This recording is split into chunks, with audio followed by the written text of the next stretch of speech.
Hi, I'm Tracy, and welcome to the Phoenix Seminar on the Psychology of Achievement.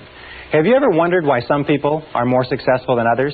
Why some people earn more money, are happier, have better jobs, better relationships, better health, and seem to get far more out of life? Well, when I was 15 years old, this question began to preoccupy me. I've spent over 25 years. I've traveled in over 80 countries. I've worked at 30 different jobs, and I've spent, by my own estimate, about 30,000 hours in study to try to find the answer to why some people are more successful than others. And you know something? I have found that this is one of the most studied subjects in the world, that there's more information available on it today than has ever been available before, and that today we can say with complete confidence that success is as predictable as the sun rising in the east and setting in the west. Today you can be more successful faster than you ever dreamed possible if you will do two basic things. Number one, make a decision to exceed all your previous levels of accomplishment. Make a decision to be successful and to achieve your goals, whatever you construe them to be. And number two, learn how. This seminar has been assembled in order to teach you how. Since we put it together several years ago, over 150,000 men and women have been through this seminar in one form or another, and many of them have said it's like getting a brand new chance at life. One gentleman said to us it was like getting a blank check on the future. We're going to teach you in the next few hours some of the most important things that have ever been found, that have been discovered and rediscovered, that go back 4,000 years into history, science, religion, metaphysics, psychology, philosophy, and all esoteric fields of study have come to the conclusions that we are going to talk about in this seminar. If you will just use some of the things you learn in this seminar, it can dramatically change your results for the better. Now, in studying the subject of success, one of the things we have to do is put some preconceptions aside. One of the things that I began thinking was that in order to be successful, you had to be especially intelligent, or you had to have a great education, or you had to be terrific looking, or you had to have contacts, or you had to have luck. Do you know that these items have been examined thoroughly, and there's no correlation at all between success and intelligence, education, luck, contacts, and appearance? They are helpful in some cases, but there's no direct correlation. Success is based on other things. Now, before we go any further, let's talk about what we mean by success. When we look at the difference between animals and human beings, we find that animals have what is called a survival instinct. Animals work to get enough to eat, a place to sleep, to reproduce their species, and then they either hibernate and or die. Human beings have what you might call a success instinct. A success instinct means that human beings are driven internally to succeed, that it is as natural for you to be a success and to want to be a success as it is for you to breathe in and breathe out. That success, the drive to be and have and do and more, to fulfill your potential as a human being, is an absolutely essential part of your being, that we never are satisfied as long as we're alive. We always want to have more. We always want to be more. We always want to do more. The question, of course, is why is it that so few people achieve things in life? Let's talk about what the success instinct embraces. Now, I have looked at this for years and years, and in my estimation, success can be broken down and put under 7 categories. There are 7 ingredients of success, and if you have these 7, everything you could ever want in life can be put under one of these categories. So let's look at what we're talking about.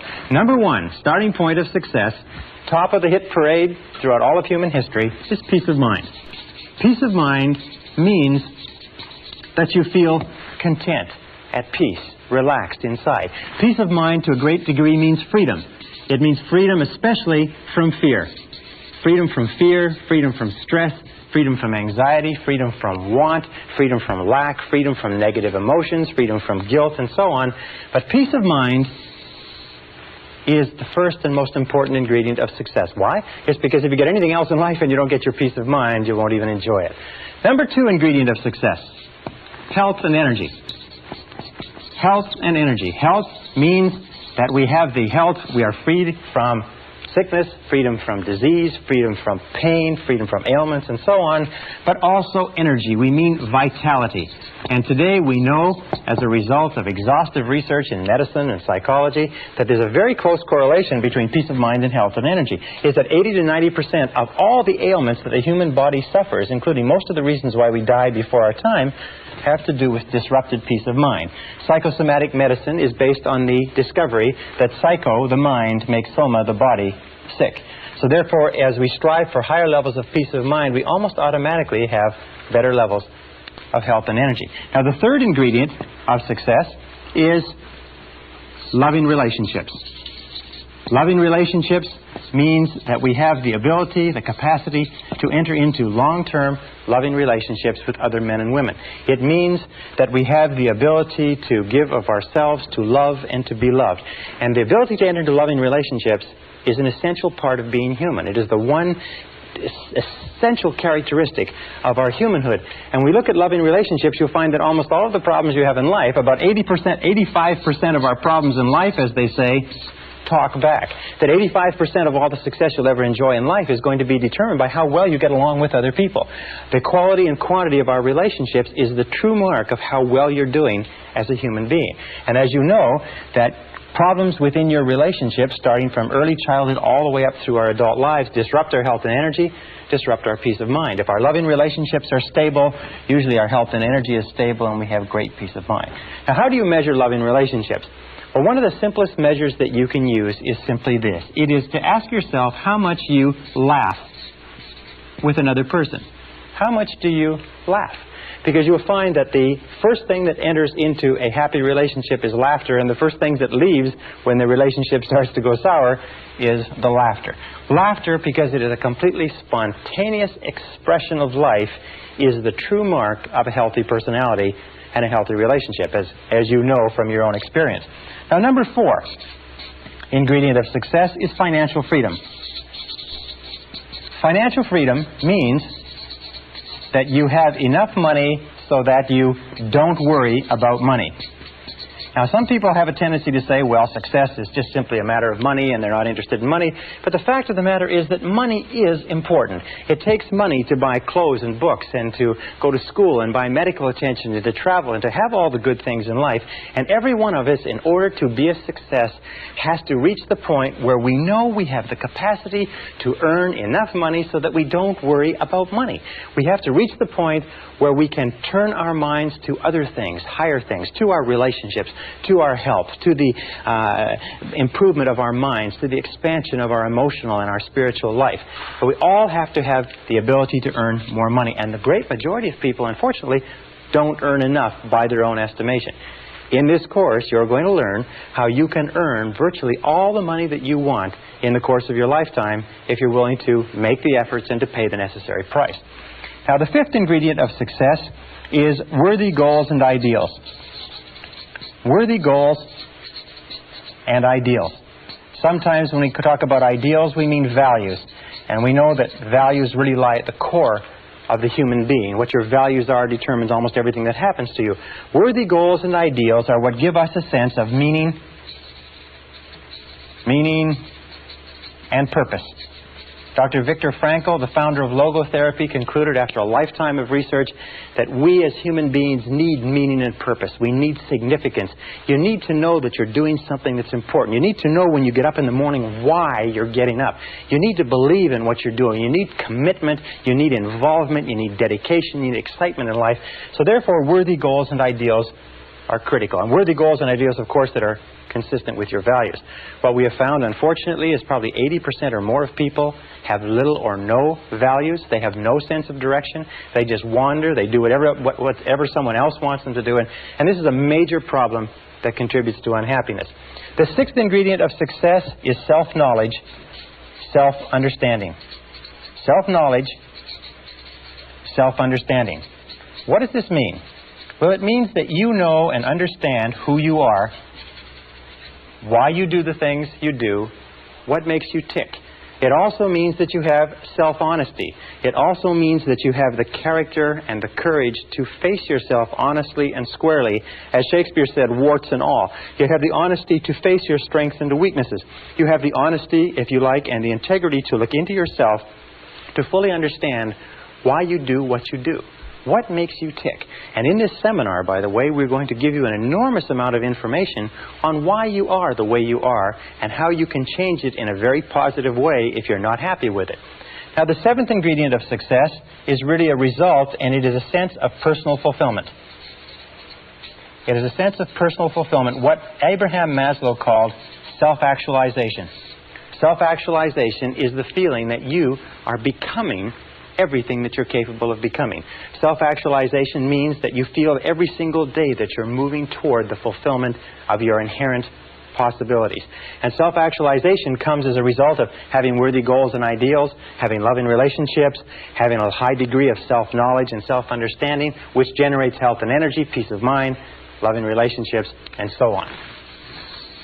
Now, the interesting thing is, the tragedy is the great majority of men and women today achieve so little. On a score of 1 to 10 in terms of human potential, the average person is functioning at far, far below what they're capable of.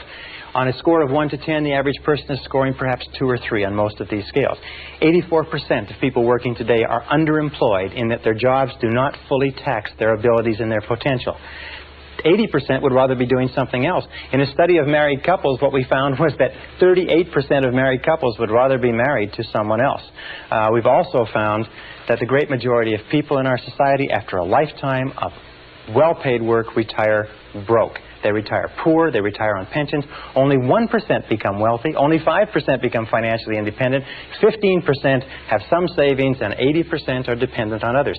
The average savings, lifetime savings of a retired couple in America or Canada today is less than $60,000. That's after earning between $500,000 and $1 million in an average working lifetime. Well, why is this? The number one reason is that we come into this world without an instruction manual. You can go through your entire education and never be taught anything about success. I personally believe that there should be a course on success in every single grade level, in every single school, in every single college and university.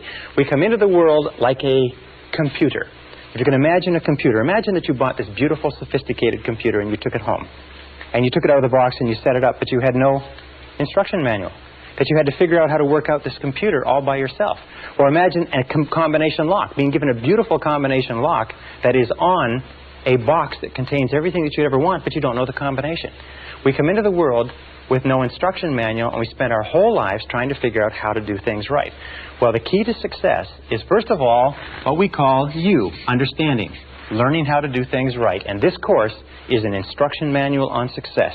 You'll be able to get more out of yourself as a result of this course that you can possibly dream of today. The second ingredient is E, which requires effort. There are many people, as you know, lifelong students who study and study and study, but they never make the necessary or the correct efforts. The middle point is a multiplication sign, and understanding multiplied times effort equals results. In this course, what we're going to do is we're going to dramatically increase your understanding. We're going to give you the tools to dramatically increase the effectiveness of your efforts, so you're doing not only things right, but you are doing the right things, and you're going to dramatically increase your results. Many people have taken this course and been able to earn more in the following year than they earned in the previous 5. Many people have taken this course and been able to make more progress in 1 or 2 years than they've made in their lifetime to date. It is not unusual for a person to take this course and double or triple their income within a matter of a few weeks or a few months, simply by applying some of these principles. Now, do these principles work? These principles are the basis of all success and achievement in adult life. Every successful man or woman uses them to some degree. Every successful man or woman practices them consciously or unconsciously. What we've done is we've developed them together in this seminar program as a system, very much like a process of learning anything, that if you will take it, if you will use it, if you will apply it systematically, if you will put it into action and you'll work with it consistently for even a short period of time, you're going to start to see changes that are absolutely marvelous. It is my contention that you can be, have, or do anything that you want in life. You can grow and expand and fulfill your potential. You can earn more money. You can have greater peace of mind. You can have more health and energy. You can have better loving relationships. You can have financial security. You can have a sense of personal fulfillment. You can have a great feeling of peace inside simply by following what's in this course. So please come with me. Let's go and let's begin to explore everything that you're capable of doing. Let us look at what you may be in terms of your future.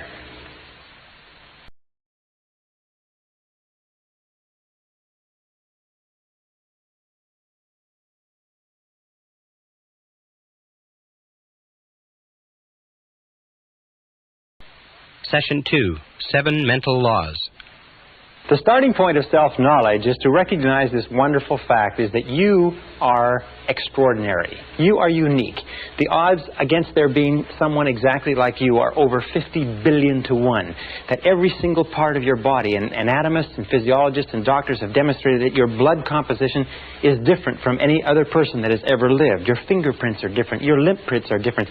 Even your ear prints are different. Even your toe prints are different from anybody that has ever lived.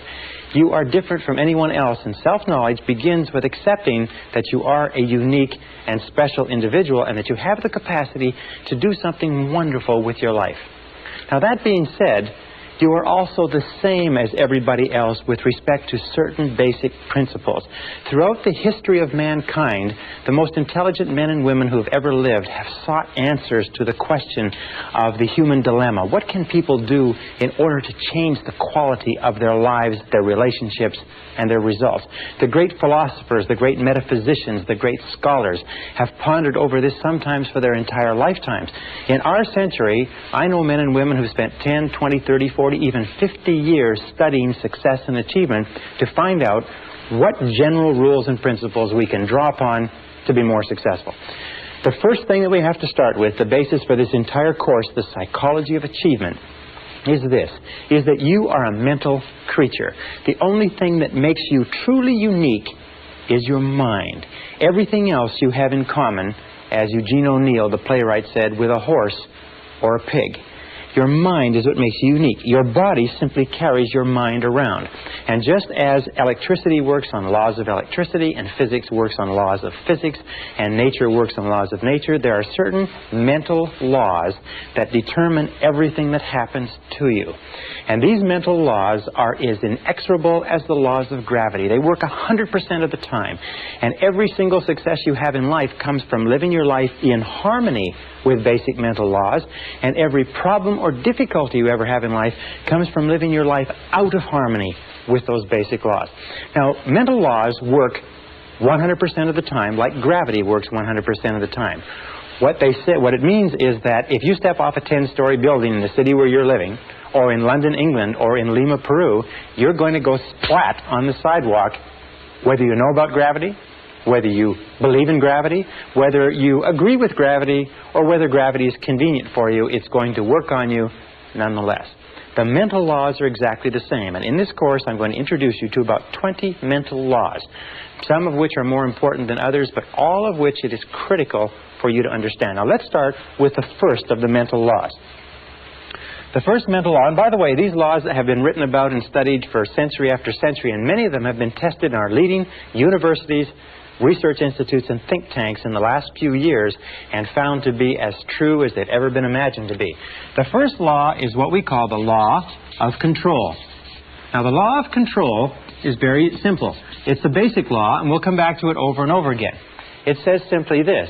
It says that you feel good about yourself, you feel positive about yourself to the degree to which you feel you are in control of your own life. Or you feel negative about yourself to the degree to which you feel you are not in control of your own life. All you have to do is look at your life today and ask yourself, what parts of your life do you feel the best at? What parts of the life do you feel, your life do you feel most in control? You'll find those are the places where you are the happiest. And since the supreme human good is to achieve a state of happiness, which is expressed in peace of mind and health and loving relationships, control is absolutely essential.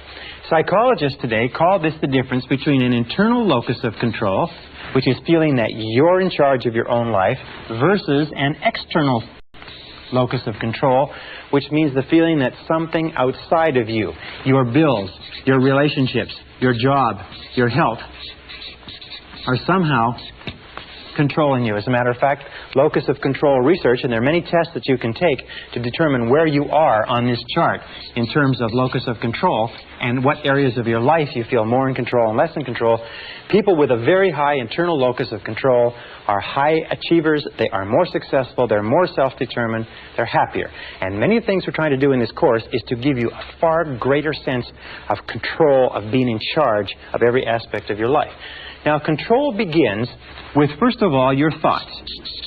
Interestingly enough, your thoughts, what you think about things and how you think, determines your values. It determines what is going on inside you. Once they are stored away, your thoughts determine your feelings. It's how you think about something that determines your feelings, whether you are happy or unhappy, whether you are scared or confident. Your feelings then determine your actions. So we start off with the law of control, saying that the key to success is to feel that you are the master of your own destiny, that you're behind the steering wheel of your own life. You're in charge of your life by taking full and complete control over your thoughts. Your thoughts will control your feelings will control your actions, and your actions, remember, as always, your actions will determine your success or your lack thereof. So the law of control is important. Now, as opposed to the law of control, we have what is called the law of accident. Now, the law of accident is really a metaphysical principle. It is only a law, like a traffic law or like a legal law, to the degree to which we live by it consistently. The law of accident is what about 80% of the population live by, plus or minus. The law of accident simply says that by failing to plan, you're planning to fail. Failing to plan is planning to fail. Now, the majority of people don't believe that they're living by this, but if you look at their lives, you see that that's true. Failing to plan means planning to fail. These are the sort of people that say, well, it's not what you know, it's who you know. It's being in the right place at the right time. It's luck. It's the luck of the draw, and so on. These are people who, as a result of feeling that their life is controlled by forces outside themselves, don't have clear plans, don't have clear goals, are not working persistently and consistently day by day toward accomplishing something they want, and their lives just seem to drift and go around in circle like a ship without a rudder. Now, a person, just like a ship without a rudder, a person with no central plan is a person who has very little control. Is a person who feels that, in fact, they are out of control of their lives, like they're falling through space with no place to stop. And these people are invariably unhappy. The reason why people are negative today, the reason why people are unhappy, the reason why people are sick and frustrated, the reason why people underachieve in life is most of them are living by this law of accident. And in so doing, they have no sense of control over their lives, they have no sense of inner peace, they have no sense of happiness, and so on. So, we are going to show you how to free yourself from the law of accident personally or permanently. Now, the next law is what is called the law of cause and effect. The law of cause and effect says that for every effect in your life, there is a specific cause. That everything that happens in the universe happens for a reason. That nothing happens by accident. That failure does not happen by accident and success does not happen by accident. That happiness or lack of happiness are a result of cause and effect relationships. That if you have an effect in your life that you want to have more of, more success, more money, more happiness, better health, you can trace it back to a cause. And what you do is you repeat and duplicate the cause. If you have an effect in your life that you want to have less of, if you have problems, difficulties, and so on, you can also trace that back to a cause. All progress in human life and human society stems back from identifying the causes of what we want more of or less of and changing the causes. Now, the law of cause and effect, of course, is the iron law of the universe. This is the law, if you like, that we can come back to over and over again, and many of our laws are paraphrases of the iron law. It's also called the law of sowing and reaping, that wherever you sow, that also shall you reap. But the iron law, the law of cause and effect, gives us a complete sense of control. If we believe that there's a cause and effect relationship, that everything happens for a reason, then we have a tremendous feeling of control in our lives. We can identify the causes, we can duplicate the causes, we can make our lives anything we want. The most important application of the law of cause and effect is this. It is that thoughts are causes. Thoughts are causes and conditions are effects. Thoughts are causes and conditions are simply effects. The starting point of everything is your thoughts about something. It's your thoughts about a job, your thoughts about a relationship, your thoughts about your health, your thoughts about your future. Your thoughts become causative agents. The conditions become the effects. That if you wish to change any of the conditions of your life, you have to change the thoughts that precede those conditions. You have to change what is going on in your mind. Now, wonderfully enough, there's only one thing in the whole universe over which you have complete control, and that is your thoughts. So if you take full and complete control over your thoughts and keep your thoughts on what it is you want, make them positive causes, the conditions or effects will take care of themselves with the inexorability of a law of nature. Now, the next law is what is called the law of belief. The law of belief simply says that whatever you believe with feeling, and this is the key, with feeling, and the more emotion you put into a belief, becomes your reality. It becomes your reality because you will always act in a manner consistent with your beliefs. As a matter of fact, your entire reality right now is simply an outward picturing of your most intensely held beliefs. If you believe something that is positive or believe something that is negative, or as Henry Ford said, if you believe you can do a thing or if you believe you cannot, you are right. Our beliefs do form our realities. To the degree to which we believe anything to be true, our beliefs act as sort of like a screen. They filter out any information that is inconsistent with our beliefs. We have a deep down desire inside of us to remain consistent. So we're always trying to view our world, rationalize our world, interpret our world so that it is consistent with what we have already decided to believe. We develop what is called scotomas. A scotoma is a word in psychology that simply says that we develop blind spots. We do not see opportunities if we are convinced that there are no opportunities. We do not see possibilities for success if we don't believe that success is possible for us. However, if we begin to change our beliefs, we begin to change our realities. Let me give you an example. There's a story of a young man who came from a small Midwestern town. It's a true story. It was reported in the psychological journals a couple of years ago. He got straight A's all through junior high school and high school. At the end of the 12th grade, he wrote his Scholastic Achievement Test to go to university. A few weeks later, he got back a letter from the university saying, "You have scored 98 on the Scholastic Achievement Test, and you're hereby admitted to the university for the fall semester."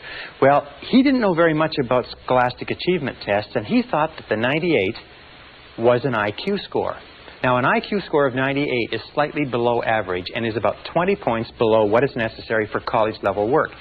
He was convinced, and he just discarded his entire high school career, all the A's that he's gotten. He was convinced that he could not do college-level work, but he went off to college in the fall. After the first semester, he was failing or nearly failing in every subject.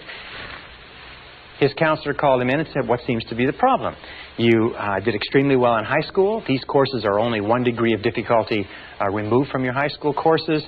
Are you having problems with girls? Are you having problems with drugs? Having problems adjusting? What is it?" He said, "Well, sir," he said, "I'm doing the very best I can, but you can't blame me. I've only got a 98 IQ. And the counselor had his file in front of him. He said, "What are you talking about?" He said, "Well, in my letter of admission to the university, it said that I got a 98 on the Scholastic Achievement Test." He said, "Son, that's not an IQ." They said, "That's not an IQ. That is a percentile. What that means is that you scored equal to or higher than 98% of the students in the country who wrote that test. You're one of the brightest kids in this university." Well, this young guy went out. He checked on the Scholastic Achievement Test. He found it was true that the 98 was a percentile, not an IQ. He went back to his courses, and 2 years later, he was in the top 10 in a 30,000 student university.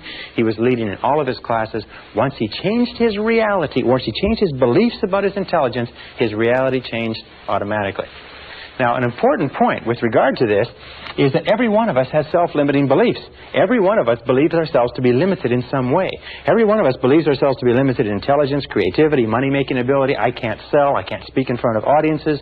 We tend to think that we are not capable of being on time. We're not mechanically inclined, and so on and so forth. But exhaustive research demonstrates that talents are pretty evenly spread throughout the population. That most of the limitations we have do not exist in reality. They exist only in your own mind. And one of the starting points of great achievement is to start questioning those self-limiting beliefs and throw them off and act as if they did not exist. And when you act as if they didn't exist, lo and behold, they simply disappear. Okay, the next law is what is called the law of expectations. Now, the law of expectations is a law that has been talked about throughout all of human history. Just like in the law of belief, William James of Harvard said, "Belief creates the actual fact. As a man thinketh in his heart, or as he believeth, so is he." The law of expectations over and over says, what you expect, you get. You get not what you want, but what you expect. That your expectations, especially your expectations about outcomes, how you think things are going to turn out, become your own self-fulfilling prophecies. And Dr. Robert Rosenthal of Harvard University has done something like 300 experiments on expectations theory, on what is called experimenter theory, and he finds that your expectations have an effect on other people and events and circumstances, even if your expectations are based on totally false information. Whatever you expect with confidence. In other words, if you confidently expect good things to happen, surprise, surprise, good things happen to you. If you confidently expect negative things to happen, then negative things are going to happen to you. That most successful people have developed an attitude of confidently expecting good things to happen. It's called the attitude of positive self-expectancy. It is the attitude of the winner. The winner looks for good things to happen. The winner expects to win in advance, and lo and behold, whatever you expect with confidence tends to come true, even if the information upon which your expectations is based is totally false. Now, let me give you an example of expectations. Some years ago, Dr. Rosenthal, after conducting a variety of different experiments, came to the conclusion that the expectations that teachers had of students was having a tremendous effect on their ability to learn and their grade level averages. So he put together a series of experiments, and then one major experiment which was tremendous. He went to the San Francisco Bay Area, and at the beginning of the school year, he had the principal call in 3 teachers. The 3 teachers were told that, by the principal, as a result of teaching excellence, they had been singled out as the 3 best teachers in the school, and that they were going to be given 30 students each of the brightest students in the school identified by IQ tests at the end of the last semester. They would be able to teach these students for the entire year, and it was estimated by experts that these students would jump in scholastic achievement an average of 20 to 30% over the course of that school year. Now, the teachers were told that one of the conditions was that they mustn't tell the teacher, they mustn't tell the students, and they mustn't tell their parents. They must continue to teach the same way, and classes were carefully monitored to make sure that they taught the same way they taught before, but only they would know that they had been given 30 bright students each to teach for the whole year. The teachers were delighted. The teachers went out. They were excited about this. They worked hard with those students. They spent time after school with them. They got really, really involved in teaching more than they ever had before. And at the end of the school year, lo and behold, those 3 classes led not only the school, but the entire school district in academic accomplishment. At the end of the year, they called the 3 teachers in. They sat them down and they said, well, you've had a good year. And they said, yes, well, it was great. Those kids were so bright. They were so eager to learn. They said, well, maybe we should tell you the truth, that this was an experiment. And the fact is that the beginning of the school year, we selected the names of 90 children by lottery from the school population at large and assigned them to your class. We didn't even know what their IQs were. They said, well, that's remarkable. Well, how could it have happened that they did so well? And then they looked at each other and said, well, of course, it's because we are the 3 most excellent teachers in this school. They said, well, the other side of it was simply this, is at the beginning of the school year, we put all the teachers' names in a hat, and yours were the first 3 names that were drawn. So this is what is called a double-blind experiment. They held constant for everything but expectations. Now, the expectations on the teachers were explicit. We believe that you are excellent teachers. The expectations of the teachers on the students were implicit. They were never spoken. The teachers just treated those students as though they were really intelligent, and the students bloomed and blossomed.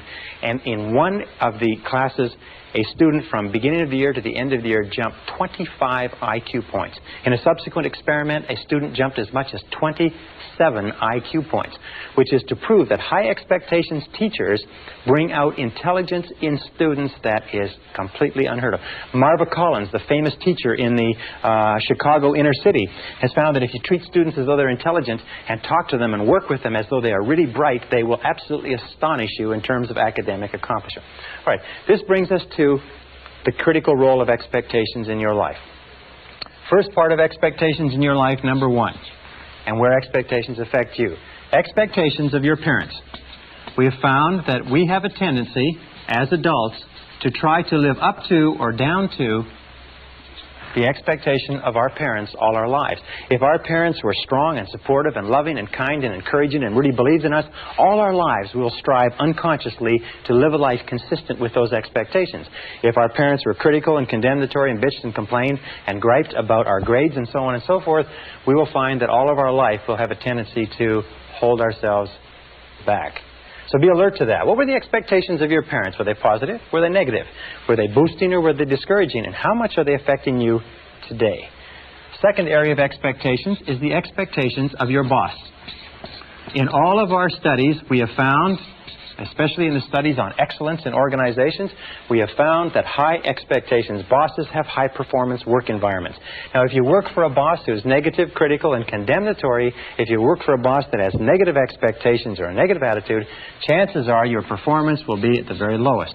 As a matter of fact, if you look at the course of your working career, you'll find that the times of your life that you've enjoyed the most is working under a boss that has high positive expectations of you and your ability. Isn't that correct? The third area of expectations is the expectations you have of others, especially of your children, especially of your spouse or your mate, especially of your subordinates or the people who look up to you. You see, we are profoundly affected by the opinions of anybody we respect, by the attitudes toward us of anybody we respect. And if you have high positive expectations of the people around you, especially your children, they will rise to fulfill those expectations. So the basic rule with regard to this is always expect good things of other people. In word and deed, tell them continually, I believe in you. And number 4 area of expectations is the expectations you have of yourself. In the final analysis, these are the most powerful. If you have high positive expectations of yourself, you'll be astonished at what it will mean to your life. Always expect the best. Always expect the best. And here's a little exercise which I learned from one of my graduates, one of our live seminars. He found that by starting off every day with this simple little exercise and saying to himself, I believe something wonderful is going to happen to me today. I believe something wonderful is going to happen to me today. I believe something wonderful is going to happen to me today. That this little exercise changed his whole attitude. That he went through the whole day with the attitude of somebody with a confident self-expectancy. That everything that happened during the course of the day, he thought, maybe this is something wonderful that's going to happen to me. And you know that if you will do this, if you will say before you go to sleep, I believe something wonderful is going to happen to me tomorrow. And if you'll say when you get up in the morning, I believe something wonderful is going to happen to me today. And if all day long you say, I believe something wonderful is going to happen to me, you'll find that as you go to sleep the next night, and try this today, it's a very powerful exercise. It sounds a little bit corny, but it's a very powerful exercise. If you'll try it, you'll find that when you go to sleep, you will not be able to think of all the wonderful things that happen to you. You'll just be surprised that your parking spaces will open up and friends will call and you'll get checks in the mail. Just your life will be a series of really positive, happy experiences. So always expect the best. I believe something wonderful is going to happen to me today, and by the inexorability of a law of nature, it's going to happen to you. I can assure you it's happened to thousands and thousands and thousands of our graduates who will literally astonish you, the effect of this corny little exercise. All right, the next law is what is called the law of attraction. Now, the law of attraction simply says that you are a living magnet. You are a living magnet. And that you inevitably attract into your life the people and circumstances that are in harmony with your dominant thoughts. In the universe, we know that all of energy is in a state of vibration. That everything is vibrating. Even this board is vibrating. Your skin is vibrating. Every substance is vibrating because of its molecular structure. And we also know this is a law of radiation. That everything is vibrating outward. The process of entropy. And we find that whatever you are thinking, your thoughts are also a form of energy that is vibrating and radiating out from you and that travels at the speed of light so that you can affect people and circumstances at great distances. Have you ever had an experience where you're thinking about somebody and the telephone rings and it's them? Have you ever had an experience where you phone somebody else and they say, we were just talking about you? It just leaps into your mind. Have you ever had an experience when you're in tune with your husband or wife and you think, you know, I'd like to go out to dinner at such and such a place tonight, and you call home and they will say, why don't we go out to dinner at such and such a place? These are all examples of this law of attraction. The law of attraction is considered by many to be one of the most important laws of human existence. In this, you will always attract to yourself, positive or negative, people and circumstances that harmonize with your dominant thoughts. That whatever you're thinking on a continuing basis, you're attracting into your life. You're drawing it into your life like a magnet. That's why it's so important that you keep your thoughts on what you want, keep your thoughts on what you desire, and keep your thoughts off of what you don't want. And by the way, as you advance and develop and become more proficient and more sharp with these methods, the law of attraction will work faster for you and with greater accuracy. So be careful. Use it right. The last law we'll talk about in this session is called the law of correspondence. The law of correspondence is a law that says, and it's quoted by Jesus, as within, so without. As within, so without. And what it simply means is this. It means that your outer world is a mirror. And that's probably the best word. Your outer world is a mirror, and it simply reflects back to you what is going on in your inner world. That your outer world is the result of your inner world. That what is going on within determines what is going on without. That if you want to change your outer world, you have to change your inner world. Now that means that you can look at your world, you can look at your level of health. What is going on in terms of your physical health is largely determined by what is going on in your mind. What is going on in your relationships is the most perfect example, because you find that when you are feeling good inside, your relationships go smoothly. When you're feeling negative or stressed inside, your relationships go poorly. Your relationships are the mirror image reflection of the quality of your own personality. You can tell how healthy your personality is by looking at the relationships around you. Your wealth is a very important thing. The level of financial wealth, the level of comfort that you have, is a direct relationship of what you have put into your mind in terms of thought and preparation for achieving wealth and affluence. If you wish to be more successful on the outside, you have to be more successful on the inside. And the more you go to work on the inside, which is the only part of your whole life that you can control, the more you go to work on the inside, the more rapidly your external world changes. The big mistake in life, and the reason why most people are unhappy, is why?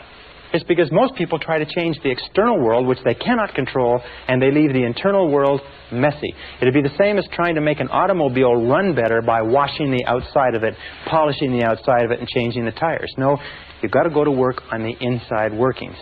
As you change your mind, as you change what is going on inside, you change what is going on outside.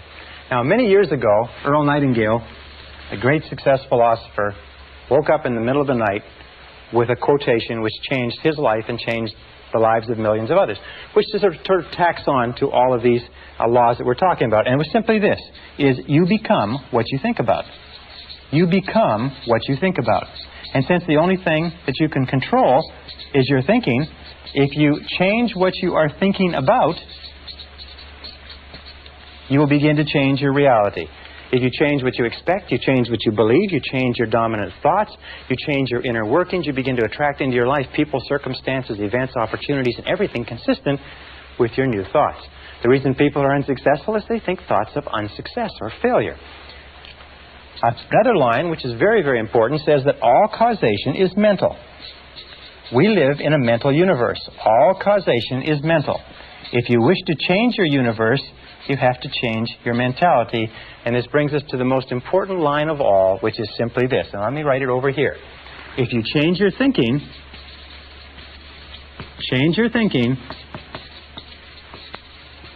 and you change your life.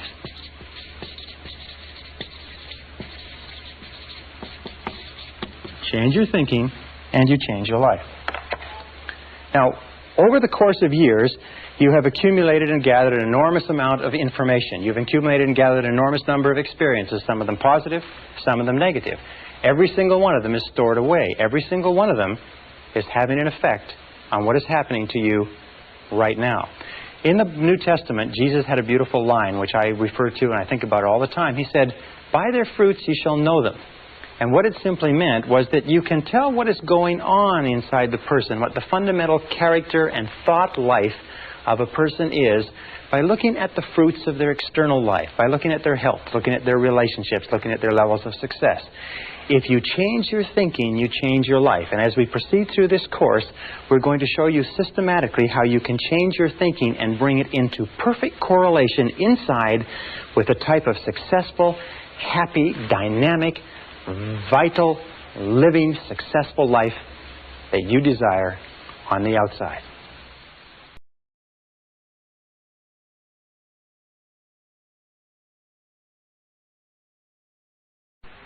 Session 3, Unlocking Your Potential. When we talk about human potential, have you ever wondered what accounts for the huge disparity in results and performance between one person and another?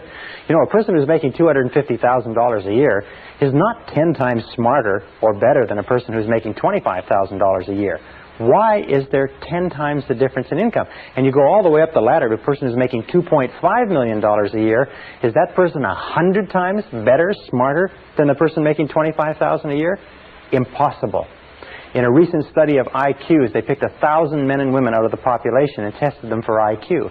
They found that the top person in that 1,000 selection was only 2.5 times smarter than the bottom person in that selection of IQs.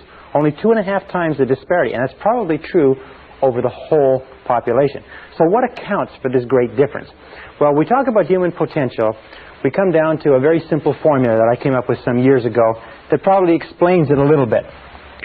The formula starts off with what we call IA, which is inborn attributes. That's the qualities, the intelligence, the ability, the temperament, the things that you're born with that you can't really change very much, plus acquired attributes. Now, acquired attributes are very important. Those are your education, your training, your skill, your experience, knowledge, wisdom, and so on. Multiplied times A, which is your attitude, equals individual human potential, or individual human performance, or individual human results, if you like. Now, of these three, inborn attributes are largely fixed at birth. Acquired attributes can be changed, but it takes a while to change them, although sometimes they can be changed very rapidly. One valuable piece of information can dramatically change your effectiveness.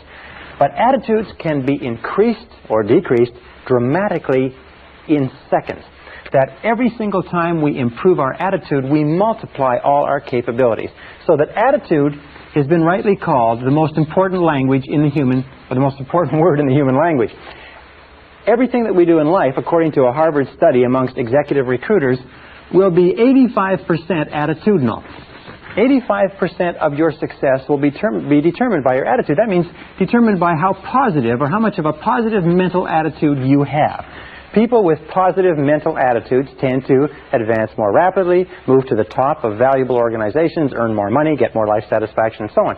Now, a positive mental attitude doesn't mean that you dance around in the street and throw flowers.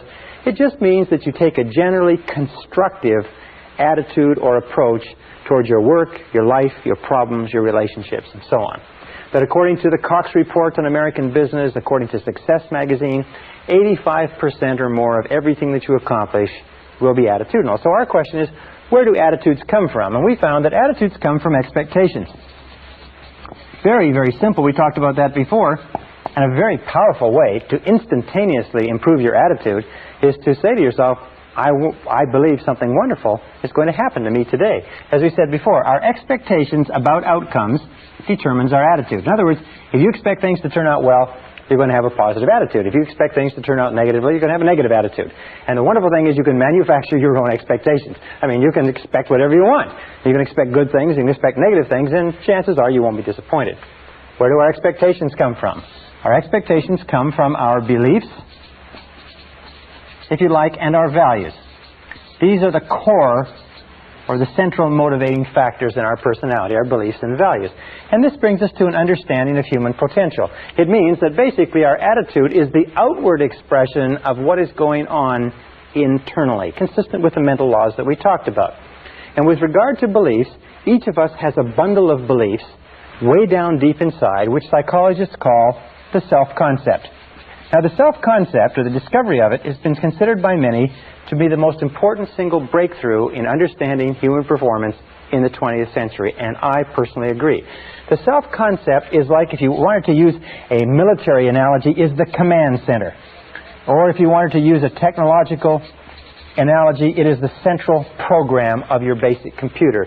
It is a bundle of beliefs, values, attitudes, feelings, ideas, and so on, which are stored away down inside, which are a result of virtually every experience you've ever had in your life. And some researchers say that the self-concept begins to form even before birth. But this self-concept, once it is in place, precedes, predicts, and determines your levels of effectiveness and performance in every area of your life. Your self-concept becomes the command center or the master program. The self-concept, or this bundle of beliefs, then determines what you will say, what you will do, how you will act, how you feel and react, and so on. What does it mean? It means that all improvements in your external life, all changes in your reality, begin with a change in the self-concept.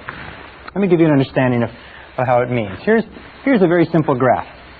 We talk about human potential, we say the average person uses 10% or less of their potential. According to the research, it's probably much less. Stanford Brain Institute in Santa Clara, California, estimates that it's probably closer to 2%. But we'll be generous and we'll say the average person is using 10%. It means that in the best of cases, the average person, you and I, have 90% of our potential untapped. One of the great philosophers, Oliver Wendell Holmes, said the great tragedy of the average person is that they go to their grave with their music still in them. They're still functioning on far, far less of their potential. So this is human potential. We find there's a direct relationship between human potential and the self-concept. That since our self-concepts, or our estimates of ourselves, if you like, are usually far lower than they need to be, our level of performance and effectiveness is far lower too. And we know that our self-concept is largely subjective.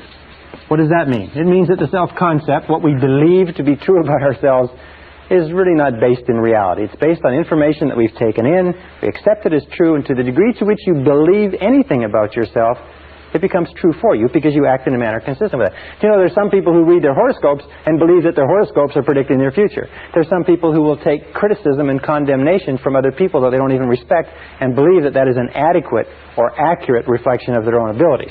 But whatever you believe, whatever you accept as true, becomes true for you. Now, we also know that as an adult, you have a variety of self-concepts. You have a self-concept for how you dress, how much you weigh, how much you eat, how well you speak in public, what kind of a parent you are, what kind of a child you are to your parents, what kind of a husband or wife you are, what kind of a lover, what kind of a driver. Interesting about driving. All men have a very positive self-concept with regard to driving. Women don't understand this, but all men are born with an inherent genius at driving. That men are all great drivers. And if you don't believe it, all you have to do, ladies who are watching this, all you have to do is think about the last time you tried to correct a man's driving. You'll find that it is not well responded to. How do we respond when somebody challenges our self-concept by suggesting that we are not the person we think we are? We become defensive, we become angry, we become irritable, we become difficult to get along with. We have a self-concept for how creative we are, how intelligent, how fast we read, how good we are at athletics. And if you practice a variety of different sports, you have a self-concept for every one of those sports. We have a self-concept for how well we cook, how well we raise our children, how well we clean our home, what kind of cars we drive, and so on. We also have a self-concept for what it's worth, for how much money we earn.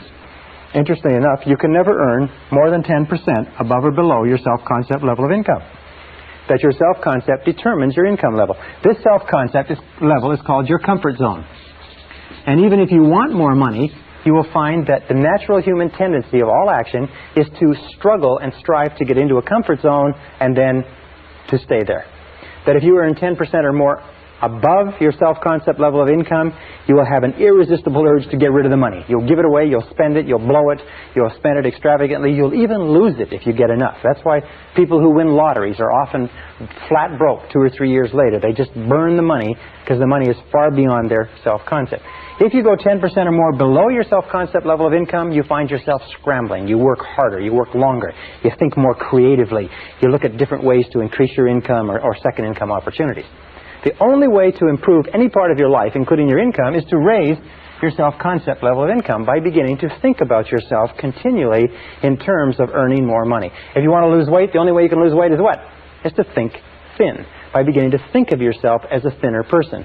If you want to become a more popular, a more loving, a happier person, a healthier person, you have to begin to think over and over about those things until they become part of your new self-concept. And we'll talk about that a little bit later. It's an essential part of programming your mind for success. Your overall self-concept is determined by the average of your self-concepts in all the areas that you consider important. Now, your self-concept is made up of 3 critical parts. The first part of the self-concept is the self-ideal. The self-ideal is the person you would most like to be. It is your idea of what constitutes a winner. It is your vision or your mission or your ideal of the very best you that you can be. Now, one of the things that we know about successful people is this. Successful people have very clear self-ideals. They have very clear ideas of who they want to be in the future. Unsuccessful people have very vague ideals.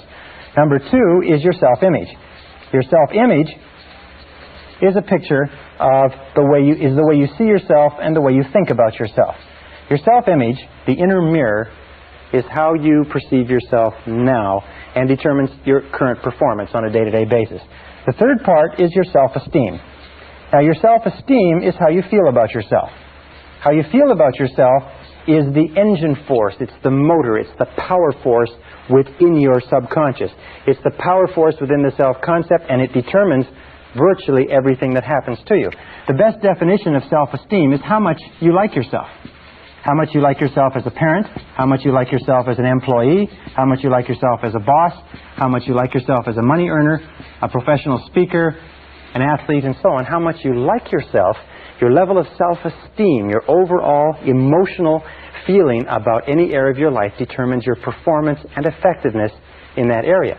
Wonderfully enough, since you become what you think about, your self-concept is malleable, your self-esteem can be built by repeating over and over again, I like myself. I like myself. I like myself. I like myself. I like myself. I like myself. The more you say, I like myself, I like myself, I like myself, the more you repeat that over and over again, the more your self-esteem goes up. The more your self-esteem goes up, the more your overall self-concept goes up. When your overall self-concept goes up, you perform better at everything else that you attempt. That every single time you say, I like myself, I like myself, I like myself, I like myself, I like myself, it's like pumping yourself up psychologically. Everything that happens that causes your self-esteem to go up causes you to perform better. Everything that happens that causes your self-esteem to go down causes you to perform worse, make more mistakes, be unhappier, and so on. Now, a critical point about liking yourself, about self-esteem and self-liking, is that number one is you can never like or love anybody else more than you like or love yourself. That your level of self-esteem is the determinant of the quality of the relationships you have with others. And number two is you can never expect anybody else to like or respect you more than you like or respect yourself. That how much you like and respect yourself determines their attitudes toward you. Every single school of psychology today is coming to agreement on the fact that how much you genuinely like and accept yourself as a valuable and worthwhile human being has an effect on everything that happens to you. How much you like yourself. And what you can do is you can improve your self-esteem by saying, I like myself, I like myself, I like myself, I like myself, I like myself. Well, this brings us to the question of where does self-esteem, where does the self-concept come from? And we found that self-concept, if anything, self-concept is malleable in that you are not born with a self-concept. Is that you're not born with any idea of yourself. You're not born with self-image or self-esteem. That you're born in a way as pure potential. It's probably the best way to put it. The average person comes into the world as pure potential and has no self-concept.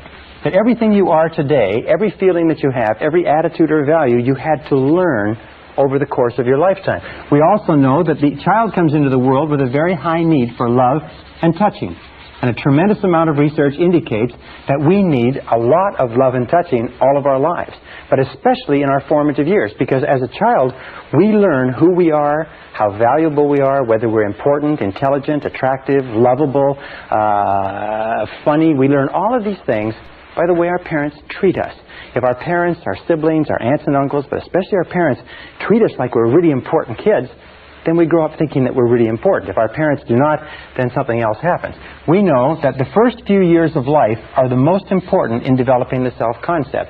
That a child starts off at zero when the child is born with no idea of who she is or who he is or how valuable they are. And in the first, second, third, fourth, and fifth years of life, and the psychologists used to think it was 5 years, but now they're saying it's 3 years. In these first 3 years of life, children learn who they are.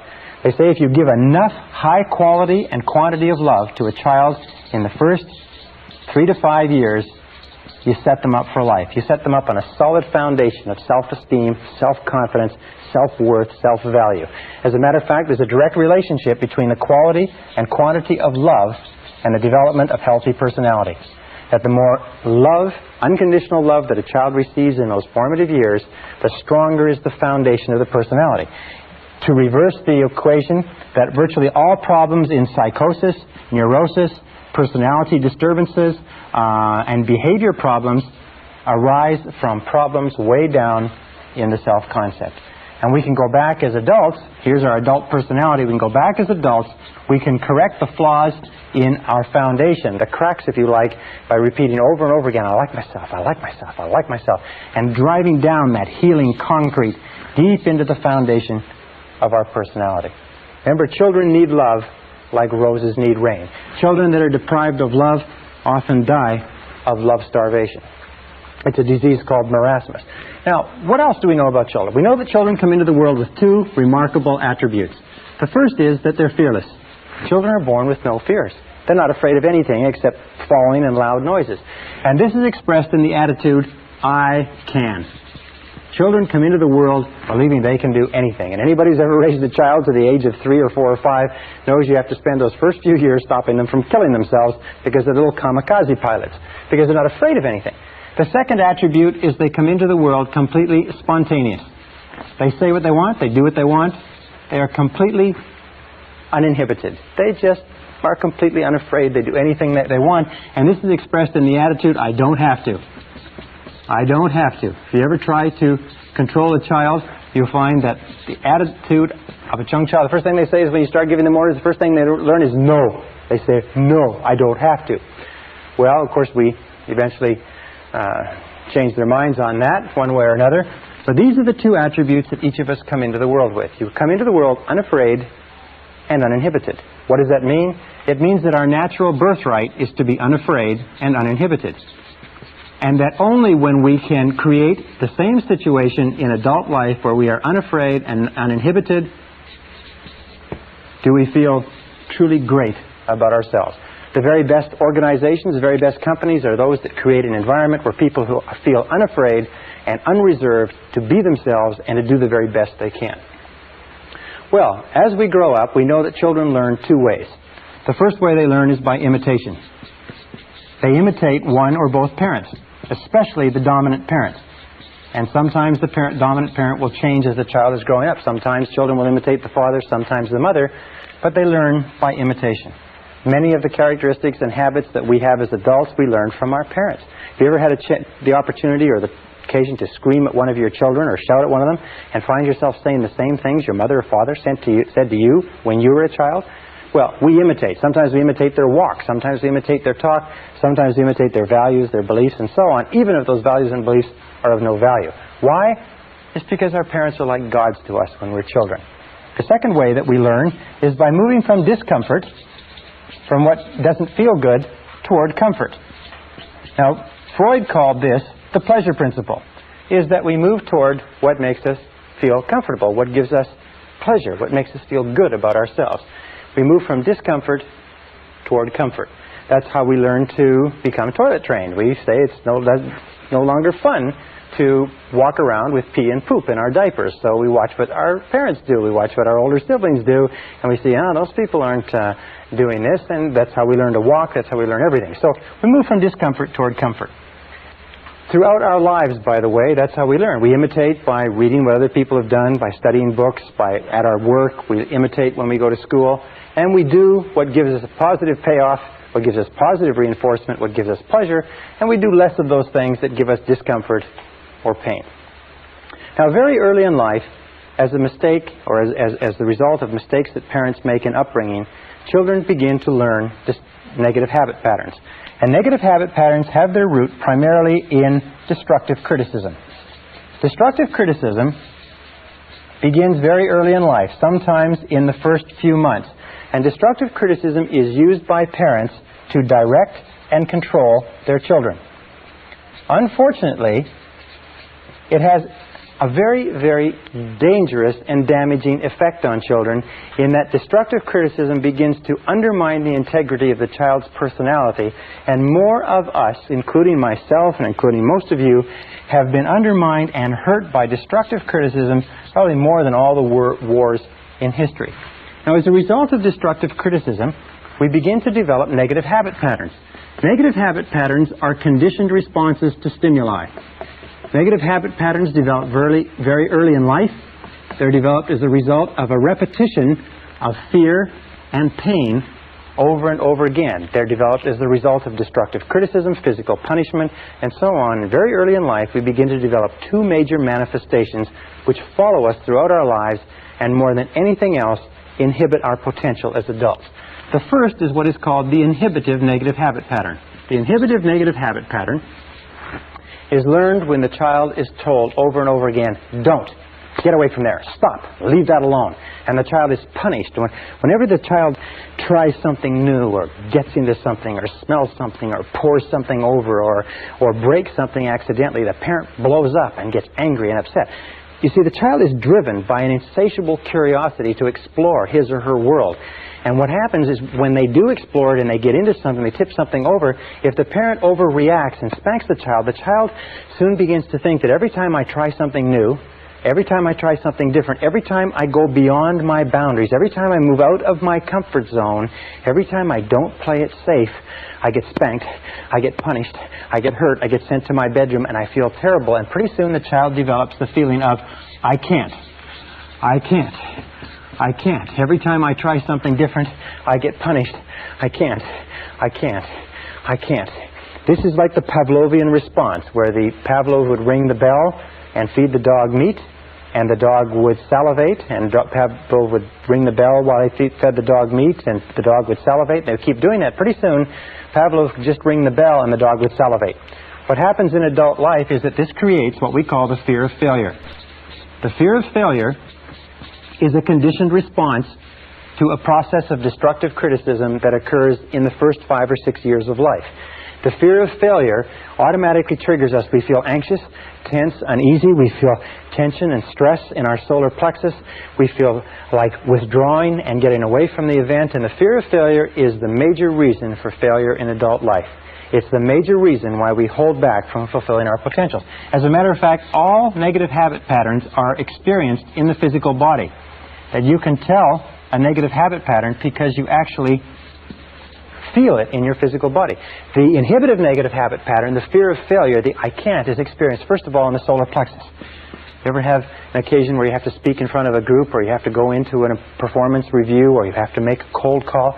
First of all, the solar plexus tightens up.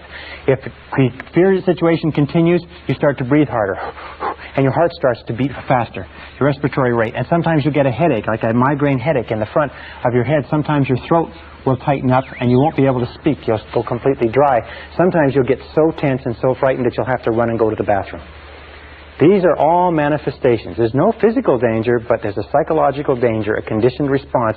And whenever we feel these things, the natural tendency is to back away from the situation that's causing them, which is the reason why we don't achieve very much if we are held back. The second negative habit pattern is the compulsive. Now, the compulsive negative habit pattern is learned when children are told over and over again, you'd better or else.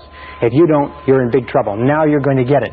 It's when children are made the recipients of what is called conditional love.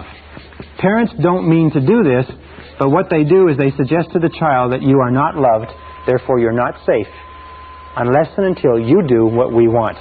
The child grows up feeling that I have to do what Mommy wants. I have to please Mommy. I have to please Daddy. I have to please other people. I have to please my siblings. Eventually I have to please my peers. I have to please my teachers. I have to please everybody. They grow up with this, I have to. I can't do what I want to do. I have to do what pleases other people. This compulsive negative habit pattern very early in life translates into the fear of rejection. The fear of rejection is experienced by men as adults as type A behavior. We'll talk about type A behavior later on in the course. Type A behavior is a compulsive, an obsessive-compulsive need to somehow please somebody with no standards of performance so that you can never accomplish it. The fear of rejection drives us. It makes us very, very sensitive to the opinions of other people. We do things that other people want. We don't do things that we want. We're always trying to please others. We have a preoccupation or a concern with the opinions and feelings and attitudes of others to the point where we deny our own needs. Now, the fear of rejection is felt down the back half of the body.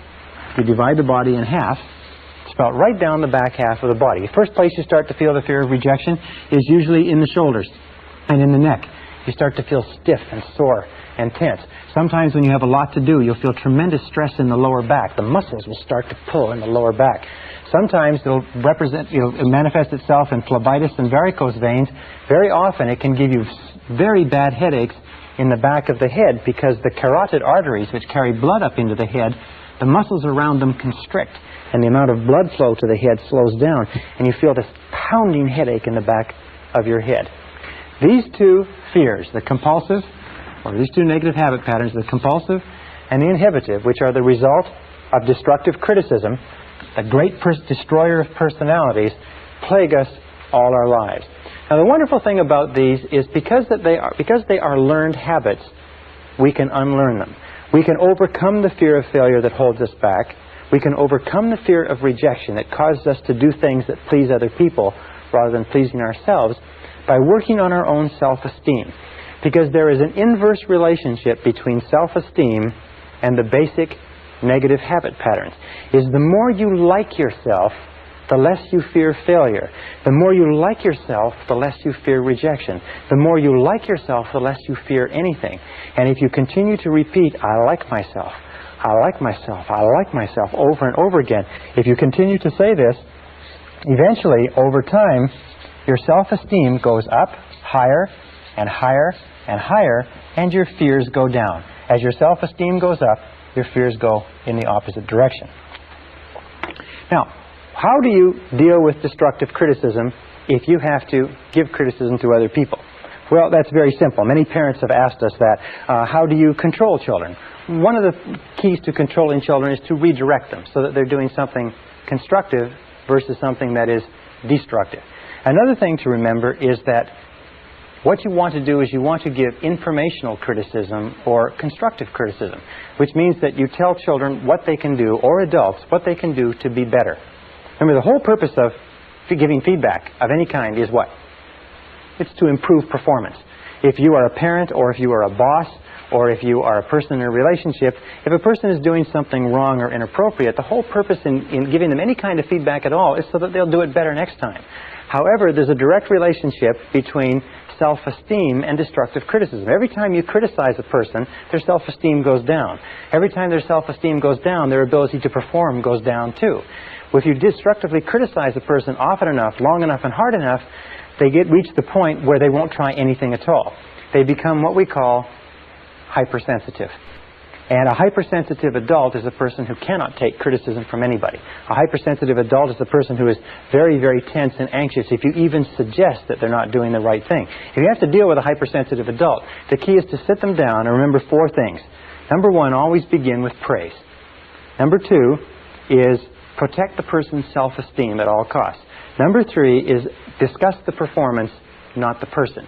Talk about the behavior rather than the person.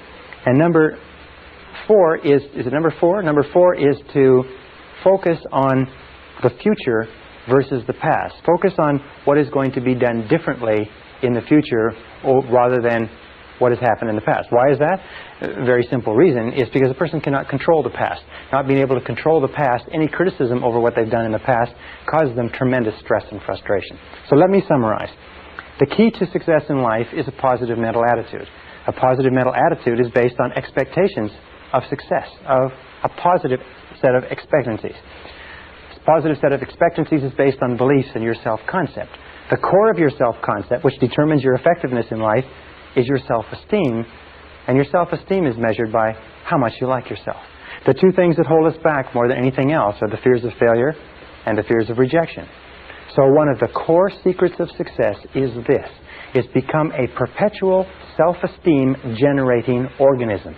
Continually be doing things for yourself, to yourself, in your life that cause you to like yourself, to love yourself, to accept yourself, to respect yourself, that cause you to feel terrific about yourself. If you're a boss or a parent, remember that the key to peak performance in your home and in your workplace is to make people feel terrific about themselves.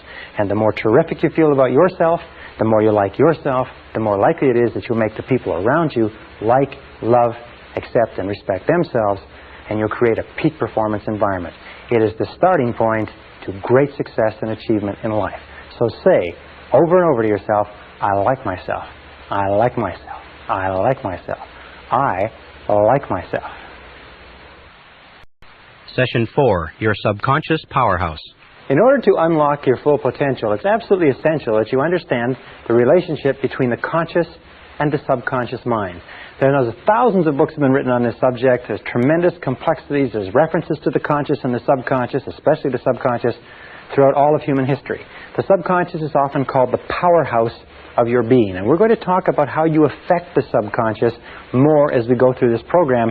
But let's start off talking about the relationship between the two minds and what you can do to begin controlling and changing the programming within the subconscious. The conscious and the subconscious minds are very beautifully designed by a master designer, if you know what I mean, in that they have very separate functions and they work perfectly in tandem with each other. Probably a good way to illustrate it is to say this is the conscious mind and this is the subconscious mind. Actually, the conscious mind does about 10% of your thinking. It's responsible for about 10% of your conscious awareness, and the subconscious mind is at least 90% or more. When we talk about human potential and unlocking human potential, we mean unlocking the vast capacity or power of the subconscious. So what does the conscious mind do? Well, the conscious mind has certain specific functions. First of all, the conscious mind is objective. The conscious mind can look at the world clearly, if you like, with clarity, and think about it analytically. Objective by meaning without emotion. Second of all, the objective mind, or the conscious mind, is rational. And it is also discriminating.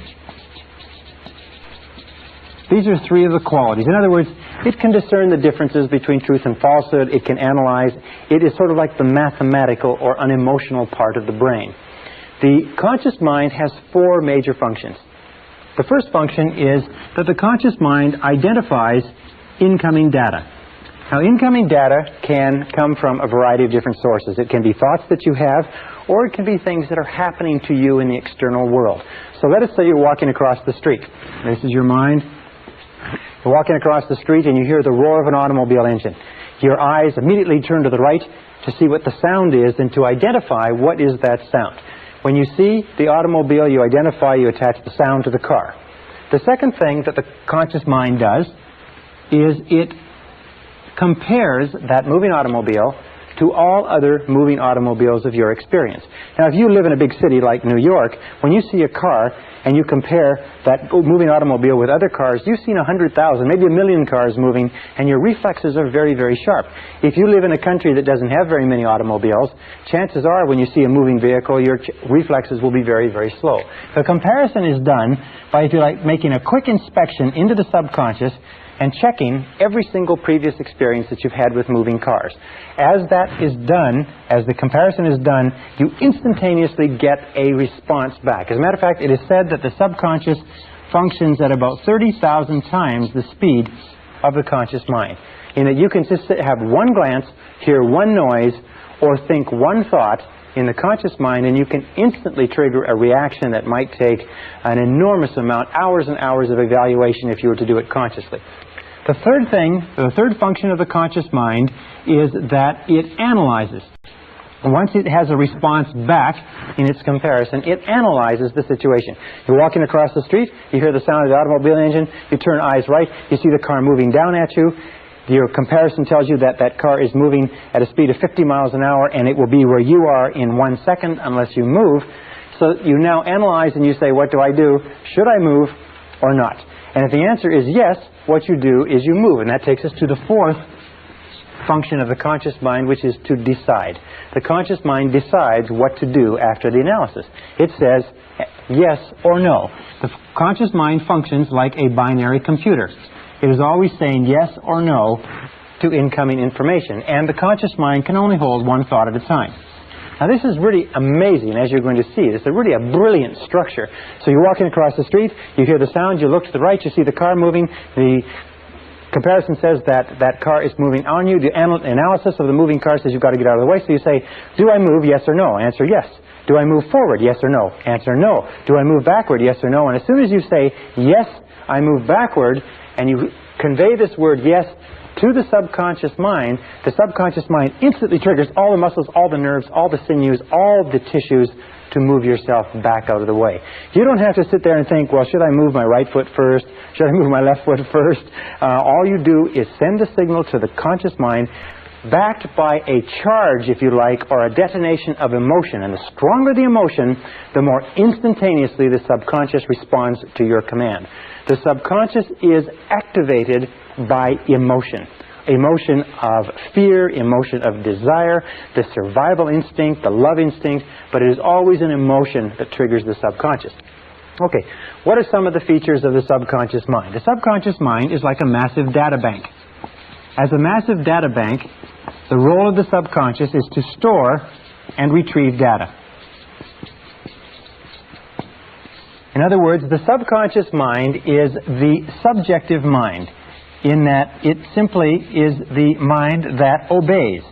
Just as the conscious mind commands, the subconscious mind obeys. The subconscious mind has no thought of its own. By the way, the conscious mind has no memory. The subconscious mind is the seat of all memory. The conscious mind, remember, can only hold one thought at a time, whereas you can remember millions of facts. The relationship between the conscious and the subconscious is the conscious is like a gardener, and the subconscious is like a garden. Whatever seeds you plant in your subconscious mind, the subconscious mind goes to work to grow. In the subconscious mind, you have a whole series of different programs, the self-concept, which contains all the information on all the subjects that are important to you and all of your previous experiences and responses to those situations, so that if you have a new situation similar to it, one of the roles of the subconscious is to keep your behaviors consistent with your previous behaviors. So that if you've always been fearful in a situation, you see the situation, you'll instantaneously be fearful without thought. If you're in a situation that you don't know anything about, the natural tendency is for you to be neither fearful nor unfearful, because you don't know enough until you build up an experience bank. And this brings us to three critical laws.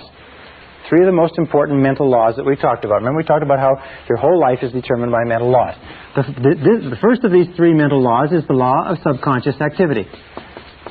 The law of subconscious activity says that whatever you plant into your subconscious mind, it immediately goes to work to bring into your reality. And your subconscious mind makes all your words and actions, it makes all your words and actions fit a pattern consistent with your self-concept. In other words, it keeps all your words and actions in a pattern, fit a pattern consistent with your self-concept, or consistent with all previous information that you have put in. Also, it keeps your words and actions consistent with your dominant goals, which eventually, if you like, become part of your self-concept. So that means that your body language, your attitude, your level of energy, your level of self-confidence, the way you get along with other people, your social skills, everything is consistent with your self-concept. The subconscious, simply without you thinking about it at all, keeps everything consistent with it. So when you feel really good, when your self-concept is positive, you have a bounce in your step. Your body language is confident, it's courageous, it's outgoing, and so on. And when you feel negative, your self-concept is negative, and you will act in the same manner. Which brings us to our second law. The second law is the law of concentration. Actually, this is the ninth law that we've talked about since we began. The law of concentration is very, very, very important. It's so important, as a matter of fact, each of these laws is so important in their place as to be enough in themselves to control your destiny. The law of concentration simply says this. It says that whatever you dwell upon grows. Whatever you dwell upon grows. Whatever you think about over and over again grows in your reality. It's very simple. I used to do a course on creative thinking, and the way that you explain it is you imagine that this is the total mental capacity that you have. And when you send a thought into this, it takes up this amount of space, and all the rest of the mental capacity is used to, this is your thought, is used to think about all of the other things in your mind. But the more you think, from the conscious down to the subconscious, the more of your mental capacity is committed to thinking about this one idea, until you reach a point where if you dwell upon something consistently, you reach a point where you think of nothing else. And as you think of nothing else, you begin to set up this vibratory field. The subconscious mind is the core of the law of attraction and the law of vibration and the law of radiation. You begin to set up this vibratory field that sends out thought energy from you consistent with what you are thinking about, and draws back into your life people and circumstances in harmony with those thoughts. So you just have to look around you and you have to say, What are you thinking about all the time? What are you dwelling on all the time? And the basic rule with regard to the law of concentration is to dwell upon, think about what you want to happen, not about what you fear. And this brings us to the third law in this series, and that is the law of substitution. Now, the law of substitution, I've had many of my graduates tell me this has been the most important law they've ever learned. It's a very simple law, and it's based on a fact that the conscious mind can only hold one thought at a time, positive or negative. If you want to get rid of a negative thought, the mind is not like a vacuum. It doesn't stay empty. If you want to get rid of a negative thought, you have to knock it out, if you like, with a positive thought. Is that you can replace one thought with another. You can replace one thought with another.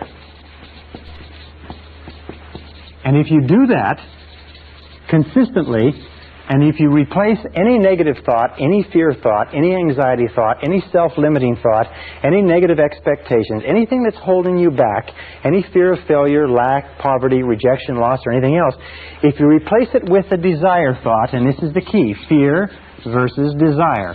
If you keep your mind on what you want and keep it off of what you don't want, as you dwell on your desire, your fears diminish and get smaller. As you think about what you want, eventually, because of the law of substitution, you have less and less time, less and less emotion to think about what you don't want. Why is it that people are successful? It's simply this. In the Bible it says, to them that hath shall more be given, and from him who hath not, even that which he hath shall be taken away. What it means is simply this. The rich get richer, the poor get poorer. Why? It's because the rich think about wealth and affluence all the time. And what do the poor think about? The poor think about lack, loss, and limitation, risk, danger, fear, failure all the time. So if you want to unlock your potential, if you want to go straight to the stars, you have to use the law of substitution to keep your mind on what you want. Use the law of concentration to dwell continually on the results you desire. Be solution-centered rather than problem-centered. Be goal-centered rather than loss-centered. And the law of subconscious activity will begin to adjust your words, your actions, your feelings, your emotions, and everything to the point where you will draw into your life the people and circumstances that will harmonize with it. Now, what's the most powerful thing you can do? It's very simply this. Success begins with taking purposeful, systematic control of the content of your conscious mind. Purposeful, systematic control of the content of your conscious mind. Everything comes back to the law of control, as we talked about at the very beginning. Purposeful, systematic control is best taken by saying over and over again, I like myself. I like myself. I like myself. I like myself. When you repeat, I like myself, or better, I love myself over and over again, you drive this thought into the subconscious mind. More and more you think of yourself in positive terms. More and more you push out thoughts of inferiority, negativity, fear, failure, rejection, and so on. More and more you reprogram all previous data in your subconscious computer so that it is consistent with high self-esteem, personal effectiveness, and excellent personal performance. Is that the key to your success in life is to use the power of your subconscious mind to program it with thoughts, words, pictures, ideas, and feelings consistent with high performance, and keep your mind on what you desire and off of what you fear. Remember, the only thing in the world you can control is your thinking. The only thing in the world you can control are your conscious thoughts, and if you will do that, everything else will become possible for you.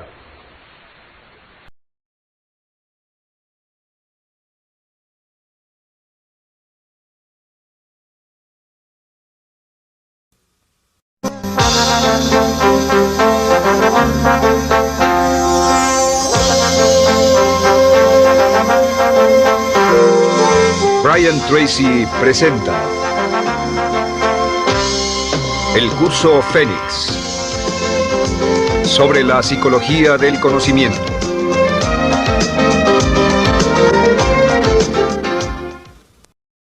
Session 5, Taking Charge of Your Life. We said in the first series of modules that the starting point of all peak performance is self-esteem. It's how much you like yourself, how much you love yourself, how much you accept yourself as a valuable and worthwhile human being. The second part of peak performance, I think the two key requirements, the second part is self-responsibility.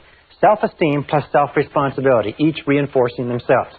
And what self-responsibility says simply is that you are the architect of your own destiny, that you are the master of your own fate, that you are totally self-responsible, that everything that you are or ever will be is up to you and you alone.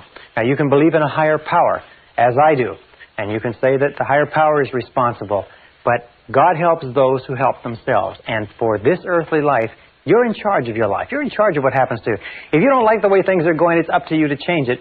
But there's no way that you can ever give away responsibility. And this whole subject of responsibility is one that is very controversial. And as you will see as we talk in this session, it's one that you have to understand with crystal clarity if you want to achieve your full potential as a human being. Now, we go over here. One of the things that we know is we start off as infants, if you like, when we're born. I'll just write I for infant.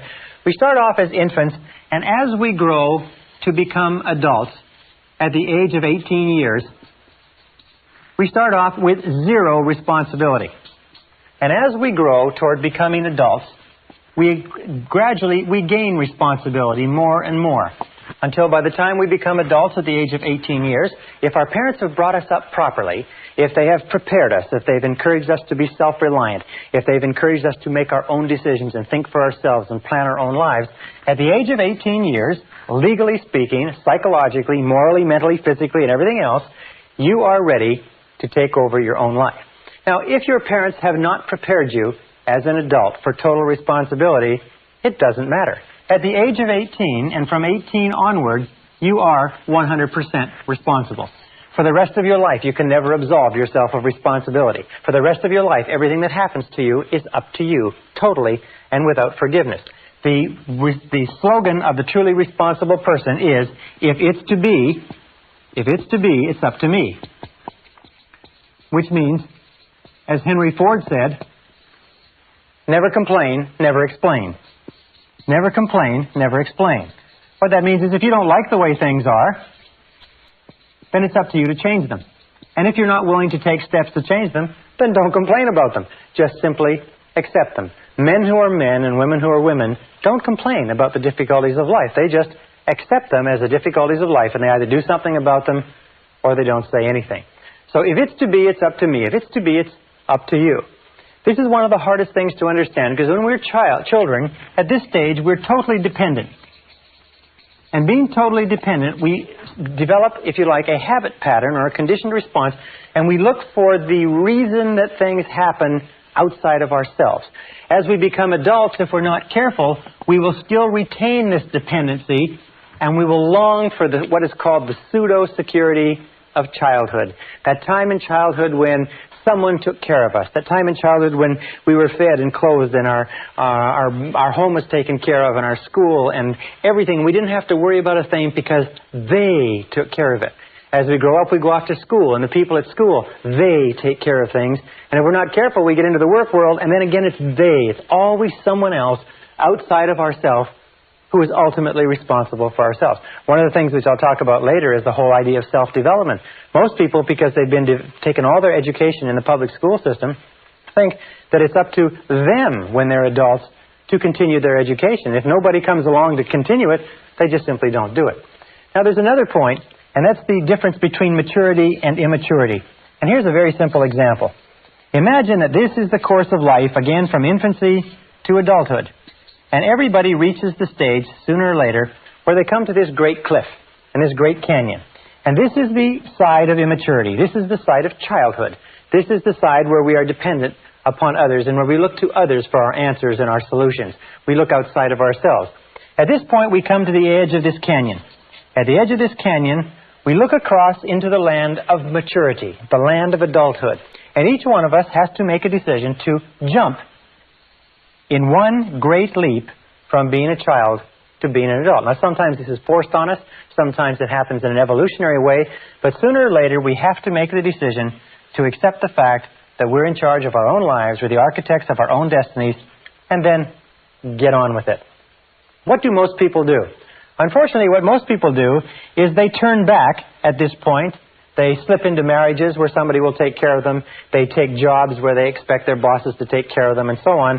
Or they just simply avoid responsibility by looking for the cause of everything that happens to them in other people and other circumstances. It's their bills, it's their health, it's the way their parents treated them and so on. They're not really responsible. On the other hand, sometimes they decide to take a little responsibility but not too much, which is the equivalent of trying to leap over a canyon in 2 jumps. And where the vast majority of people end up, unfortunately, is in the valley. And this is the valley of excuses. The great majority of people spend their whole life in the valley of excuses, making excuses rather than making progress. There's an old saying that says the disease of excusitis, which is the habit of making excuses to excuse away our failures and our inadequacies, is fatal to success. The habit of making excuses is fatal to your success. So the question you have to ask yourself when we talk about responsibility is, what excuses do you use not to move ahead? There was a very famous story by Tolstoy, where Tolstoy and his brothers would play, and they had a game. And the game was that out in the garden there would be a box, and in the box was the answer to all the riddles of life. And you could find the box under a certain bush as long as you didn't think about a big white rabbit. As long as you kept your mind clear of that big white rabbit and you didn't think about the rabbit, you could find the answer to all the mysteries of life. Well, of course, nobody ever found the box, or nobody ever found the answer to the mysteries of life, because they couldn't stop thinking of the big white rabbit. The question you have to ask yourself is, what is your big white rabbit? What is it that you think of? What is the excuse that looms into your mind whenever you think of something that you could do or have or be? A new job, a new challenge, an opportunity, changing something in your life that you're not happy with. What is the white rabbit? What is the excuse that pops into your mind? You say, well, I can't do that because. Or another thing is, yes, but. I'd like to, but. There's always a reason. I'm too young, I'm too old. I'm too tall, I'm too short. I don't have enough education, I've got too much education. It's the wrong time, it's the wrong place, and so on. What is your white rabbit? What is it that sticks in the back of your mind that causes you to make excuses, that causes you to hang back from taking responsibility, that keeps you in the land of childhood, immaturity, and irresponsibility? Very, very important question to ask. Now, when we talk about responsibility, we talk about something else. It's simply this, is that the acceptance of responsibility is not optional. Many of us like to think that, well, I'll take a little responsibility here, I'll take a little responsibility there. No, the acceptance of responsibility is not optional. From the time you become 18 years old, you are 100% responsible. You have no choice in the matter. As a matter of fact, there are very few things in life over which you have no choice, but you have no choice in this. It is mandatory. It is mandatory if you wish to fulfill your potential, if you wish to become everything you're capable of becoming, you must take full responsibility for bringing about the circumstances, for making the changes, for making the hard decisions necessary. If you take the word responsibility, you can break it into 2 words, response and ability. And one of the things which I've learned as I've studied history is that all of life is a series of challenges, difficulties, problems, setbacks, obstacles to face. And the difference between the winners and losers in life is not the difference in problems, because everybody has problems. And most people, and many people, have more and bigger problems than you or I could ever dream of. The difference in life, the difference between winners and losers, is the responses to the problems. Many years ago, a man named Oswald Spengler wrote a book in which he talked about what he called the challenge-response theory. The challenge-response theory simply said that civilizations grow and decline to the degree to which they meet challenges effectively and respond effectively. A small society starts out small, and almost invariably it will be challenged by either an external enemy or nature or weather or something else. If the society responds in a positive and constructive way to the challenge, the society grows. As it grows, it triggers additional challenges, difficulties. If it responds to them effectively, it grows some more. Oswald Spengler studied the 21 great empires of human civilization and found that every single one followed this cycle. As long as the civilization continued to rise to the challenge, it continued to grow stronger and stronger. The reason why this analogy is so important is that we as human beings are exactly the same. We grow to the degree to which we respond effectively, to the degree to which we rise to the challenges without making excuses that life throws at us. And when we look at the great men and women of history, whether it's Albert Schweitzer or Winston Churchill or George Washington or Abraham Lincoln or Franklin Delano Roosevelt, we look at those great people, we find that they were always people that rose to the challenges of the time. If ever you wish to be capable of rising to great challenges, what you have to do is you have to start off on a daily basis rising to small challenges, which means no matter what happens, you accept the challenge, you accept the responsibility, you refuse to make excuses, and you go forward. Now, there's three areas in life, in our modern life, which you must be very, very aware of. The first area is the political area. If you look around you, you will find that there is a great drive toward the government doing it, the government being responsible. Make the government responsible. What people are doing is they want the government to be their parent. They want the government to protect them and take care of them. But as the more you vote for politicians to do things for you, the more you give politicians control. You see, you can never give away responsibility. You can only give away control. How do you give away control? You give away control in terms of voting for them to spend more of your money, regulate more of your businesses, tax away more of your income, and so on. The second area, so let me just finish this. The urge towards statism, collectivism, socialism, large government, and so on is all aimed at somehow making the government, that faceless bunch of bureaucrats, responsible for the challenges of our own lives. Now, the second area where this is prevalent is in the criminal justice system. In the criminal justice system, you will find that the one characteristic of all criminals is that they refuse to accept responsibility for their crime. It was always someone else or something else. It was always their childhood or the background or the other guys. That the way that people get out of the criminal justice system is they accept responsibility for the crimes they've committed.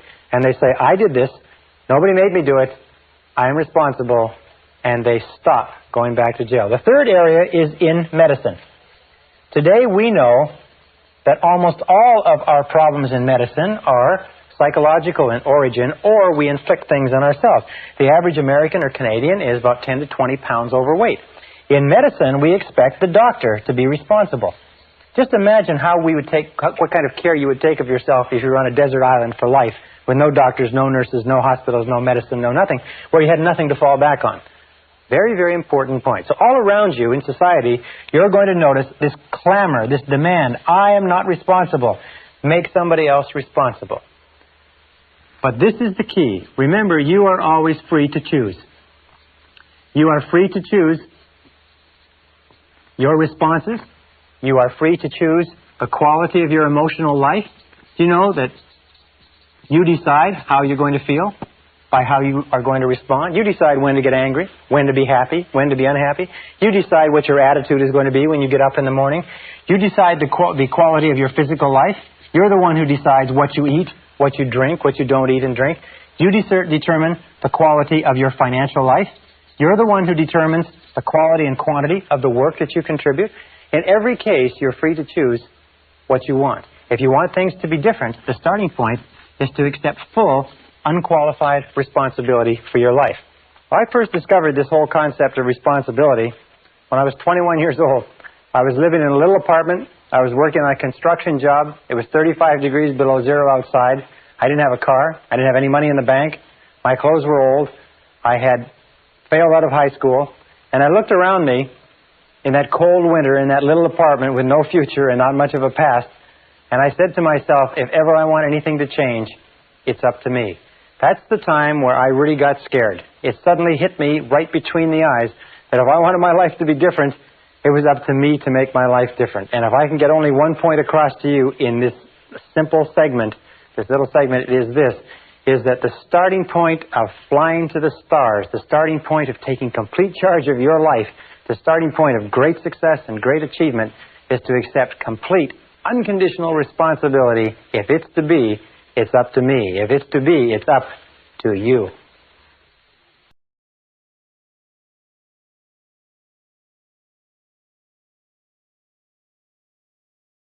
Session 6, Eliminating Negative Emotions. Continuing on the subject of responsibility versus irresponsibility, many years ago, back in 1972, I began a study in an area of metaphysics that dealt with the psychology of the evolution of human potential. And one of the things that leaped out of those pages at me, and I've never really have recovered from it, was the discussion of the connecting link between irresponsibility and negative emotions. And the fact that negative emotions are the great blocking emotions or crippling emotions of your life and my life. If the whole purpose of life, if you like, is to achieve higher levels of peace of mind, happiness, contentment, satisfaction, and so on, we have to sit down and we have to look and say, what stops us, or what is blocking us, or what gets in the way of us really enjoying our lives? And you find invariably it's negative emotions of some kind. Now, I'm not talking about the negative emotions that are associated with someone dying or with a great loss. I'm talking about the negative emotions that we experience on a day-to-day basis that rob us of peace of mind, rob us of health and energy, affect our loving relationships, get in the way of our financial independence, rob us of a feeling of fulfillment, and so on.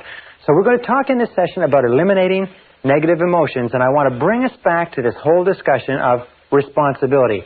This is one of the most important things that I've ever found in my life. It's simply this, is that if we take a graph or chart, and come with me for a second and let's chart this, and we take from the highest to the lowest, and up here we have a totally responsible person. This is a person who is completely self-assured, completely self-responsible, makes no excuses at all. And down here at the other end we have an irresponsible person, a person who makes excuses for everything. Now, this is the positive end of the scale, this is the negative end of the scale.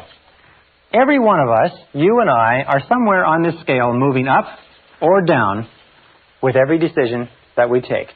Now, we have found, and this is what got to me, and I said a little bit earlier, that there's a one-to-one relationship between how much you feel you are in control of your own life and how positive or how happy you are. Well, there's a one-to-one relationship between the amount of responsibility you accept and the amount of control you experience in your life. And there's a one-to-one relationship between the amount of responsibility and control you accept and the amount of freedom that you feel that you have. Freedom is the indispensable requirement for happiness. That true success, true happiness in life means being free to live your life your own way as you decide, without anybody else telling you what to do. Living your life as a bird, free as a bird, to do whatever you want. Well, there's a direct relationship between responsibility, control, and freedom, and there's a direct relationship between these three and positive emotions. Now, positive emotions are the great emotions. Positive emotions are those of happiness and love and joy and vitality and energy and exuberance and enthusiasm and excitement and so on. Now, down at the other end, however, we have an attitude of irresponsibility. And what does that lead to? This is what shocked me so much when I first learned it. It leads to a lack of control. Is that to the degree to which we are irresponsible, we lose control. Our inner selves disintegrate and fragment. It also leads to a lack of freedom, because we no longer see ourselves as free agents choosing the direction of our own lives. We see ourselves as pawns, as victims, if you like, of external forces. And a lack of control and freedom leads to negative emotions.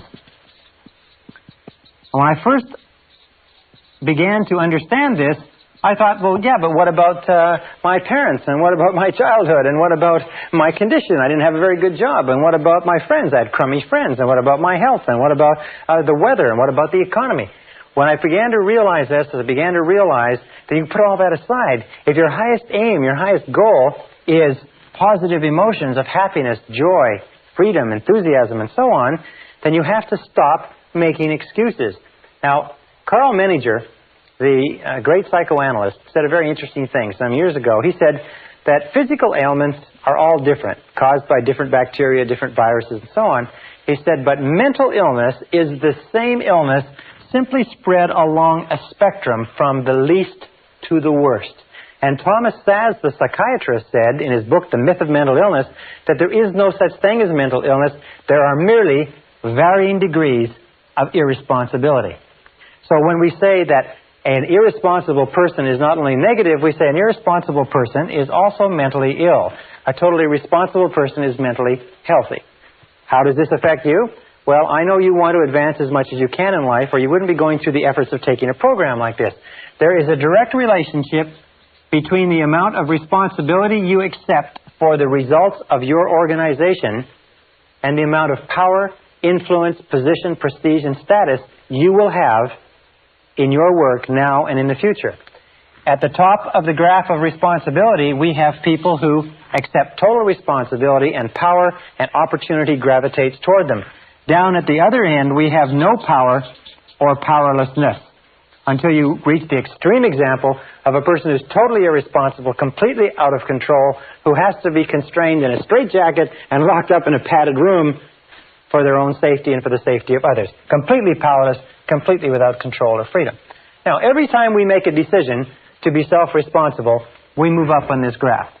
Every time we make a decision to make excuses, we move down on this graph. So let's take it a little bit further, and let's talk about the relationship between negative emotions and irresponsibility so that you understand it perfectly clearly. And a perfect example is this. Imagine here is a tree. All right? Here's a tree, and here is the bushes. This is what is called the negative emotion tree. In the negative emotion tree grows the predominant negative emotions: fear, doubt. Many people have considered that self-doubt is the most destructive of all negative emotion, holds you back more than you can imagine. Also, hate is a negative emotion. Then there's envy. There's resentment. And then, of course, there's resentment's sister, guilt.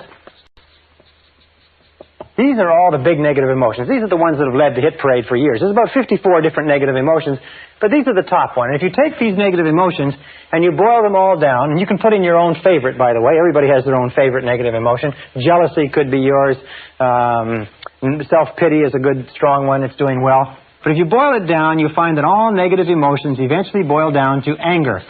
Either inwardly expressed, that is where you make yourself sick, or outwardly expressed, that is where you make other people sick. And this negative emotion tree, if we just take a look at its structure, we find the negative emotion tree has a root system. Now, the root system is where the nutrients come from that keep the negative emotion growing and keep the fruit of the negative emotion growing and blossoming.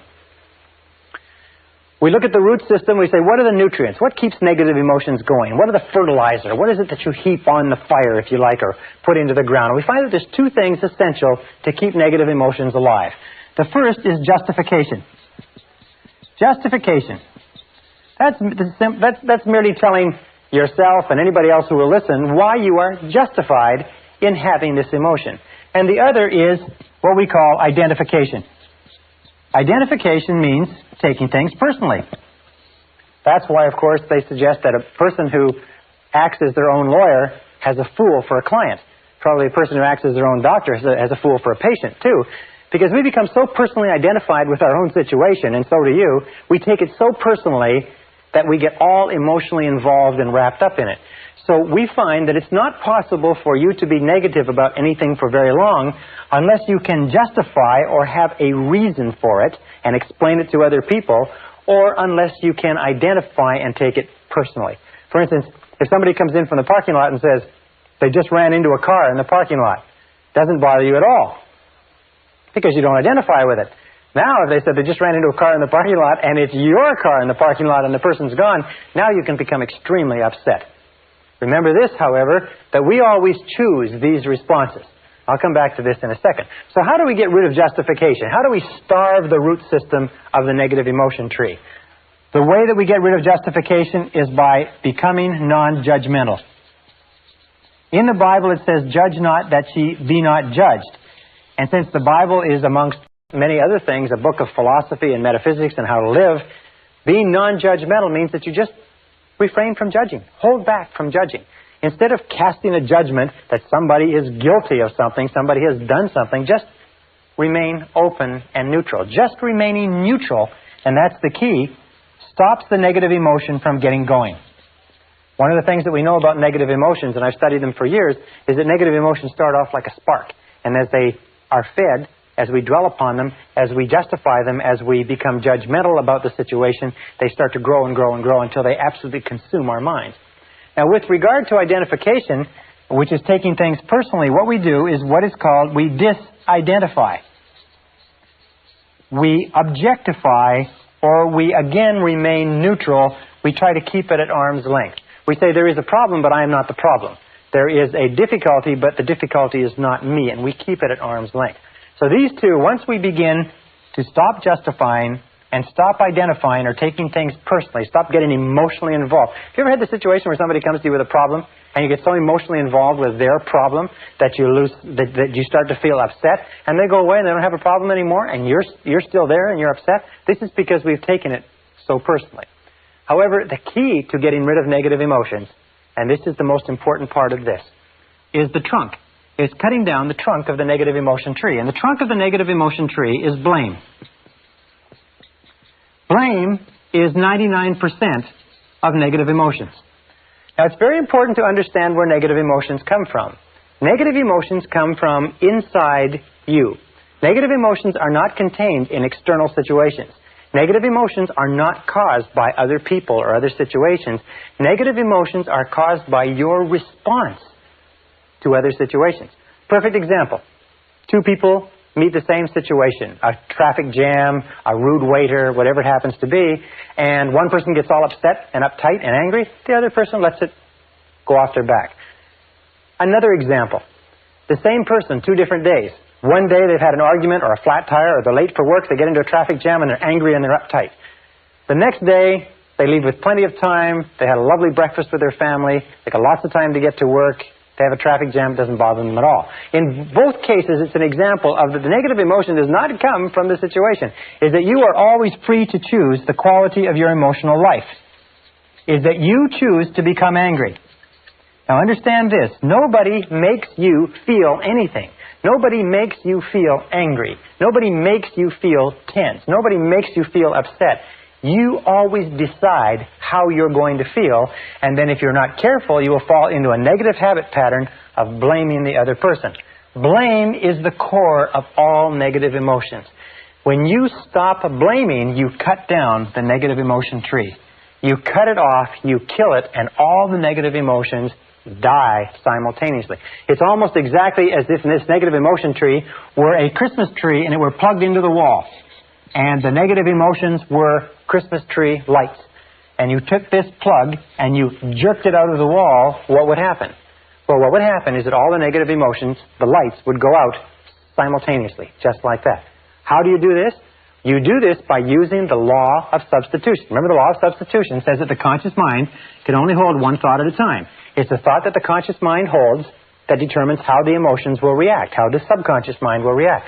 Since it can only hold one thought at a time, what you do is you knock out the thought that is causing the negative emotion, the blame thought, and you replace it with this affirmation. I am responsible. I am responsible. I am responsible. This, in conjunction with I like myself, I am responsible, is the most powerful, positive affirmation you can use, because the instant that you say, I am responsible, you exert complete control over your emotional life.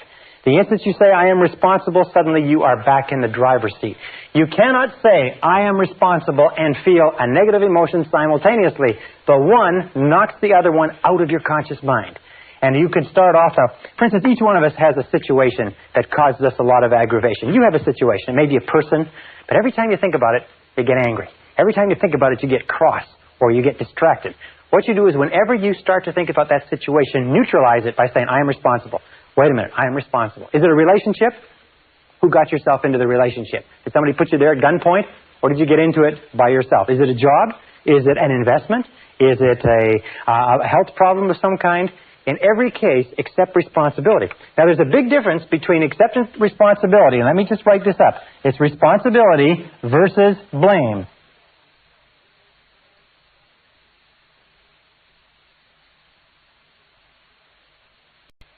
Responsibility versus blame. What is blame? Blame always looks backward toward the past. Blame looks toward the past, toward what cannot be done, toward what can't be changed. Responsibility always looks to the future. So people say, well, when you accept responsibility, isn't it the same as saying you're to blame? No. It's the same as saying that you are in charge of the quality of your thinking from this moment onward. So let us say that you come out to the parking lot and somebody's run into your car. Now, you have two choices. You can become angry and upset and run around and scream and shout, or you can act in a responsible manner. You can do everything possible to trace the culprit, and other than that, you can live with it maturely.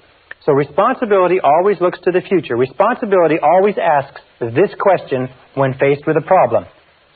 What can we do? Not who did it, but what can we do from here? Where do we go from here? What can we do? This is the question of the responsible person.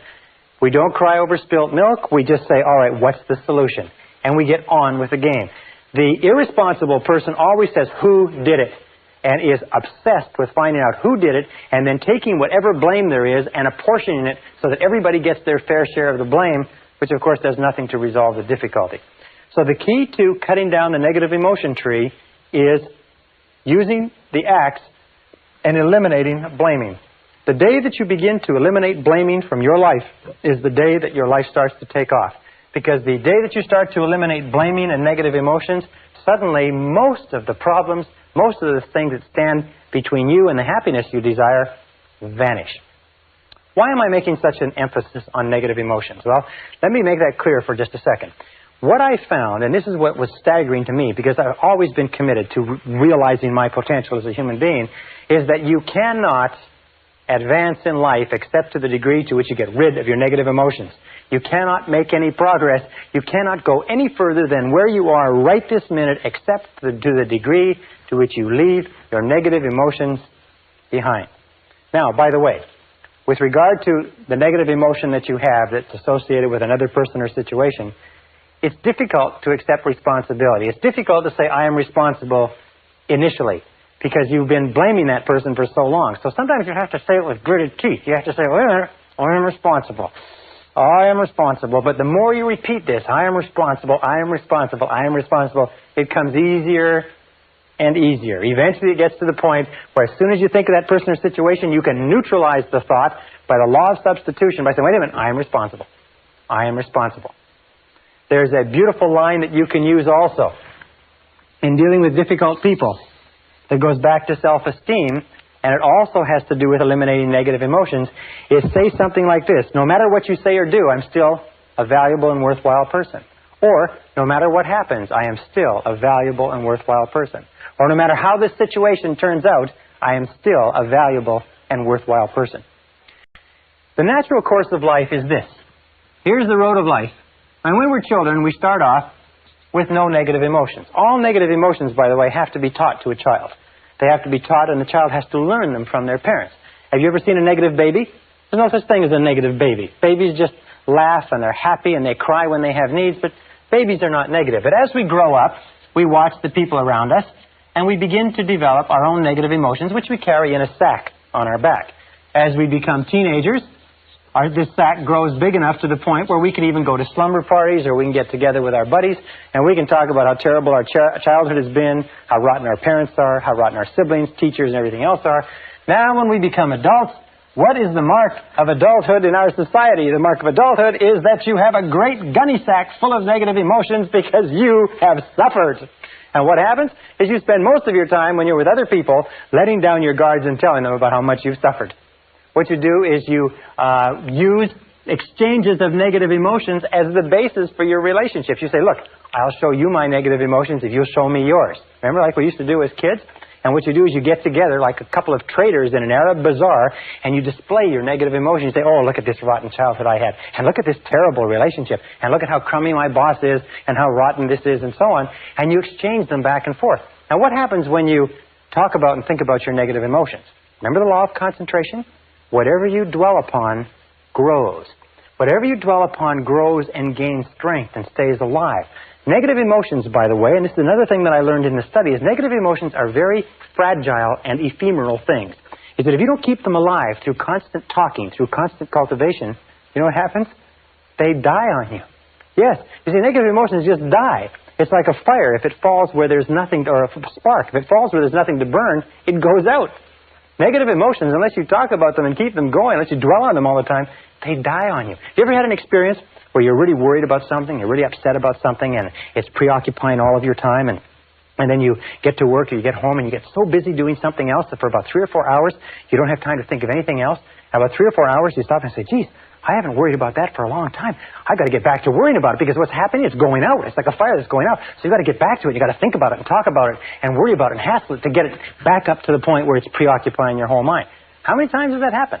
Well, what the mature adult does is the mature adult leaves their negative emotions by the side of the road and gets on with the rest of their life. They get on with the rest of their life. They leave them there instead of dragging them along. They leave them like a big pile of garbage at a garbage strike. They just leave it there. And when people say, how are things going? You say, wonderful. You say, how's life? You say, terrific. You say, how's your relationships? Couldn't be better. How is your health? How are you feeling? I feel great. In other words, don't talk about negative things, because when you talk about negative things, you actually increase them and you draw more of them into your life. Look at the people that you know who have problems. You notice the people that you know who have problems all the time, never seem to solve their problems, are people who talk about their problems all the time. To him that hath shall more be given, from him who hath not, even that which he hath shall be taken away. Now, this is another critical point with regard to relationships. And I learned this again in my studies. It is that each of us has a certain amount of suffering that we've gone through, and people fall in love with their suffering. People love their suffering. As a matter of fact, they feel that they've paid for it, they've thought about it, they've lived with it for so long that most people are very reluctant to give up their suffering. You can't talk them out of it. You say, well, why don't you just forget it? Why don't you just put it behind you? Why don't you just get on with it? They say, well, I can't do that. Do you know how much I've suffered? Do you know how much emotional investment I've put into this relationship, this job, this career, and so on? I remember, I can tell you 1,000 people who have come up to me who are in bad relationships. And they say, well, I've been in this relationship or in this marriage now for several years, and I'm miserable, I'm unhappy, we don't like each other, it's going nowhere. I say, why don't you do something about it? But after all these years? And what I say to them is, I say, look, the average life expectancy of the average American today is between 75 and 80 years, and it's going up. By the time we reach the end of the century, the average life expectancy will probably be 80, 85, 90 years old. Do you know what that means? That whatever age you are now, and you may be 20, 25, 30, 35, it doesn't really matter, you subtract that from 80, you get the number of years that you've got left to live in this current situation. You ask yourself, do you want to live in this situation for the next 30, 40, 50 years? And the answer, in all honesty, has to be no, because it's probably not going to get any better. People love their suffering. They hate to give up their suffering. So what we've devised is a very simple bit of advice. And this advice, I just recently discussed this with a consulting psychologist, and he said it's the simplest advice he's ever heard to give to people who need it.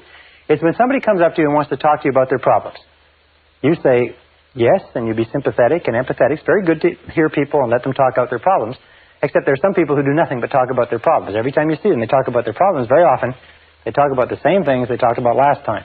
What you do is you say, yes, I hear what you say, and I'm very sympathetic. However, you're responsible for your own life. You are responsible. What are you going to do about it? You are responsible for your own life. What are you going to do about it? Now, what will happen is this, is that your good friends will say, yes, you're right, I am responsible. I have to make a change. I have to do something about it. And they'll go out and they'll do it. As a matter of fact, they'll come and they'll lay out all their problems to you, and all you say to them is this. You say, well, what do you think you should do about it?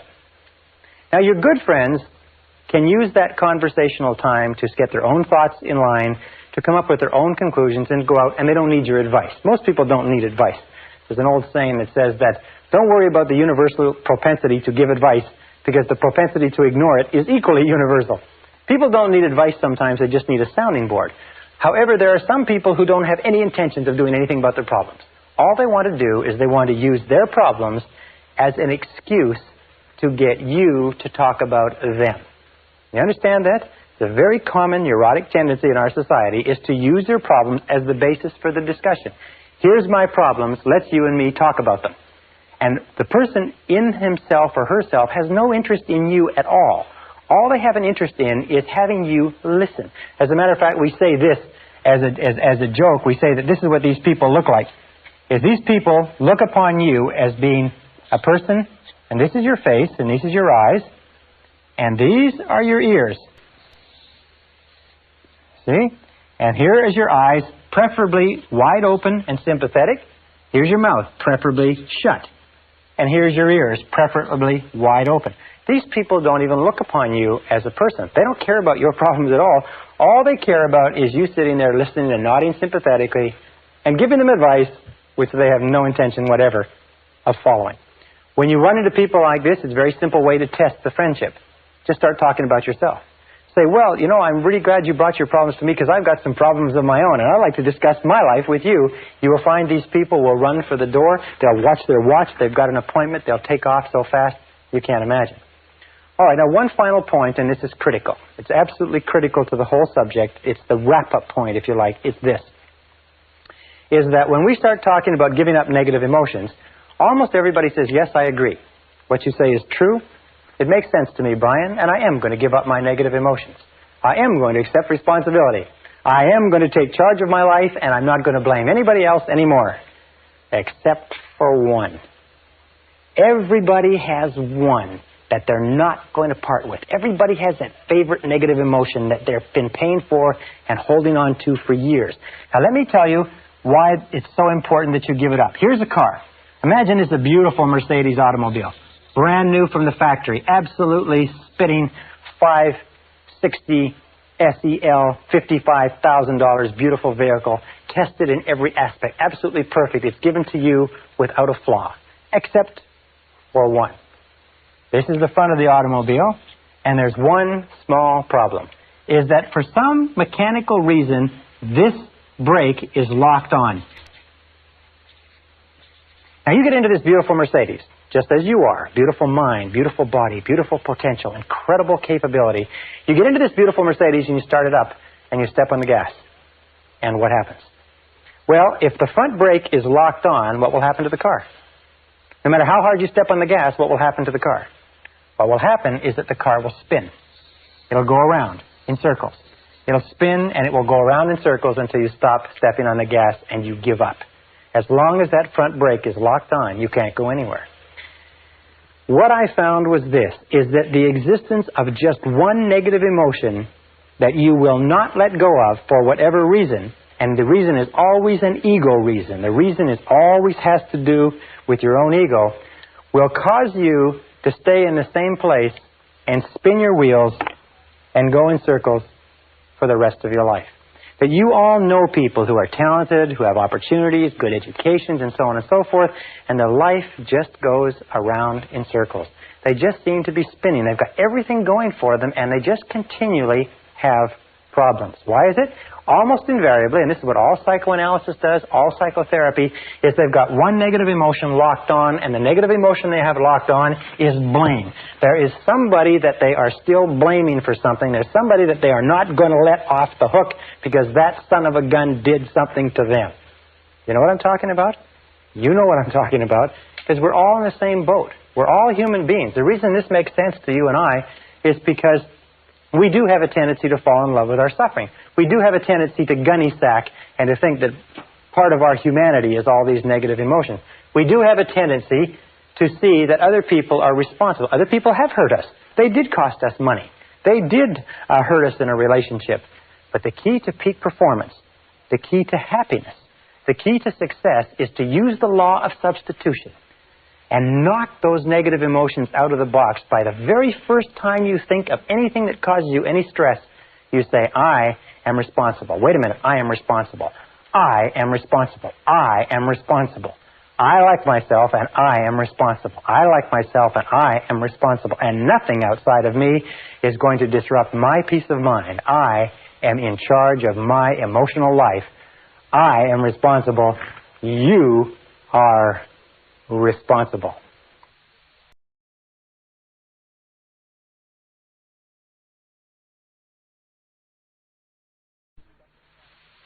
Session 7, Releasing Your Brakes. When I began studying negative emotions many years ago, the most critical point I discovered was that you cannot make any progress toward health, happiness, love, and fulfillment of your potential as long as you insist on keeping your negative emotions intact. Now, the only good thing about negative emotions, if there is any good thing at all, is that negative emotions are not permanent. Even according to Sigmund Freud, there is no permanent place for negative emotions in the subconscious. In other words, they are unwanted visitors. They are negative habits or negative response patterns that can be eliminated. And the starting point of eliminating them is understanding where they came from.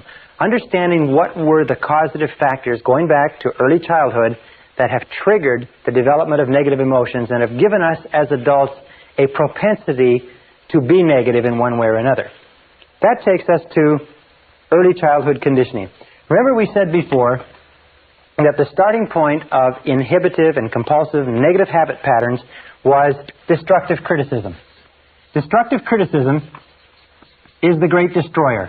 Destructive criticism destroys people on the inside and leaves them walking around on the outside. More personalities have been undermined and destroyed. More self-esteem has been cast aside as a result of destructive criticism than anything else that we can possibly imagine. So destructive criticism is the great killer. Now, why is it so bad? Well, we know that children as infants, children as they're growing up, have a tremendous need for love and approval from their parents. In fact, many psychiatrists and psychologists have said that the number one reason for mental illness in adulthood is withdrawal of love, or love withheld. We know that any prestigious person, any person who is important to a child, has an inordinate impact on that child, and that children up to the age of 6 years have very little ability to discriminate between valid and invalid criticism. What this means is that anything that a parent or an older sibling or an older relative, anything that a prestigious person or important person says to a child is accepted as true. It's accepted as a valid representation of reality. If a mother says you're a bad boy, if daddy says you're lazy, if someone says that you're not dependable, if someone says you're stupid or you're clumsy or you're ugly, the child has no capacity whatever to discriminate between valid and invalid. The child accepts that as a true representation of reality. It bypasses the conscious mind, goes straight into the subconscious, and is stored. Many of us, as adults, are still living on the basis of negative information that was programmed into us when we were children. And then as adults, what do we say? We say, well, that's just the way I am. Or, I've always been that way. Or some people even say, well, it runs in the family. Your father was like that, children are like that. Or your mother was like that, and so on. But where did it come from? None of these things run in the family. For instance, when I was growing up, my parents had gone through the Depression. And the Depression had made an inordinate impact on them. So whenever we talked about buying anything, all the time I was growing up, my parents would become very, very tense, and they said, we can't afford it. We can't afford it. We can't afford it. We can't afford it. They had this lack mentality, this we can't afford it mentality all their lives. And I grew up, so even though I've never experienced the Depression, and you've never experienced the Depression in most cases, 10, 20, 30, 40 years later, we're still saying, I can't afford it. I can't afford it. I can't afford it. We're still going on the basis of those critical remarks, those emotionalized remarks that our parents said. Maybe your parents said, as my father told me over and over again, you never finish anything you start. You never finish anything you start. You never finish anything you start. Or you're lazy. You never finish anything you start. You know, when I was an adult, I had a terrible time finishing things that I started. As I would get close to the end of a task, I would actually begin to seize up and look for every single excuse to procrastinate and delay. Now, the second factor that predisposes us to negative emotions is lack of love. We know that children's personalities develop to the degree to which they receive a high quality and a high quantity of love from their parents. There's a one-to-one relationship between the amount of love, the quality and quantity of love, and healthy personality. That love withdrawn or deprivation of love is the key cause of unhappiness, negativity, and mental illness in adulthood. Now, in order for a child to feel truly loved, the child must have high self-concept parents, and most of us, unfortunately, had parents that were the victims of their parents and the victims of their parents. What one of the writers says, everybody is a victim of a victim. We are all victims of victims. In other words, parents meant to raise us the best way they could, but they were victims of victims themselves. Now, in order for a child to feel fully loved, 3 conditions have to exist. Number 1 condition is that parents must love themselves. Parents must love themselves. Remember, you can never give any more love to others than you have for yourself. If you don't love yourself, you can't love your children. If you have a little bit of love for yourself, you have to spread it over your children. If you have a little bit of love for yourself and that's all taken up by your husband or your wife, then sometimes, even though you want to love your children, you don't have the love. Even if your parents wanted to love you, in many cases, they didn't have the love to give. Why? It's because they never got it when they were growing up. The second requirement is that parents must love each other. In order for a child to grow up feeling self-confident, to grow up feeling loved, to grow up feeling safe and secure, he or she must grow up in an environment where the parents love each other.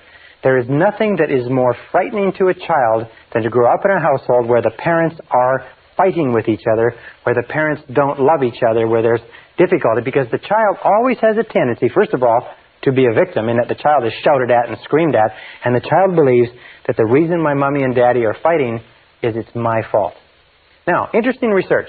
Since there are so many single-parent families today, interesting research shows that when one of the parents leaves as a result of a separation or a divorce, the remaining child or children are invariably convinced that the reason the other parent left was because of something they did. And it's critical, if a marriage or a relationship is going to end and one is going to leave, that the remaining parent tell the children over and over again that the reason the relationship didn't work out has nothing to do with you.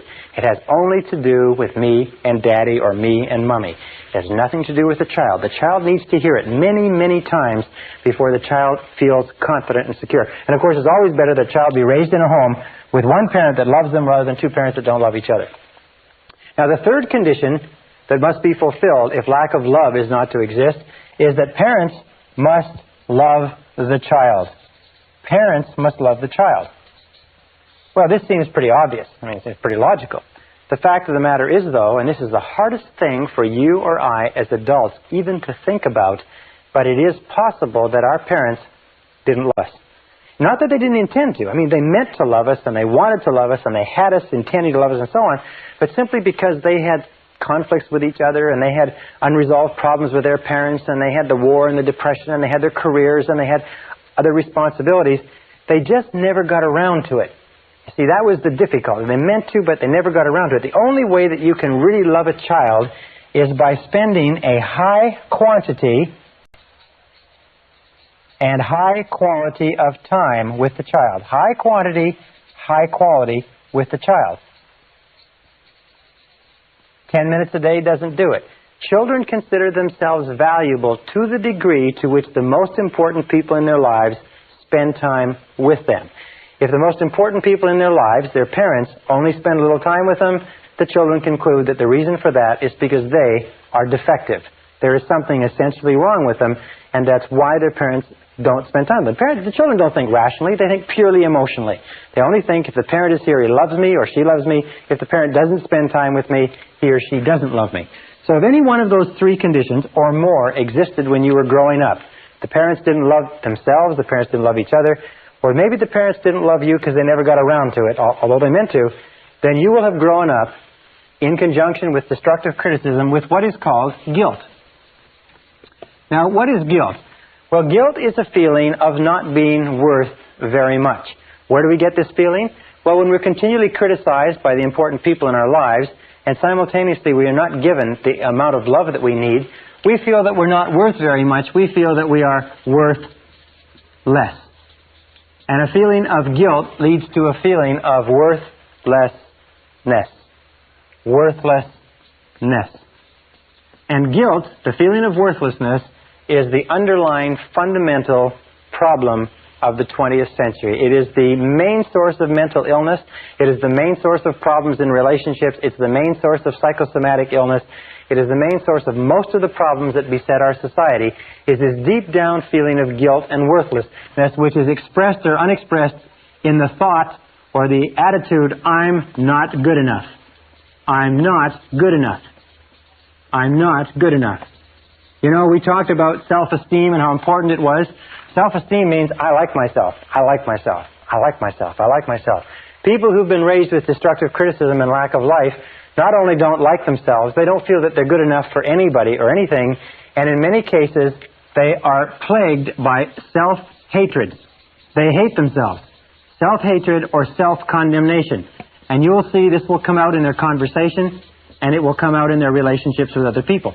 People who hate themselves, even though they want to have good relationships with other people, are simply not capable of it. People who don't feel that they're good enough for anything will always bring it to the surface. It will always be a problem. Now, what are the main reasons for guilt? Actually, where does guilt come from? Guilt comes from three negative sources. Negative parents, negative influences, or negative religion. One of the three. Any one of the three uses guilt, and guilt is used or practiced, especially by parents and by some religious denominations, for two reasons. One is punishment.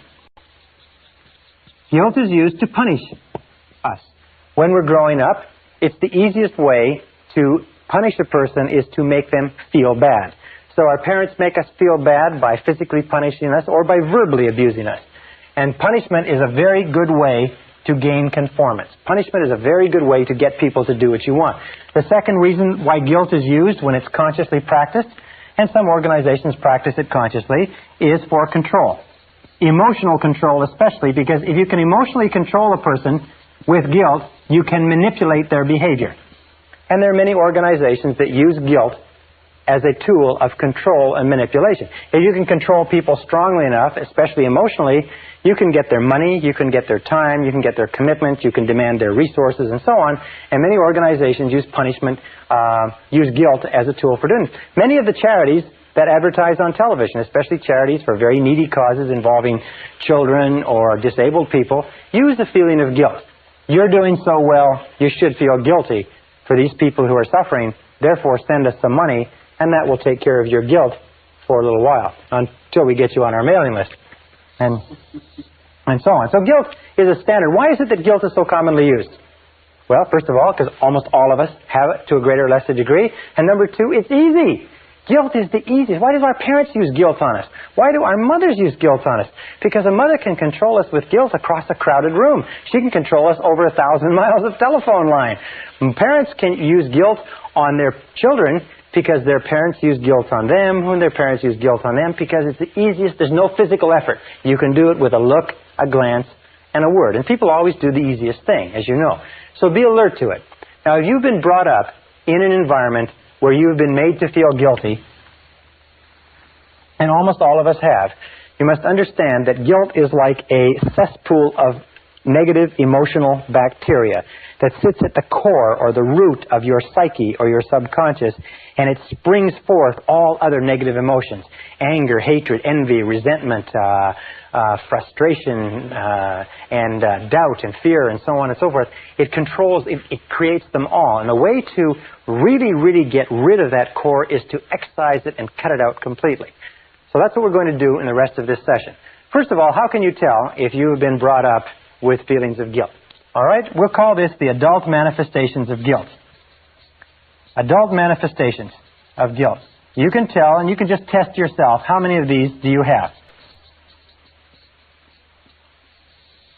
Number one, adult manifestation of guilt, is you have feelings of inferiority. Feelings of inferiority, feelings of inadequacy, and feelings of undeservingness. In other words, you don't feel that you deserve good things to happen to you. If a person has been brought up with destructive criticism, made to feel guilty, then when they do succeed, even with tremendous effort later on in life, they have a terrible tendency to feel that they don't deserve it. This is called, by the way, fear of success. Fear of success is just another way of saying that a person who has been conditioned to believe themselves to be unworthy or not good enough feels very, very uncomfortable when they experience success. They feel very, very tense and uneasy. As a matter of fact, if they feel too much tension, they'll start snorting coke, drinking too much alcohol, they'll engage in self-destructive behaviors, they'll have a tremendous, overwhelming feeling of anxiety, like somebody's going to find them out. There's a book on the bookstand that says, if I'm doing so well, how come I feel like an imposter? They have what is called the imposter syndrome. Have you ever been successful at something and people come up to you and say, boy, you did a great job at that, or that's wonderful, even if you had worked hard at it, and you felt like they were going to find you out? You felt like, you know, they would find out that you weren't really that good, that it was just a fluke, it was just an accident. And of course, that's what people say. They say it was just a fluke.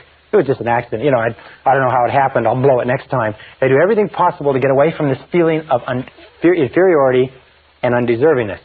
So be alert to that.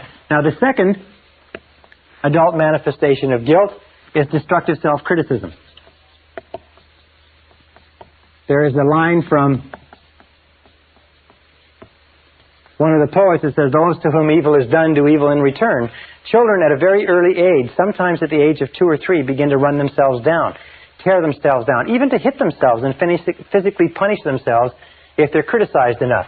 They're always saying the equivalent of, I'm not good enough, or I'm not very good. And they punish themselves. So destructive self-criticism is a real symptom of an underlying feeling of guilt and inadequacy. Number 3 is easily manipulated by guilt. People can pull your guilt strings. Very simple. As a matter of fact, we find that there are two types of people in the world. There's guilt throwers and there's guilt catchers. And these people are invariably attracted to each other. And of course, the guilt thrower is the person who identified with the parent who threw the guilt. The guilt catcher is the person who identified with the parent who caught the guilt. But the guilt throwers and the guilt catchers then get together. They balance nicely. They settle down. They raise new generations of little guilt throwers and guilt catchers. But you can tell that you're easily manipulated by guilt. Because you've been conditioned to be responded to. Your boss can pull your guilt string. A person on a bus can pull your guilt string. The airline flight attendant can pull your guilt string. Be very, very alert to this. The third manifestation, or the fourth manifestation of guilt, is that you use it. You use guilt and blame generously. Why? Well, it's been worked on you, you work it on them. I mean, if exchange is a fair deal. You use guilt and blame generously. It becomes the basis of your relationships with other people. Because when something goes wrong, you pin the rap on them. Something goes wrong, you blame someone. Instantly there's a problem, you look around to see who's to blame. They did an interesting experiment in Candid Camera a few years ago where they took and they put a patch of ice on a sidewalk where it shouldn't be. It wasn't that cold, but they froze the ice. And then they watched how people would react as they walked along. And they'd be walking along, and they'd hit this patch of ice, and they'd grab their balance, and they'd turn around. The first thing they'd do is they'd look at the person closest to them, and they'd glare at them, as if they're furious. In other words, they looked at somebody to blame. Now, if there wasn't anybody within 10 or 15 feet, they would get their balance back again. They'd look around. There'd be nobody around them, and they'd kick the ground and stomp on the ground and walk away. See, our natural tendency whenever anything goes wrong is to look for someone or something to blame, especially if we've been brought up being blamed continuously. And the fifth manifestation is what is called victim language. Now, remember we talked about the law of concentration. It says whatever you dwell upon grows. It also says that if you use victim language, you keep the guilt alive. You reinforce it, you build it, you grow it, you fertilize it. Victim language is language like I can't, I can't, I can't. Whenever you say I can't, I can't, I can't, you're sending a message to the subconscious mind. The subconscious mind picks up that you are helpless, that you're not in control, that you're a victim. And so when you actually come to want to do something, the subconscious mind just feeds back your own command and says, you can't, you can't. The second thing is you say, I have to, I have to. Again, I have no control, I'm not in charge. But here's two other expressions of victim language that you've got to be careful of. And it's this one, I'll try. I'll try. Whatever it is, I'll try. What does the words I'll try mean? Well, let me tell you what they mean. They mean I'm going to fail, and I'm telling you in advance so that you can't come back on me. In other words, you say, well, I'll try to be there on time, but what you're saying is I'll probably be late, and there's no point. You can't come back on me because I said I'd try. Whenever a person says I'll try, they are excusing failure in advance. If you went to the doctor and the doctor did an examination and checked you all over and looked at you and came back and said, well, geez, you're in terrible condition. We're going to have to do triple bypass surgery and get you over to the hospital right now. I'm surprised you even made it in. And you say, well, geez, doctor, I sure hope you'll do a good job. And he says, I'll try. And he says, I'll try. He said, wait a second. Maybe I got to get a second opinion. You go to a lawyer. You're charged with something. You go to a lawyer and you present your case to the lawyer and say, look, will you defend me? He says, I'll try. What is he saying? He's saying, look, I've looked at the case, and from what I see, there's not much hope, but I'll take it on anyway. I'll try. And they're the ones that try to get you to pay in advance, too. Another set of words that you mustn't use. By the way, with regard to I'll try, what you do is you say, I'll do it or I won't do it, not I'll try. If ever, in our business, we run a very, very active business. Whenever we call somebody up and we ask them, can we get this or that, and they say, well, I'll try to have it to you by Friday, or I'll try to get it done on time, we instantly know that they're telling us that they want off the hook, they're not going to do it. And so we never let anybody get away with I'll try. We say it has to be done or not, and we want a guarantee. And if necessary, we'll go and pick it up. But whenever they say I'll try, what they're doing is they're sloughing you off. So be alert to that. And the other words are I wish. A wish, as they say, is a desire or a goal with no energy behind it. I wish. What does I wish mean? I wish means that I would like to have something, but I know I never can. When you say, I wish I could lose weight, what does it mean? The unspoken words are, but I know I can't. Why can't you? Because of the excuses that you have and the metabolism that you have and the problems and so on. There's always reasons because you have to go out and so on. I wish I could quit smoking. I wish I could get fit. I wish, I wish, I wish. Whenever you use the words I wish, you signal to the subconscious that this is something that you do not believe it's possible for you to achieve or acquire. The subconscious then completely discards it as a goal and gives you no energy, no motivation, no drive, no desire to accomplish it. So be very, very alert to victim language. Be alert to the expression, yes, but. Oh, I do it, yes, but. Oh, someone says, why don't you do this? You say, yes, but. The word but, by the way, is the great eraser. When a person says, you know, you could certainly increase your income or increase your output or be a better person or happier or lose weight or whatever else it happens to be, and you say yes, but, what you're saying is you're erasing the whole statement that has gone before. You send a message to your subconscious that says, no possibility, make no effort, focus no energy, commit no capacity to the accomplishment of this goal. So people who've been brought up feeling guilty have 5 qualities or 5 adult manifestations. One is they feel inferior, they feel inadequate, they feel like they don't deserve good things to happen to them. You're very alert to that. Number 2 is they run themselves down continually. They use destructive self-criticism. Number 3 is they use guilt and blame on themselves and on others. Number 4 is they're easily manipulated by guilt. Number 5, they use victim language. So let's go and say, how do we get rid of guilt? Isn't it amazing how this board just clears? Isn't that amazing? It's absolutely vanishing. We have a sort of a magic wand that we wave when I go over and sit on that desk. Okay, how do we rid ourselves of guilt? Ridding yourself of guilt. Here's the process. It's got a few really critical steps. Number 1, top of the list, eliminate destructive self-criticism. Eliminate destructive self-criticism. In other words, never say anything destructively critical about yourself. Just don't say it.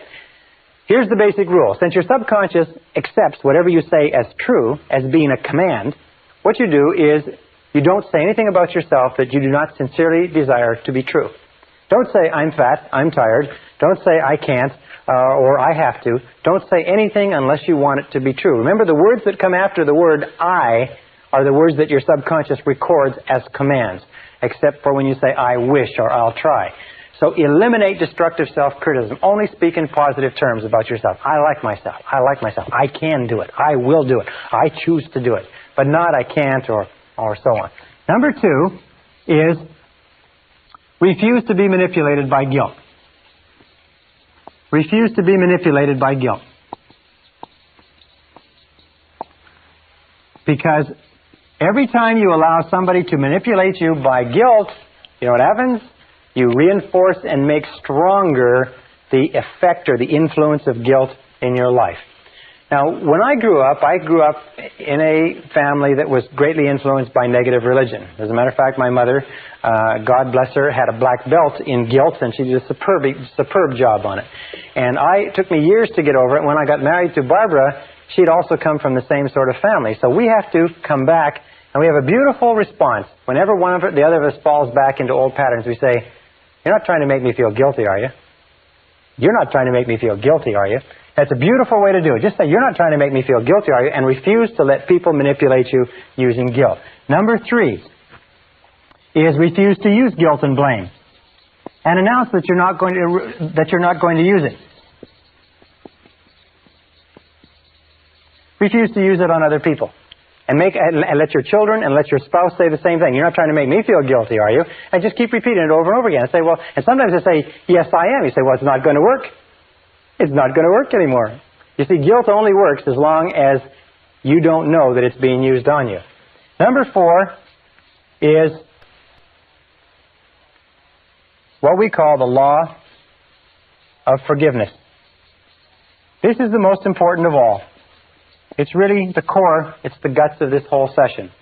The law of forgiveness simply says that you are mentally healthy to the degree to which you can freely forgive and forget grievances against you. That your ability to forgive others is the key determinant of your happiness and success in life. Your ability to forgive others is the key way to eliminate guilt. Your willingness to forgive others and to let go past grievances is the single most important determinant of whether or not you are a fully integrated, fully functioning adult human being. Because the tendency to blame and to hold grudges is a childlike, pathological tendency that is possessed by all people who are mentally ill. The ability to let go of grudges, to forgive freely, is the mark of the truly enlightened human being. Now, if you accept that as true, there's 4 people that you have to forgive. Number 1 is forgive your parents. Forgive your parents for everything that they've ever done that hurt you. Most of our research shows that almost all of our adult problems trace back to being unwilling or unable to forgive our parents for something that they did that hurt us. Forgive them 100%. Write to them, telephone them, tell them, or at the very least, forgive them in your heart, but forgive your parents. Number 2 is forgive others. Forgive everyone else. Forgive everyone who has ever hurt you in any way for anything. Just let it go. Now, some people say, well, I can't forgive that person because what a terrible thing they did to me. Remember this, that forgiveness is perfectly selfish. Forgiveness has nothing whatever to do with the other person. It has only to do with your peace of mind and with your assuring your own mental integrity. Number 3, forgive yourself. Forgive yourself for every wicked, senseless, brainless, foolish, stupid thing you ever did. Because every single person has done wicked, senseless, brainless, foolish, ridiculous things. But forgive yourself 100%. And finally, the last part of this is if you have done something to hurt someone else, go and apologize. It's amazing how many lives are ruined year after year by people who do not have the intestinal fortitude, the guts, the courage to go and say, I'm sorry. One of the most important things in life is to develop character. We develop character to the degree to which we do things which are hard for us, the degree to which we do things which we know are right, even though they're difficult, and especially when they're difficult emotionally. And the key to getting rid of guilt, the key to being a totally, fully functioning person, is to forgive others. Forgive people that you've been in relationships with. Forgive previous employers. Forgive friends who've hurt you. Forgive investments that went wrong. Forgive bosses that fired you. Forgive your parents. Forgive everybody. Develop an attitude toward life that you refuse to hold a grudge against anybody. Just repeat over and over again, I forgive him or her for everything. I forgive him or her for everything. I forgive them for everything. And let it go. The key to freeing yourself from negative emotions is to absolutely refuse to carry any negativity forward. Remember, it's a perfectly selfish act. You can be as selfish as you want. The act of forgiveness frees you and liberates the other person and guarantees that you will move rapidly toward the fulfillment of your potential.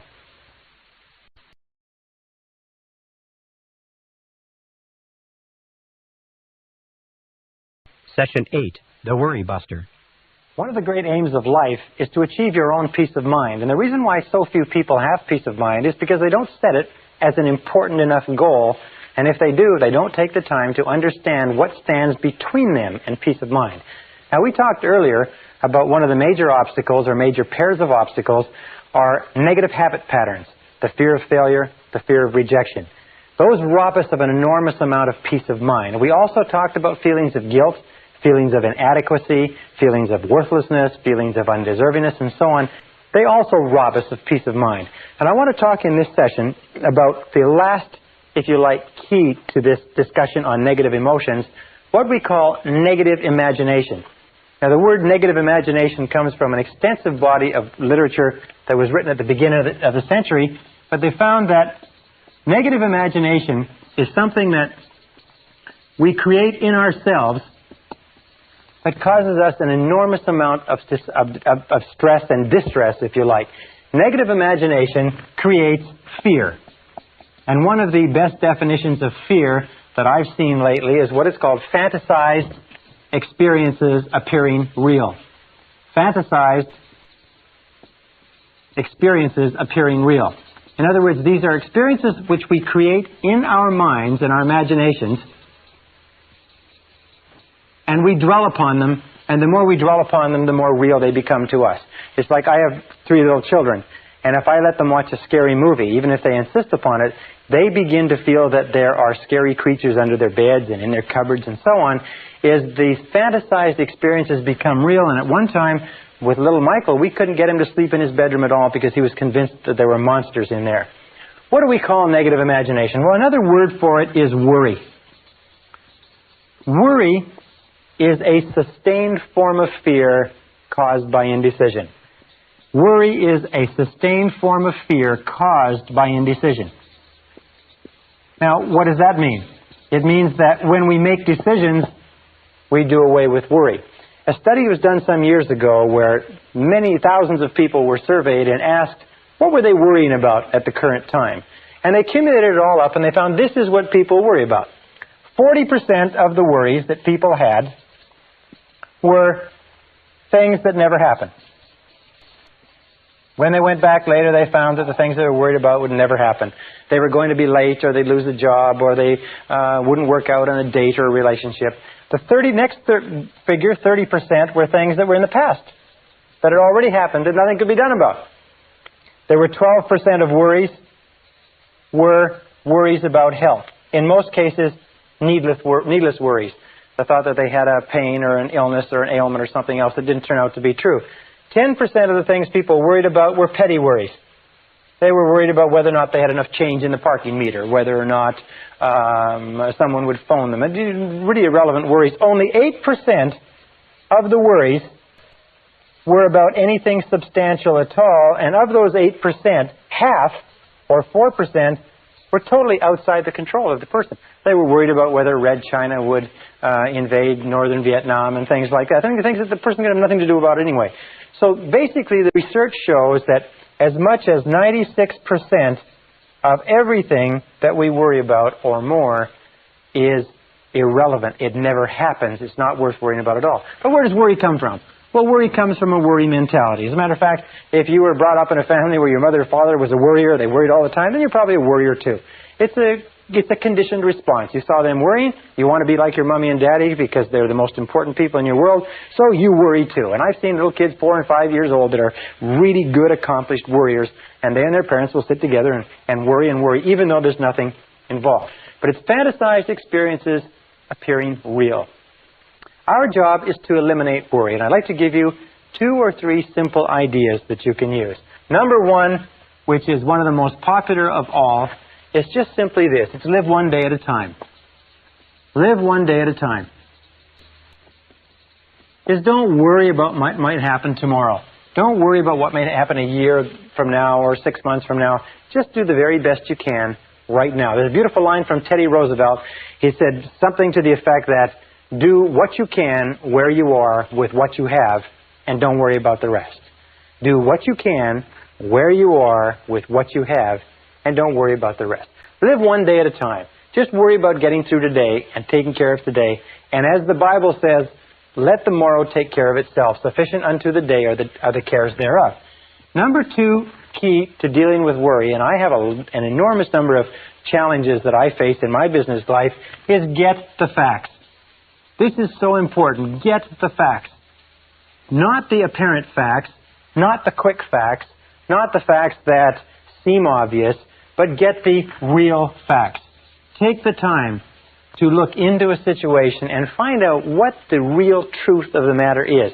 I have found that most worry situations evaporate if you get enough facts. You hear that somebody has done something or not done something. You hear about a change in your business or your personal life or change in one of your relationships. Find out. Call the person. Find from the right information source the answer, and you'll often find that the facts eliminate the worry. Most people who worry are people who would much rather worry than take the time to ask and find out what exactly is going on. Ask people, do your research, do your reading, do your homework, get the facts. One of the most important requirements, by the way, for your success in business or any other thing, any other field of endeavor, is to get the facts that you need so that your answers are accurate and up to date. Now, the third method is what I call the worry buster. The worry buster is a word or an expression that came from one of our graduates. He said this expression literally saved his business and saved his mental health. It's one of the simplest of all techniques, and it is just dynamite. It consists of 4 steps. All right, step number 1 is when you have something on your mind, define it clearly in writing. Define it clearly in writing. Sit down, take the time to write it out and say, what exactly is it that I'm worried about? And sit down and write it out. I am worried about this, and describe the situation exactly the way you see it. In medicine, they say that accurate diagnosis is 50% of the cure. Accurate diagnosis, defining it clearly in writing, is 50% of the cure. Now, an important point here is sometimes when you have what seems to be an overwhelming problem, you have more than one problem. You have what is called a cluster situation, where you have 2 or 3 or 4 problems all together. If you define it clearly in writing, sometimes you can write it out, 1, 2, 3, 4, that there are several little problems that are all together that are worrying you, and sometimes if you eliminate one of those difficulties, the rest of them evaporate. Sometimes one problem in a cluster of problems is the key, and all the others become irrelevant. So be alert to that, but define it clearly in writing. Number 2 is, once you define it clearly, this is the key. Determine the worst possible outcome. Determine the worst possible outcome. In other words, ask yourself, what is the worst possible thing that could happen as a result of this situation? Left to itself, if the worst happened, what would it be? Determine the worst possible outcome. Now, an interesting thing happens here. We find that in worry, we are not worried or stressed by the event. An event does not trouble us. What troubles us is anticipation of an event, and the resistance that we put up psychologically, wishing, hoping, praying that it doesn't take place. If psychologically we determine the worst possible outcome in writing, and you say the worst possible thing that can happen is this, and we make it concrete and we put it down on paper, you will find a remarkable thing. Your worries disappear. They just seem to evaporate as soon as we define the worst possible outcome. The stress comes from not wanting to face what it could be. We talk about this later, but it's the psychological phenomenon of denial. We deny, we don't want to put off. For instance, you have an investment, and the investment is getting worse and worse. So you have to say to yourself, what's the worst thing that can happen with this investment? And the worst thing is that you lose it all. Once you say, I lose it all, suddenly you're not so worried about it anymore, because, it just may happen. The third step, or let me go back a second, with regard to a relationship. Sometimes we're in a relationship that's very unhappy, and we say, well, what's the worst thing that can happen here? The worst thing that can happen here is that you lose the relationship. The relationship disappears. Then you have to ask yourself, will that kill me? Will the loss of the investment kill me? Will the loss of the job kill me? Will the loss of the relationship kill me? And the answer, of course, is no. You will recover from the loss of almost anything. So number 3, by the way, there are many people who get and have the signs of cancer, but they won't go to a doctor because they don't want to know. The stress of not knowing actually exacerbates the course of the disease, and finally when they do have to go to a doctor, it's gone so far the doctor can't save them. But the stress of not facing the possibility keeps them away from a doctor long past the point where a doctor could help them. Number 3 is resolve to accept the worst should it occur. Resolve to accept the worst should it occur. This is not passive, and this is not fatalistic. Just say, if nothing could be done, and this were to happen, I will accept it. I have a saying which I use that is, what cannot be cured must be endured. What cannot be cured must be endured. So you say, well, all right, if this happens, I'll accept it, and I'll learn to live with it. I'm not going to let it break me. I'm not going to let it kill me. And then number 4 is begin immediately to improve upon the worst. Begin immediately to improve upon the worst. What does that mean? It means you've now accepted that it might happen, and you've now decided that you will live with it should it occur, and now you do everything you possibly can to work back and make sure that the worst doesn't occur. In business, by the way, this is called the minimax regret analysis. It's minimizing the maximum regret. In other words, it's saying, what is the worst thing that can happen and how can I minimize that maximum regret? This minimax technique is a tremendous technique because it clears your mind considerably. And one of the best ways to use it is this. Really neat method. Take a piece of paper, draw a line down the center and a line across the top, and then work down the page. And right on this side, write WPO. Right on this page, your definition. In other words, this is a clear definition of what's bothering you. On the top of this page, you write WPO. Worst possible outcome. And then you write 1, and you say, I'm worried about this. And you write it out clearly, and then you write 1, you say the worst possible outcome is this. 2, I'm worried about this. 2, worst possible outcome is this, and so on.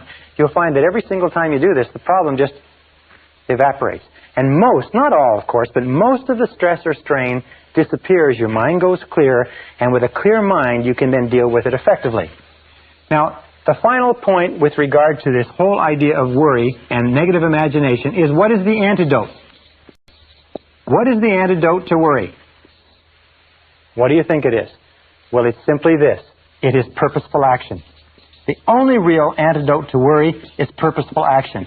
Everything that gets you to the point where you can take purposeful action, where you can move, and as Shakespeare says, take arms against the sea of troubles, and by so doing end them, anything that gets you to the point where you can take purposeful action will eliminate the worry. Why? Because of what we call the law of substitution.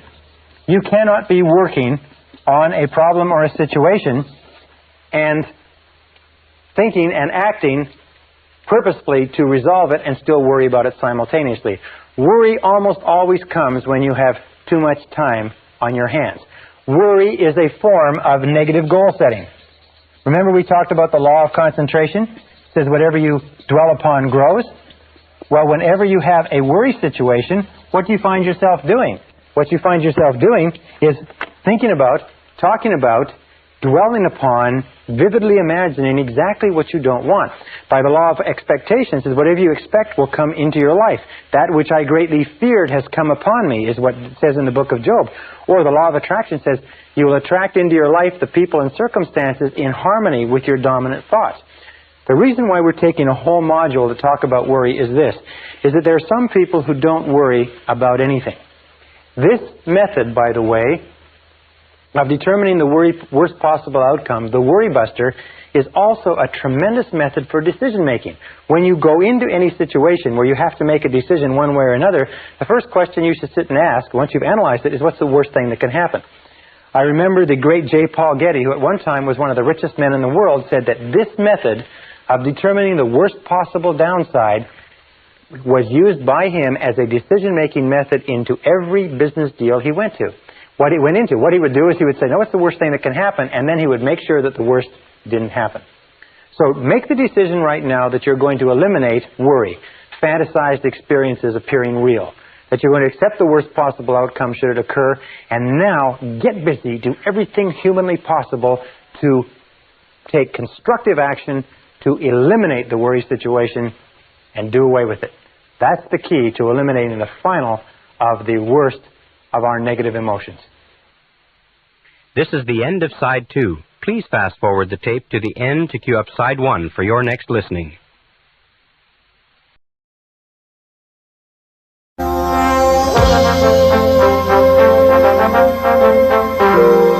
Brian Tracy presenta el programa Fénix.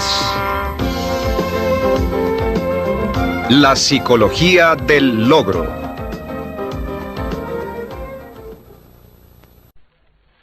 Session 9, Programming Your Mind for Success.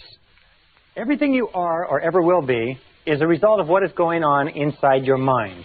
This is the most awesome concept that I've ever discovered, that anybody has ever discovered, that you can dramatically change the outer realities of your life by changing your inner attitudes of mind, as William James said. We talked earlier about the various laws, the law of belief, that your beliefs do become your realities, that you actually see the world in terms of what you believe to be true about it.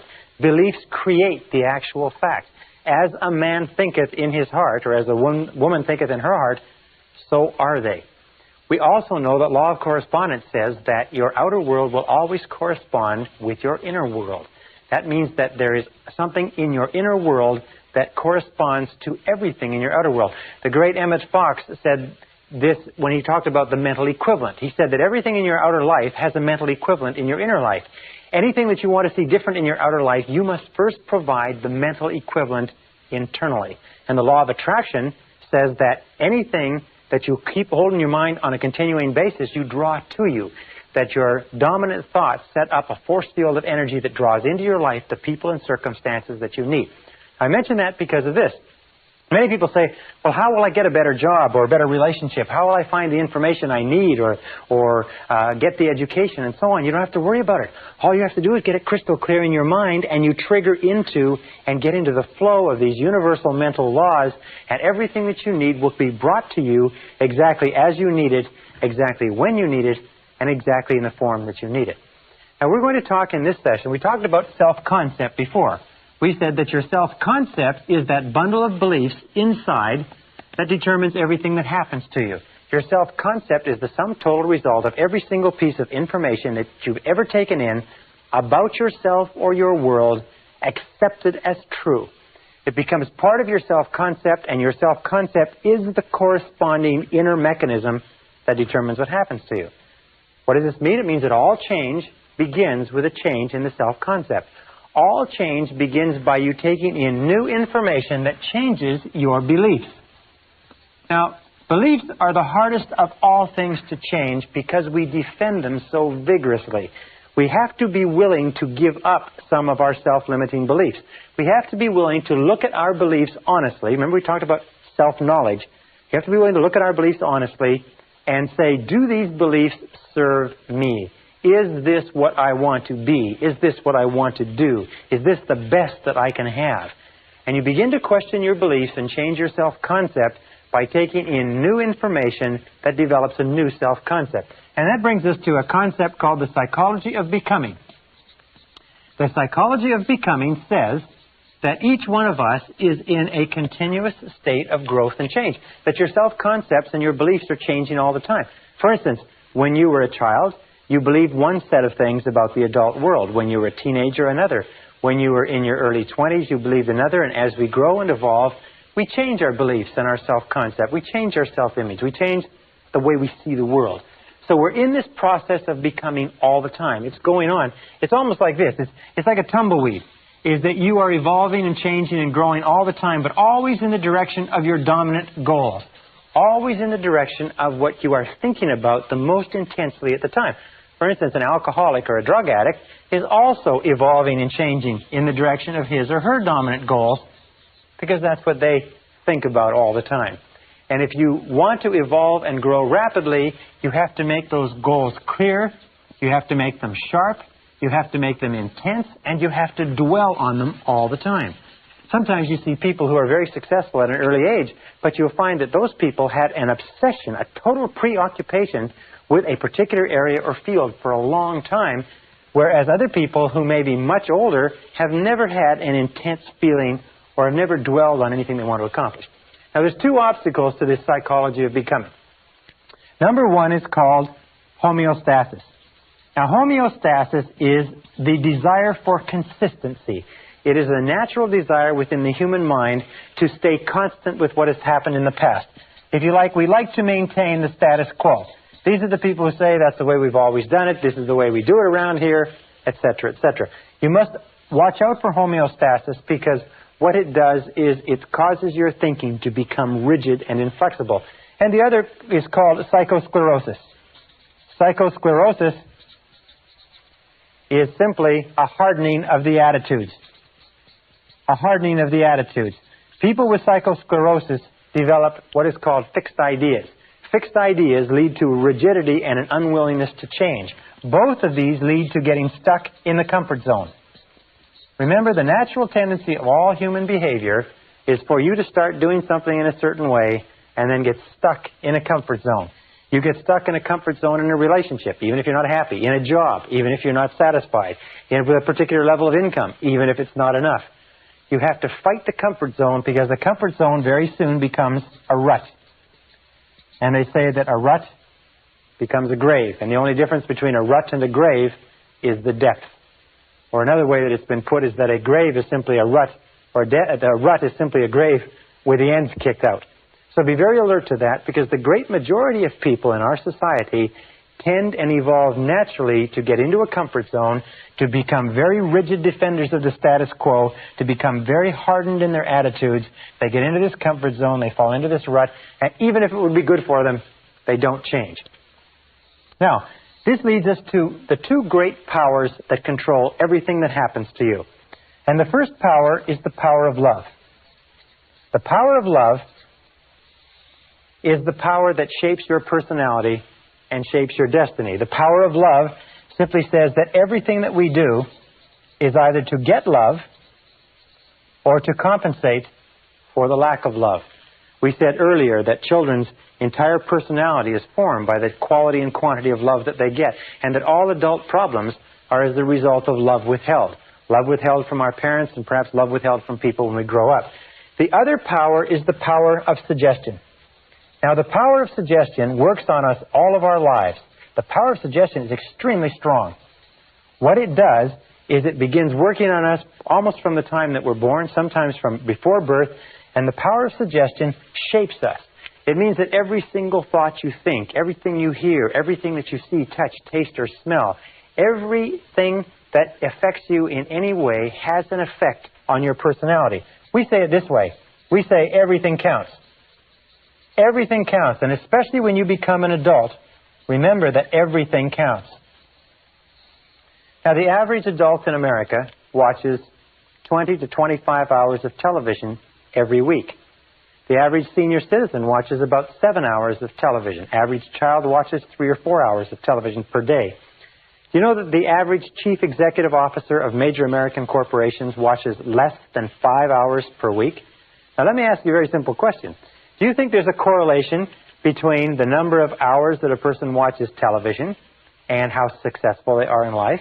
Do you think that the suggestive influences, books, magazines, tapes, courses, seminars, people, television programs, and so on, that you watch, listen to, read, associate with on an ongoing basis, do you think these suggestive influences are having any effect on your future?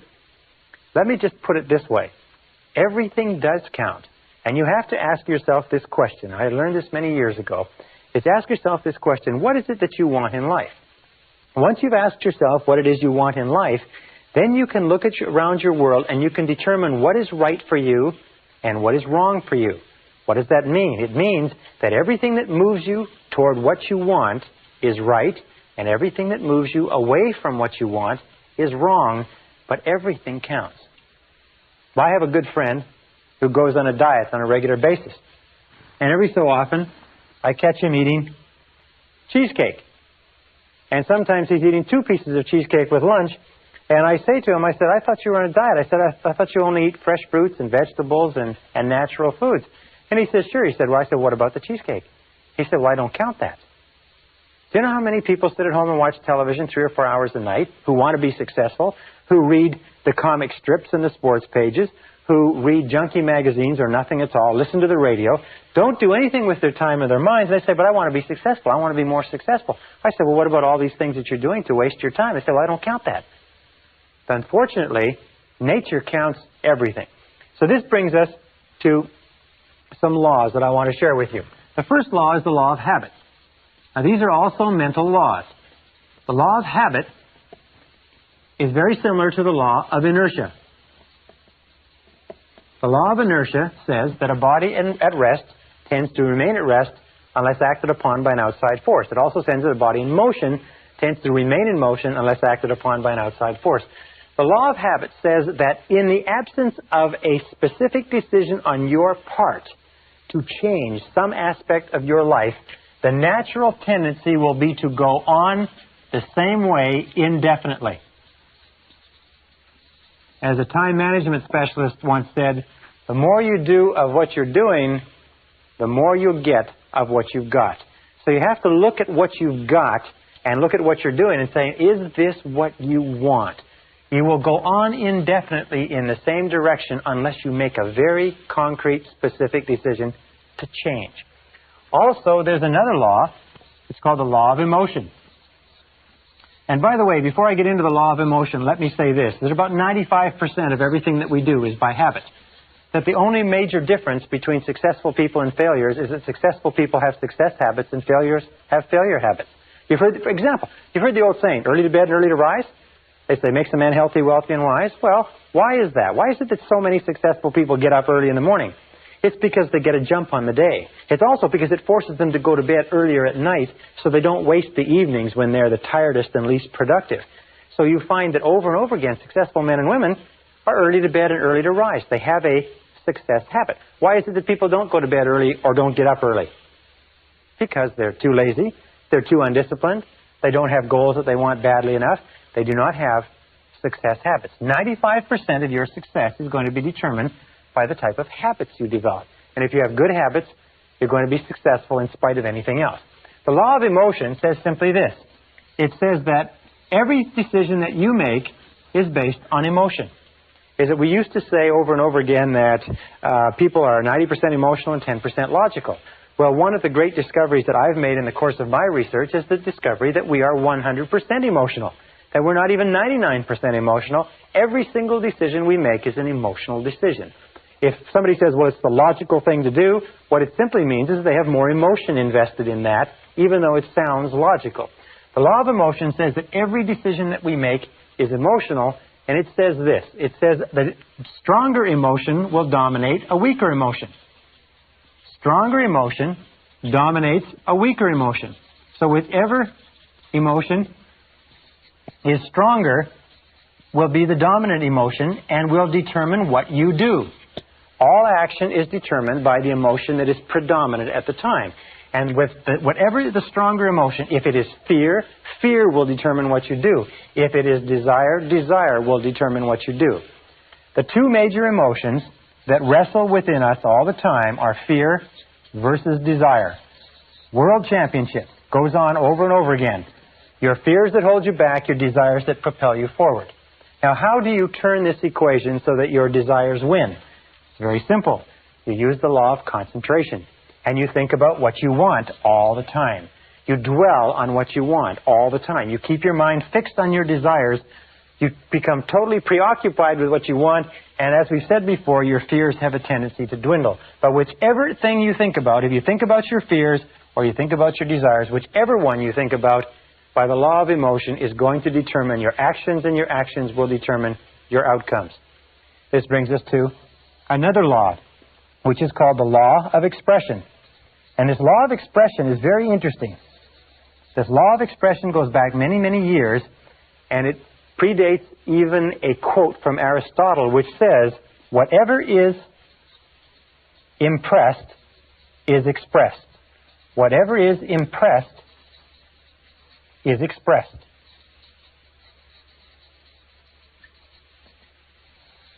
Whatever is impressed is expressed. Now, what does this mean? Let me go and sit down while we get the board cleaned off. It means simply this, is that whatever is impressed into your psyche for any reason, and from whatever source, whatever is mixed with emotion and dropped into your self-concept, will eventually be expressed as part of your personality, part of your reality. It says, in effect, that you see the world through your self-concept. You actually see your concept of the world. You do not believe what you see what you believe. Whatever has been impressed on your mind as a fact, or as a truth, or as a reality, will then be expressed in your reality, or expressed in your world, because that is what you will see. If you believe that a certain type of people are good, then you will see goodness in those people. If you believe that members of a particular political party are fools, then all members of that political party will appear foolish to you, even the wisest and most intelligent.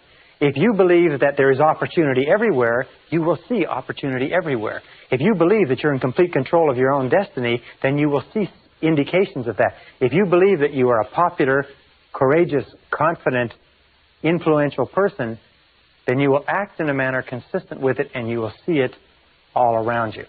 I was reading a very interesting story not long ago about a young man who came from poor beginnings and had no self-confidence at all, but was convinced by a fortune teller that he was the reincarnation of Napoleon Bonaparte. Wonderful story, true story too.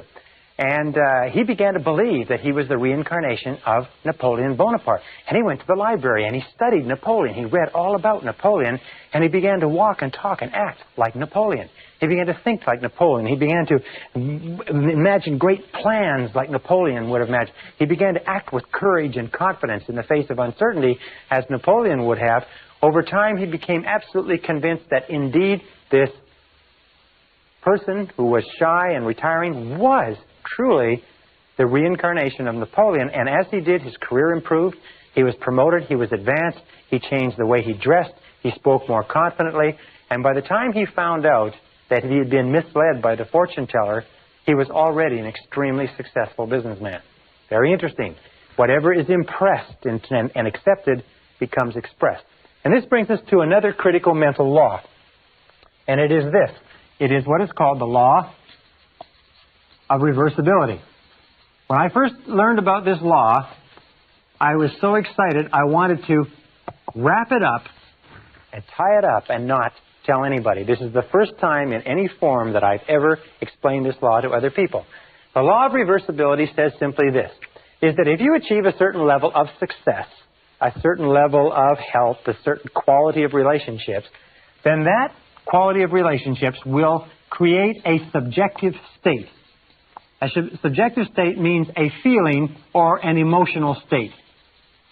In other words, if you win a prize, you will feel like a winner. If you fall in love, you'll feel like a lover. If you succeed in business, you'll feel like a success.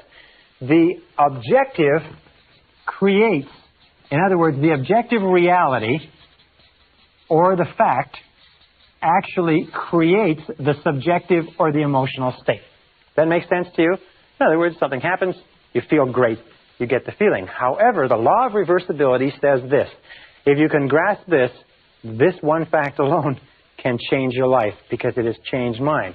Is that if you can create artificially the subjective state, the feeling will trigger the law of attraction and correspondence into motion and will draw into your life the people, circumstances, and opportunities necessary to create the objective that is constant with the subjective. And here is the method. It's so simple, it's astonishing. It is this, is whenever you think of something that you really desire, imagine that you have it already. Imagine that you have it already. It sounds like a game, like children would play. But it is so powerful that it is awe-inspiring, and all I suggest you do is try it for a little while. Just imagine, close your eyes, drive it along, think about it if necessary, stand, relax, do whatever you want, but just imagine that you've already accomplished it and try to get the feeling. Get the feeling.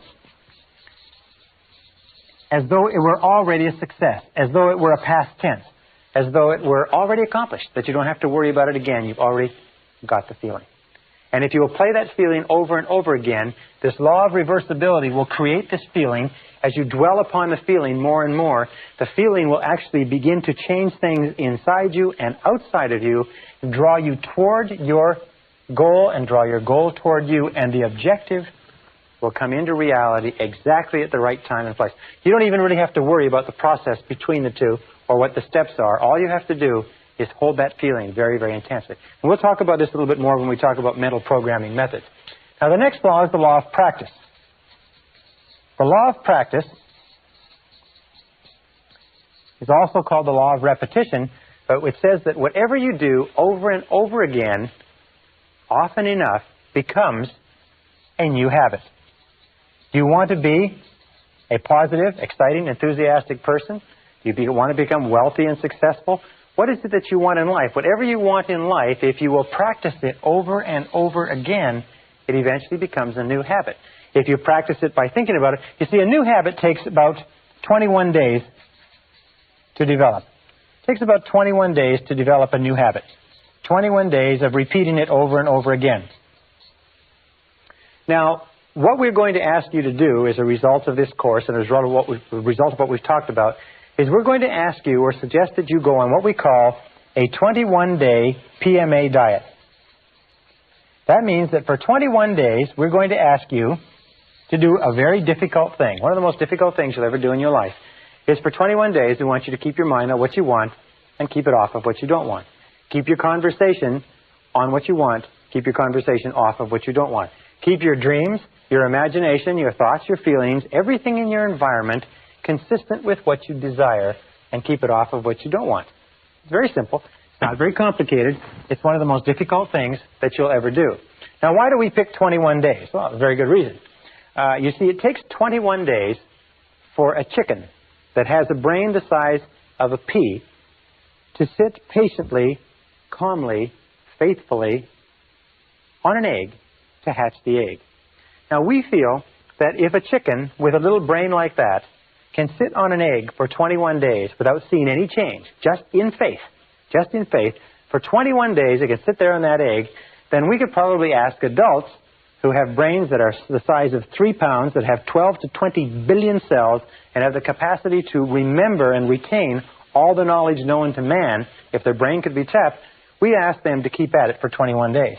If you will go on a positive mental attitude diet for 21 days, keep your mind on it, the goal is to become what we call a purely positive person. A purely positive person. Because we know that if you're a purely positive person, if your conversations, your acts, and your relationships are purely positive, what we call a PPP person, and you practice that for 21 days, you will find that your life will change. That everything around you will change. Your health, your relationships, your work, your opportunities, and everything else. It's simple, but it's not easy. If you can do it, if you can practice it, it will become a new habit. The very law of reversibility, the very law of emotion, the very law of habit that we talked about will actually begin to be changed. Now, what are the 4 things you need in order to make this great change? Number 1 is you need desire. Desire is the starting point of all change.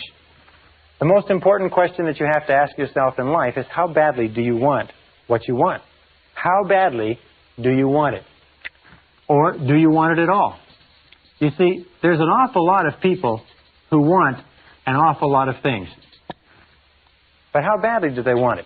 If you want it so badly, if you want it with tremendous intensity of desire, there's really nothing in the world that can stop you from getting it. There's an interesting story was told about Socrates, and Socrates was talking to one of his students, and the student said, I am hungry for knowledge. What can I do to increase my knowledge? And Socrates said, knowledge is something that is readily available and easy to get if you want it bad enough. He said, I'm sure I want it badly enough. And Socrates said, come with me. And he walked him offshore into the ocean, and walked him offshore into the Aegean Sea. And they got about 3 or 4 feet, and Socrates, a very, very strong man, grabbed the young man and put his head under the water. And the young man began to struggle and struggle and struggle, and finally became incredibly frantic, and finally brought him up. And he said, now what did you want while you were under the water? And he said, all I wanted was air. He said, all I could think of in the whole world was air. He said, when you want knowledge with the same intensity that you wanted that oxygen, you will get all the knowledge that you could desire. And when you want anything with great intensity, if you have the desire, you'll get it. Now, the second step is decision. Over and over again, where I travel, I find that the major change in a person's life begins when they make a decision. I also find that the great majority of people are incredibly indecisive, is that they're very reluctant to make decisions to cut off their options. They are very, very reluctant to make a commitment of any kind. And in not making a commitment, they just drift. They unfortunately condemn themselves to living by the law of accident. So the next step is to make a decision, a very clear, unequivocal decision, is that this is what you want and you are willing to pay the price to get it.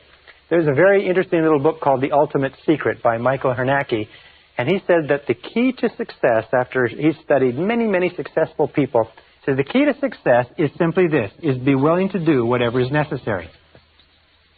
Be willing to do whatever is necessary. Be willing to do whatever is necessary. That means once you've made the decision, be willing to go the extra mile. Be willing to do whatever is necessary. And the interesting thing is that you won't ever have to do everything that's necessary, but you must be willing to do it. And it's that unequivocal decision, that do or die, that complete, total, 100% commitment that makes all the difference in your success. Most people are unwilling to make the commitment. And if they do make the commitment, they hold themselves back. They say, I want it, but I'm not willing to do this, or I won't do that, or I won't move, I won't go back to school, I can't sacrifice this, and so on. I've spoken to many parents, for instance, who have undergone great sacrifices so that the mother can stay home with the young children during their first 3 to 5 years. And people say, well, you're crazy, you need the money, you can't take trips, you don't have enough money to pay bills when you're not one or two people working. They say yes, but our decision is to give our children the finest grounding and the finest emotional basis possible. And we feel that the way to do it is for the mother to be home with the children. So they are willing to make the sacrifices. And of course, everybody has to make their decisions with regard to what sacrifices they want to make. The third is determination. Determination means to back your plan with, if you like, iron willpower. Again, every single study that I've looked at, and I spent, in the course of my lifetime, I spent almost 30,000 hours studying the subject of personal and corporate success, is that iron willpower is absolutely critical. Determination, the willingness to stick in when the going gets tough, the willingness to persist in the face of adversity, that kind of determination is absolutely critical to developing the new habit patterns of thought that will guarantee your success. And finally, discipline. This is my big favorite. It's usually the only place in this course where I mention this, but discipline is the master key to riches. Discipline is the master key to riches. Discipline, the willingness to do what you know you should do, when you should do it, whether you like it or not, is the critical key to your success. Why is it that people fail in life? It's no miracle. It's no mystery. The reason people fail in life is that they're not willing to do whatever is necessary. They're not willing to pay the price. Half the time, three-quarters of the time, they don't know what they want, and the ones that do know what they want are not capable of disciplining themselves. So the next time you sit there watching the television, next time you drive along listening to the radio instead of listening to an audio cassette program, you have to ask yourself quite honestly, in terms of the wonderful life that you are capable of enjoying, in terms of all the things that you want, is this moving you toward it, or is it moving you away from it? Because the truth of the matter is that everything that does not move you towards your goal moves you away from your goal. That nothing is neutral, that everything counts, that the sands of time are running, the clock, the meter is going right now. A very good friend of mine said, remember, this life is not a rehearsal for anything else. This is the real one. And the question you have to ask yourself is, are you serious about being and having and doing everything that's possible for you?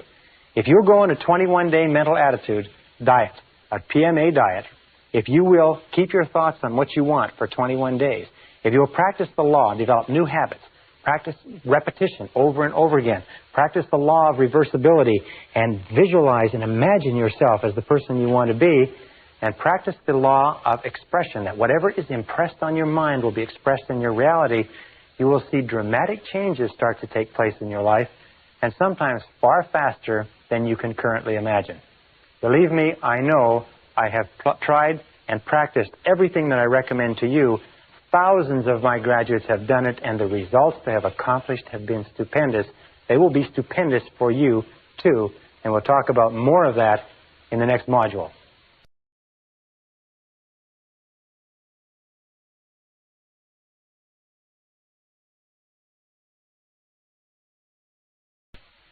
Session 10, Changing Your Self-Concept.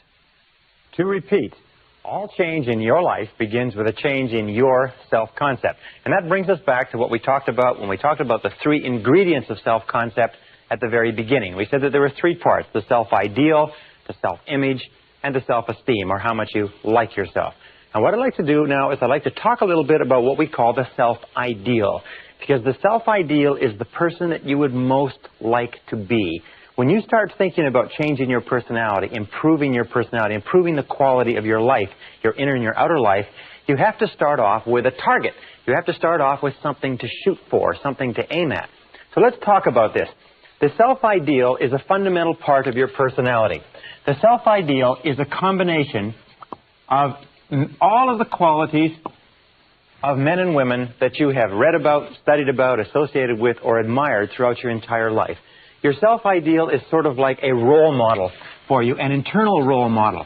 And this internal role model acts as a directional mechanism within your psyche that determines your words, actions, thoughts, behaviors, and so on. As a matter of fact, you are today, in many respects, the sum total composite of all the different men and women whose qualities and characteristics that you've ever admired.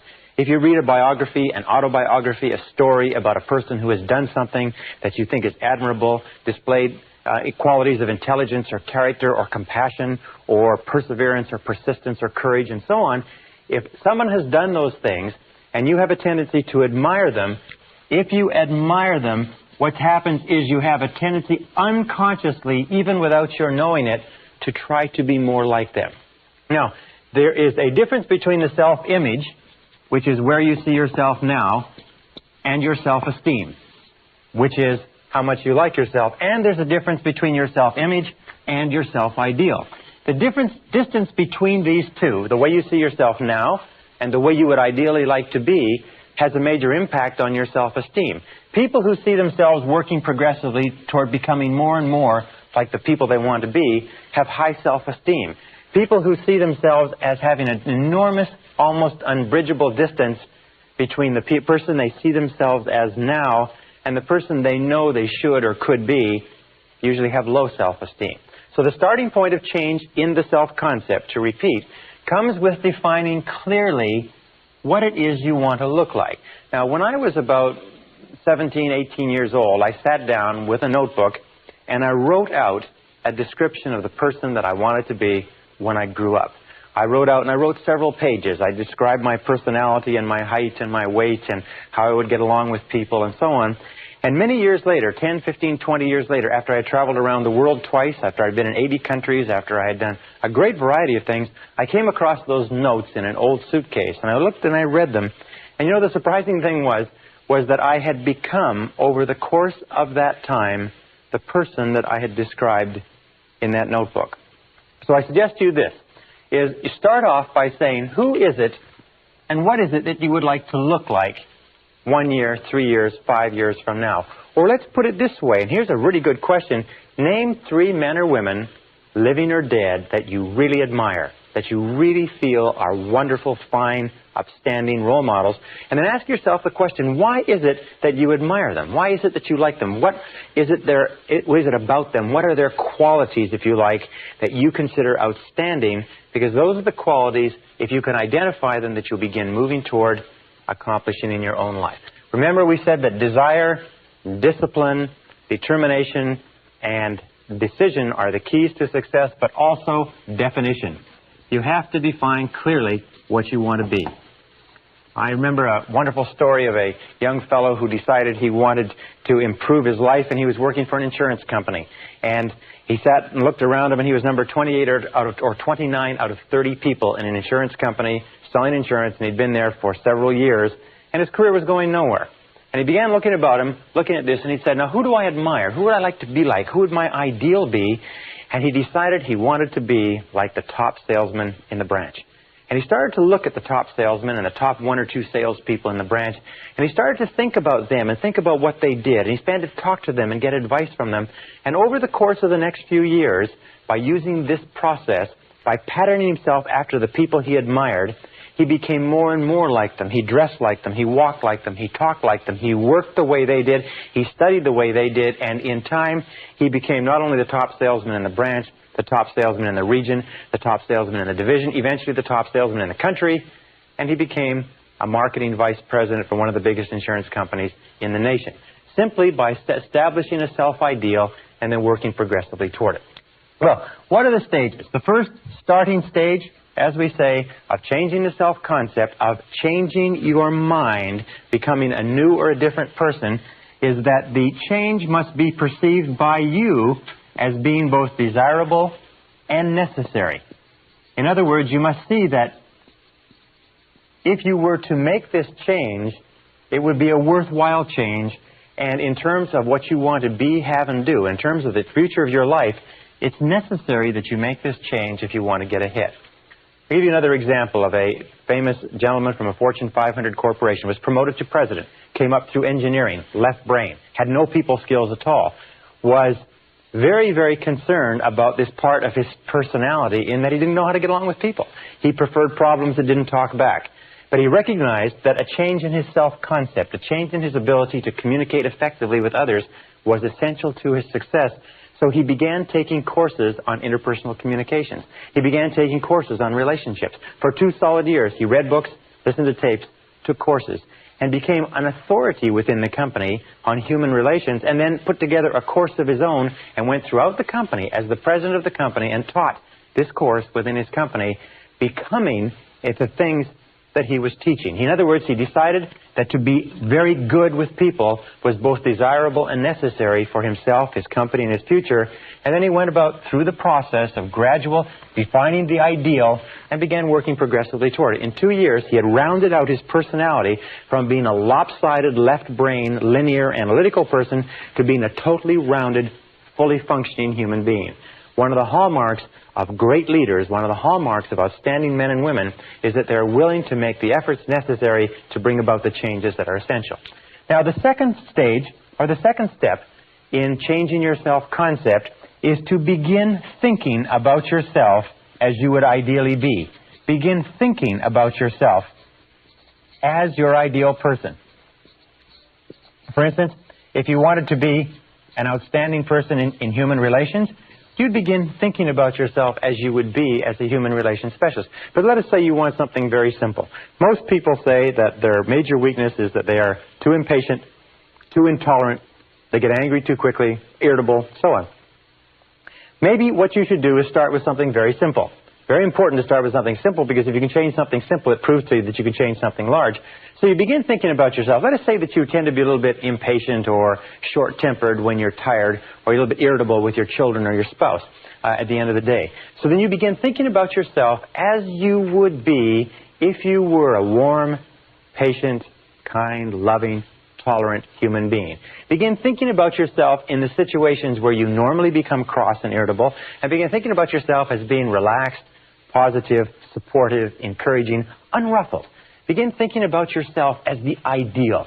Think now, who do you know who has the type of personality? Now, it can be a television personality. It can be Bill Cosby, if you like. It can be somebody that you admire in sports. It can be somebody whose biographies or stories you've read. It doesn't really matter, but keep thinking about how would that person act in this situation. One thing that many people do, many Christians do, is whenever they get into a difficult or stressful situation, they say to themselves, I wonder how Jesus would act in this situation. I wonder how Jesus would act if they were dealing with a difficult person. Or I wonder how Jesus would act if he were put in the same position I'm in. And what it does is, irrespective of your belief, what it does is it gives you a role model to pattern yourself after. The great tragedy of many young people growing up in the inner cities today is that the role models that they have are not positive role models. The people who are the most successful sometimes in the ghettos in the inner cities are not admirable people who are working hard and building families and businesses. What they are is they're criminals who are engaging in criminal activities. So the role models that you choose have a critical effect on who you become. So begin thinking about yourself as you would like to be. As you would like to be. Now that's the starting point.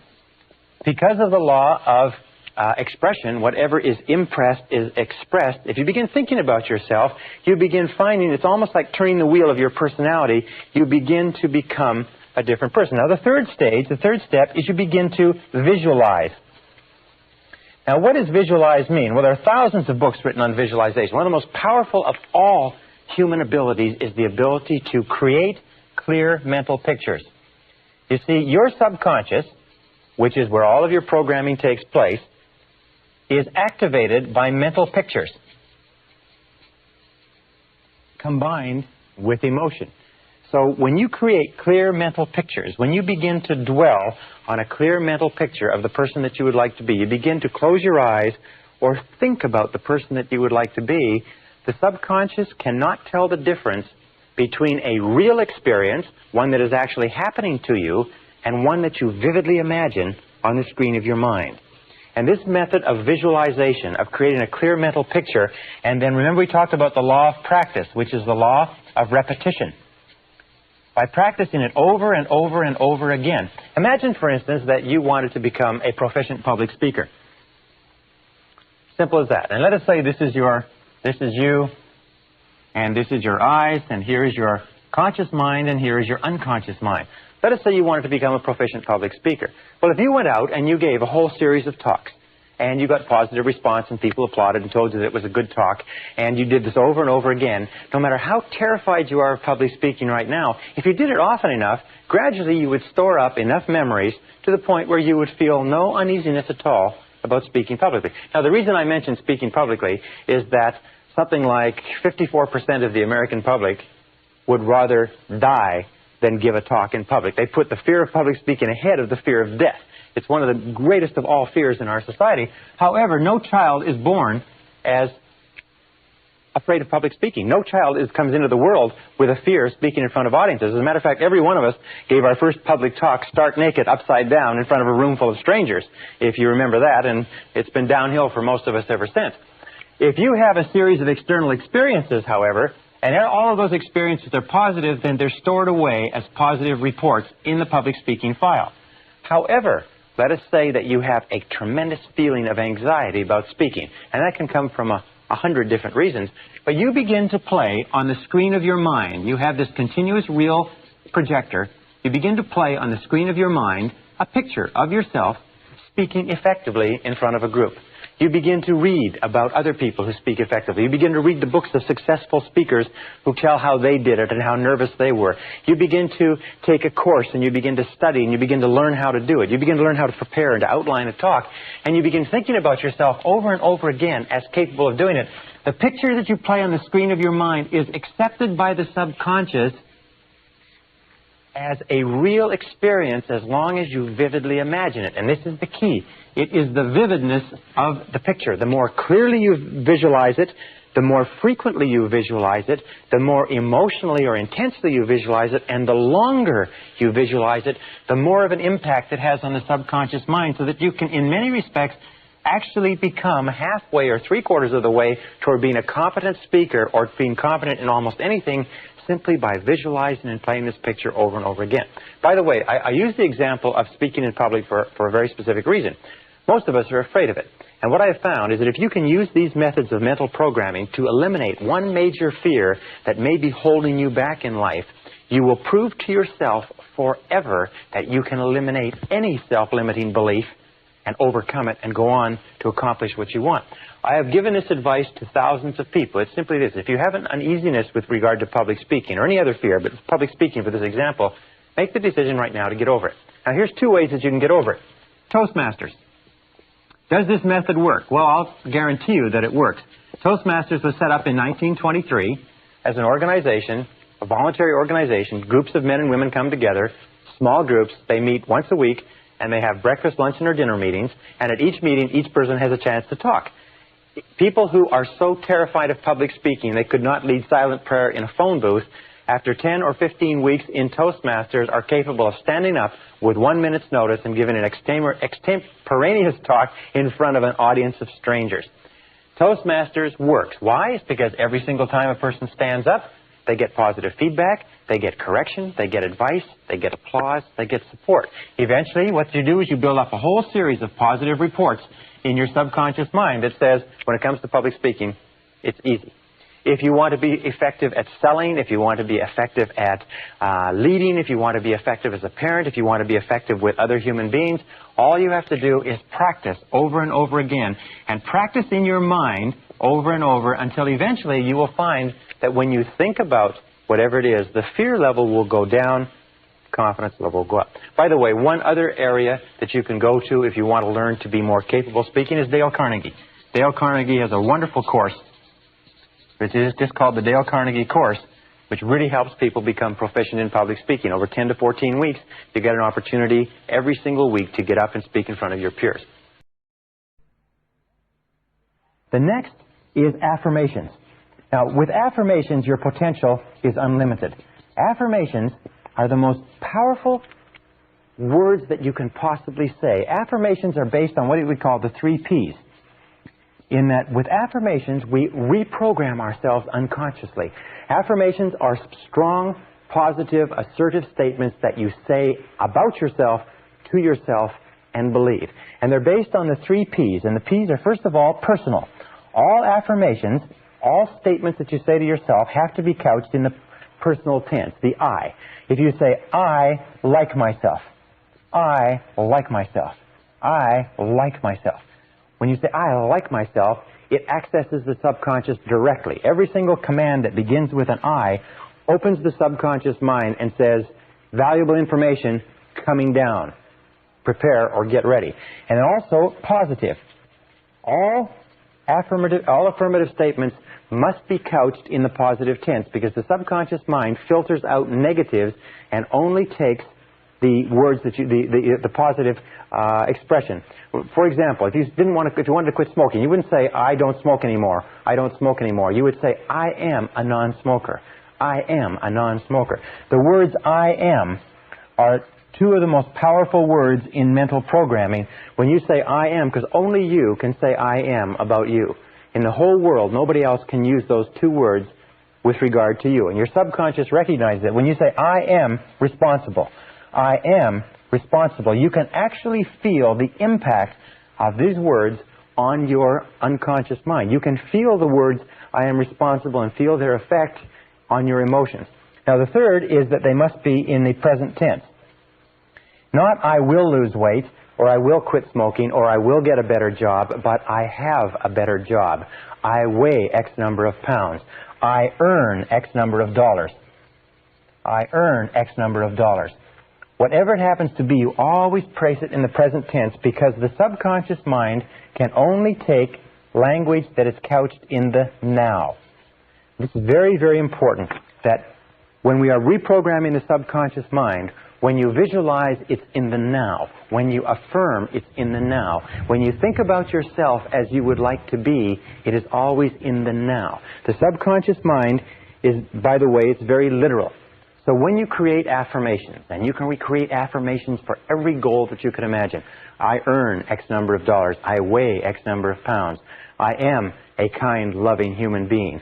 I am disciplined and industrious and fastidious. I am a good driver. I am punctual. I like myself. I am responsible. I feel great. I feel happy. I have health. I have energy. Interesting affirmation. If you repeat the affirmation over and over again, I have health. I have energy. I have health. I have energy. You can actually build up your body's resistance to things like colds and flus. We'll talk about this a little bit later, but very often we get sick because we decide to get sick, or we get sick because we let our minds and bodies coast. And we can actually drive a cold out of our systems by repeating the affirmation over and over again. I have health. I am healthy. I am strong. I feel great. I feel wonderful. So couch your affirmations and your visualizations. When you close your eyes, see yourself as though you had the characteristic or quality right now. Speak in terms of having the characteristic or quality right now. And as we said before with regard to emotion, imagine the feeling that would accompany the mental picture. Imagine the feeling that would accompany the words. When you say, I like myself, you don't say, I like myself. You say, I like myself. I like myself. I like myself. Imagine when you say, I am responsible, you don't say, I am responsible. You say, I am responsible. I am responsible. In other words, emotionalize it. Wrap it up with emotion. Drive it into the subconscious mind like a detonator, and the effect that it will have on your personality and on your feelings will be tremendous. Now, again, with regard to affirmations, what I use is a series of index cards. And you can put your affirmations, your positive, present tense, personal statements on affirmations, and review those affirmations over and over again. Every time you review them, every time you think about them, every time you repeat them and drive them into the subconscious mind, every time you impress them, you increase the potential for them to be expressed externally. Now, one final thing is when you use affirmations, try to keep your daily words and actions consistent with your affirmations. Try to keep the things that you say when you're walking around and the things that you do consistent with the words that you say to yourself in private. All right, the next thing that we do is what is called verbalization. Verbalization is speaking aloud. Speaking your affirmations aloud. Now, there's two ways that you can do this. Best to do it in private, but basically you increase the impact of an affirmation by as much as 80% and even more when you say it out loud. If you say to yourself, I like myself, but if you say, I like myself, or I feel terrific, or I feel wonderful, or I am responsible, I earn $50,000 a year. When I first learned about this process, My goal was to earn $50,000 a year, and I realized that the only way I could ever earn $50,000 a year was by repeating this over and over again. And surprisingly enough, when I began doing it, I was not making anywhere near $50,000, and I was very, very skeptical of whether or not it would work. I can only tell you from the bottom of my heart that it does work. So verbalize it. Another thing that you can do is in front of a mirror. If you verbalize in front of a mirror, you have two impacts working simultaneously. You have the impact of what you can see, plus what you are saying, plus if you emotionalize what you are saying, you have three access points to reprogramming the subconscious working simultaneously. So you stand in front of a mirror, you can say, in front of the mirror, you can say, I feel terrific, or I look great, or I look great, or you can say, you look great. Because when we talk to ourselves in front of a mirror, now you mustn't do this in a public washroom when there's other people around, because they may think you're a little bit strange, but nonetheless, verbalization is a very important part of driving this message into the subconscious. Remember, the key to this is whatever you can hold in your mind on a continuing basis, you can have. The only question is, can you repeat it long enough and hard enough, often enough, to impress it permanently in the subconscious mind? Once you impress it permanently in the subconscious mind, it takes on a power of its own that will eventually bring it into your reality at exactly the right time and in exactly the right way for you. And this brings us to the next method, which is the method of assume the role. Assume the role. Assume the part. You see, one of the most important discoveries that we have made in behavioral psychology is this, is that if you feel a particular way, if you have particular emotions, the feelings will lead to actions. We've talked about this before, that we act in a way consistent with our feelings. However, what we've found is that most of us do not start off feeling motivated. Most of us do not start off feeling positive. Most of us do not start off feeling confident and capable of accomplishing our goals. Most of us start off feeling average to negative. However, if you will act exactly as if you had the feeling, the action will generate the emotion just as the emotion generates the feeling. In other words, you can act your way into feeling. This is very important. You can act your way into feeling. Have you ever had the occasion where you are sitting comfortably, relaxed, and somebody says, come on, let's go and do this, or let's get up and do that, and you say, no, I'm comfortable. Remember, you're into your comfort zone. Comfort is a great killer of human potential. You say, no. They say, oh, come on, just get up and do a little bit. So you get up just a little bit, and you move just a little bit, and as you begin to move, you start to get into the swing of it, and pretty soon you get into it completely, and you totally forget about going back to the couch or the chair that you were in. Well, you can act your way into feeling. You can act your way into feeling almost anything. We call this, if you like, pretending. Pretend that you have the quality already. For instance, if you want to be courageous and unafraid, pretend that you're courageous and unafraid already. If you want to be confident, pretend that you have the confidence. There's an old saying that says, fake it until you make it. Fake it until you make it. Remember we talked about the gentleman who was told that he was the reincarnation of Napoleon? That all he had to do was he had to act like Napoleon and realize that he had this cultural history behind him, that he had the decisiveness, the power, the courage, the genius, the brilliance, the tenacity, the foresight of one of the world's great leaders.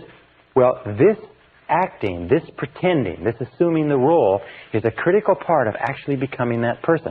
If you want to be the finest salesperson in your organization, if you want to be a superb executive, if you want to be a tremendous technician, if you want to be an excellent medical professional, if you want to be the best mother or the best father, if you want to be excellent in athletics, there's an entire body of work today in neurolinguistic programming and what is called the inner game of winning that says that if you want to be a better tennis player, for instance, what you do is you imagine that you were a championship tennis player. Imagine that you are Arthur Ashe or Jimmy Connors or Chris Everett Lloyd or Maria Navatra, whatever her name is, Navatra, or one of the great tennis players, and play tennis exactly as if you were one of those. Play tennis as though you were them and in their body and on the court.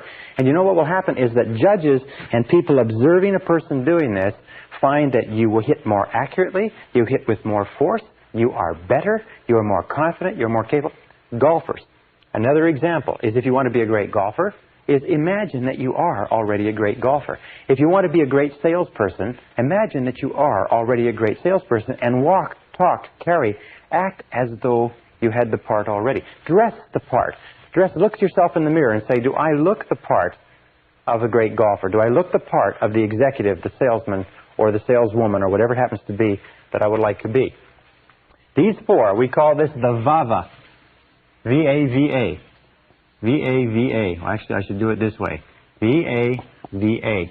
These are the keys to rapid personality change. The V is for visualization. Visualize and play the picture of the desired person you would like to be over and over again until it is accepted by the subconscious as a reality. Remember, the subconscious obeys your conscious commands.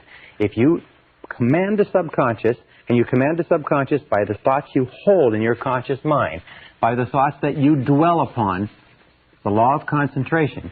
If you hold that thought in your mind on a continuing basis, eventually it clicks into the subconscious and it takes on a power of its own. The second is to affirm, and affirm over and over again. There are many people who say that they would rather go without breakfast than go without their affirmations each morning. Speak to yourself positively. Use positive self-talk all the time. Remember, you talk to yourself at the rate of almost 1,500 words a minute. Most people talk to themselves in terms of doubt and fear and worry and anxiety. Talk to yourself positively. I can do it, I can do it, I can do it, I can do it. Just repeating, I can do it, over and over again. Boost your self-confidence and boost your self-esteem. When you have nothing else to do, say, I like myself, I like myself, I like myself, I like myself. Because saying I like myself or I love myself expands your ability and your capacity in every area of your life. Also, verbalize. Speak out loud. Make sure the things that you say out loud are consistent with the person that you want to be and the things that you want to do. Verbalize and say, I like myself. Don't say aloud things that, like, I'm never on time, I can't lose weight, I can't quit smoking, I wish I could, and so on. But always speak in positive terms. Remember that you can almost double the force of an affirmation by speaking it aloud. And if you speak it really loud, I like myself, I like myself, I like myself. If you speak it really loud and really strong, it has double, triple, sometimes several times the impact. And finally, assume the role. Pretend as though you already had the part. Assume the role. Imagine that you have been hired to play the role of an extremely successful person in a Broadway play. And in this role, what you are going to do is you're going to walk, talk, and act as though you were the success, as though you were the role model, as though you were the ideal image of the perfect person that you want to become. And if you walk it, talk it, pretend it, visualize it, think it, and affirm it over and over again, that is the person that you become as inevitably as the sun rising in the east and setting in the west. And in the next session, I'll tell you more about how to incorporate these personality attributes into your character.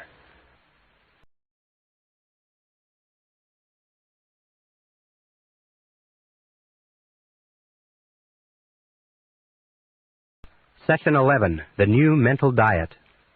Back in the 1930s, a man named Gaylord Hauser shocked the medical world by coming out with a series of claims and statements that said that everything that we ate in some way affected our body. He said that everything that you eat is translated into something and has a positive or negative effect. And he wrote a book called The New Diet Does It. Now, in this session and in the previous sessions, we've been talking about the new mental diet. And just as everything that you eat has an effect on your physical body, everything that you take into your mind has an effect on your mental body, on what's going on inside you, which determines what happens around you. When we were talking a little bit earlier, we said that the power of suggestion is one of the most important powers in your life. The power of suggestion says that everything that you take in, everything that you think about, everything that you read, everything that you listen to, all of your conversations, radio, television, newspaper, books, papers, magazines, everything that you allow to influence your thinking affects your subconscious mind, affects your attitudes, your expectations, your values, your beliefs, and ultimately your potential as a human being. In fact, the great difference between human beings is not intelligence and not education and not opportunity. It is what they are feeding into their minds on a regular basis. Now, we also said And it's the same thing. If you were to say, well, yes, I eat good food a lot of the time, but some of the time, or 50% of the time, I eat junk food. I eat food that's high in salt, high in sugar, low in nutrition, inert foods, dead foods, white flour, French fries, grease, and so on. But it doesn't bother me. It doesn't have any effect on my body. You would know that that is nonsense because everything counts. Everything counts. One of the marks of a truly honest person is that they accept reality. And reality is that everything that you do, mentally or physically, counts. And it's either positive, it's either helping you, moving you toward what you want to be and have and do, or it's negative, it's moving you away. But nothing is neutral. Everything counts. So with regard to the power of suggestion, let's go on and talk about how we complete this process of reprogramming ourselves so that inside we are totally successful human beings, so that outside we will be totally positive, enthusiastic, successful human beings. Feed your mind the same way you would feed your body. Feed your mind carefully. If you were concerned about physical health and longevity, you would measure and calculate and look into the foods you eat. Look carefully into the mental foods that you eat too. Because these mental foods, by a process that we call the law of accumulation. Now, the law of accumulation is both a mental law as well as a physical law. And what it says is that every single thing that you do, positive or negative, accumulates. That every single great achievement in life is the result of thousands of ordinary achievements, struggles, fallbacks, failures, minor disappointments. Every single big accomplishment is preceded by thousands of tiny little accomplishments. Every overnight success is preceded by years and years and years of working off-Broadway. Every single great fortune. By the way, in studying self-made millionaires in America, do you know what we found? Is the average time that it takes to become a millionaire in America is over 20 years of hard work. In other words, we see a person who is wealthy, got a beautiful home, beautiful car, financially independent, but we don't realize that there are years and years and years of hard work, struggle, and sacrifice that preceded it. We see the person, we see the end result, and we say, isn't that person lucky? Well, the fact of the matter is that there's no luck. There's just this long process of accumulation, and everything counts. Every single honest effort that you make toward becoming a better person accumulates like a snowball and has an effect. Every single time you do something that takes you away, that wastes your time, wastes your mind, wastes your thought, and so on, that has an effect too, and that accumulates. Now, the great mistake that many people make is they go a little bit forward and a little bit backward. They do a few things that are good for their mind and a few things that are crummy for their mind, and a few things that are good and a few things that are crummy. And you know where they end up? Exactly where they started. The good offsets the bad. What you have to do is you have to put yourself on the side of the angels so that your predominant intakes of mental food are positive and constructive and moving you in the direction that you want to go in. So, we say feed your mind. Number one is read. Only reading is reading. Many people today don't like to read, but all leaders are readers. All leaders are readers. Read, and try to read an average of 1 hour per day. We know that if you read 1 hour per day, over the course of the day, in something that builds your mind, something positive and constructive that builds your mind, not newspapers, not wasted things that just preoccupy your mind, but something that builds you and develops you. 1 hour per day can change your life. Research shows that 1 hour per day, in 2 to 3 years, you will be an authority on your subject, on studying any subject, from time management to nuclear physics. 1 hour per day will make you an authority. 3 to 5 years will make you an expert, and 5 to 7 years will make you an international authority, make you one of the most knowledgeable people in that field in the world, in just 1 hour a day in any subject. And you can pick anything from medicine to molecular biology. So read an hour per day. Recent study shows that the average adult in North America reads less than 1 book a year. That 58% of adults in the United States and Canada never finish a non-fiction book after they leave high school. When they leave high school, you know what they say? Or they leave university, they say, thank heavens this is over. I'll never read another book as long as I live. And they can't understand why they stop growing. It is only reading that causes your mind to stretch and grow. Conversation is good. Listening is good. Courses and classes are good. Watching videotape instruction is good, of course. But Only reading is reading, and there's no substitute. People say, well, I'm not a good reader. I didn't learn to read well in school. Good. Then set that as one of your goals, to become an excellent reader. In 1 year of remedial reading at an evening course, you can be reading 300, 400, 500 words a minute, and it will change your life. In fact, according to the Gallup organization's poll on who's who in America, the Great American Success Story, they found that the top people, the top 1% in this country, read an average of 12 nonfiction books per year. That means that you can join the top 1% in the nation by simply reading one book per month. One nonfiction book that develops your mind and expands your ability to think in a subject that interests you. One book a month will put you in the top 1% in a very short period of time. If you were to read 30 to 60 minutes each day, as I'll recommend later, 30 to 60 minutes each day would translate into a book per week. A book per week would translate into over 50 books a year. Now just imagine if you were to read 50 books a year for the next 10 years. How many books would that be? That would be about 500 books, if you can work it out. Now let me ask you a very simple question. Do you think that if you read one book a week for the next 10 years, in a world where the average person reads less than one book a year, do you think that would give you the edge? Do you think that would affect your life in any way? Do you think that would change your career and your income? Do you think it would change your environment? Do you think it would change everything that goes on around you? You bet your bippy it would, because by the power of suggestion, by feeding your mind with new information, 500 books in 10 years will transform your life in such a way that you will never be able to recognize it. Right, the next thing with regard to feeding your mind is listen to tapes. The discovery of audio cassette learning has been considered the greatest single advance in education since the discovery of the printing press, or the invention of the printing press.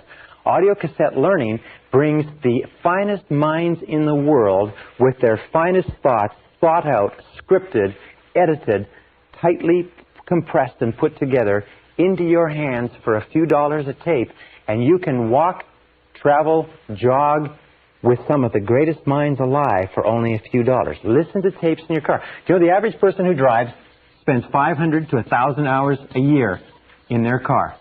500 to 1,000 hours a year. The majority of those people sit there and listen to the radio. As we call radio, with all due respect to people in the radio industry, it's called chewing gum for the ears. Because it just goes on and on. 500 to 1,000 hours is the equivalent of 12 and a half to 25 40-hour weeks. You know what that means? It means that you are getting the benefit of, or could be getting the benefit of, as much as 12 and a half to 25 40-hour work weeks. Imagine if your company would send you away for 25 weeks to study every single year at no extra charge. Do you think that would affect your career and your earning capacity? That's the equivalent of 1 to 2 university semesters. Imagine if you were taking the equivalent of 1 or 2 university semesters of additional education every single year. Do you think that would affect your life? Yes, it would. So, listen to tapes and finally take additional courses. Become a lifelong student. And when I say take additional courses, the very best place to take courses is from people who are experts in their field. Try to avoid taking courses from people who've only got their education out of a textbook. Take courses from people who are experts. Take seminars. Seminars, for instance, like this seminar that you're attending, you can get more information in a 1 or 2 day seminar taught by people who spent 10, 20, 30 years gathering and compressing the information than you can in an entire university course. So take additional courses. I recommend a minimum of 4 per annum. 1 every 3 months. In a world where the average person never takes an additional course, 80 to 90% of people never take a course after they leave high school or university. If you take 4 per year, listen to tapes in your car and read on a regular basis. And by the way, where do you get the time for reading? Just don't read so much newspaper. Simple as that. Just cut back on the newspaper a little bit and expand the amount of self-development reading that you do. Where do you get time to listen to tapes? Just don't listen to so much radio. I'm not saying don't listen to the radio at all, but just don't listen to so much of it. Where do you get time to take additional courses? Instead of sitting around on the weekends, take a course. Instead of watching television in the evenings, go and take a course. But remember, the clock is running. If you want to get to the top of your field, if you want to be a leader, if you want to be a star in your field, knowledge is power. Knowledge today is more important than anything else. Knowledge is the great power in our society, and the more knowledge you have, the more practical knowledge that can be put to purposes that can help other people and benefit yourself and the people around you, the more knowledge you have, the more power you will have, the more self-esteem you will have, the more status, the more position, the more security, everything. The most insecure person in our society is the person who has stopped learning and growing, and they know it. All right. By the way, one other thing. According to the Harvard studies, one of the keys to self-motivation is perpetual growth. As long as you're growing and learning and feeding your mind with new material, you will be continuously motivated exactly as if you were taking psychological vitamins. As soon as you stop growing, you start stagnating. When you start stagnating, your self-esteem goes down, your energy level goes down, your health level goes down, you become prone to more diseases, and so on and so forth. So as long as you're learning and growing, you'll be vital physically and mentally. The next part of feeding your mind is what we call the reference group. Or put it another way, get around the right people. Get around the right people.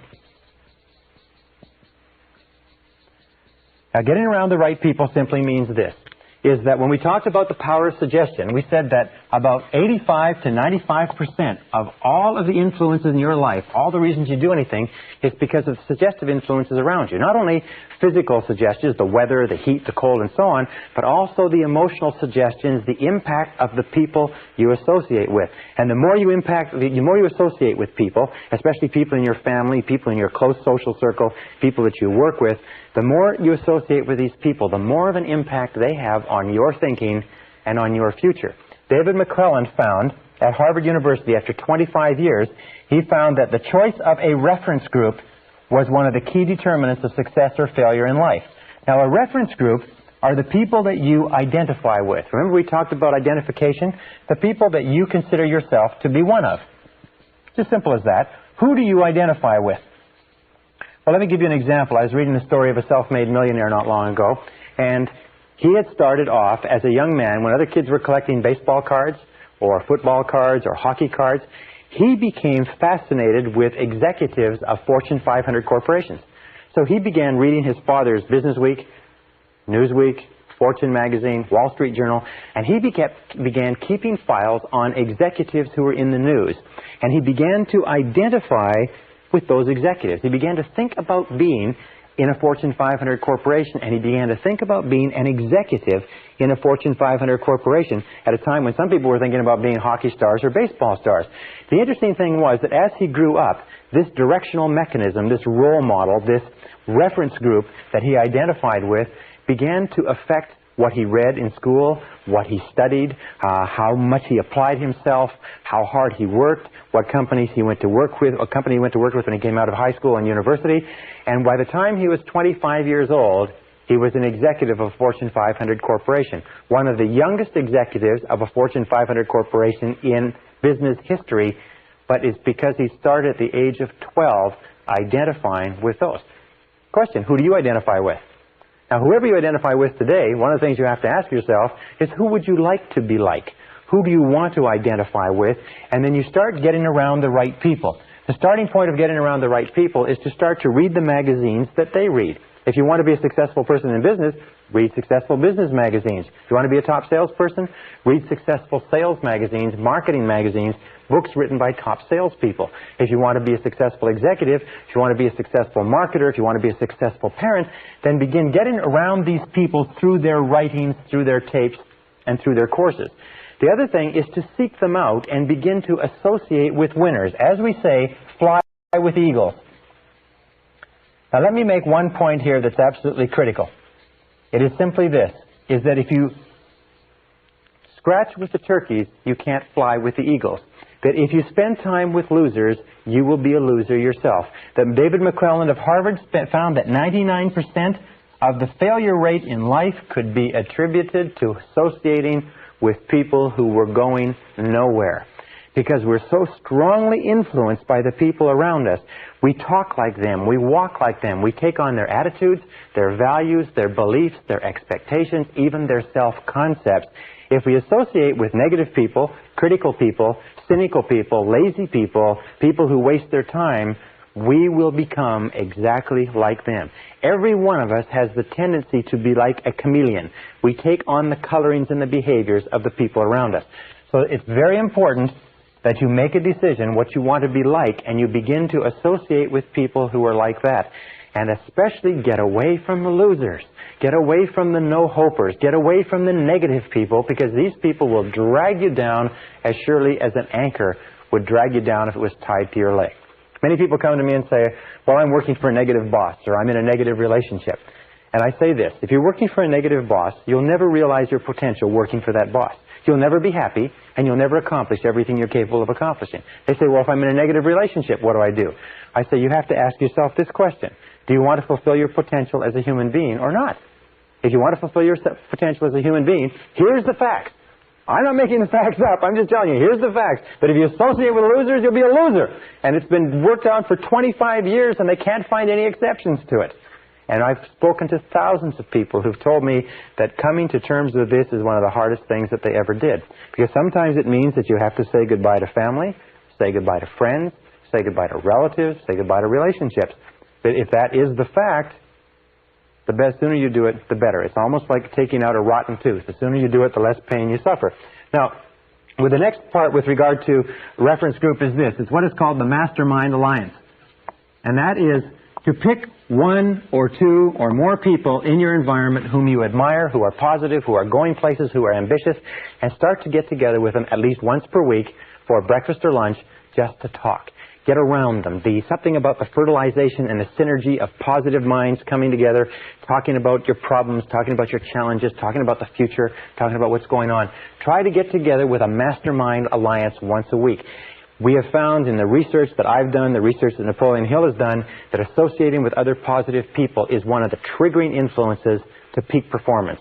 It's one of the guarantors that you will become a great success. You can't do it by simply associating by yourself. All right, now another way to influence your mind, very, very important, is start each day right. Start each day right. Now this is based on the fact that there are two times of the day when you are most suggestive, when your subconscious mind is most open to new information. And that is nighttime before you go to sleep, just when you fall off to sleep, and morning.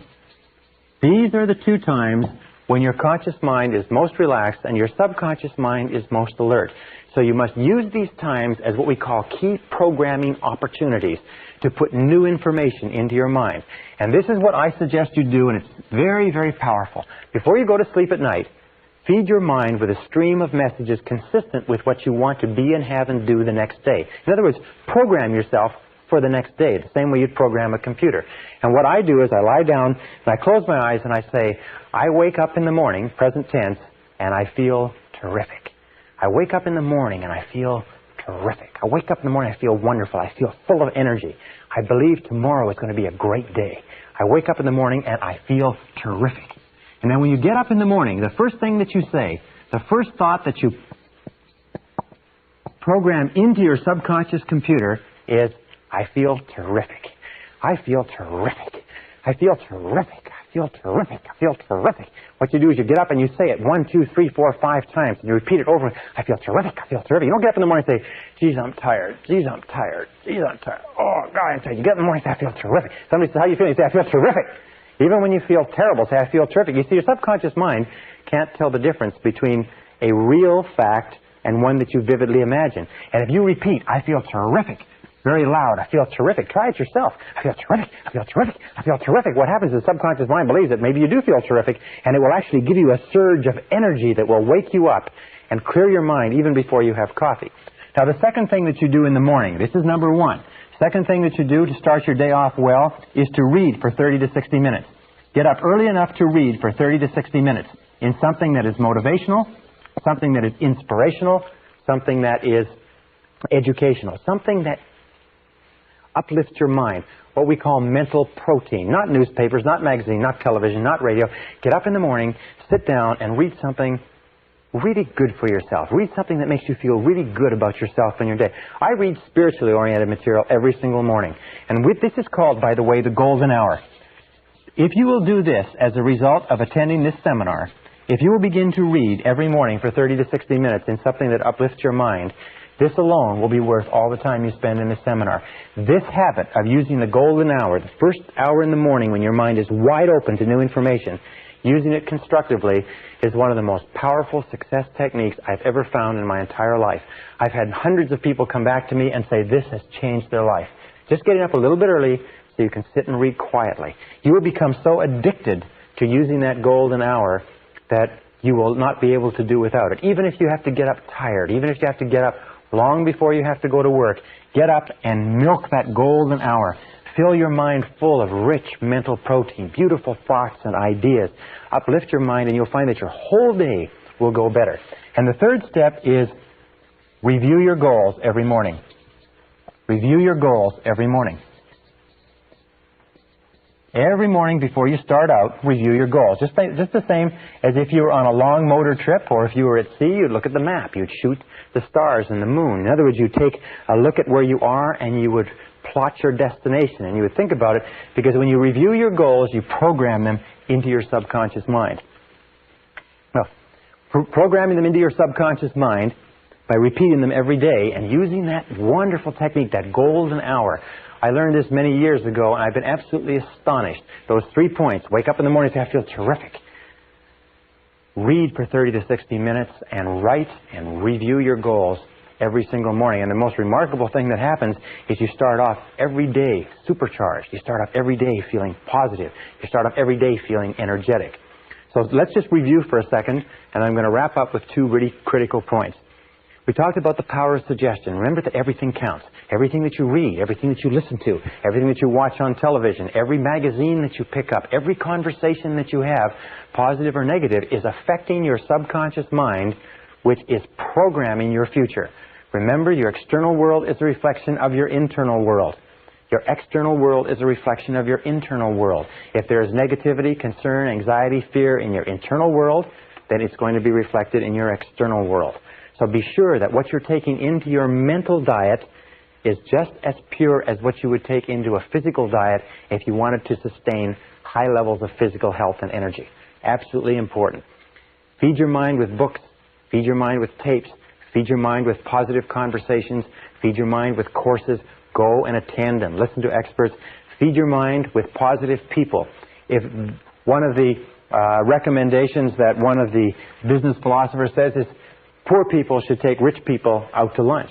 Why? Because taking a rich person out to lunch is an opportunity to learn from that rich person, to get information from that person that you could not buy at any price. Poor people should take rich people out to lunch. Get around the winners. Think about the winner that you want to be and look around you in your world and say, who is like the person that I want to be? Here's another very important point in terms of mental programming. It's simply this, is discard past labels. Discard past labels. Don't ever allow anybody to tag you with the way that you used to be. If you were late before, don't allow anybody to say, well, you're always late. You say no. You say, in the past, I was late, but now I am punctual. You can't control your eating. In the past, I overate, but now I eat sensibly and soundly. You're irritable and impatient. No, in the past I was, but now I am. These are the words. In the past, I was. Past tense. In the past, I was. Remember, the subconscious is listening, but now I am. But now I am blank, blank, blank, whatever it happens to be. In the past, I didn't work very effectively, but now I am an effective worker. In the past, I didn't manage my time well, but now I manage my time well. Now, if you make a mistake and you fall back, then what you do is you just simply cancel the mistake by saying, well, next time, I'll. You show up late for an appointment, you say, well, next time, I'll be on time, etc. Next time, I'll. Those are the words. You cancel every mistake. You refuse to carry past labels forward. Underlining all this, teach others. Teach what you know to people who are interested. Teach what you know to people who are interested. Because remember, you become what you teach. You will find that the more you teach other people and share this information with other people, the more you internalize it yourself. You become what you teach. Does this material work? I can tell you, yes, it does work. Since I began to teach this material, since I began to lecture on it and tape on it, since I began to speak to hundreds and thousands of people, I have internalized all the things that we talk about in this course. And everything that I talk about here when I first began teaching, I hoped it worked, I thought it worked, I sort of believed it worked, but now I know it works. Having taught it, I've internalized it. Having internalized it, I have seen examples of every single bit of this. Back everything that you do with confident expectations. An attitude of confident expectations is the mark of the truly healthy personality. Remember we talked about the power of expectations? An attitude of confident expectations means that you confidently expect good things to happen. You have an attitude of positive self-expectancy. You become what W. Clement Stone calls an inverse paranoid. An inverse paranoid, as you know, a paranoid is a person who is convinced that the world is out to get him, that the whole world is conspiring to get him. An inverse paranoid is a person who is convinced that the world is conspiring to do him or her good. So become an inverse paranoid. Be absolutely convinced that the world has got a plot out there. It's plotting to do you good. It's plotting to somehow get good to you, whether you like it or not. That no matter what happens, look into it for the good.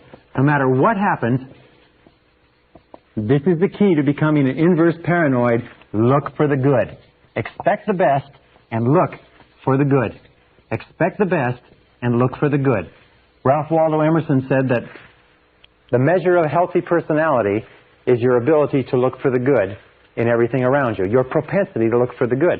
You have to ask yourself, how much of the time do you look for the good? How much of the time do you expect the bad? The degree to which you look for the good is the degree to which you are healthy as a human being. And finally, remember this. The process of changing from where you are now, here's where you are, to here's your goal. This is where you want to go. The process of getting from here to here is progressive, but this is what happens. When you begin to visualize and affirm and imagine and write and plan your new self, that is, say you want to earn $50,000 a year, and you're currently earning $25,000 a year, and your goal is to earn $50,000 a year, what happens is this. You keep saying, you start to affirm and visualize over and over again, I earn $50,000 a year, I earn $50,000 a year, I earn $50,000 a year. Your subconscious mind disbelieves it.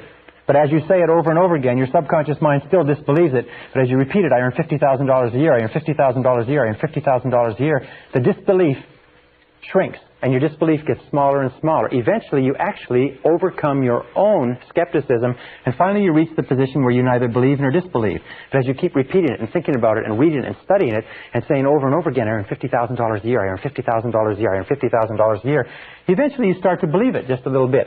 Also, you start to get a slight increase in pay, and your salary goes to $26,000 a year. And then you get a bonus and you find yourself earning $27,000, and so on. You find that the more you repeat it and affirm it and visualize it and plan for it and prepare for it, the more it comes into your life, and you just keep saying, I earn $50,000 a year, and you begin to believe it more and more, and you believe it more and more. And as you repeat it and visualize it and affirm it and over again, your belief grows and grows and grows, and eventually it gets to the point where you absolutely believe that you earn $50,000 a year. And if somebody were to wake you up at 3 o'clock in the morning and give you a check and say, how much do you earn? You say $50,000 a year, even though still at this point you've never earned more than $27,000 in your whole life.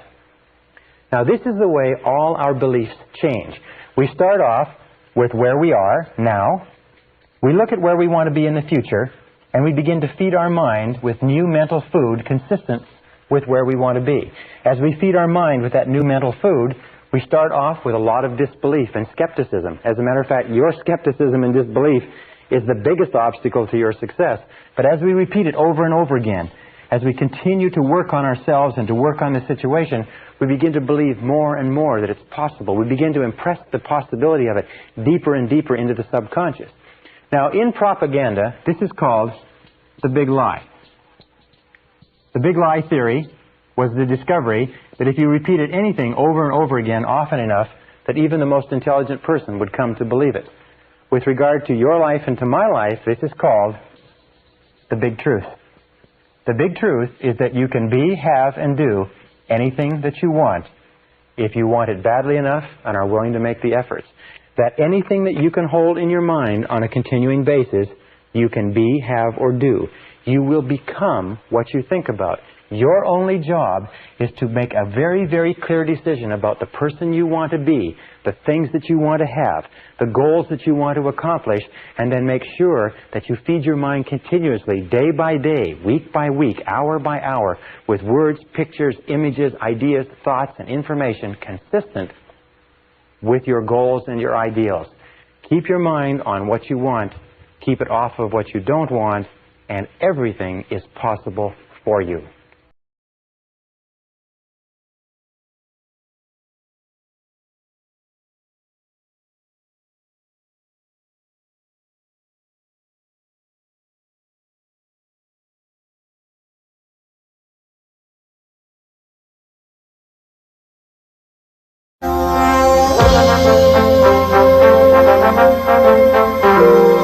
Brian Tracy presenta el programa Fénix. La psicología del logro.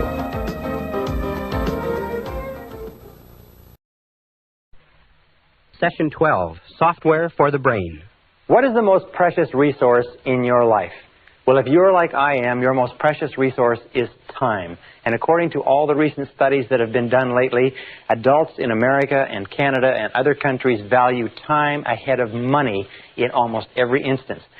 Now, as a result of what we've talked about in our previous sessions, with the fact that if you change your internal world, you change your external world, one of the things that begins to well up inside of you is impatience.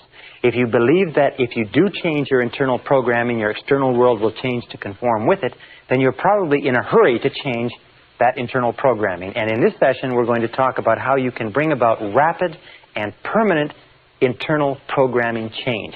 We call this session Software for the Brain. Now, I don't know a lot about computers, but I do know this. I do know that a computer has a certain amount of utility as a piece of hardware, but what makes a computer work are the programs that you run in it. And the more sophisticated and complex and productive the programs, the more valuable is the computer.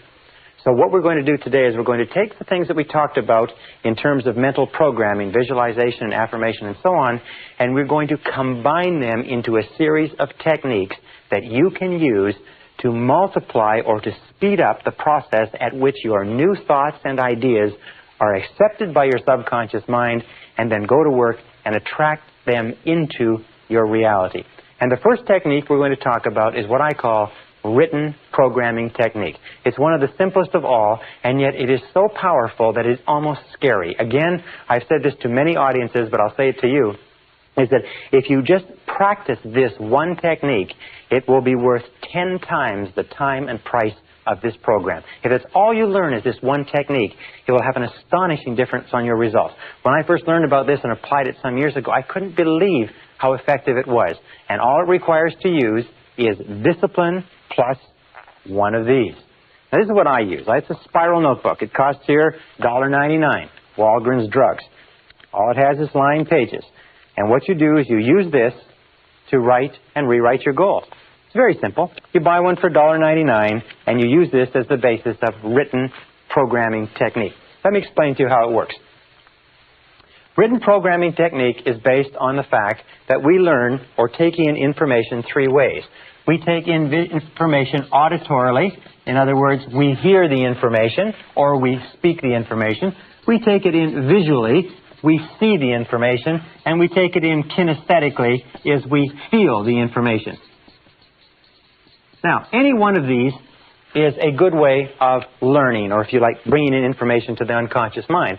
However, the more of them you can combine simultaneously, along with some of the other mental principles and programming techniques that we've talked about, the more rapidly the information is accepted. Sometimes, if you combine information in the right way, it's accepted instantaneously as a permanent change in your unconscious programming. Written programming technique is based on this, as are some of the other programming techniques which we'll talk about in the next few minutes. Written programming technique is based on the fact that when you write something down, it requires total concentration, law of concentration. You cannot write accurately and correctly and think of anything else at the same time. So writing requires concentration. It also requires intensity, it also requires visual, because you can't write without looking. And when you do write, you have a tendency to what is called sub-vocalize. In other words, you say the words to yourself as you're writing. So even though you can't hear them with a conscious ear, you hear them internally. And kinesthetically, you move and you feel. It requires tremendous mental, emotional, and physical energy to write. So written programming technique simply says this, is that every single morning, without fail, you rewrite your major goals. After you've done your reading, you rewrite your major goals. Now, this whole process, by the way, can take about 2 minutes, maybe 5. You may get to the point, as I do, where you'll write 10, 20, 30, sometimes even an hour. But you just rewrite your major goals as positive, present tense, personal affirmations. In other words, your goals could be, I earn X number of dollars per month. I weigh X number of pounds. I am outstanding in my field. I do this. I achieve. I accomplish. I choose, and so on. Whatever you want to be, have, or do, you just write it out in a series of affirmations, one at a time. Now, you'll find, and we'll talk about goal setting later on, you'll find that as you write your goals over and over again, an interesting thing will happen, is that your more important goals will tend to be rewritten first, and they'll tend to become clarified and to become sharper and more distinct. And every single time you rewrite your major goals, you are driving them, you are impressing them deeper into the subconscious, which leads to the guarantee that they will be expressed in your reality. Every time you rewrite your major goals, you're programming them into your subconscious, and you're setting them as a directional mechanism, the same way you would set the directional mechanism on a guided missile, so that it will move you unerringly in the direction of accomplishing it. Number 2 is close your eyes after you've rewritten your goals. Close your eyes and visualize your major goal or goals of the day as accomplished. Visualize them as a reality. What would they look like? Now, a very valuable thing to do, by the way, is cut out clippings from magazines and books and put them in your notebook so that you can actually look at a picture. Do you want to own a brand new car or a beautiful house or something like that? Well, then get a picture of it and make a very clear picture, so when you write out the goal, you can look at the picture and then close your eyes and feed that picture into your subconscious mind. And then the third part, which is most important, is imagine the feeling of pleasure you would have. Imagine the feeling of pleasure you would have if you already owned it. Just imagine that it is already a reality. The way that you imagine that it's a reality is imagine that you are on a path towards your goal, and your goal is on a path toward you, and that there is a predestined time when you are ready and it's ready, when everything is ready, that you and the goal will meet. And that you cannot speed up the time. You can't make it go faster and you can't make it go slower, but what you can do is continually repeat the picture and the feeling and the description over and over again, and at exactly the right time and place, it will meet. Someday you'll probably write me a letter and you'll tell me how remarkably this has worked in your life, because it's worked remarkably in my life and the life of many other people. Now, the second point, and before we go on with this, let me give you a key point. It's called the law of relaxation. The law of relaxation is one of the most important mental laws. The law of relaxation simply says this, that in the physical world, if you want to drive a nail, the harder you hit it, the more physical effort or energy you put behind it, the faster you accomplish something in the physical world. If you want to drive a car faster, you step on the gas, which causes the engine to work harder and propels it forward. However, in the mental realm, it's exactly the opposite. The law of relaxation says that in all mental working, effort defeats itself. In all mental working, effort defeats itself. What does this mean? It means that the harder you don't try, the better it works. Now, it's interesting. I'll give you a perfect example. Relationships. You will notice that in any relationship of yours that works, the harder you try to make a relationship work, the more difficult it is. Because a relationship is basically a meeting of minds. And whenever you just relax and let the relationship flow, the relationship unfolds exactly the way it should.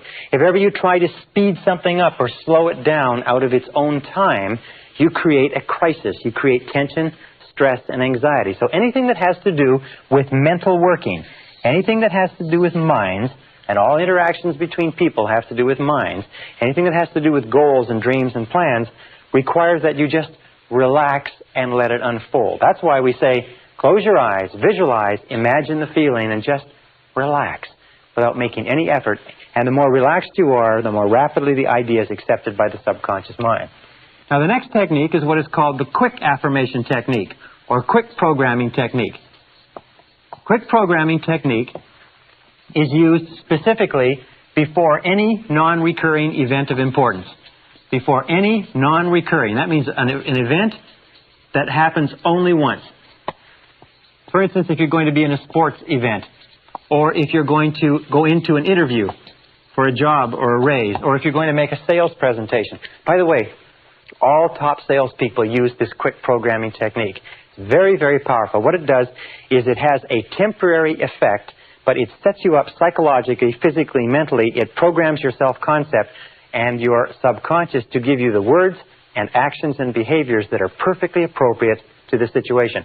All athletes use this, as we'll talk about in a second. Now, how do you use quick programming technique?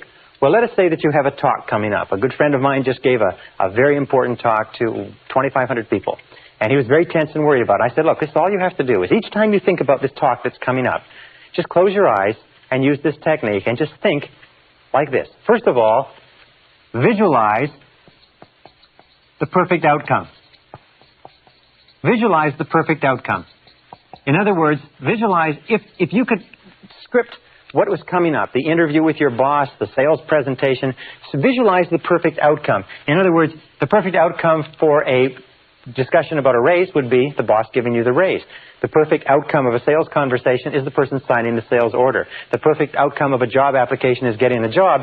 In this case, my friend's situation, his perfect outcome was a standing ovation. So he visualized a standing ovation. That's what he programmed into his mind. He saw the entire audience rising to their feet in a standing ovation at the end of the talk. Then affirm the visualization. In other words,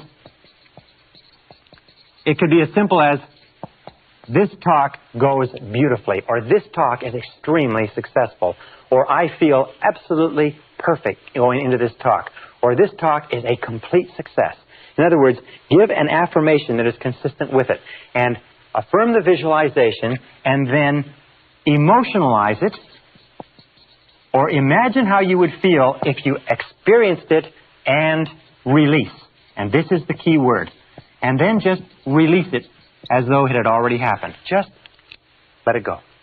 As though it had already happened, as though you were already past the event and the perfect outcome of the event has already occurred. As you release it and let it go, it drops like a computer card into the computer, and the subconscious computer goes to work on it. Powerful, powerful technique. And this technique is based on what is called mental rehearsal.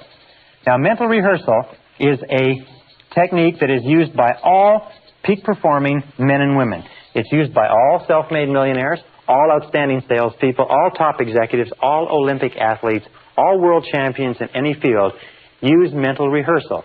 And mental rehearsal is the process of living the experience inside before you have it on the outside. That means before any event of importance, long, short-term, or short-term, what top performers do is they recall and relive excellence. They recall and relive excellence. In other words, they think of the last time that they engaged in a performance like this and the satisfaction that they had, the pleasure that they had, the feeling of an excellent performance, and they take that feeling. It's almost like you have a screen here, and here's the screen. You take a split screen, and on this side of the screen, you recall the last time you did this in an excellent fashion. And on this side of the screen, you imagine the upcoming event. And then when you get this perfectly clearly in your mind, and you can see it with perfect clarity, that last triumph, that last success, the last sale that you closed, the last interview that went well, the last successful party or meeting or social engagement, then you transfer this into the new situation that's upcoming, and you transfer the feeling and the experience, and you overlay the two so that as you anticipate the upcoming experience, you combine it with the feelings of success and pleasure and joy of the previous excellent experience. What that does is it programs the subconscious mind for you to go into that experience and engage in the same words, actions, and behaviors that got you the results of success and winning the last time. Now, what is the difference between winners and losers? Major difference between winners and losers. Can you imagine what it is? Winners versus losers. It's simply this. is that we all engage in mental rehearsal. You, me, everybody. The difference between winners and losers is this, is that prior to every event, upcoming event, losers think of the last time they went into an experience like this and it didn't work out. They think of their previous failures. They vividly imagine and think about how embarrassed, humiliated, unsuccessful, how badly they felt, and the losers relive and recall failure and poor performance. The winners insist upon reliving and recalling excellence and success. So you can tell if you're destined to be a winner or a loser simply by looking at what you think about in each upcoming event. And if you just make the decision right now to think about what you desire, ask yourself, am I thinking about what I want to happen, or am I thinking about what I'm afraid will happen? Remember, the natural tendency is to think about what you're afraid of, not what you desire. So force your mind, using the law of substitution, take your mind off of what you fear and refuse to entertain it. There's a beautiful technique that I learned many years ago. Whenever you start to think about something that's causing you to be upset or anxious or tense, just say this word very, very loud to yourself. Say, stop. Stop. It's very much the same as knocking the side of a record player and joking the needle off the record player, or slamming on a tape recorder, or shouting at a person who's saying something. Just say, stop. And what it will do is temporarily, it will stop your mind. And as it stops your mind, then switch your attention onto what you desire. And insist upon thinking about what you desire. And every single time you find your thoughts drifting back to what you're afraid of, say stop and get your mind onto what you desire. Here's a very simple diagram or graph. And it's like this. This is what you desire. This is what you fear. Now, here are you on this slope between what you desire and what you fear, going up or going down. This, however, is easy. The natural tendency of human nature is to focus on what is negative and to slide back into what they fear, what is the worst possible outcome. This requires effort. It requires a consistent effort to keep your mind on what you want. Now, most people are lazy. Most people are undisciplined. Most people are not willing to make the effort. So what they do is they have a tendency to slide into thinking about what is the worst thing that can possibly happen. They slide into negativity. That's why the great majority of people today are negative, and very few people are positive. So be alert to that, is that whenever you find yourself thinking about something that's coming up in advance, it's natural to be filled with doubt and fear. Are natural human tendencies for a variety of reasons that we've talked about before. But the superior human being keeps their mind on what they want. The superior human being stops the negative thoughts. The superior human being concentrates on excellent performance. Now, somebody will say, well, I've never done it before. How can I concentrate, or how can I recall and relive excellence? Easy, in your imagination. You can pretend and imagine that you've done this before. Pretend that you've already succeeded at this. Think about how you would act if you were a superb success in this area. Walk as though you were a success. In neurolinguistic programming, they find that there is a physiological state or way of walking, talking, and acting that is consistent with every emotional state.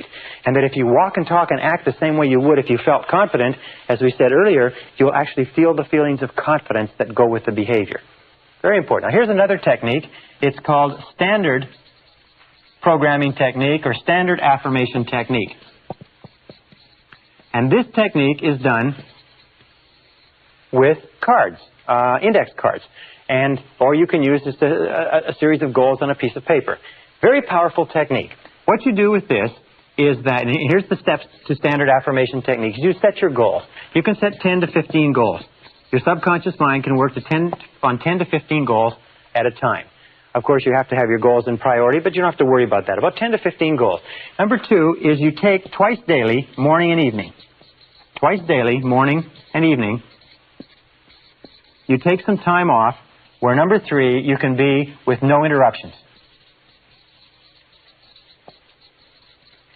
And then you write out your goals, again in the form of positive present tense personal affirmations. Okay? Goals as positive present tense personal affirmations on cards. Now, many people advise that you use index cards so that you can slide the cards back and forth like this. And just put one on top of the other and write your goal in very, very large, clear letters so that the subconscious mind can see the goal with crystal clarity. And then you sit down with the goals, and you read the goal to yourself. You read the goal or the affirmation to yourself. Read, repeat, and then close your eyes. So let us say the goal is I earn $50,000 a year. So we'll say on the card, I earn $50,000. I earn $50,000 a year. You read it, you repeat it, I earn $50,000 a year. Close your eyes and repeat it 3 to 5 times. Repeat the goal 3 to 5 times. And then step number 6 is visualize the outcome. In other words, if you earned $50,000 a year, what would be the outcome? Would it be a bigger car? Would it be a bigger house? Would it be a trip to Tahiti? Would it be a different wardrobe? Would it be a Rolex watch? In other words, visualize the outcome, not the process so much as what the result would be. Or another thing that you can do, by the way, is you can visualize the work. Let us say that you are going to earn $50,000 a year and you imagine you will earn it in your existing profession. Then visualize yourself doing the work in such an excellent fashion that it will actually generate the income. And then step number 7 is imagine the feeling. Imagine the feeling that would accompany the accomplishment of your goal. Imagine the feeling. Close your eyes, and as you sit there with your cards, looking at your cards, imagine the feeling of satisfaction as though the goal is already accomplished. Imagine the feeling of pleasure. Imagine the feeling of accomplishment. Let us say that what you're going to do is you're going to give yourself a trip to Tahiti. You're going to go to the South Seas. You're going to lay on the beach. You're going to swim in the beautiful surf. You're going to soak up the sun and get this beautiful tan. Then start thinking about that. Another thing that you can do, by the way, is get brochures on Tahiti. Get a poster of Tahiti. Get a poster of a cruise ship. Get pictures of the things that you're going to do and have and enjoy that you associate, because the more emotions you can associate with the accomplishment of the goal, the more rapidly the subconscious accepts it as an instruction and the more rapidly you go to work on it. Now here's what I use, by the way. Here's what you can use. You can use cards like this, which are just index cards. These ones don't have any lines, but you can use cards with lines, and you just sit there and you just write out your goal, and as you read the goal, repeat it 3 to 5 times, imagine it, visualize it, see yourself doing whatever is necessary, visualize the outcome, and then just change the card and go on to the next one. The more relaxed you are when you do this exercise, because of the law of relaxation, the more rapidly the subconscious accepts it. Here's something else that you might want to get. It's one of these spiral cards with index cards throughout it that you can write a variety of different affirmations on, carry it around with you, and just flip it. Write affirmations down. Whenever you think of something that you want, write it down, and then just take some time every so often to review your affirmations. Now, one final technique is what is called sports programming technique, which combines all the others. It's used by all top Olympic athletes. It combines mental rehearsal and relaxation. It's based on what is called autogenic conditioning, which means that if you want to become better at a sport, the technique is very simple. First of all, get some instruction in the sport. Learn from an expert. Study and learn what excellent performance in the sport constitutes. Second of all, before you go to sleep or sitting in a very relaxed position, take several deep, deep breaths and relax your body, and then visualize perfect sports performance. Say you want to be a better skier. Very simple. What you do is you learn how to ski, you look at films and pictures of people skiing excellently, and then you visualize yourself actually being the skier. You close your eyes and you do 2 types of visualization. The first type of visualization is where you look at yourself actually skiing. You look at yourself and you look at your performance. Look at yourself going down the slope. Look at yourself turning, putting in the poles, twisting, and so on. You look at yourself skiing beautifully and watch yourself going almost as though you were a spectator. The second part of the visualization is you then shift your point of attention and you look at yourself from your own eyes and actually see yourself going down the slope. Sports affirmation technique is used by all the major football teams, the basketball teams, the major figure skaters, the top golfers. Virtually all Olympic athletes train in their minds over and over again. For instance, skaters will sit down, close their eyes, put on their music, and then they will go through their entire skating routine in their minds while their music is playing. What happens is, of course, that in your mind you never fall. So they program their minds over and over again. And this is based on a very simple fact, is that every time we visualize an action, we actually send measurable impulses of nerve energy to the legs, arms, muscles, and nerves that would control the muscles that we would use if we actually engaged in that action.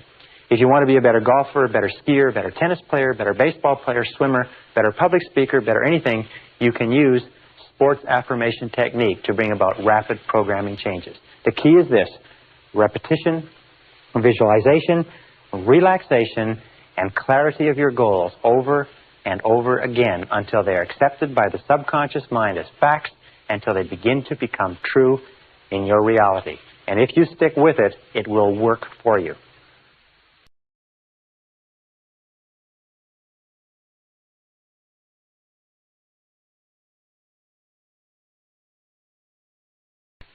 Session 13, Rapid Learning Techniques. At the beginning of this seminar, we talked about human potential and about how the average person uses less than 10% of their potential, how Albert Einstein's brain was removed from his cranium when he died, and it was studied at Cornell University, and they found that he never used more than 15% of his mental potential in his entire lifetime, one of the great geniuses of this century. What does this mean, mental potential?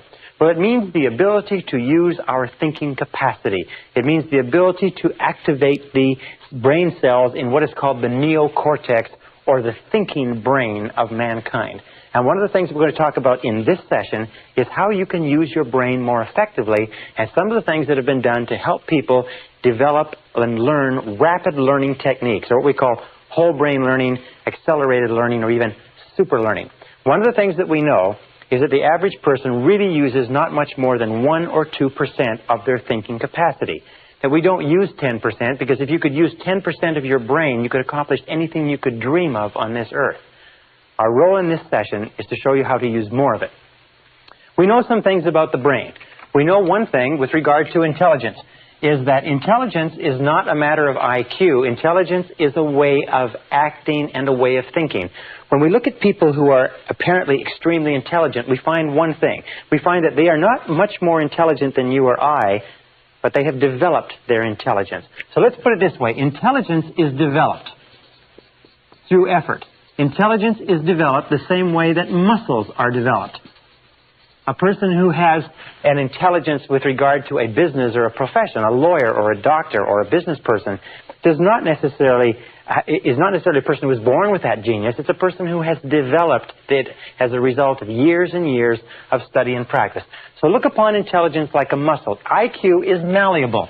IQ, or percentage points, or mental ability, is malleable over a broad range. Remember, we talked about the case of positive expectations where one student's IQ jumped 25 points in the course of one school year. This is very common. We've had many cases on record where IQ points, in other words, the total thinking ability of an individual, has jumped 10, 20, 30 points as a result of a particular way of learning or a particular way of studying. And we'll talk about some of these ideas. So IQ is malleable over a broad range. What I'm saying is that you are far smarter than you know. You are far more intelligent than you've ever given yourself credit for. We also know that IQ is a matter of self-concept. There are many people who have been found to be extremely intelligent, but because they've been brought up in negative environments, had been convinced at an early age that they weren't particularly bright. One gentleman who was encouraged to leave school in the 10th grade because they felt he was a complete academic failure was turned out later to have an IQ of 175 when he tried to enlist in the Army. After he got out of the Army, he started 6 businesses and became a multi-millionaire by the age of 28 because they proved to him that he was brilliant. The reason he didn't pay attention in school was not because he didn't have the intelligence, but because he learned everything the first time it was mentioned, and he was totally bored. You find that many people are far smarter than they realized but as a result of previous experiences, their self-concept has them functioning at levels far below their intelligence, and that is true for you in almost every single case. Now, another important point is learning ability is malleable. Learning ability is malleable.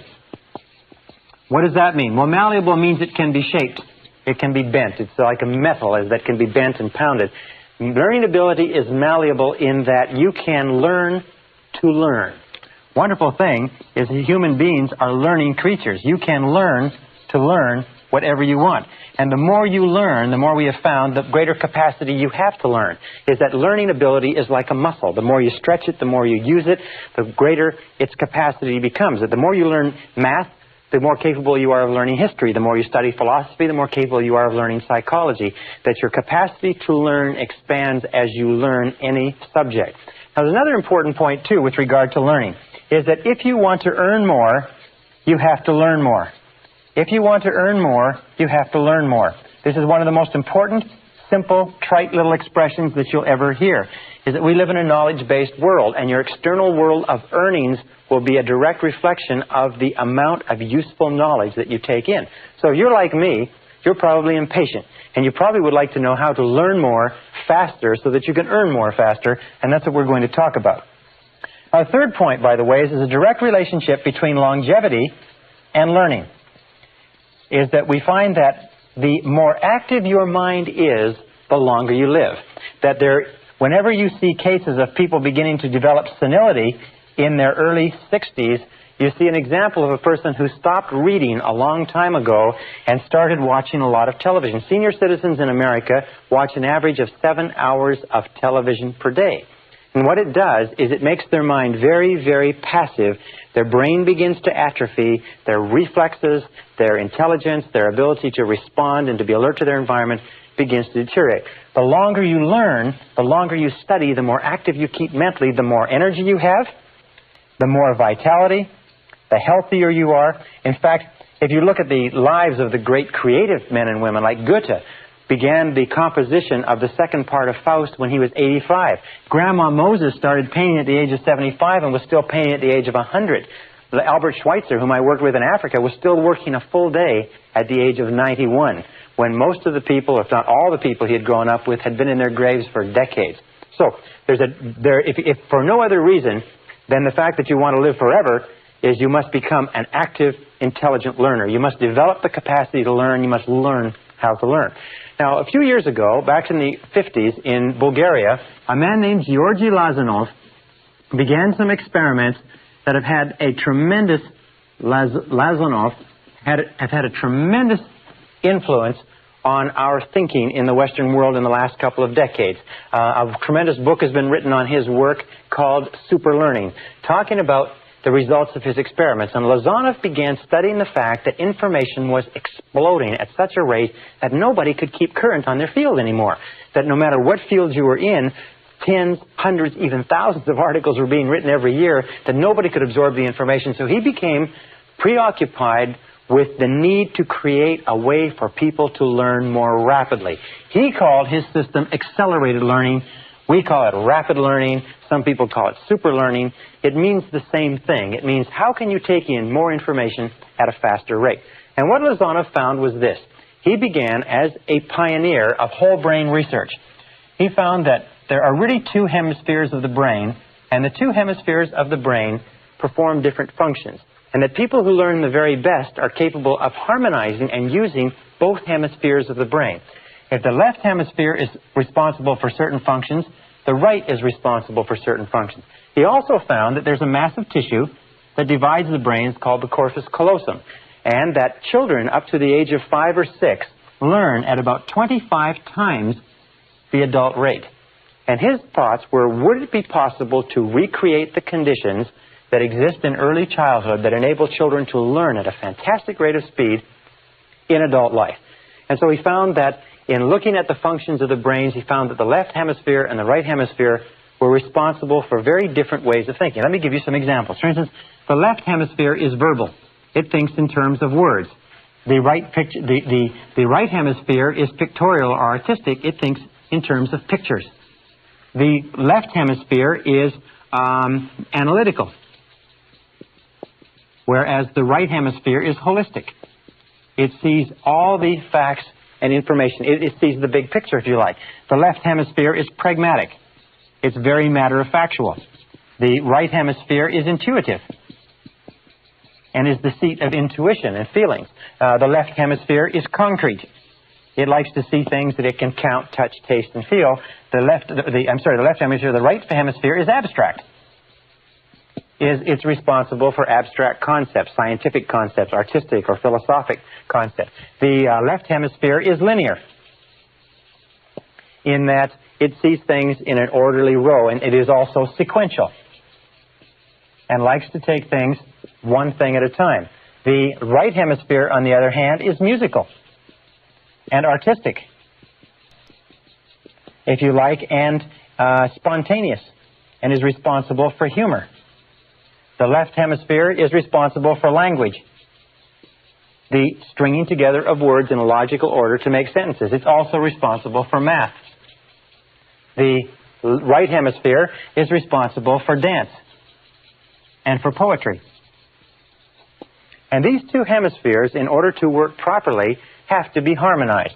But they have very, very different functions. And as Lozanov did his research, he found another thing, is that when he studied the way that people learned, he found that people learned at different levels of brainwave activities and as a result of different things.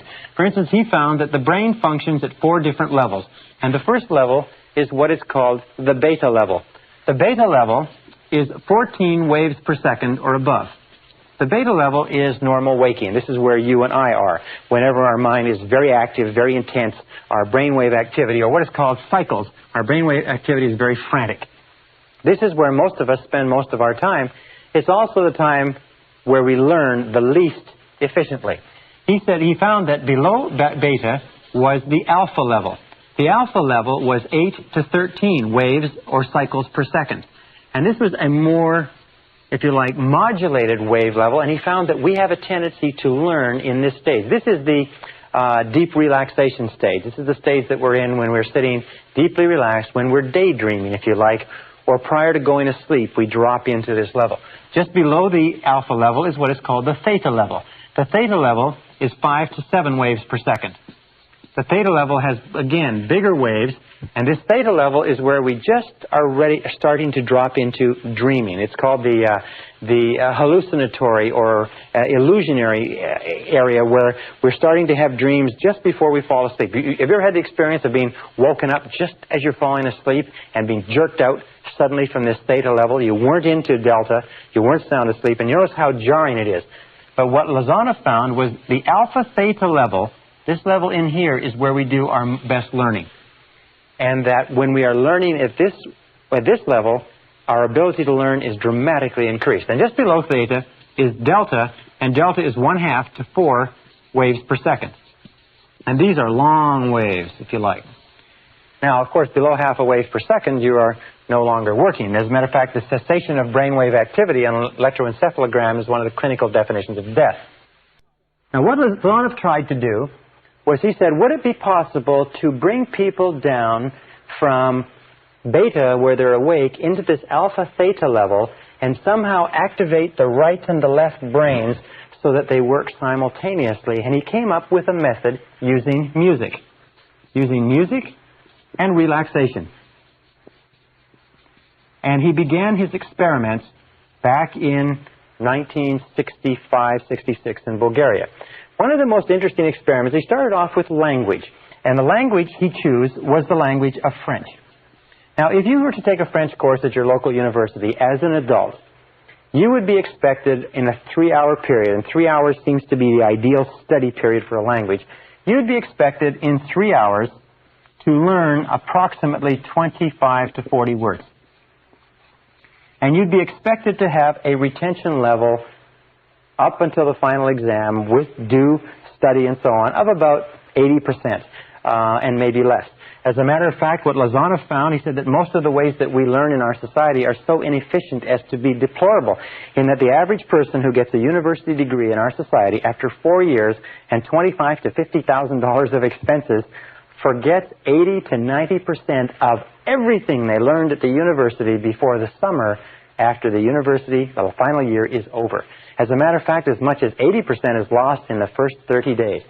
It was been postulated by a couple of university professors. If you want to clear out most of the universities in the country, very simple way to do it, is call everybody back 48 hours after final exams to rewrite without notice.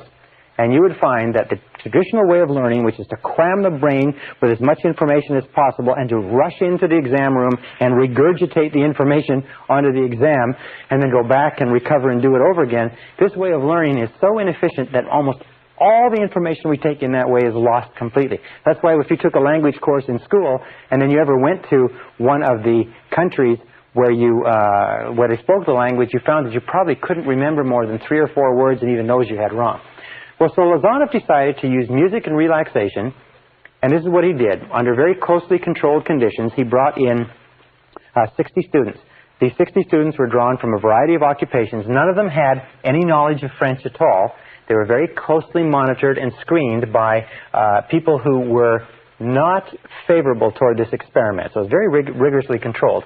In 1966, he brought in these 60 people, and he felt that he would have to greatly increase the average level of learning in order to get approval for the establishment of his Institute of Suggestology. The Institute of Suggestology and Suggestopedia was subsequently set up in Sofia, Bulgaria. What he did is he took these people, and we had 60 people, and his goal was to get them to 150 words per session, 100 to 150 words per session with higher levels of retention. What they did is they brought them in, they played gentle, relaxing music, they turned down the lights, and they read them the words on cards with the French on one side, the Bulgarian on the other. And as they read them the words, the students repeated the words in a deeply relaxed state, and they brought them up to a state of full awareness and reviewed the words and then tested them on it. They found from the very beginning 3 sessions. First of all, review in aware state. Second of all, listening to the words in deep relaxation. Third of all, review in an aware state again. They found that from the very first session, they were getting 98% retention. In that, in testing at the end of each session, they were remembering 98% of what they learned. They conducted this experiment for 6 weeks, and every single student in the class got up to a 98% retention rate with no experience in the language at all. Now, before they disbanded this experiment in '66, he called for volunteers and got 15 more. 15 of these students volunteered, and they said, would it be possible to learn 500 words in one day? Well, they came in on a Saturday. They worked all day because nobody in recorded history had ever learned 500 words in a day. And at the end of the day, they tested out at 98% retention on 500 words. Now, an interesting point is that many of these people were suffering nervous disorders. As a matter of fact, 40% of them were drawn from the registers of psychologists and psychiatrists. And after this 6-week learning period, learning 150 words a day, almost every one of them was completely better. That there was no stress in this type of learning, that it was very, very relaxing, that they found that it cleared their minds and they felt wonderful afterwards, as opposed to our current way of learning, which is so stressful and so tense and so competitive. They found that after this 500 words, at the end of the day, everybody felt great. There was no stress, no fatigue, nothing. Well, he said, let's see if it's possible to increase this before we disband the experiment, and he called back 12 of the students, the best learners. 2 weeks later, they got together to see if they could learn 1,000 words in one day. 1,000 brand new words in one day. The result of it was that at the end of the day, they were able to learn the 1,000 words and test out at 98%. Interesting, later on, about 6 months later, they brought these students all back to see how much of the language they had retained with no opportunity to read in it, no opportunity to speak it. They found that they tested out at 69% recall without any review, and with one review, the entire class was back up to 98%. In other words, this method of music with deep relaxation, dropping into alpha theta and activating both brains had led to a dramatic increase in learning ability. Now, in 1974, Lazanov, under a controlled experiment, got the rate up to 1,800 words in one day with 98% retention. In 1979, in a special experiment with selected students, Lazanov got the rate up to 3,000 words in one day. In other words, by activating the brain and with still 98% retention. Now, this is a phenomenal thing. It's almost an unheard of thing to believe, but what Lazanov has found is that the learning capacity of the brain is infinite, that the capacity of your brain to learn and to take in information. For example, if you speak English well, you probably speak and use about 1,200 to 2,000 words in the course of your day-to-day life. All you need is 2,000 words to be functionally fluent in any language. The average English-speaking person uses less than 1,200 words. As a matter of fact, some people, and especially as you go down the educational ladder, use sometimes less than 500 words in their entire language. But 2,000 words will enable you to read any newspaper, any magazine, watch any program, radio, television, except something of a technical nature. What Lazanov proved was that it's possible for a person to learn one language per day, permanently. Now, this learning technology is beginning to change the way that we learn. It's beginning to revolutionize all of our understandings about language. Lazanov has also developed many other techniques and understandings. He found that gentle classical music is a critical part of this learning. That Baroque music, the 60-beat Baroque that slows down the heart rate and slows down the brainwave activity rate so that the body and the mind get into sync with the music and the incoming information, is critical. That you can learn technical subjects, you can learn medicine, philosophy, psychology. I have taken extended courses now in accelerated or optimal learning to learn these methodologies, and what I have found is that you can learn, even without any of the science or technology, you can learn things very, very rapidly if you'll do 2 or 3 things. Here are the keys to speeding up the way that you learn. Number 1 is define what it is you want to learn and need to learn in order to be more successful and more effective. You cannot learn something that you're not interested in. You cannot learn something that does not hold your attention. You cannot learn something that is boring. So make sure that what you're studying is important to you. So number 1 is to define it. And when you begin to study, define your purpose. Why are you learning this subject? Think it through, read it through, study it, and only study things with an aim in mind. Remember, you have to have a goal. Number 2 is you must have an intense desire to learn. You must have a desire. In other words, you cannot learn because somebody else wants you to learn. Number 3 is always study, when you can, with classical music. Gentle classical music with no words. Gentle classical music of any kind, especially music from the classical period of Mozart, Bach, Brahms, Dvorak, Beethoven, and Stravinsky, for instance. These composers have a classical 60-beat Baroque backbeat within their music. And if you play with classical music or even environmental sounds like the sounds of waves or the oceans, white music as it's called, if you have that in the background, it relaxes the brain, it opens the left and the right hemisphere, and it allows information to come in through the left brain and be internalized into the right brain where it is stored in the seat of memory. So what you want to do is through music, you want to relax the corpus callosum, relax the brain so that information can flow in through the left brain and into the right. A 4th key point is spaced repetition.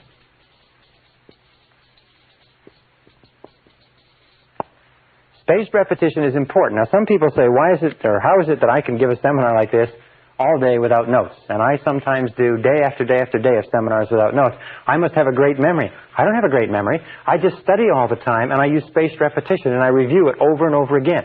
There's another thing, too, by the way, is that the more you learn, the more you learn. When you start to study, remember that it takes practice to learn how to learn. It takes practice, practice, practice. Is that the more you practice learning how to learn, the more likely it is that you'll learn. The first few days when you're studying a new subject, you'll find it takes tremendous effort. Now, here's another important point, and that is variety. Variety of stimulation is critical. The number of different ways that you stimulate your mind, different books, different magazines, plays, different exposures to different conversations, different subjects, and so on.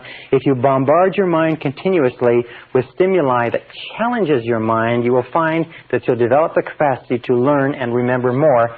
And number 7 is, remember this, it's called attention span, is the time when you learn the most is at the beginning of a period of study and at the end of a period of study. What does this tell you? It tells you that instead of studying or reading for a long period of time like this, say 2 or 3 hours, what you do is break it up and take several breaks so that you have a series of breaks. And you'll always remember what you learn at the beginning of the break, at the beginning of the period, at the end of the period, the beginning and end. So the more breaks that you can take, the more variety that you can put into your studying, the faster you'll learn. The key to remember this is that everything that you are or ever will become is going to be as a result of the information you take into your mind. The practical, usable information that you can take and use to bring about some kind of improvement in the world around you. If you want to earn more, you have to learn more. If you want to be happier, you have to learn more. If you want to realize your full potential as a human being, you have to learn more, which means read, study, and learn how to learn. And if you'll do that, you'll be amazed at how much of your mental potential you can release.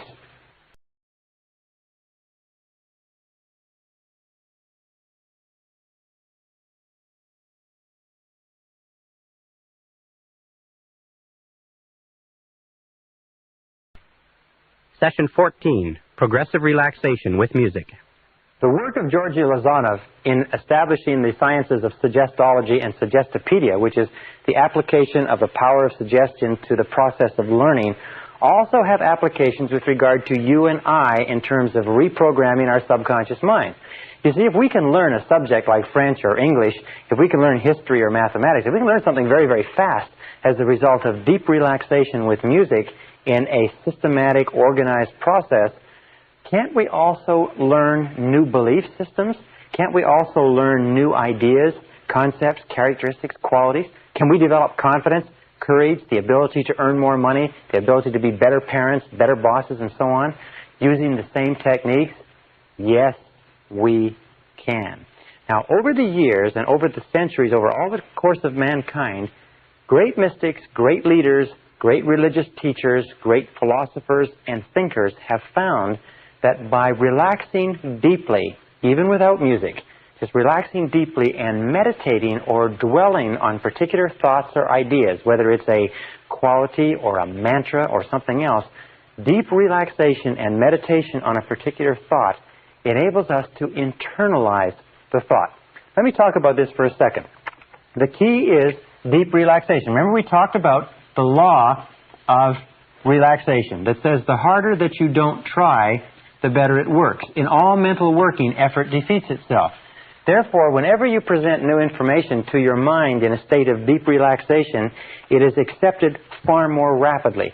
If you want to become a positive, outgoing, enthusiastic, wealthy, influential, successful human being, you must change your mental programming so that your internal programming, your beliefs, your self-concept, your essential fundamental convictions are consistent with what you wish to experience in the outside. And deep relaxation is the key. That relaxation is the key to the vault of riches. That relaxation is what unlocks your tapped potential. And most of our modern times have been spent on finding ways to do things harder, to force things, to drive things, but we're finding more and more as we study the history of man and the Eastern religions and the research that's been done in this field that deep relaxation is the key. Even Harvard University has done experiments on relaxation and found that even one process of deep relaxation changes brainwave activity over that of people who don't. Now, there's several ways. One is meditation. Well, what is meditation? Meditation is simply closing your eyes, taking a deep breath, dropping into alpha. It's as simple as that. As you take a deep breath and close your eyes, you drop into alpha, and your brainwave activity from here just goes here. When you sit on a park bench and daydream, you're in a form of meditation with your eyes closed. Meditation is very, very healthy, restful, very refreshing, and many people have gotten into what is called transcendental meditation, which is really a systematization of the process of meditation, where you take a mantra and you sit down, close your eyes, relax, and you repeat the mantra. Now, what is a mantra? A mantra is merely a meaningless word. Dr. Herbert Benson at Harvard University found that if you just repeat the word one over and over again, that'll be good enough. In terms of closing your eyes, repeating the word one each time you exhale, you'll drop into a state of meditation in a matter of a few seconds, even if you've never done it before. Now, meditation is very healthy. What does it do? It relaxes the whole body. It relaxes the mind. It integrates the personality. It causes you to feel more calm and more assured. It lowers your flash point in that it causes you to be more self-assured and less likely to get angry, to get tense. It causes you to sleep better at night. It causes you to digest better. It causes you to achieve your goals better, and so on. So meditation or deep relaxation is an essential part of you achieving your potential. Sometimes people say, I don't have the time to do this. Whenever you don't have the time, that's the time when you have to do it the most. Anything that takes you into a state of deep relaxation brings you down to the point where your mind can function in the levels of alpha and can integrate your personality. There's a whole science called the science of psychosynthesis that says that meditation on any subject actually synthesizes and integrates and brings together the mind. Well, what Lazanov also found that if you combine relaxation with music, and this is the second part, you can accelerate the process. That when you play gentle music, when you are in a state of deep relaxation, you actually go deeper into relaxation, your mind relaxes even deeper, and as a result you function better. And if you combine relaxation plus music plus informational input, or the input of words or ideas, that you can learn at an accelerated rate. You can bring about rapid and permanent behavioral changes. On the market today, there's a great number of subliminal tapes where they play words hidden beneath the sounds of music or ocean waves or something like that. Now, there's a tremendous amount of research that shows that subliminal tapes work. Many of the subliminal tapes that are sold are not based on that research. They're based on other principles, and I suggest you look at it very carefully before you buy them, because some of them are completely useless, overpriced and useless. Some of them are excellent. But music plus informational input causes the conscious mind, which is the mind that says, wait a second, I'm not taking in that information, causes the conscious mind, the guard at the door of the subconscious, it causes it to relax and fall asleep. And when the subconscious mind falls asleep, the words with the music combined flow straight into the subconscious mind, change and revise all previous programming, and bring about permanent behavioral change. We call this the process of taped affirmation, which I'm going to explain in a second. But let me give you just a brief explanation with regard to Muzak. There are many systems now that have been developed, Muzak systems, which play sort of neutral music as background music in offices, warehouses, and stores. In a Montreal experiment, in a Dominion stores experiment some years ago, they put under the Muzak system a series of messages that said, do not shoplift. Shoplifting is bad. If you shoplift, you'll be caught and you'll be prosecuted. If you shoplift, when you're prosecuted, you'll get a criminal record. So shoplifting is something that you shouldn't do. And they repeated these messages over and over again, but they were inaudible to the human ear. The only thing that shoppers could hear was music. Now, this was a store that was in an area where there was a lot of shoplifting. They found that they played this for a period of 2 months. For 2 months, they played this message under the Muzak system, and in 2 months, the level of shoplifting dropped 50% in that store. They left it on for 2 months, and it stayed at that level, and then they put back the regular music. Over the course of the next 2 months, the level of shoplifting went right back up to normal. They are now using this same process, by the way, where they will put Muzak. There's sales messages, for instance, in sales organizations, they will put a whole series of messages behind the Muzak system. They'll tell everybody that they're there, because they'll say, you love to sell, you're a great salesperson, you love this product, you eagerly make calls, you are a good closer, you're a good prospector, you manage your time well. A whole series of messages like that, which will be played behind the Muzak system, and they will find that sales will go up 10, 20, 30, 40, 50%. In some warehouse operations, they have systems where they'll have a Muzak system that says, do not steal from your employer, do not pilfer from the warehouse, and so on. They'll find that theft and pilferage will drop 20, 30, 40% in a matter of a very short period of time. Now, this brings us to what we call taped affirmation, which is progressive relaxation with music. Taped affirmation is absolutely wonderful. Taped affirmation is a way of putting your goals onto a tape with music and playing them over and over to yourself in a relaxed state so that they bypass the conscious mind, drop into the subconscious, and begin to come true in your reality. I began using taped affirmation several years ago. I have now thousands of graduates who use taped affirmation. I'll just tell you this, is that every single goal I have ever put on a musical tape and played to myself over and over again has materialized in my reality. Every single one of them has come true, and some of them in a surprisingly short period of time. This is one of the most astonishing discoveries. Like taped learning is one of the most astonishing discoveries in education. Taped affirmation is one of the most astonishing discoveries in the whole process of goal setting and goal achieving. You can change your personality, achieve goals, increase your income, lose weight, quit smoking. You can do remarkable things with your life, and you can do it rapidly and permanently using this method. Now, here's some of the keys to taped affirmation that you should understand. Number one is a form of progressive relaxation with music. Progressive relaxation is a method of going through the body with words and relaxing each muscle group. So when you play the tape, you'll hear a voice that will count you down and be more and more relaxed, and each part of your body relaxes deeper and deeper and deeper, and you get more and more and more deeply relaxed. You'll find that all the tension is let out of your whole body. And as your body completely relaxes, you'll find your conscious mind relaxes and you drop into alpha. Now, a second is that this is a form of what is called heterogenic conditioning. Now, heterogenic conditioning means hetero means other, and genic means mind. So in this, we use the word you. It's a conditioning process so that when you listen to the tape, it always says you. You like yourself very much. You really like yourself. Or you accept complete responsibility for your life. It uses affirmations that are very simple and clear, positive, present tense, but they in the you case. Why? It's because whenever we listen to another voice, even if you make your own tape with your own voice, you always use you. Whenever we take in information from another voice, we are accustomed from infancy to our parents or someone else saying you.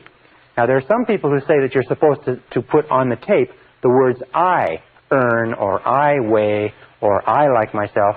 But whenever we listen to somebody else talking about themselves, it makes no impression on our subconscious. So when you make a tape that you listen to, it's always you taking the message in. When you speak to yourself, it's always I.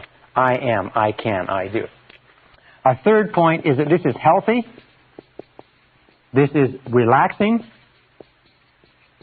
And this is refreshing. You will find that if you play this tape, which is about 20 minutes, and we're going to give you this tape in a little while, if you play this tape, when you come home in the evening, if you play it in the middle of the day, it's better than a nap. It's better than taking a sleep. It's better than a steam bath because it will relax you, it will refresh you, and you'll feel healthy. And even if it does nothing else, it makes you feel great. Now, a third or fourth requirement is that you do it twice daily. Optimum is to do it twice daily, morning and evening, and do it on an empty stomach.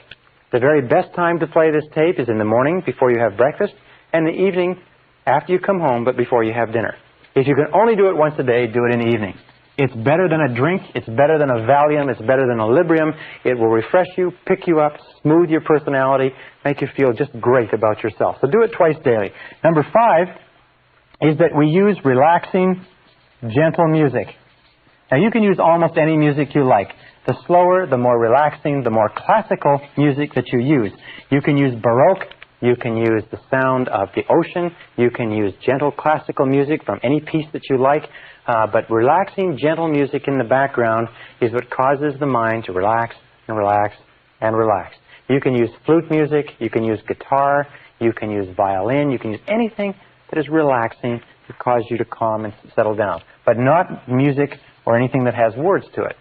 Now, another characteristic of this is that the position that you use, and we call this assuming the position, is to sit erect, relaxed, eyes closed. We call this assuming the position. And basically the position is you sit in a chair, you sit completely erect, you put your hands on your lap, not touching, close your eyes, take a deep breath, and just listen to the tape. The tape is complete. All you have to do is put it on, and it will count you down into a state of deep relaxation, very much like this, into a state of deep relaxation. While you're in that state of relaxation, it will play a series of 10 affirmations, 5 each.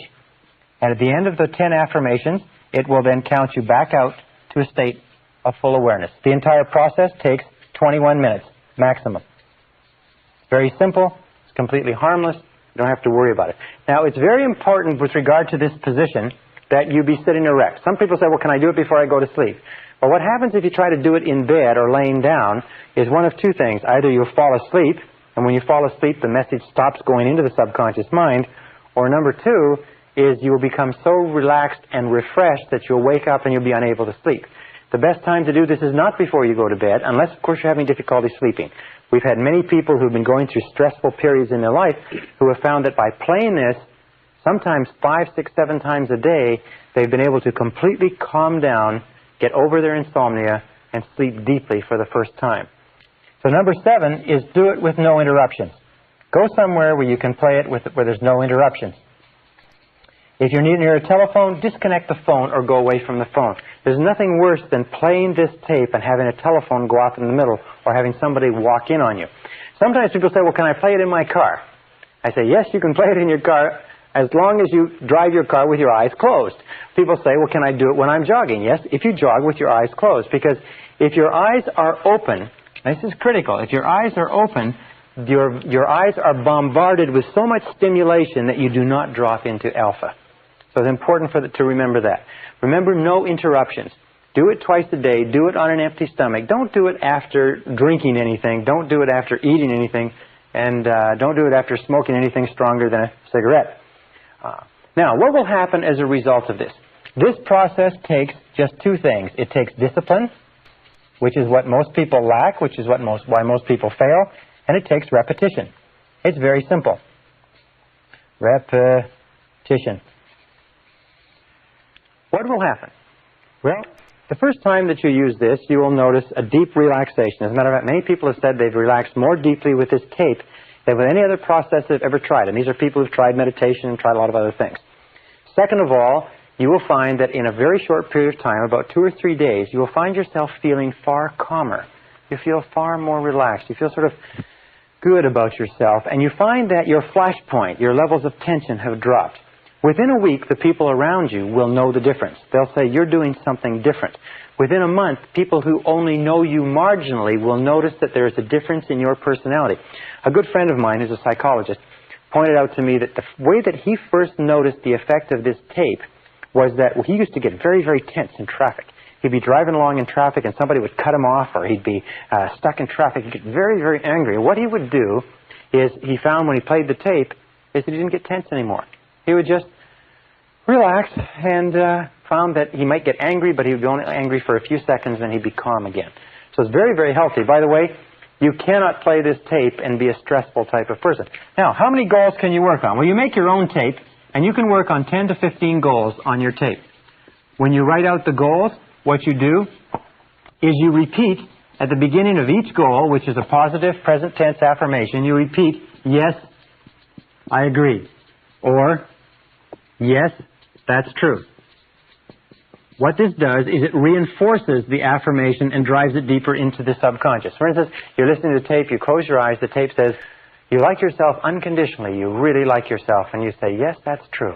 Yes, I agree. So when you say that to your mind, you're acknowledging to your subconscious that this is a true statement. Remember, in affirmations, the most powerful effect on your subconscious is what you say to yourself and believe. If a person were to say to you, you sure look good today, and you say, yes, I do. Notice how much better you would feel about that than if you say, no, I don't. I look a little bit ragged. So always agree and accept it. Repeat it.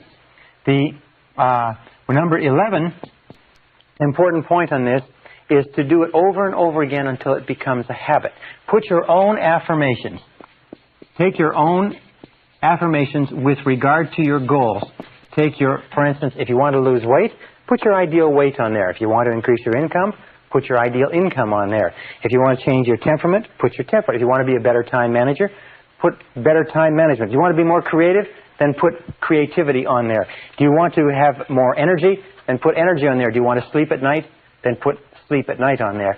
Anything that you desire in life, you can accomplish using this method and using the instructions that we've given you. If you want to make your own tape, it's very simple. Pick a piece of relaxing music, play it on your record player, put a cassette on a separate cassette recorder, and with the music in the background, read the script onto the cassette program, and then read your own affirmations and repeat each of them 5 times. If you'll do that and then read the whole script, then you have your own tape, and as you achieve your goals, what you can do is make a new tape and make a new tape. The tape that we supply you with this program is good enough to last you for a long time because it's been developed over years of experimenting with other people, and we find that the 10 goals on this tape are the 10 most important.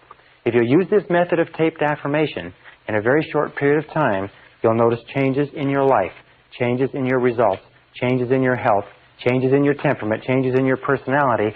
And I will repeat what I said before, I have never set a goal on taped affirmation that I have not accomplished exactly at the right time, exactly in the right way. And it will work for you as it has worked for me.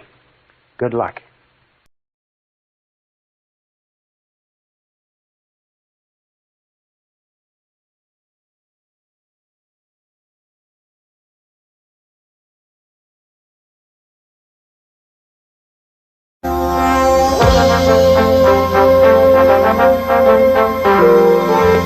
Brian Tracy presenta el programa Fénix. La psicología del logro. Session 15, 5 Keys to Goal Setting. We started this seminar asking the question, why is it that some people are more successful than others? And a friend of mine who's been working in this industry for many years told me a story that I think you'll enjoy and which I found very relevant. He said that he invited, as the deacon of his church, he invited a Jewish gentleman to come to his church, a Christian church, and speak to the congregation on comparative religion, how the Jewish religion compared with the Christian religion. Well, the Jewish gentleman came after several weeks, and he stood up, and he began his talk. And he said, ladies and gentlemen, he said, I've examined your books, and I've examined our books. He said, I've examined your basic teachings, and I've examined our basic teachings, and I've come to this conclusion. He said, the Bible and the Talmud and all of our books say that the two great rules of life are to love God and to love your neighbor as yourself. He said, ladies and gentlemen, all else is commentary. All else is commentary. He said, we've been working in the field of success for 25 years, and we sat down around the table not too long ago, and we said, what is success? What are the determinants of success? And the unanimous conclusion was simply this. Ladies and gentlemen, success is goals, and all else is commentary.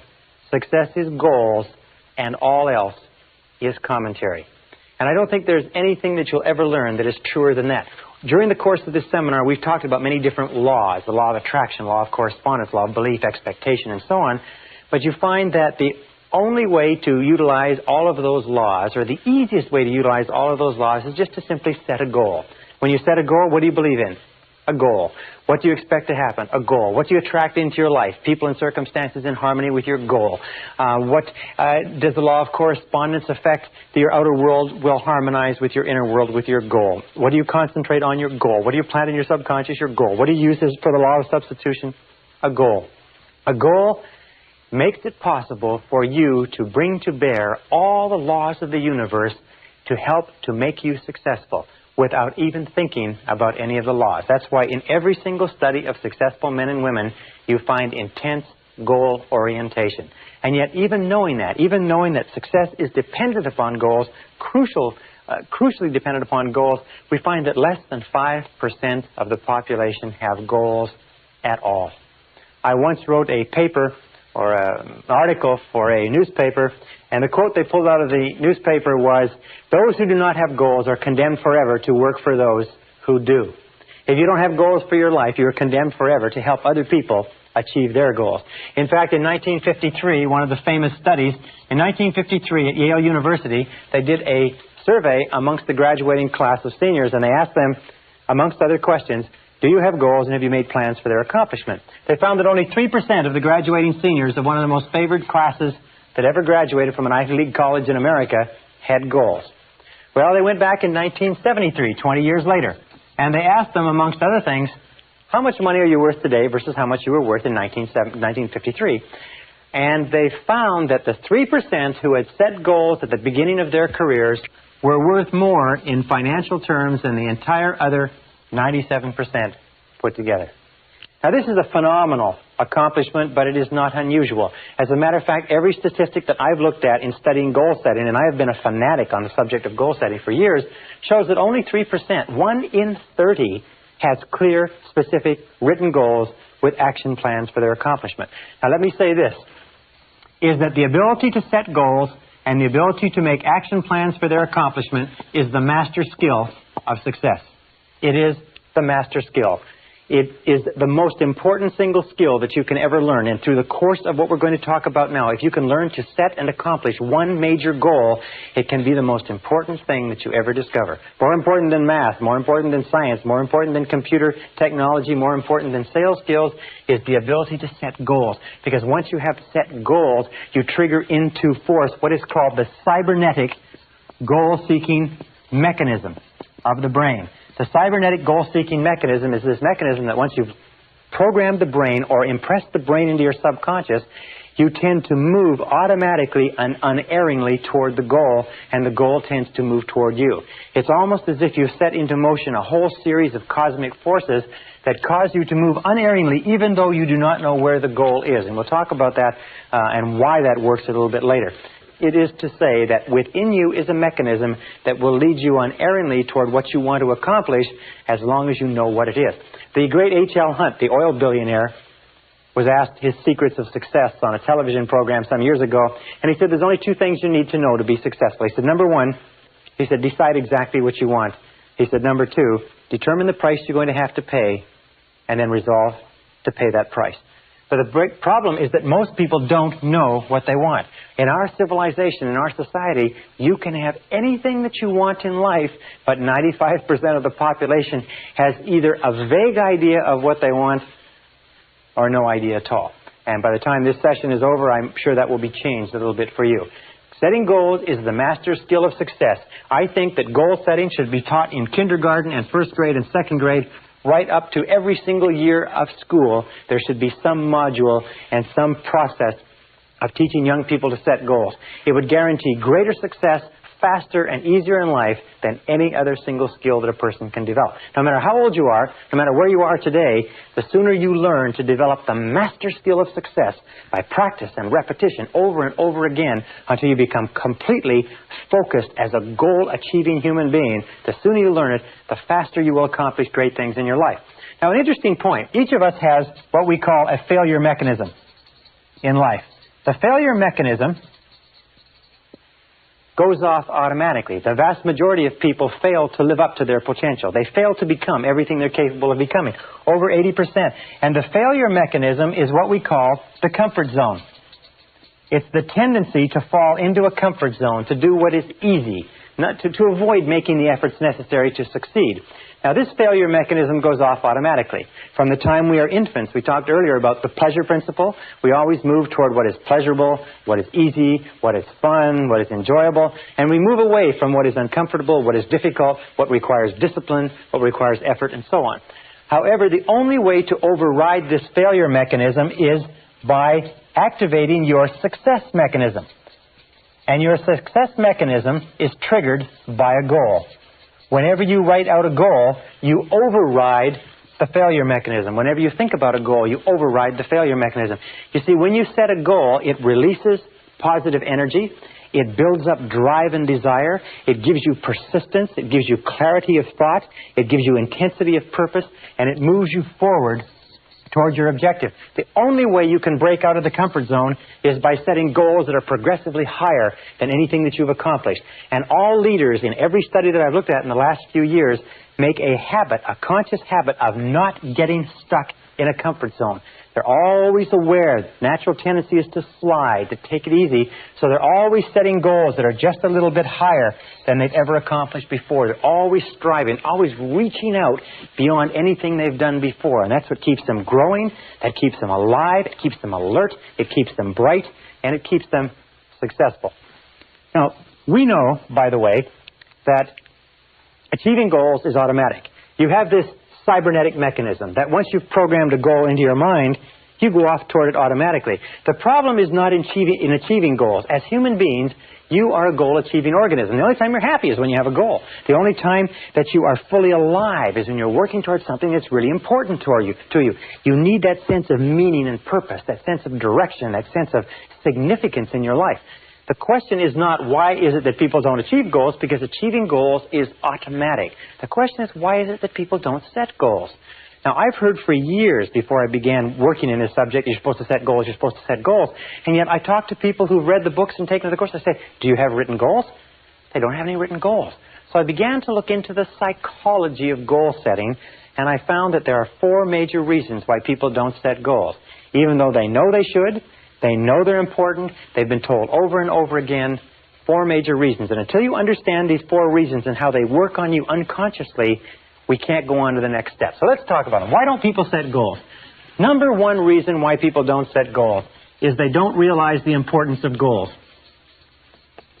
They don't realize the importance of goals. Now, what does this mean? Well, it means that you and I are the products of our upbringing. You and I are the products of our parental influences, our brothers, our sisters, our friends, our family, and so on. If you grew up in a home where your parents did not emphasize goals, did not talk about goals, did not encourage you to set goals at an early age, do you know what happens? Is that you can grow up and you can become an adult and you can not even be aware that there's such a thing as goals out there. In the studies on who gets ahead in America, they found an interesting thing. They found that the conversation around the family dinner table is a major determinant of the character of the children who grow and come out of that home. That if the conversation around the dinner table is achievement-oriented, success-oriented, goal-oriented, then young people will grow up believing and working toward goals as naturally as they eat with a knife and fork or wash their hands after dinner. So, people don't realize the importance of goal setting. Please understand that goal setting is critical. It is the vital skill of success, and the kindest thing that a person could ever do for their children is to help them set worthwhile and realistic goals from an early age and then give them all the encouragement possible to accomplish those goals. Second reason why people don't set goals, see if this applies to you, is they don't know how. Surprisingly enough, and when I started studying this subject, I found that everybody said to set goals. Very important to set goals. Got to set goals, got to have goals, got to put a timeline on goals. But the fact is that there were no really good goal-setting methodologies. And in this course, I'm going to teach you a goal-setting methodology that is absolute dynamite, considered one of the best goal-setting methodologies that anybody's ever seen. But if you don't know how to set goals, I could tell you how to set goals, tell you to set goals all day, and it wouldn't do you any good. You can go through 12 to 15 years of school in our society and never get 1 hour on goal setting. Imagine 12 to 15 years. I have taken a postgraduate degree in business from a major university, and never once did they spend 1 hour talking about how to set and achieve goals. Never once did they discuss the master skill of success. Well, after this course, you're going to know how to set goals. So that won't be a problem. Now, the third reason why people don't set goals, and this is in order of increasing importance, is fear of rejection. The fear of rejection, as we talked about before. One of the most profound and powerful fears in our life is the fear of being criticized or ridiculed by other people. And every one of us, as children, when we were young, we said, I want to do this, I want to be a fireman, I want to go here, I want to go there. And we had somebody saying, that's stupid, or you can't accomplish that, or don't be silly, or you're too small, and so on. And what we learned at a very early age is that if we talked about a goal or something that we wanted that was bigger than we were, the most important people in our lives would ridicule us and would criticize us and make us feel bad and small. So unconsciously we made a decision, if you want to get along, you've got to go along, so we don't talk about our goals. That way nobody criticizes us. Now as adults we fall into the trap, an unconscious habit, we fall into the trap of not setting goals at all. And not talking about goals and not thinking about goals, then nobody can criticize you. And I will tell you this, that 80-90% of the people around you, if you decide you're going to do anything from finding a new parking spot to finding a new job or a new marriage, they will tell you that it can't be done. They'll tell you all the reasons and they'll line them up and they'll try to discourage you from doing anything different than you're doing. So here's the key. Keep your goals confidential. Keep goals confidential. Don't discuss your goals with anybody, except that the great majority of people are threatened by anybody who has a goal. They're worried. It makes them feel inferior and inadequate because they don't have goals of their own. So only discuss your goals with people who also have goals of their own. Discuss them with the people close to you whose help you need to accomplish them, but just don't discuss your goals with people at random and don't give them a chance to shoot the goals down. Now, the fourth reason why people don't set goals. This is the top of the list. This is the worst of all. It's our old friend, our old enemy, if you like, fear of failure. The fear of failure is the number one reason why people fail in adult life. The fear of failure, the fear that I can't. I might lose my money. I might lose my time. I might lose my investment. I can't. It causes us to become tense and stressed. It causes our heart to pound and our stomach to churn. This fear of failure is the number one reason why people underachieve and fail in life. It's because the fear of failure holds them back from ever trying. And the reason why people fear failure is they don't understand failure. They don't understand this critical point. If you can understand this point, it can turn your whole attitude around. It's simply this, is that it's impossible to succeed without failing. That failure is an indispensable part of success. failure is essential to success. That if you avoid failing, you cannot succeed. That every single great success in human history has been a failure up until the moment of their success. That the key to success is to fail and fail in a forward direction, is to continue to learn from everything that goes wrong. To every setback, every obstacle, every disappointment, step back and say, what can I learn from this situation? Use the law of substitution and derive a valuable lesson from every single failure. Remember we talked about the becoming an inverse paranoid, confident expectations? Every time something goes wrong, look into it and say, now I wonder why this is happening to help me. And you'll find that in every single setback or disadvantage, as Napoleon Hill said in his book, there's a valuable lesson, an opportunity, or a benefit that you can find if you look for it. That successful people, leaders, are people who never use the word failure. They never think of the word failure. Thomas J. Watson, the founder of IBM, was once asked by a young man, he said, Mr. Watson, what can I do to be more successful? And Watson said without hesitating, he said, double your failure rate. Double your failure rate. Why? It's because, let me put this down. It's because if you look at the life stories of successful men and women, if you look at the life story of a person like Thomas Edison, one of the greatest failures in history.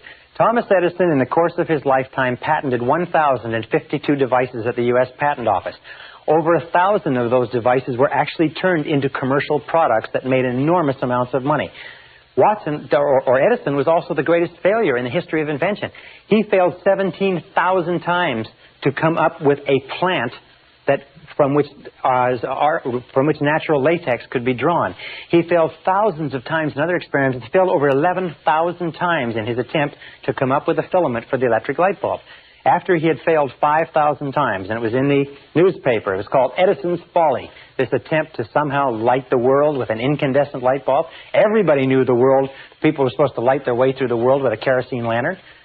A reporter came to him, young reporter, said, Mr. Edison, why do you persist in spending all of this time and money after you failed 5,000 times? And Edison said, young man, he said, you don't understand how the world works. He said, I haven't failed at all. He said, I've just successfully discovered 5,000 ways that will not work. He said, that puts me just 5,000 ways closer to the way that will work. It was over 11,000 experiments before he found the tungsten or the carbon impregnated filament that lit the first electric light bulb and changed the world.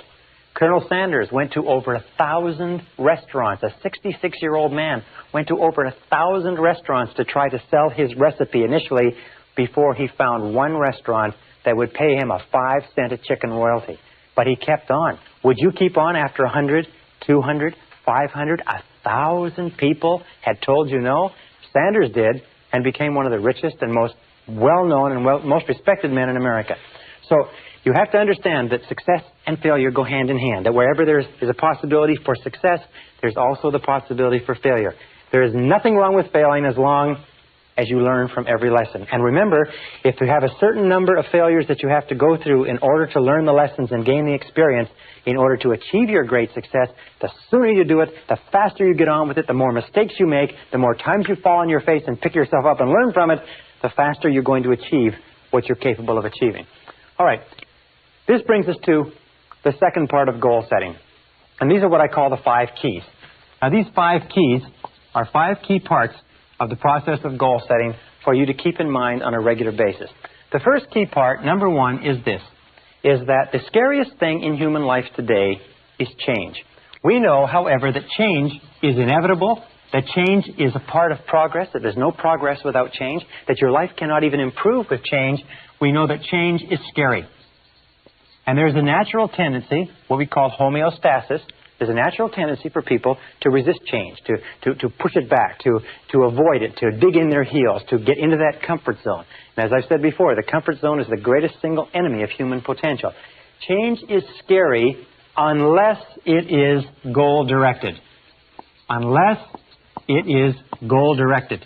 And this is the key, is that we can overcome this persistent unconscious fear of change by one simple technique, is by taking control of it. Remember, we said that the law of control is the critical law of human harmony, that you only feel positive about yourself to the degree to which you feel you are in control of your own life. Well, goals allow us to control the direction of change. We know that life never goes on in a straight line for any period of time. Life is either getting better and improving, or life is getting worse and deteriorating. That just happens to be the fact. However, when we set goals, we can control the direction of change. And controlling the direction of change is the key to our success. So that everything that happens in our life is goal-directed. It is toward something that we want. It is toward improvement. It is in the direction of our highest ideals rather than random. See, nobody fears change if it's in the direction of something that they want. The only change that we fear is change that leaves us worse off than we were before. Now, this brings us to our second key concept in goal setting. It's what we call the area of excellence. Now, the area of excellence concept is very simple. What it says is that everybody has talents that rotate around the average. These are average talents. So we are better at cooking, worse at math, better at communicating, worse at selling, better at speaking, worse at history, and so on. We all have talents, but it also says that every one of us has talents somewhere that are in the exceptional range. That every single human being has an area of excellence in which they are extremely capable if they can find it. That every single person, we'll talk about this earlier, has genius in some area. And one of the great jobs of adult life is to find your area of excellence and to throw your whole heart and soul into that area of excellence and into becoming very good in the area where you have unique gifts and abilities. For instance, 3 keys to your area of excellence. 3 critical keys. Number 1 is attention. Attention, the things that hold your attention are a very, very good indicator of where your area of excellence might be. What do you like to read about? What do you like to talk about? What do you like to think about? What do you like to study? What do you like to learn more about? Also, interest. What are you interested in? What has held you or been a fascinating subject for you throughout your life? Sometimes we are programmed internally to be interested and drawn towards things that are the very best for us. And finally, absorption. What could you become totally absorbed in? What absorbs your attention completely? When you're working at it, when you're thinking about it, when you're reading about it, it absorbs your attention completely. Attention, interest, and absorption are the 3 keys to finding your area of excellence. And one of the most important responsibilities of adult life is to find your area of excellence. Because until you do that and commit yourself to it, you will never achieve your full potential. And everybody has an area of excellence. Now, the next key, number 3, area of excellence is number 2. Next key is what we call the acres of diamonds.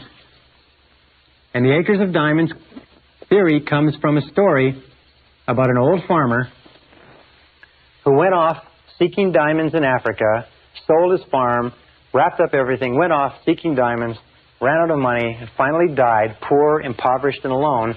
And meanwhile, back on his farm, the new owner went out and discovered some of the biggest diamonds in history. The Acres of Diamonds philosophy says that under your own feet, right now, in almost all cases, is everything that you're looking for. Right now, contained within your own talents, your own abilities, your own experience, your own wisdom, your own knowledge, your industry, your family, your contacts, that somewhere right now under your own feet is the opportunity that you're looking for. You don't have to go across the world. You don't have to move to another city. You don't have to change. All you have to do is mine your own acres of diamonds. But the interesting thing is that diamonds don't look like diamonds in their rough form. Diamonds or opportunities always come disguised as hard work. The reason why people are always looking somewhere else is because they don't recognize that your great opportunities always come disguised as hard work, and they take a tremendous amount of work and effort to develop and to realize. So look under your own feet for your acres of diamonds. Look into your own unique talents for your area of excellence. Absolutely critical to goal setting. Now, the fourth is the importance of balance. In life, in order to be truly successful, you must have balanced goals. You can't have just goals that are all money. You can't have goals that are all in any one direction. You need a balance of goals, and here are the 3 key areas. Number 1 is you need personal and family goals. Now, your personal and family goals are the goals that, more than anything else, determine the quality of your emotional life, determine how good you feel about yourself and life. And your personal and family goals, you need about 3 to 5. These are the reasons why. These are the why of your life. This is why you're alive in the first place, which is to achieve a life that is significant and important and pleasurable to you. And you must never sacrifice these for anything else. The second set of goals are business and career goals. Now, your business and career goals are the way that you earn the wherewithal. They're the way that you fulfill your potential as a productive member of society. They're the way you make a contribution. These are the what goals. But remember, these are not as important as the why. The natural tendency for us, if we're not careful, is we get so caught up in the what, the business and career goals, that we forget the personal and family, which are the reasons why we started in the first place. And you need 3 to 5 goals in the business and career area. And number 3 is the self-improvement goals. Now, self-improvement goals means that you look upon yourself as a do-it-to-yourself project. It means that you look into yourself as a person who has infinite capacity, but it has to be developed. And you need 3 to 5 self-improvement goals, too. Now, your self-improvement goals are what we call the means. Self-improvement are the means to get the what, which is what you need in order to accomplish your why. One more point, and that's this. And it's point number 5, and that is the need for a major definite purpose. A major definite purpose is the number 1 goal in life. And every single study that we have looked at, every single study I've looked at in peak performance, high achievement, and so on, comes back to this very simple equation, this very simple factor, is that your life only begins to become great when you fix upon a major definite purpose. One goal, one mission, one goal that is bigger than any other single goal in your life. Now, it doesn't mean that you can't have several goals. You can have 10 to 15 goals going. You can have 200 to 300 if you want. But you have to have one. If somebody were to wake you up in the middle of the night and give you a shake and say, what is your major definite purpose? You should be able to open your eyes and be able to tell them just like that. Your major definite purpose must be measurable. In other words, you can't have a major definite purpose to be happy. I had one woman come up to me and she said her major definite purpose was world peace. And I said, well, your major definite purpose, in order for it to have any meaning for you, in order for it to give purpose and direction to your life, has to be under your own control. It has to be measurable. It has to be specific. It has to be tangible. It has to be something that you can do or have or be. It has to be something that when you've accomplished it, you can look at it and say, here it is, it's achieved. It can't be something nebulous, because setting a big, broad, unbounded goal is a way that we trick ourselves into setting no goals at all. Now, with regard to your major definite purpose and your other goals, 2 points. You can have tangible and intangible goals.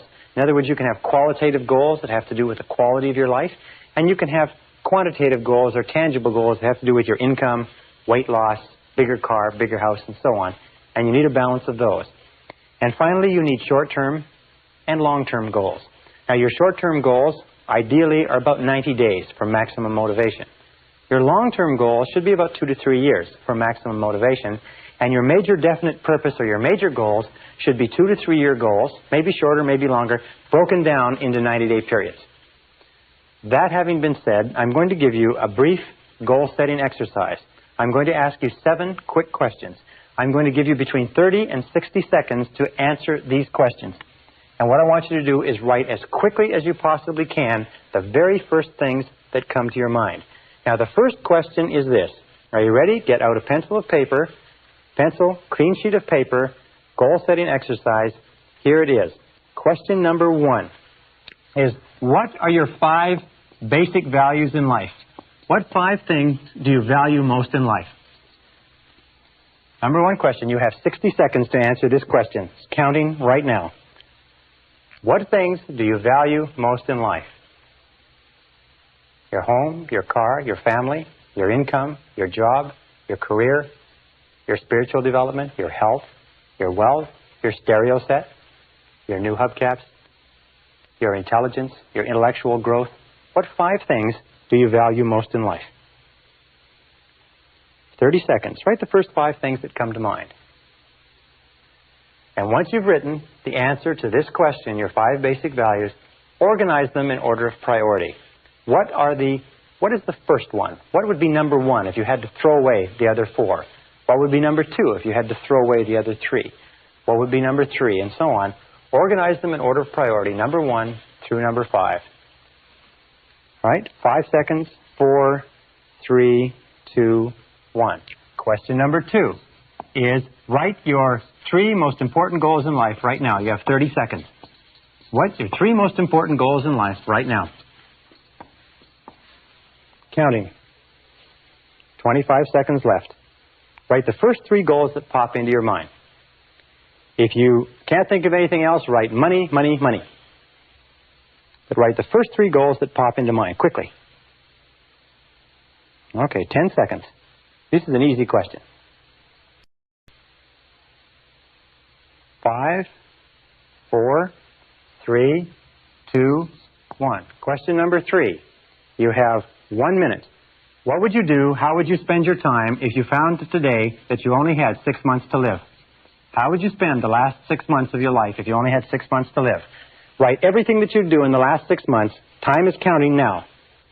Write it as though everything you put on this list you can do in that last 6 months, but if you don't write it down, you can't do it. How would you spend your time? Who would you spend your time with? Where would you go? What would you do? What would you want to finish up? What would you want to start? Who would you want to see? What phone calls would you make? What bills would you run up on your charge cards? Okay. In other words, what would you do if you had 6 months to live?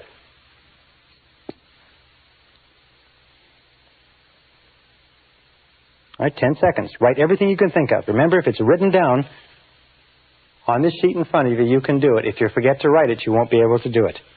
5 seconds.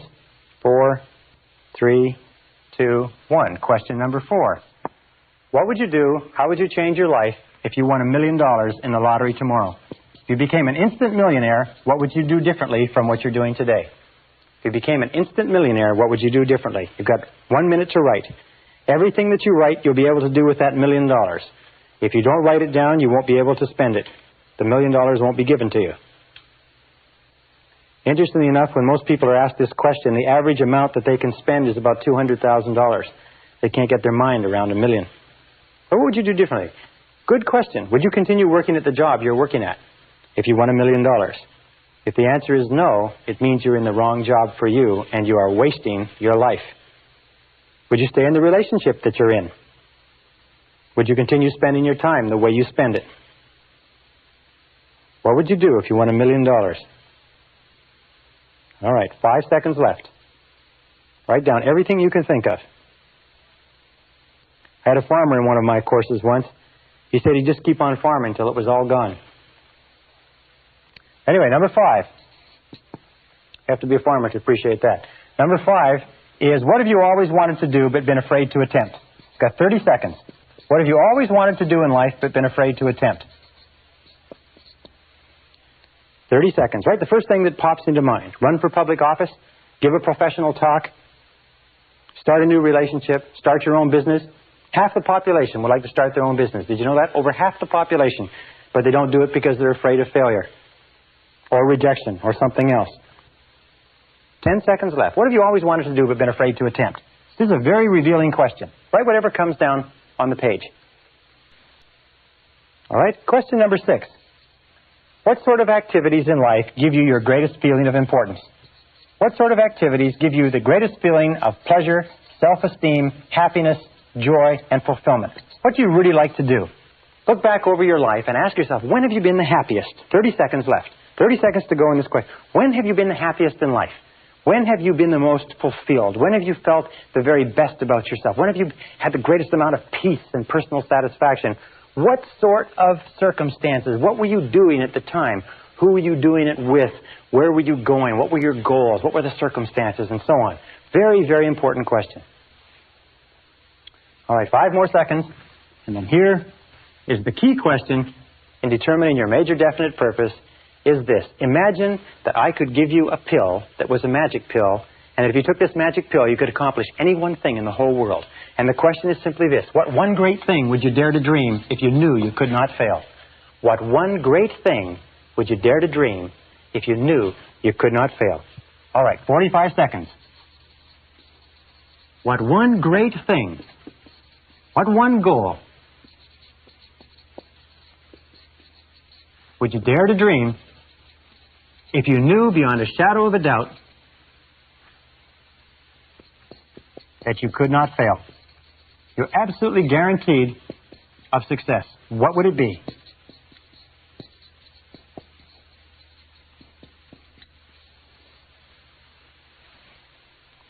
Five seconds. Now, in almost every case, by the way, the answers to these questions will spring to your lips. Some people, however, have been able to go through this whole exercise and not been able to answer a single question. And there's nothing wrong with that. The whole purpose of this exercise is to help you begin crystallizing your goals and especially your major definite purpose. Let's look at these goals. Let's look at these questions, and I suggest that you take this exercise every single month until you can pop out the answers to every one of these questions and they begin to improve and crystallize. 5 basic values in life. We said that self-esteem is the key to peak performance. Well, self-esteem only comes when your goals and your values fit like a hand in a glove. That the most successful men and women in our society are people who know what they believe, who know what their values are, and they organize their time so that it's consistent with their values. And you'll find that most stress, most unhappiness, most irritability, most health problems, most burnout comes from living a life that is inconsistent with your basic values. So always be asking yourself, what are my values? What do I believe in? And make sure that your outer life is consistent with your inner life. It's the key to peak performance, the key to self-esteem, the key to happiness. Number 2, what are your 3 most important goals in life? Whenever you're given only 30 seconds to answer that question, the 3 goals that the subconscious pops to your mind will almost invariably be the 3 most important concerns or goals that you have right now. This is a very revealing question, and you can give it to yourself and give it to other people. What would you do if you had 6 months to live? If you only have 6 months to live, it refers you back to your basic values. It tells you what you really value in life. And an important question is this, is that how much of your current life is consistent with what you would do if you only had 6 months to live? Would you spend more time with your family? If you would, are you spending more time with your family now? Remember, you never know when you only have 6 months to live. What would you do if you became an instant millionaire? Perfect question. That simply asks you, what would you do if you had all the time and money in the world? What would you do if you had no fear of failure and no fear of rejection? What would you do if you were free to choose? If you had complete freedom to choose, the fact is that anything that you could write down as an answer to question number 4, you can accomplish. You don't need $1 million. All you need to do is set it as a goal and make a plan and start working toward it. You may not get it as fast as if you were a millionaire, but you'll get it nonetheless. Asking the question simply frees your mind. Question number 5, what are you afraid to attempt? That may tell you what the self-limiting belief or block is that's holding you back from achieving your full potential. Question number 6, what gives you your greatest feeling of importance? This is simply asks you, what gives you a feeling of self-esteem? And this will lead you unerringly to your area of excellence, because you will always and only become excellence doing what gives you a tremendous feeling of importance. And question number 7, what one great thing would you dare to dream if you knew you could not fail? Let me just say this as we close, that whatever you wrote as an answer to that question, whatever you wrote as an answer to the question, what one great thing would you dare to dream if you knew you could not fail, you can be, have, or do. The only question is, how badly do you want it, and are you willing to pay the price? Because if you are, and you're willing to pay the price and work toward it, you can accomplish everything on that list, and sometimes far faster than you can possibly imagine. The question is, how badly do you want it?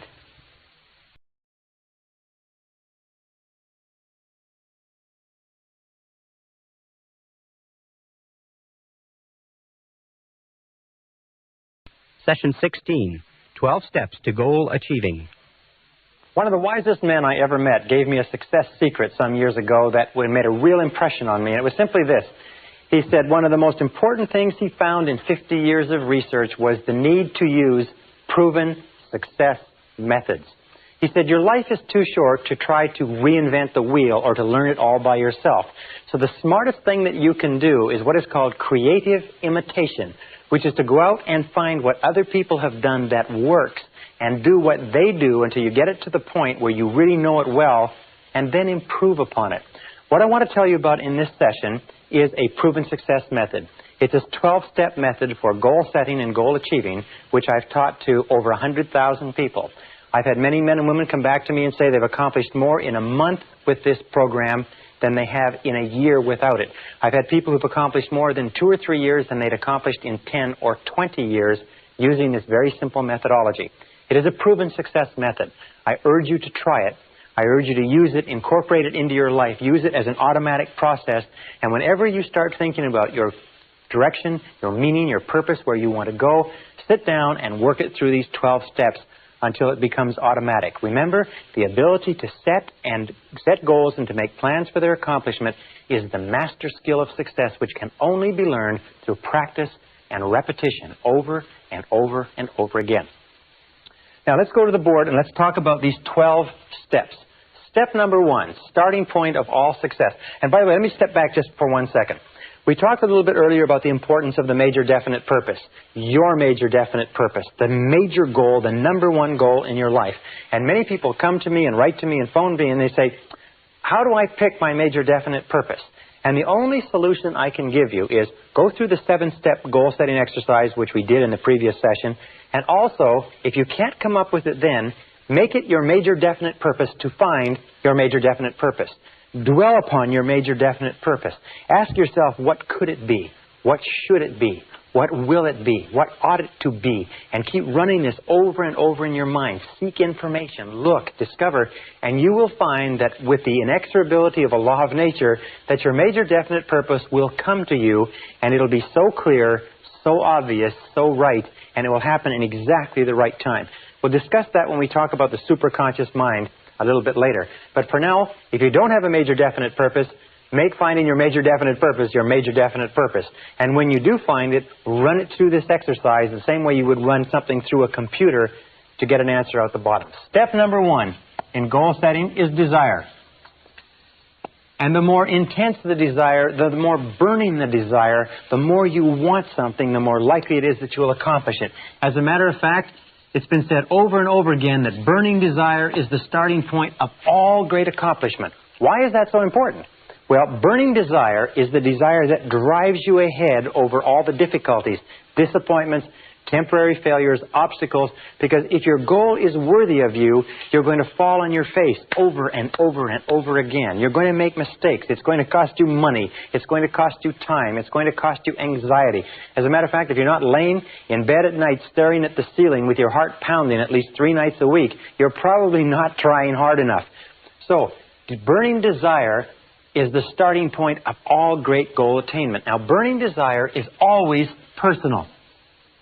Always personal, which means that when it comes to setting goals, whatever the goal is, it has to be your goal. You cannot want a goal for someone else, and someone else cannot want a goal for you. When we talk about desire, make it personal. Somebody says, I want to get a raise at my job. That's my goal. That's setting a desire for your boss. I had a young man say to me, I want to marry this particular girl. That's setting a goal for the girl. Only you can set goals for yourself. But be very certain that the goals that you do set are yours. That the goals that you do set are ones that turn you on, not goals that somebody else wants for you, or goals that you think you should do, or you ought to do, or they'd be good for you to do. Think through yourself and be perfectly honest. Be perfectly honest. Ask yourself, what is it that you want? Now, interestingly enough, it takes tremendous courage to be perfectly honest and perfectly selfish in goal setting. But if you are not perfectly honest at this stage and asking yourself what you really want, what is it deep in your heart you really want to be, have, or do, if you're not honest at this stage, the whole rest of the process falls apart. If you are honest at this stage, it's like a rocket launch. You can go there, from there you can go anywhere. Step number 2 is belief. Remember we said before that your external world will always be a representation of your internal world, and that your internal world is made up of your beliefs, your convictions, if you like. Another word is faith. It's what you believe or what you have faith in deep down inside. There's a great talk by Reverend Ike where he talks about fascination, and he says that what you are fascinated by becomes your reality because you are drawn toward it and it is drawn toward you. What you believe in, what you have faith in, what interests you, what draws you, what fascinates you is critical. And another word is conviction. You have to believe that it is possible for you to accomplish the goal. You have to believe that it is possible for you to achieve it. For that reason, it's very important that you make your goal believable. Many people, when they learn these new ideas about goal setting, they make a mistake. They think, wow, I'm going to go out and I'm going to make $1 million in a year. And the fact of the matter is that $1 million, if you're making whatever you're making now, to jump to $1 million in most cases is so big that your conscious mind rejects it as being illogical, not acceptable, impossible. And if your conscious mind rejects it, it never gets to the subconscious mind. Remember, your subconscious mind can only accept as a command something that you totally believe in the conscious mind. So make it believable and make it achievable. It's better to set a smaller goal at first and accomplish that, and then a larger goal and accomplish that, and then a larger goal and accomplish that.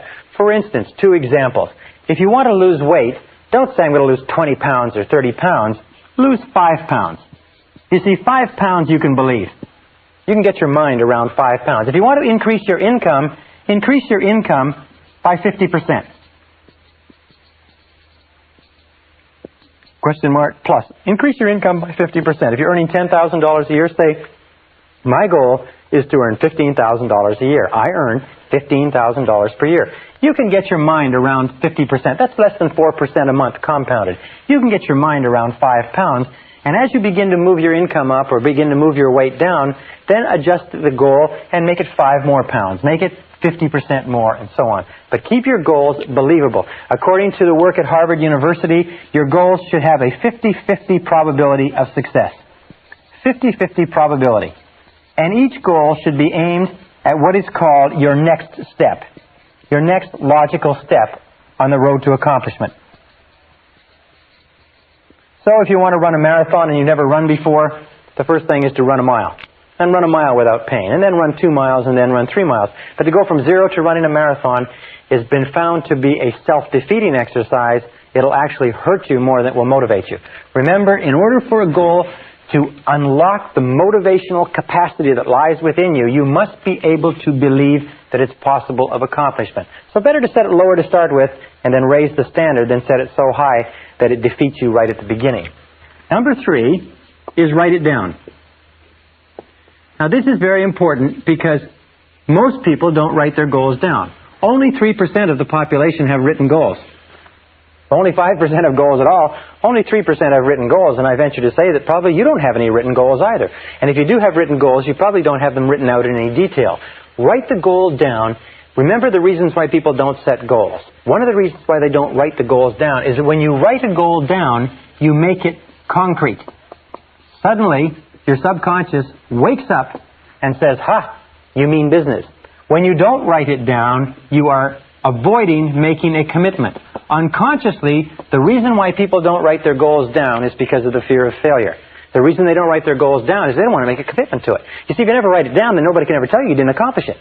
If you don't write it down, well, then you're not really locked into anything. You keep your options open, if you like, and you go on to fail and underachieve in life. All the successful people have written goals. And if you want to be successful, you really have no choice. So write the goals down, make it concrete, make a commitment. A 100% commitment to accomplishing your goal will do more to drive you towards your goal than you can possibly imagine. Now, when you write it down, make it clear. Don't make it fuzzy. Don't say, I want to be happy or I want to be rich. Make it clear. Make it specific. If you want to earn a certain amount of money, make it a specific amount of money. Make it after-tax dollars. If you want to start a business, make it a profitable business. If you want to get into a relationship, make it a happy relationship. But make it clear, specific, and use vivid words or vivid language. Because the more vivid the language is, the more rapidly the subconscious accepts it. Emotional words like warm, exciting, powerful, loving, happy, dynamic. These are the kind of words that drive the goal into the subconscious mind. It's absolutely essential that it be a written goal. This is, by the way, where the winners part from the losers, because the losers always have a reason not to write out their goals.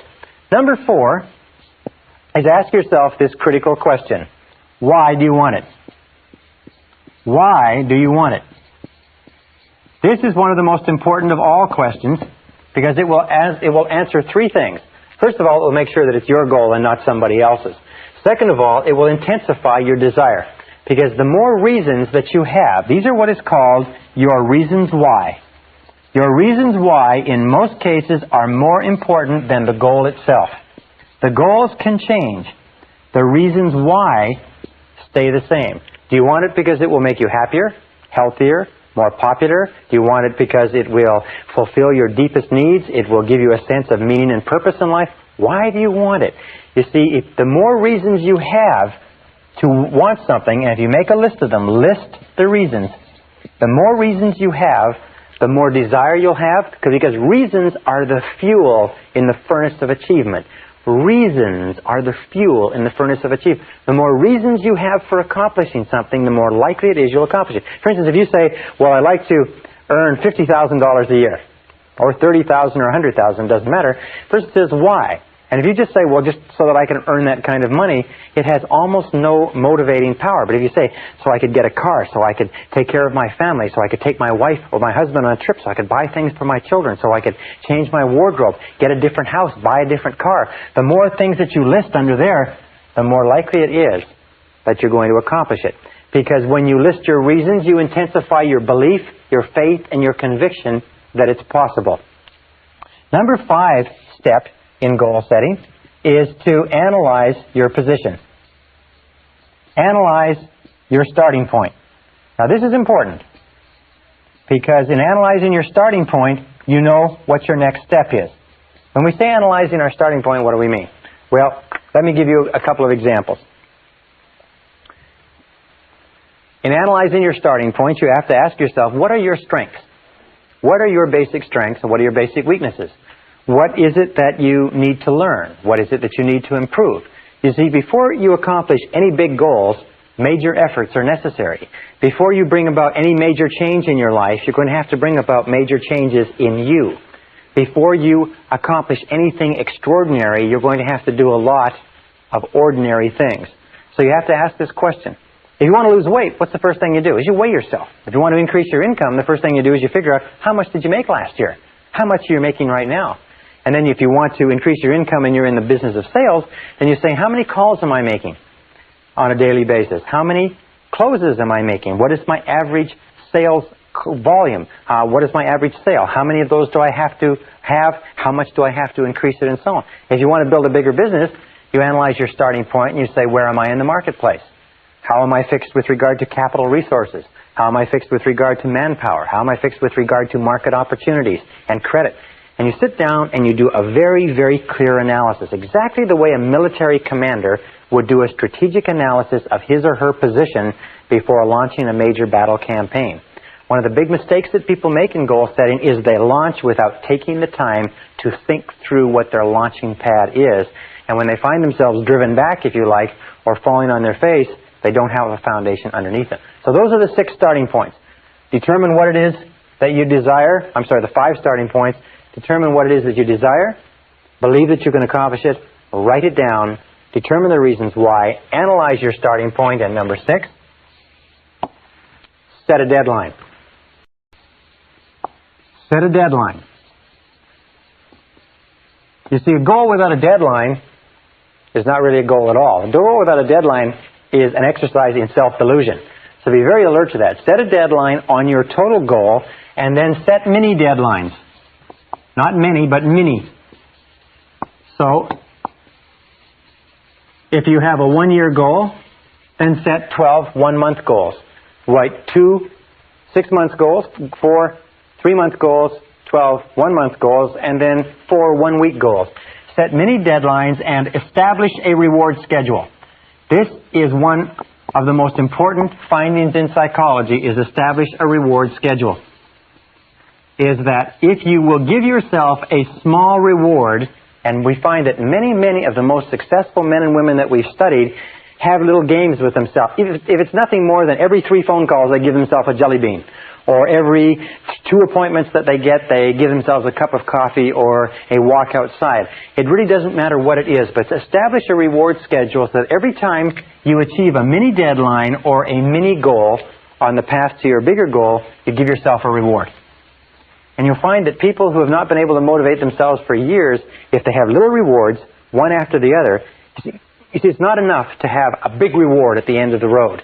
As human beings, we're almost like kids. We have to have a whole lot of little rewards on the way, a whole lot of little jelly beans on the way to the birthday cake or the birthday party.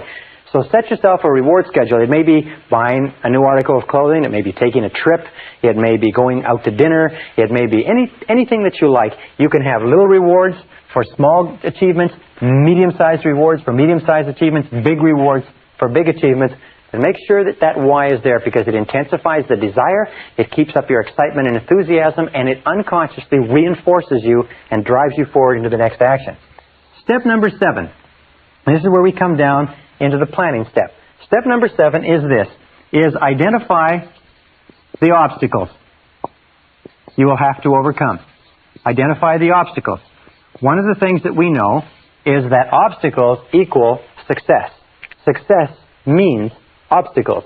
That there is no success without obstacles. As a matter of fact, obstacles come to instruct, not to obstruct. Instruct versus obstruct. Remember this, every obstacle or difficulty that you meet on the way to your goal has come to instruct you in some way.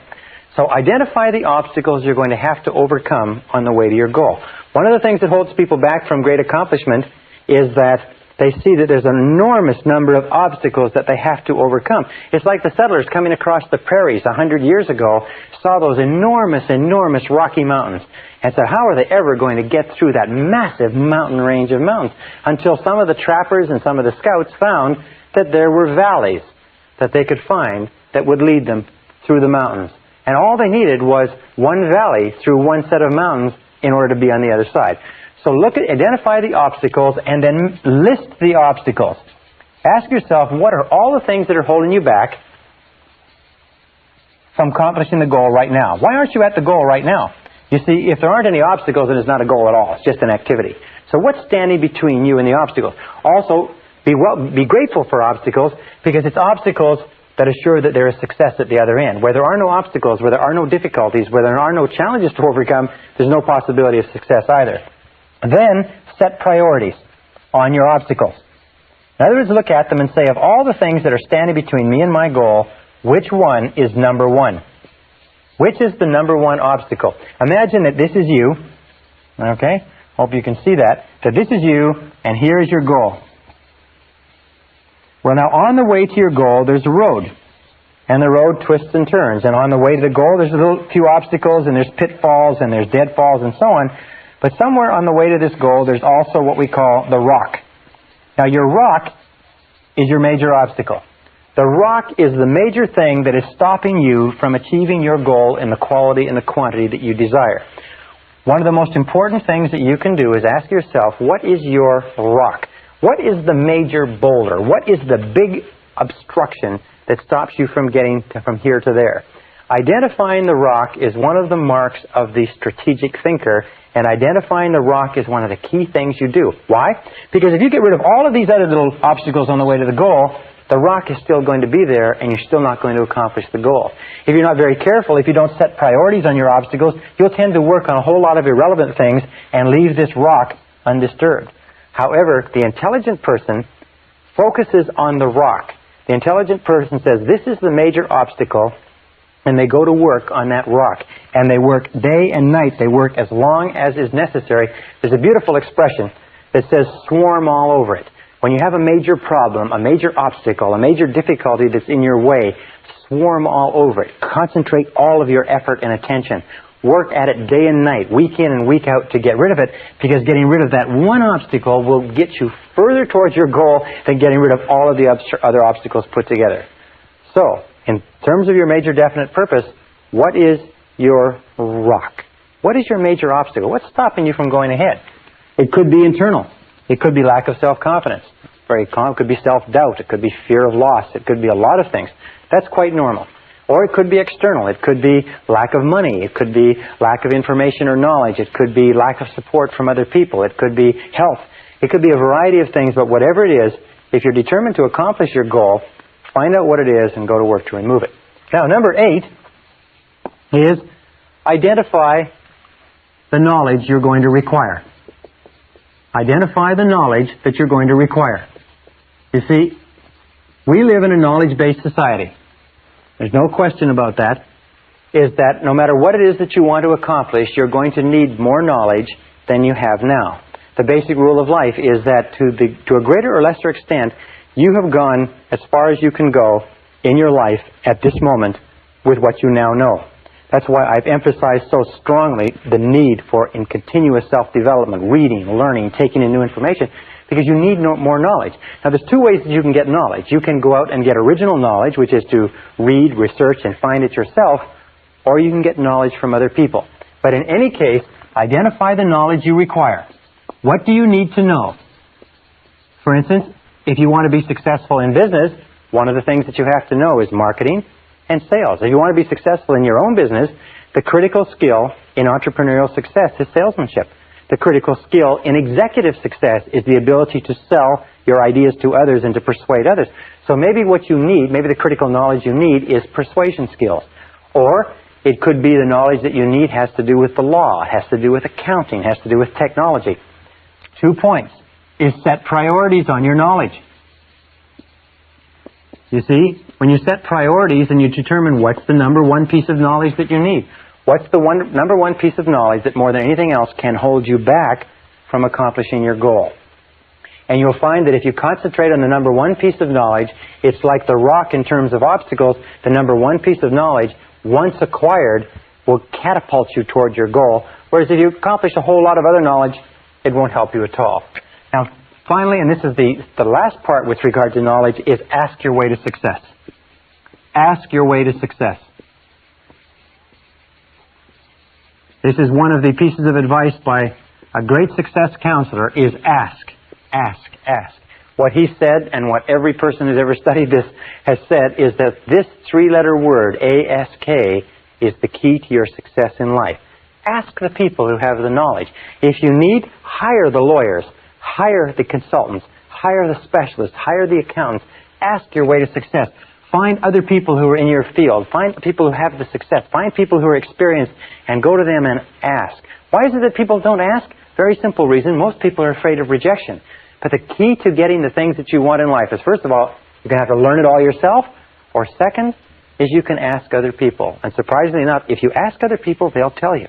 If you ask successful people what they did right, they'll tell you. If you ask successful people for their advice, they'll tell you. As a matter of fact, I was studying the life of a self-made millionaire, and he said, one of the keys to success in business is to become a negative thinker.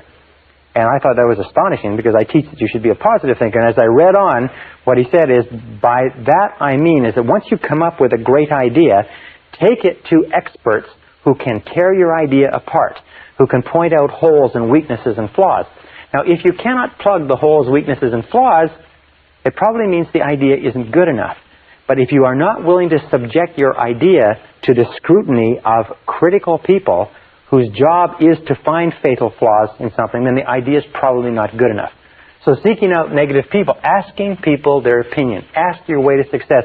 Remember, in order to succeed, you need knowledge. You need more knowledge than you've got. You don't have very much time. You've got to get the knowledge the fastest, cheapest way possible. If necessary, buy the knowledge you require. Don't be cheap when it comes to knowledge.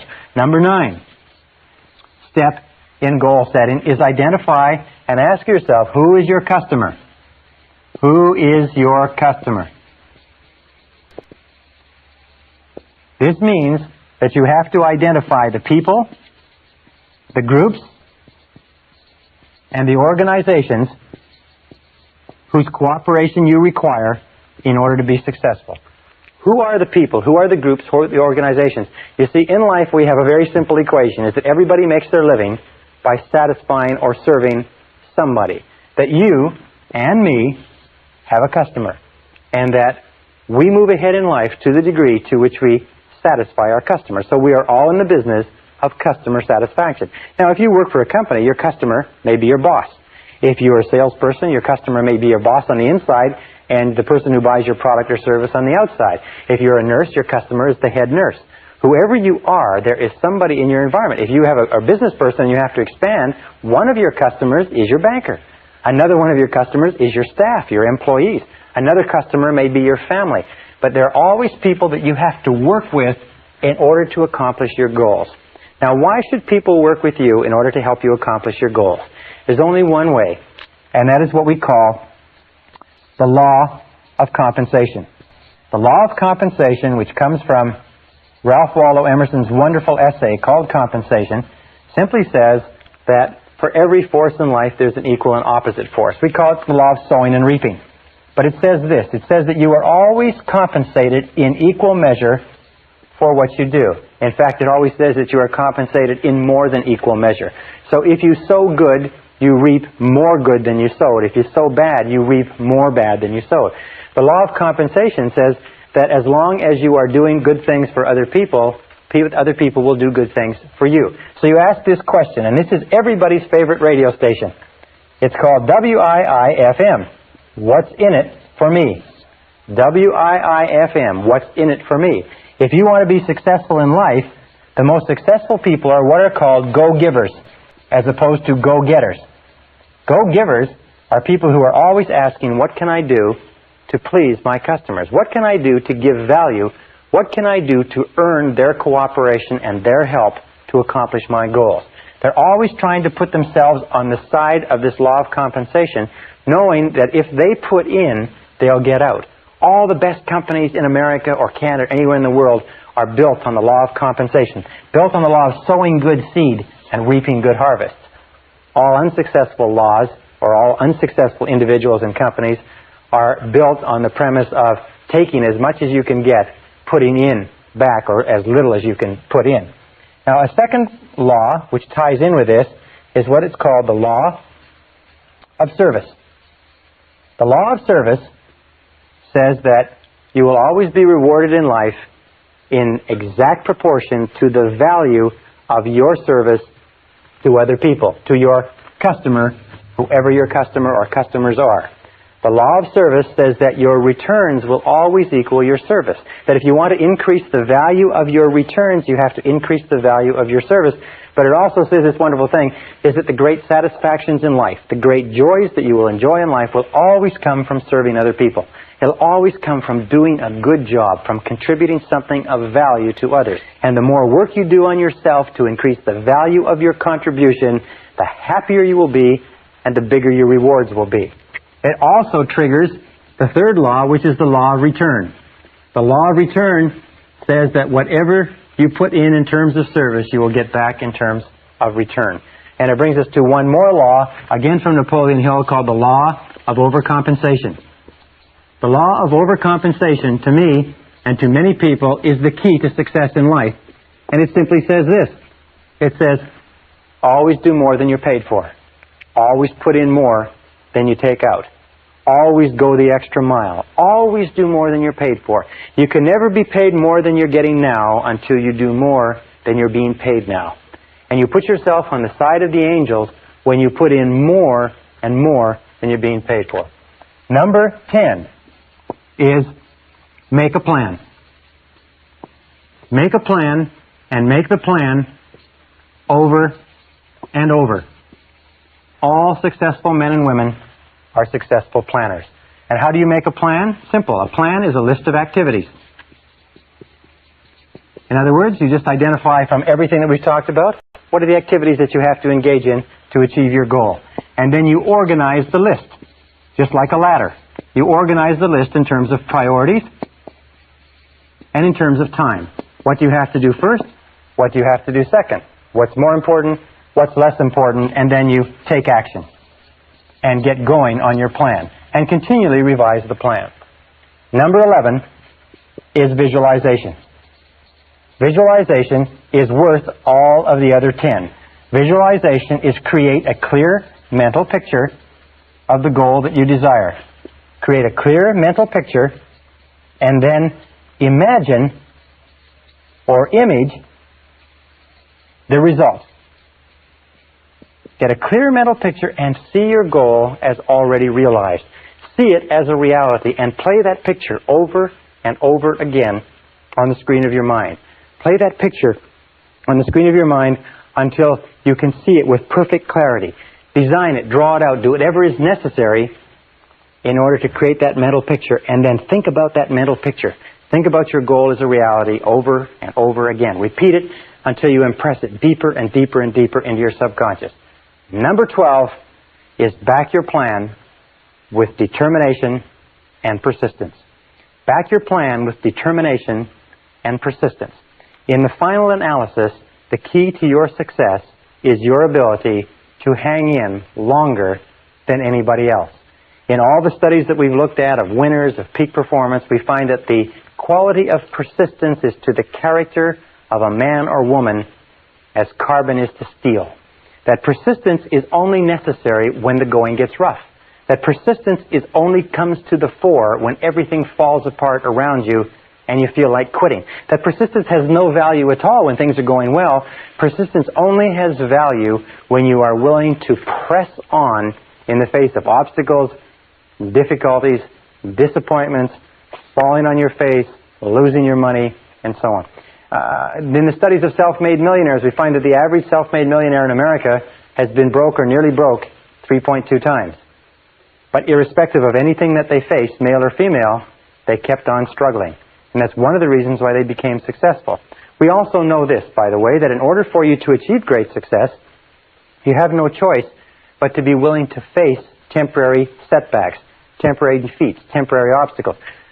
Winston Churchill, in one of the great stories of human history, was asked, in speaking to a boys' school, if he could summarize the lessons of his life in a few words. And he stood up and he said, I could summarize the major lesson of my life in 7 words, he said. And he stood there leaning on his cane and he said, they are these words, young man. He said, never give up. Never, never give up. And I think that more than anything else, from every study I've read, that's critical. If you resolve in advance that once you have set off to achieve your goal, that you will never give up, that you will never quit, that nothing can stop you, that every single difficulty will just be a spur to drive you on, that you will become an inverse paranoid and you'll look into every problem and you look for the good in the problem, you look for the lesson that you can learn, you look for the way you can turn the situation to your advantage. If you keep on doing that, if you keep optimistic, if you keep this attitude of confident expectation going, you will be successful. And finally, with regard to persistence, the iron quality that determines all your success, let me just say this, is that your persistence is your measure of your belief in yourself. Your persistence is your measure of your belief in yourself.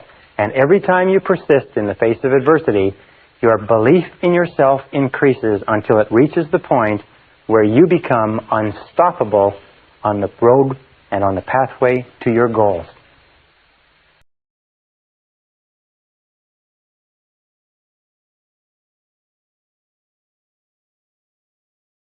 Session 17, Time Management Strategies. At the beginning of the seminar, we talked about mental laws and we talked about the law of control. We said that you feel positive about yourself to the degree to which you feel you are in control of your life, and you feel negative about yourself to the degree to which you feel you are not in control, or the degree to which you feel you are controlled by external events. Now, there is no place where this is more important as part of the discussion than in the subject of time management.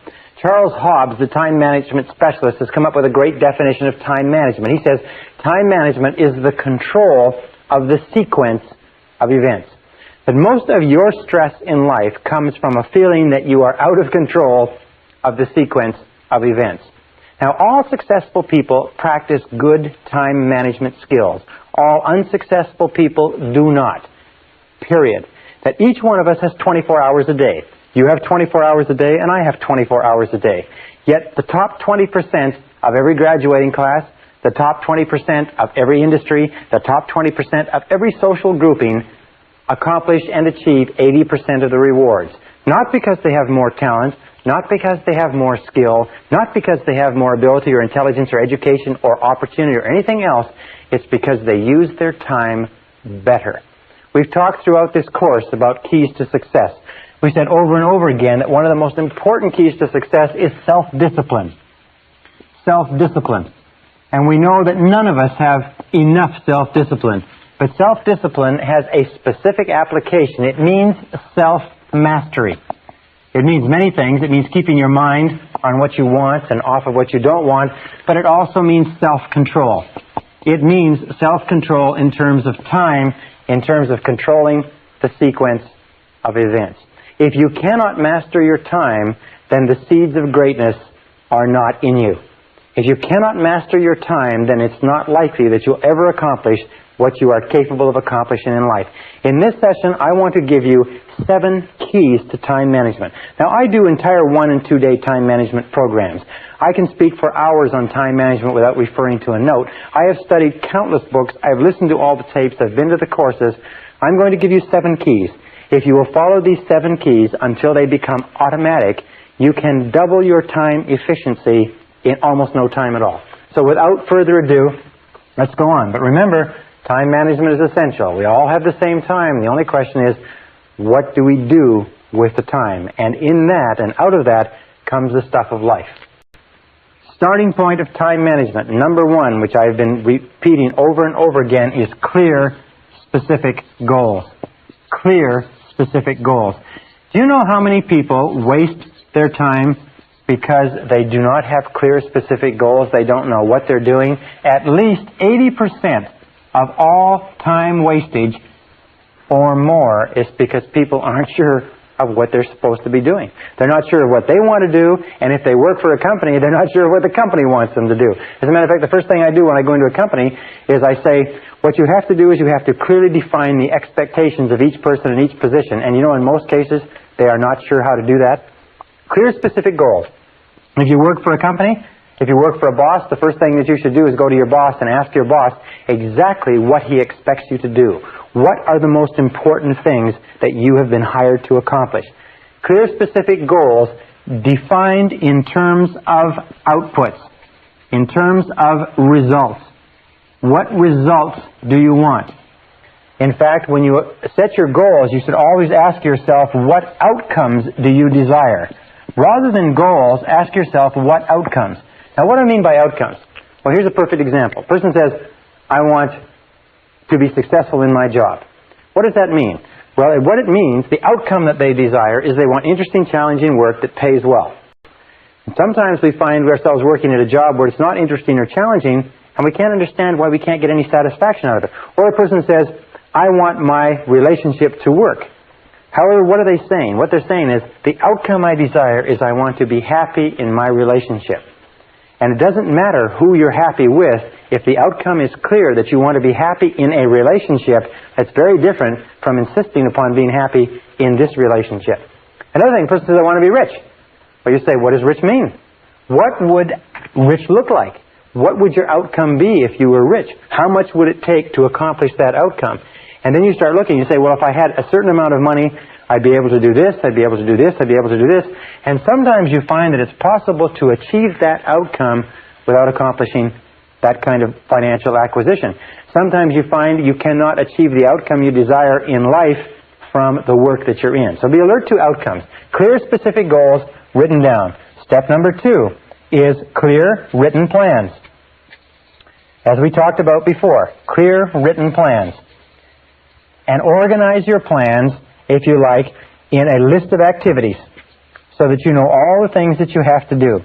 These 2 alone, taking the time to plan, they say every minute spent in planning will save you 5 to 15 minutes in execution. And action without planning is the cause of almost every failure. Action without planning is the cause of almost every failure. So clear written plans and clear list of activities to work on, as we talked about in previous sessions. Step number 3 is make a list.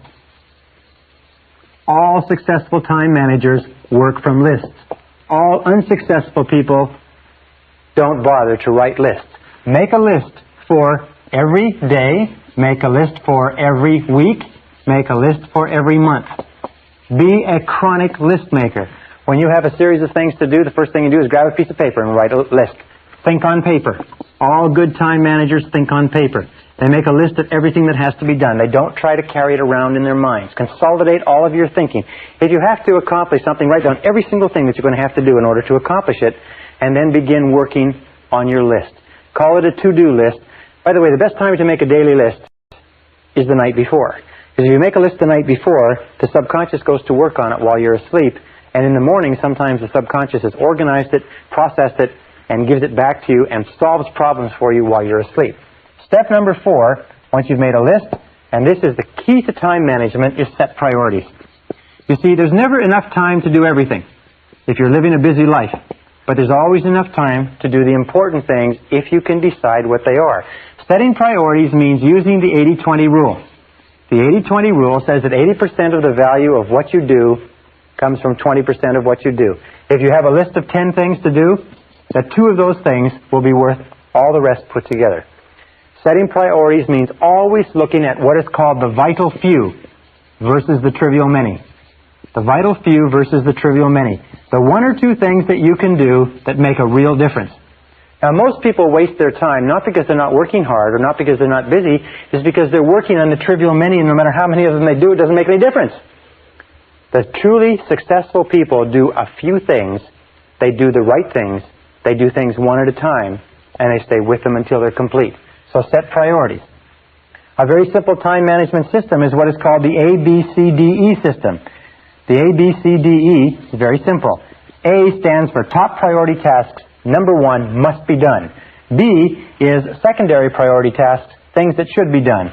C are not particularly important tasks, which could be done if you have enough time after you've done your A's and B's. And D is delegate, and E is eliminate. Then what you do is you take and you list all of your A goals from your list, and then you write A1, which is the most important of all. And then you write A2, which is the second A goal, and so on. And then you begin to work, and you work on your A1. And you never work on an A2 or a B of any order until your A1 is complete. Very simple. Now here's the key question for time management. This can be worth a fortune to you. It's been worth a fortune to me. Ask yourself over and over again. Repeat it and repeat it and repeat it until it rings in the back of your brain. What is the most valuable use of my time right now? What is the most valuable use of my time right now? What is the most valuable use of my time right now? Every time before you start any new task, ask yourself this question, and then discipline yourself to do only what is the most valuable use of your time. Remember, Benjamin Franklin had a beautiful line. He said, "Do you value life, then waste not time, for it is the stuff of which life is made." If you are not working on the most valuable use of your time, just exchange the word time for life.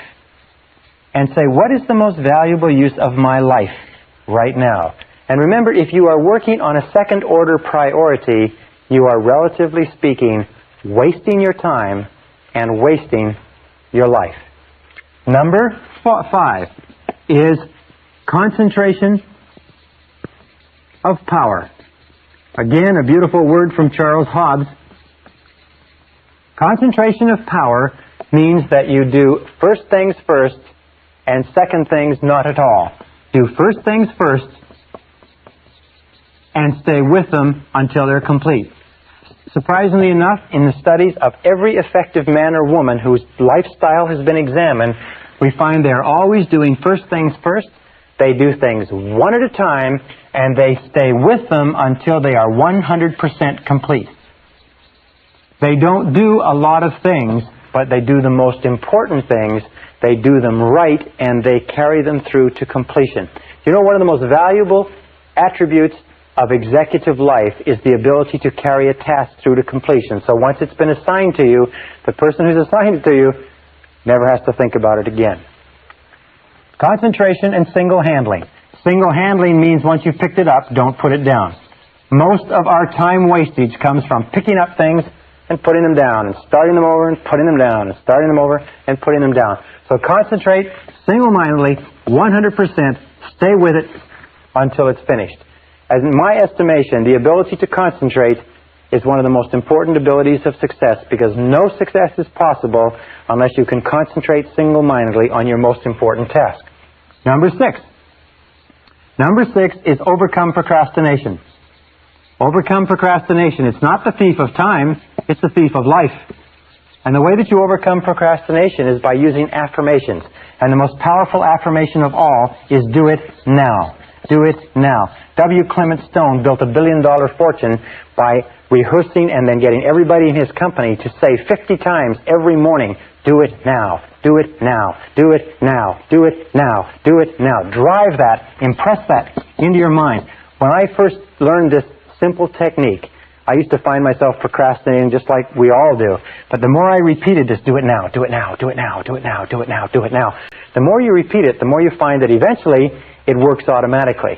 And it has a tendency to drive you to start a task when your natural tendency is to put it off or procrastinate.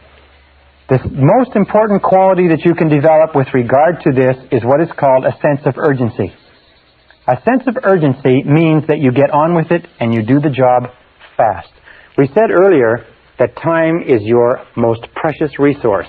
Time is the scarcest and most precious resource of accomplishment in our civilization.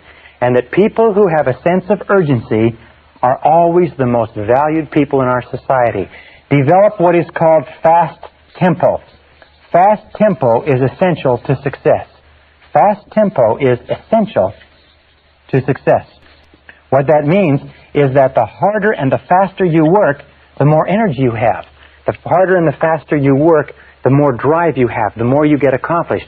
The more you get accomplished, by the way, the more tasks you conclude, the more energy and self-esteem you have, because every time you finish a task, you get a jolt of positive energy.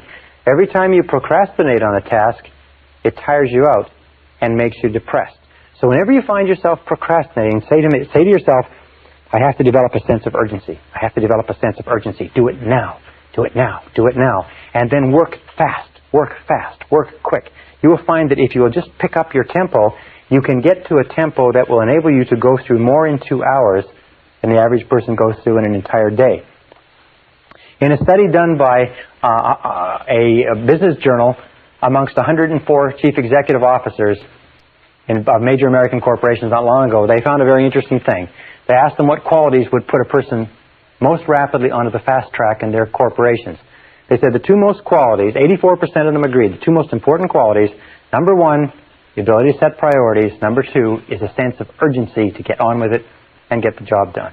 And number seven, the seventh key to success is balance. Keep your life in balance. Make sure that you take time every day to spend with the people who are close to you. Make sure that you take time every day to think through your values. What is it that you really care about? Why are you doing what you're doing? What is it that you believe in that is relevant? And who are the people that you love? Who are the people that you care about and who care about you? Keep your life in balance. Don't let it get all work. Don't let it get all play. Don't let it get all anything. Keep your life in balance. Spend time with the people that you care about. Work hard when you work. Play hard when you play. Manage your time well. Control the sequence of events. And you can become anything that you want to become.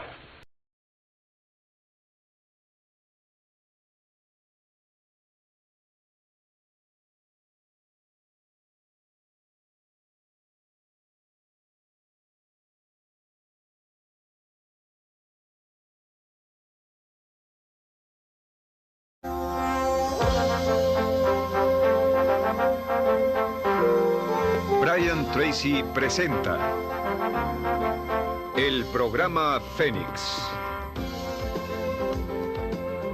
La psicología del logro.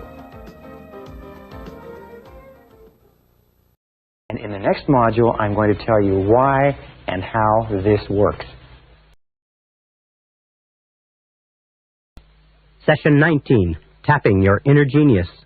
Another reason that I can say with complete confidence that you are a genius is that you have access to a mind that is far greater than anything that you could ever devise or develop on your own.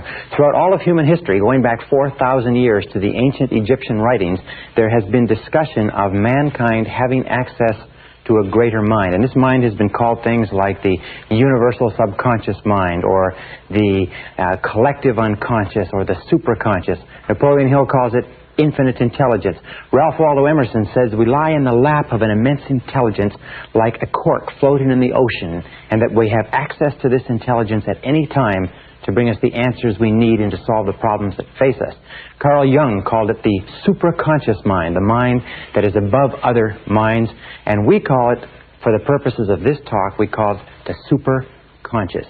You have a superconscious mind which you use in a random and haphazard way all the time. As a matter of fact, your superconscious mind is the source of all inspiration. It's the source of motivation. It's the source of enthusiasm. It's the source of excitement. It's the source of hunches. It's the source of insights. It's the source of flashes of intuition. It's the source of creativity and innovation. It's the source of all brand new ideas or thoughts or information that come into the world. For instance, Mozart was able to hear in a single second, he was able to hear an entire concerto, an entire symphony would come into his mind complete in one instant, and all he would do is sit and transcribe it and write it out of his mind onto paper. They said that he used to write his music note perfect the first time. Beethoven came up with one of his great concerts or his great symphonies in a single instant, although it took him 6 weeks to write it down. The entire concert was perfect, complete in his mind in a second. Many of the great inventions, many of the great discoveries, many of the great breakthroughs in history, in literature, in art, in music have been the result of a flash that has come in a moment of daydreaming, while asleep, while in the middle of a conversation, and you have access to this mind as well. Now let me tell you some of the characteristics of the superconscious mind. As I said, imagine you have your intelligence, which is your IQ, your knowledge, your experience, your wisdom, and so on.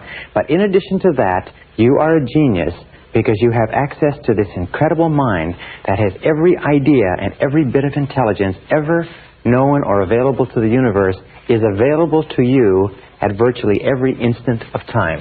The discovery of the superconscious and your understanding of the superconscious can and will change your life. The superconscious mind or superconscious capacity makes your capacities unlimited. You are no longer restricted to what you know, what you can access, what you can do physically and mentally. You have an external source that you can draw on, like an energy source, to bring you answers to your questions and to move you towards your goal. Now, one of the characteristics of the superconscious mind, for instance, that when it computes on a problem or a difficulty that you have, it has access to all data stored in your subconscious mind. It has access to all data stored in the subconscious. That means everything that you've ever learned in your life, every bit of information you've ever read, every experience you've had, every conversation, every movie, television, radio, magazine, it's all stored in your subconscious mind permanently. As they say, we have permanent memory, but we have lousy recall. Every experience you've ever had in your life has been permanently stored. However, when the superconscious mind calculates or computes, it has access to everything you've ever learned. However, it can discriminate between valid and invalid data.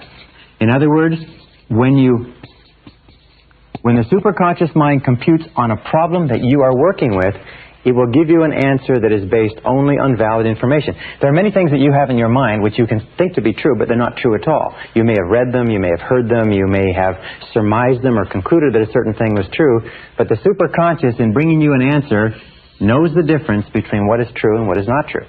Sometimes you'll come up with an idea or a solution that will seem to be inconsistent with what you thought was the truth or what you thought was reality, but when you pursue it a little bit, you'll find that what you thought was true was not true, and your answer is correct. Now, a second characteristic of the superconscious mind is it has access to data outside your experience. It has access to data outside your experience. That means that you can get answers outside your own experience. You don't have to know everything or have everything in your mind. That it has access to data, it can bring you ideas, information, and insights. For instance, with regard to this, we reckon in calculating that every single person has, on the way to and from work, about 4 ideas per year is the estimate done by one researcher. 4 ideas per year, any one of which could make you a millionaire. You'd be driving along. How many times have you had the experience where you're driving along or you're going about your day-to-day business and you see the need for a product or a service and you say, now why doesn't somebody do that? Or why doesn't somebody make that or sell that? And you say, well, must be a good reason, and you forget all about it. Then a year or two later, somebody comes out with that same product or service and makes $1 million, and you say, I thought of that. I thought of that a couple of years ago. The difference was that the person who came up with the idea may have come up with it at the same time you did. Maybe you tapped into this energy source simultaneously, but that person had confidence or faith in their ideas, and you did not. There's a funny line from Groucho Marx, and Groucho Marx once said, I would never join a club that would have a person like me for a member. Very often we turn down our own ideas because there are ideas. You say, that's my idea, it can't be any good.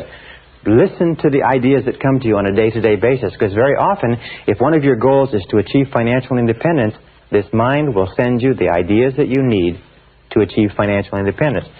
Here's the third characteristic of the superconscious mind, is it functions on a non-conscious basis 24 hours a day. It functions 24 hours per day when you are going about your normal business. That means that once you have programmed a goal or a problem or a difficulty or any question at all into the superconscious by thinking about it, dwelling upon it, getting it clearly defined in your mind, you can put it aside and go on with the rest of your work. And what will happen is that it will compute and work, and then it will bring you exactly the answer you need. And we'll come to that in a second. The superconscious mind automatically and continuously solves every problem on the way to your goal. Automatically and continuously solves every problem. All right, put a line here. Solves every problem. That's why you don't have to be able to see your goal. You only have to take the first step. And as you take each step and resolve the difficulty that is immediately facing you, in the Bible there's a beautiful line that says, this one thing I do, forsaking all others. If you just do one thing, the superconscious will resolve the next and the next and the next. You take them one step at a time, like a hurdler takes one hurdle at a time, like a journey is one step at a time. The superconscious mind will automatically and continuously solve every problem on the path to your goal, exactly as you meet it and exactly in the way you require. Now, a fifth quality of the superconscious mind is that it is capable of goal-oriented motivation. Sometimes people say, well, I'm not motivated. And invariably, when you talk to a person who is not motivated, you find that there's nothing that they want very badly. When you decide upon a goal or an objective, something you want to be, have, or do, the superconscious mind releases motivation. It is the superconscious mind that gives you the energy and the enthusiasm and the excitement that moves you toward it, but it requires a goal that you intensely desire. That's why we talk so much about goals in this course. Goal-oriented motivation, it releases ideas and energy for goal attainment. The superconscious mind is a source of what is called free energy. In other words, you can actually tap into this energy, and when you're excited about a goal, it doesn't matter how physically fatigued you are, you seem to be able to tap into a source of energy outside yourself that can run you and propel you, sometimes day after day, week after week, on only a few hours sleep a night. Everybody's had the experience of being caught up and involved in something that's really important, really exciting, really driving, requiring tremendous commitment, and you just have energy flowing continuously. Nikola Tesla, the great electrical genius, was actually able to tap this free energy to run the electric lights and the electric appliances in his home in a way that we still don't understand. But in order for goal-oriented motivation to be released by the superconscious, you must have clear, specific goals. This is the key. The goals must be clear. Clear, specific goals are what release this motivation. There's an old saying, which is a little bit trite. It says, feeling listless, make a list. What it means is that if you're feeling listless and you make a list of 10 things that you want to accomplish in the next year, you will find that just writing that list of 10 things will give you a jolt of energy, almost like a detonator going off. Now, a sixth characteristic of the superconscious mind is that it responds to clear, authoritative commands. Responds to clear, authoritative commands. Now, what are clear authoritative commands? Well, one example of clear authoritative commands is positive affirmations. Whenever you use a positive affirmation, whenever you say, I earn X number of dollars, I weigh X number of pounds, I like myself, I am responsible, I feel terrific. Whenever you use these commands and you emotionalize the commands, that's why they must be authoritative and they must be emotionalized. You drive this message from the conscious into the subconscious, and the subconscious accesses the superconscious. So emotionalize your words. Use clear authoritative commands. And every time you use a clear authoritative command, it drives the idea deeper. It activates your superconscious abilities. It also responds to decisiveness. It's very interesting. There's an expression which I like to share with you, and it's simply this. It is, get serious. I have met men and women all over the country over the last few years, and I've noticed there's an interesting thing that successful people say. When I ask them, how did you come to become so successful? I mean, what was the turning point? Where did it change? You know, the words they use over and over again are these. They say, well, I finally decided to get serious. I finally decided to get serious. You see, we talked earlier about desire and decision. That there's a lot of people have desires. A lot of people want things, and they want to be things, and they want things to change for them, and they want things to be better. But they never make the decision to do something. They are going to make the decision, and they hope to make the decision, and they plan to make the decision, but they just haven't quite gotten around to it yet. And an important part of this is commitment. If I can put this down here, is that nothing great in life happens until you make a commitment. And a commitment means you decide to do one thing to the exclusion of almost everything else. You get serious. You make a total commitment, and when you make that total commitment, when you become decisive, when you start using clear, positive words, I will do it, I do it, I can, I shall, I choose, I want, I earn, I am, when you start using commands like this, you trigger the superconscious mind, and sometimes more can happen for you in a matter of a few weeks than it's happened for you in a few years. And many of you know exactly what I'm talking about. Number 7. The superconscious mind, in a way, is like a muscle. It grows in capability as it is used and believed in. It grows in capability as it is used and believed in. That means that you can actually get it to the point, as I have in my own life, as many of my graduates have, you can get it to the point where you're plugged into this superconscious mind continuously, and you just go with the flow of life, that all the things that you require, the answers that you need, the solutions, the people, the circumstances, will be drawn into your life in exactly the order, exactly the sequence that you require. And the people that you don't need, the circumstances that are old, the circumstances that have nothing to do with where you're going, they fall off as exactly as they're no longer needed. And the more you use it, the more you believe in it, the more you trust to it, the more rapidly and dependably and predictably it works. Now let me tell you this. In all my studying of the biographies and autobiographies of great men and women, I found one thing, is that you only begin to become great as a human being to the degree to which you tap into and go with the flow of this superconscious energy. Other than that, life is always a struggle. But once you get into the flow of this energy, life seems to be on the downhill side. You seem to be going with the current. An 8th characteristic is that the superconscious mind functions best or operates best with an attitude of confident expectations. Operates best with an attitude of confident expectations. You see, confident expectations is an attitude of positive emotion. Remember we talked about before becoming an inverse paranoid, always looking for the good, always expecting the best, always believing, trusting, being absolutely convinced that something good is going to come out of everything that happens to you. This attitude of confident expectation seems to be what puts the foot on the accelerator of the superconscious mind and brings things into your life and people and what you need into your life faster and faster and faster. Another characteristic of the superconscious mind, number 9, is that it operates best under 2 conditions. Operates best under 2 conditions. Condition number 1 is when you are concentrating 100% of your time and attention on the problem. 100% concentration on the problem. And the other time when it works best is when you are concentrating 0%, when your mind is busy elsewhere.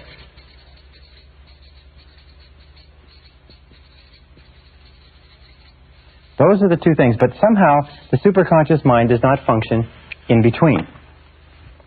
So the key, or the solution to activating the superconscious mind, is to try consciously to solve the problem. Now here is a very simple way to do it. You start to solve the problem by, number 1, defining clearly what it is. Define your problem or define your goal. Write it down, discuss it, get it very clear in your mind. What is it that you're trying to achieve, avoid, or preserve? Number 2 is do some research. Gather information. Look around, read, talk to people, go to the library, call people who know, call experts or authorities on the subject. Get as much information as you possibly can. Almost all good decision-making comes from getting information. I've had experiences where I have had a clearly defined problem or situation, and as I'm thinking about it, I say, where can I get some information? And bang, the name of a person you may not have spoken to for a year will pop into your mind. You pick up the telephone, you call them up, and you say, hi, I'm thinking of doing this or not doing this. What do you think about that? And they have exactly the piece of information that you need to do it or not do it. Be very, very alert to that. The third thing that you do is you try consciously to solve the problem. Now that you've got the information, you ask questions, you've done the reading and the research, you've got clear in your mind, you try as hard as you possibly can with your conscious mind to solve the problem. And if that doesn't work, then you simply turn it over to the superconscious mind, almost as though you are submitting it to a large computer. Turn it over to the superconscious mind and get your mind busy elsewhere. Get your mind busy doing something else and just get on with something else completely. For instance, we'll talk about this, you could work on another project, go for a walk, do physical exercise, go out for dinner. Get your mind busy elsewhere, and at exactly the right time, what will happen is that the answer will come to you. It'll just suddenly be there. Which brings us to another characteristic of the superconscious. And it is this, is that the superconscious mind, and this is number 10, the superconscious mind brings you exactly the answer you require at exactly the right time for you. Brings you exactly the answer you require at exactly the right time. Now, one important point with regard to superconscious creativity is that when you get this answer at exactly the right time, you must act immediately. A superconscious answer is time-dated. That means that it may, if you get the answer on Thursday at 12 o'clock, the answer may not be valid at 9 o'clock on Thursday. It may not be valid at 3 o'clock on Thursday. So when you get the answer, when it comes into your mind that this is what you should do, and you'll feel a very, very strong feeling of rightness about a superconscious solution, act immediately. Sometimes you'll be working on a problem. Have you ever had this situation? You're working on a problem and you get this feeling you should phone somebody. And you say, I should phone so-and-so, but I'll do it later. And you do it later, the next day or the next week, and you call them up and they say, I wish you'd phoned me last week because I had exactly the answer you needed, or I had the person, or I had the situation, or I had the job for you, and so on. So when you get this, I know a man who built $1 billion business, and he built $1 billion business by fully understanding what we're talking about here and doing just one thing. Very limited business acumen, but he always followed his superconscious instincts. Whatever he felt was the right thing to do at any instant, he acted immediately. He immediately took action. And his action orientation was enough for him to open doors of opportunity, to get feedback and information, to self-correct, to draw to himself the people that he needed to maximize the opportunities and so on. And he went from selling cars to $1 billion business in less than 10 years simply by following his superconscious intuition and following it continuously. Now, another characteristic of the superconscious mind is that it will bring you the experiences you need to be successful. It brings you the experiences you need to be successful. This is one of the most incredible things I've ever found in my life. It brings you the experiences you need to be successful. And it'll bring you a whole bunch of different experiences. Now imagine that this is you here. All right? And let's say that you decide that you want to increase your income by 50% a year for the next 5 years. Let us say over the course of your lifetime you decide you want to become financially independent. Well, now you normally, if you're working at a job or in a field, your line of sight, as they say, is that you will somehow find a way to do it in your existing field, within your existing experience and knowledge. However, once you have set this clear goal in your mind, once you have this idea of what your goal or your star is, as you start off, you'll often find that your life will go into almost like a crazy obstacle course. It'll seem to go through a whole series of convolutions over and over. And very often you will find a year, 2 years, 5 years, you will find your goal in a totally different place, doing something totally different, something you never expected. In studying self-made millionaires in America, we find that almost half of them made their fortunes doing something totally different from what they started off doing. As they moved down the road of life, they found there was an insurmountable obstacle or barrier in that direction. The market collapsed, the technology changed, the interest rates went up, it didn't matter what it was, and they found that they had to change course and change direction, and they had to go over a hurdle.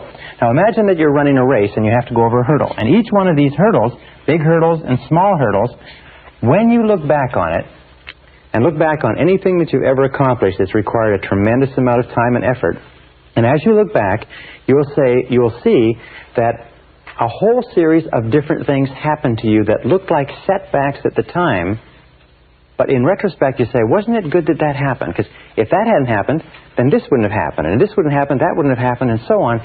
And you'll find that your whole life is a series of remarkable coincidences that initially look like difficulties or setbacks, but in retrospect they contained within them valuable lessons that you needed to learn in order to achieve the goals that you've achieved. Perfect example. In relationships, when we start going out with members of the opposite sex when we're growing up, we have a lot of relationships that don't work out. Trial and error, we experiment, we learn what it's like to get along with other people and not to get along. And we think at the time that the relationships are not working out that this is a terrible situation. It's very emotionally stressful. But then when we finally find the relationship that's right for us, we look back and we say, boy, wasn't it good that we had all those difficult problems, because if we hadn't, we'd have never reached the point where I am now, which is being in the relationship that you wanted. I think the way they say it is you have to kiss a lot of horny toads before you meet the handsome prince or princess. So each time we go over one of these lessons, we learn a valuable, each time we go over one of these hurdles, we learn a valuable lesson. Now let me tell you this too, is that very often your greatest success comes just before, or just after, your greatest failure. In Napoleon Hill's study of over 500 successful men and women, he found that almost every one of them had faced their greatest failure, the point where they felt they should have quit, there was no point in going on, everybody else told them it was ridiculous. At that point, they persisted a little bit further, and wham, they made their greatest success. You notice Thomas Edison, one of the greatest inventors of the century, was broke or nearly broke many times. And Henry Ford went bankrupt almost 3 times in the course of building his fortune. Many of the most successful men and women have fallen on their faces over and over and over again until they have finally arrived where they wanted to arrive. Now what does this mean? It means that you have to adopt the attitude that every single time you run into a roadblock, every single time you fall down, every single time you lose some money, you lose some emotion, you lose some time as a result of a temporary setback, you have to believe that this has been sent to you as a valuable experience that is moving you toward accomplishing your good. And here is a very simple technique that you can use. And I call it the movie technique. All right? Now imagine that you go to the movie. And you get there and it's very, very late. All right? And you get in, and they let you get in even though it's toward the end of the picture, and the new picture is going to be starting in a little while. And you go in and you watch the last 10 minutes. So we call this the last 10-minute technique. All right? You watch the last 10 minutes. You see how the movie ends. You see how everything comes together. You see how the hero advances. You see how everybody achieves. You see how it all falls together and everybody ends up happy and so on. Now, having seen the last 10 minutes, you then sit through the whole movie. However, now you sit through the whole movie and you see the danger, the drama, the tragedy, the unhappiness, you see the misunderstandings and so on. However, you see, as you watch the movie, you know how it ends. You know that there's a happy ending because you've seen the last 10 minutes. Now, this is the critical attitude. As you look at the difficulties that you face on a day-to-day basis, have this attitude that these are just what happens, but in the last 10 minutes, everything comes out right and you achieve your goal. So take a look and take this philosophic attitude toward every difficulty as this is part of the movie, but I know that in the last 10 minutes, it's all resolved. Just pretend that you already know the end of the picture, and that pretending will make the movie come out exactly as you desire, and probably better for you. Number 12, the superconscious mind makes all your words and actions, makes your words, what you say, and your actions, and their effects. And this is the critical word, and their effects. In other words, the result of your words and actions fit a pattern consistent with your self-concept and your dominant goals. Fit a pattern consistent with your self-concept and your dominant goals. What does that mean? That means that the subconscious mind, which is a mechanical part of your thinking, makes your words and actions fit a pattern consistent with your self-concept. If you feel good about yourself, your words and actions will be consistent with that. If you feel negative or tired or fatigued, your words and actions will be consistent with that. However, the superconscious mind, once you have planted it with a very clear goal or set of instructions, will make your words and actions and the effect of those words and actions conspire together to bring you towards your goal.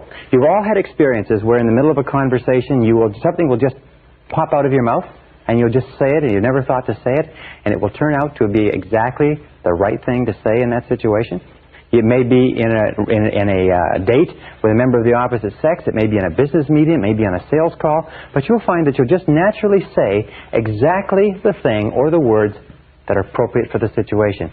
And you'll find that if you just trust to this and you have this feeling that you should say something, or let me tell you this also, every so often you'll be in a conversation where you're planning to say something. You're planning to bring out a particular point, you're planning to make a particular presentation, but something inside you will be saying no, it'll be blocking it. Or the other person will keep saying things that stop you from making this. What you do then is the superconscious mind is telling you don't say this because it's not consistent with your ultimate aims and desires. So whenever you feel that you're not sure whether or not you should say something or bring something up, the best rule is don't do it at all. Just hold off and you'll find out it was the best thing to do. Now there's two words, by the way, which are very popular today. One is called serendipity. Serendipity is the process of making happy discoveries. It's found that there are certain people who have the capacity to always find the things they need, the people they need. They find the book they need, the particular spice they need, the particular piece of cloth or furniture and so on. But they're always stumbling across the things that they need. And this is called serendipity or serendipitous behavior. The interesting point is when we've discovered when we've studied people who have this serendipitous capacity, we find that the discoveries that they make are all consistent with goals that they have set. In other words, you only find things when you're looking for things. That people don't make happy discoveries unless they are looking for something to contribute toward their goals. And there's another word called synchronicity. And synchronicity is the process or the coincidence of events where two or three things that are totally unrelated happen simultaneously, and we call this synchronicity or synchronizing of events. And the interesting and only factor in synchronicity is that all three of the events conspire together to help you achieve your goal. Now there's some interesting work done on synchronicity. It says that there is a higher order or a higher organization of events where events are organized on the basis of meaning. And the meaning that they have, the significance that they have, is defined by you and what your goals are. So very often you'll get a phone call, read a book, hear about an article, and visit a person, and all of those simultaneously will come together to bring you what you're after. Be very alert to these two happening. Now number 13 is the superconscious mind contains all monitor circuits. Contains all monitor circuits. That means that you can pre-program the superconscious mind, and it will work for you. Two ways that people pre-program the superconscious mind all the time is parking spaces. Many people find that by confidently expecting there to be a parking space wherever they're going, there always is. That you can pre-program your mind, sometimes 10 out of 10, 20 out of 20, to get a parking space even on a busy street, even in a busy shopping center. And if you get there and they're all full, you'll find that somebody is holding your space and they back out just as you arrive. Just as you pull up, you'll find that their taillights will go on and they'll back up, not one car earlier, not one car later, but exactly where you are. And I've had thousands of people come back to me and say that after learning this, they get parking spaces wherever they want. The key is you must believe that it works. If you don't believe that it works, it doesn't work for you. The second is waking up. There are many people who wake up with no alarm clock. Many people don't need an alarm clock at all. I haven't used an alarm clock for years. Why? You can just program your mind to wake up almost to the minute, any given time. All you have to do is do this 3 times. You'll develop the habit for life. And by the way, this is something the alarm clock industry keeps quite secret, mind you, because nobody needs an alarm clock. You can wake up at any time. You can wake up with 3 hours sleep or with 13 hours sleep. You can wake up in pitch black darkness. You can sleep for 20 minutes or 2 hours just simply by programming your mind. You can also program your mind to remember to do something, remember not to do something, and so on. And I'll tell you this so that you can write it down. It's what we call the law of superconscious activity. the law of superconscious activity, and it is this, is that because of the power of the superconscious mind, any thought, plan, goal, or idea that you can hold in your mind, your conscious mind, on a continuing basis, must be brought into reality by your superconscious mind. Any thought, plan, goal, or idea that you hold continuously in your conscious mind and that you intensely desire or intensely fear must be brought into reality by your superconscious mind. Whether positive or negative, good or bad for you, if you can hold it continuously, if you can emotionalize it, if you can visualize it, in your conscious mind, the superconscious mind will begin to organize the entire universe of experience around you to draw into your life the people and circumstances necessary to make that idea come true. So what we've been saying throughout this entire program is that your thoughts are extremely powerful, that your thoughts objectify themselves, that your thoughts become your reality, and it is this understanding of this superconscious capability that makes it a fact that your thoughts do become your reality. So keep your mind on what you want, keep it off of what you don't want. Think continuously, think non-stop, think all the time only about what it is that you want, and keep your mind completely off of the things that you don't want. The reason why so many people are unsuccessful and unhappy today is because they think continuously about the things that they don't want. The reason that a very few people, the elite, are successful, happy, prosperous, growing, and so on, is because they keep their mind on what they desire. In the Bible it says the rich get richer and the poor get poor. Or it says, in the Bible it says, from him who hath, even that which he hath shall be taken away, but to him who hath, even more shall be given. The rich get richer and the poor get poor. What do the rich think about? What do the rich dwell upon? What do the rich concentrate on? What do the rich attract to themselves? What is the law of correspondence with regard to the rich? It is the rich are always thinking of production, affluence, money, wealth, and so on. What do the poor think about all the time? Yes, the poor think about poverty, lack, loss, limitation, ill health, how little money they have, and whatever you think about on a continuing basis, you draw into your life and you make into your reality because of this superconscious capability. No matter how big your goals are, no matter how far away they are, if you can hold them in your mind on a continuing basis, you can make them your reality. Well, how do you activate the superconscious mind? Here is the most powerful of all. We call this the master method of activation. It is called solitude. You activate the superconscious mind with solitude. Now, how do you use solitude? We call this go into the silence. Go and sit down quietly by yourself for 30 to 60 minutes. 30 to 60 minutes. Most people in our society have never sat quietly for 30 to 60 minutes in their entire lives. Yet I will tell you this method works 100% of the time. That any problem that you have, any difficulty, any challenge, any goal that you want to accomplish, if you'll go into the silence and sit quietly and then listen to the still small voice within. Listen to the still small voice within. The still small voice within. This is the key.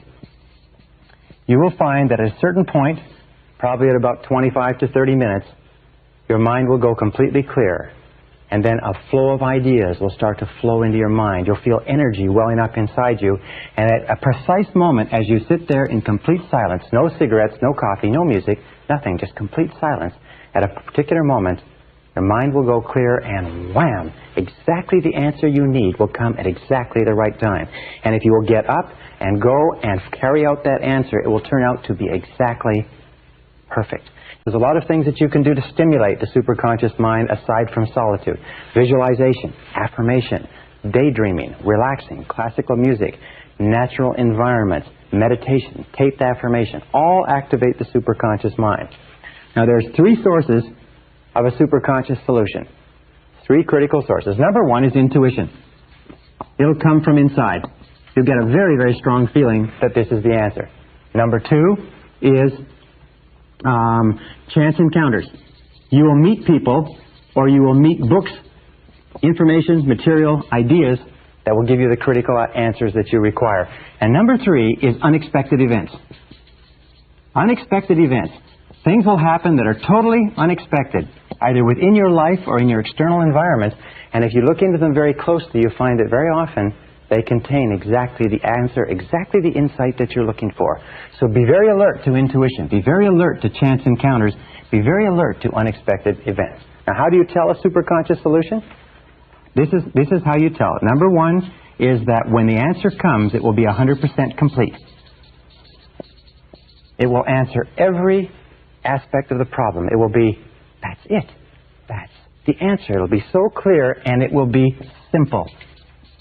This is a wonderful thing. It'll be very, very simple. Number two, it'll be a blinding flash of the obvious. You will say to yourself, why didn't I think of that? Why didn't I think of that? That's so obvious. It's so logical. A blinding flash of the obvious.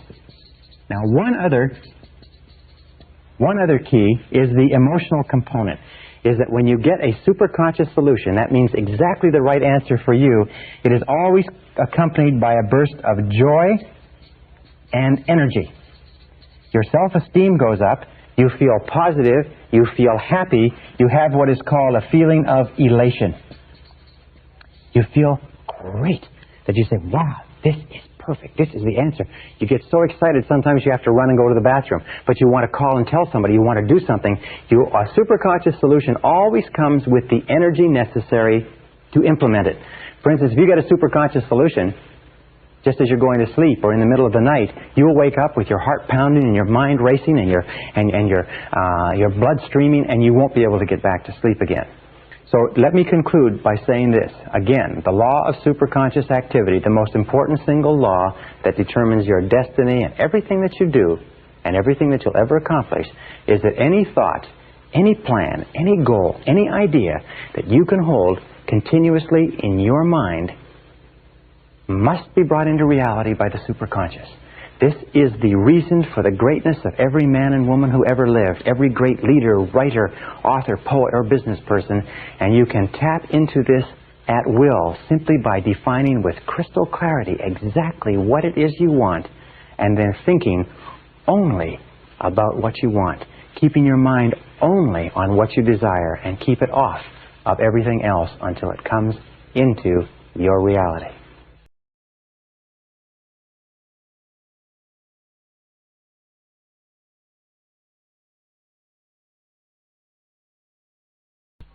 Session 20, Creative Problem-Solving Techniques. Remember when we talked about that survey that was done where they checked the IQ of 1,000 people at random, and they found the difference in IQ between the least intelligent and the most intelligent was only 2.5 times? And we talked about, with regard to income, how people earning $250,000 a year are not 10 times smarter than people earning $25,000 a year.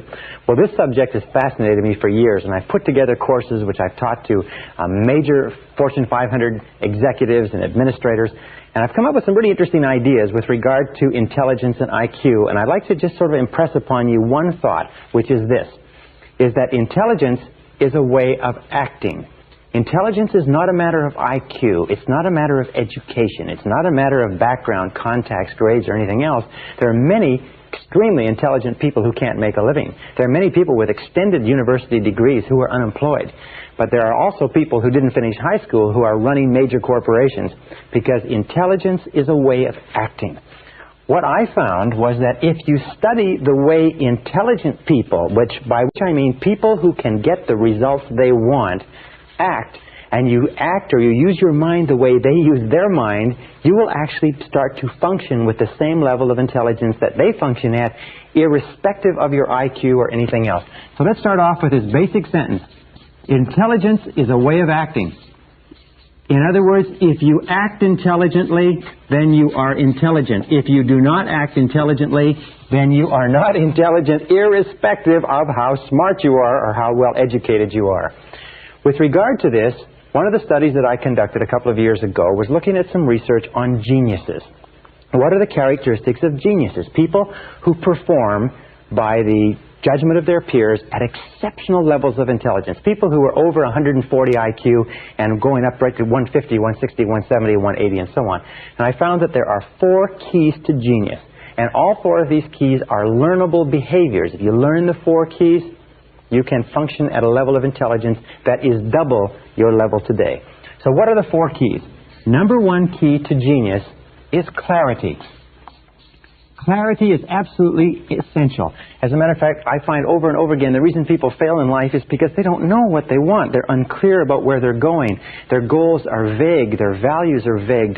Their alternatives and their options are kind of fuzzy, whereas all successful people have tremendous clarity. Imagine that you have a camera, and every single time you bring your camera into focus so that the subject is perfectly clear, you're on the beam.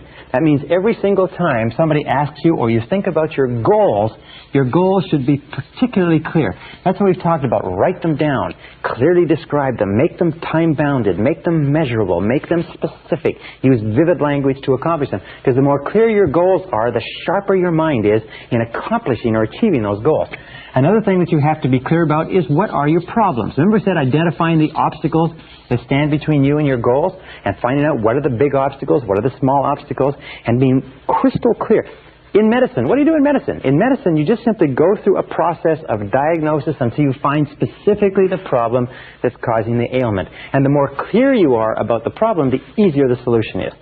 The people who are unhappy and unsuccessful today are not people who are not intelligent or not capable, but they're very fuzzy about their goals, and they're equally fuzzy about their problems. And finally, more important than anything else, is your outcomes. This requires more thought than either of the other two. What is the outcome you desire? Where do you want to be at the end of this process? In other words, what will it look like? What will it feel like? Not the process of getting there, but what is the outcome that you're after? And the focus on outcomes is often a superior focus than that of focusing on goals. Because believe it or not, sometimes your goals may be wrong. Sometimes the problems may not be the right problems, but if you know what the outcome is, if you know what you want it to look like, if you know that you want a 3,500 square foot home that's modern, has all the amenities, and has a study for yourself and a family room for the children and a double garage and so on, if that's the outcome you desire, then the neighborhood that you live in, the terms upon which you get the house, rental, lease, purchase, and so on, those can take care of themselves as long as you're clear about the outcome. So the second key to functioning as a genius is concentration.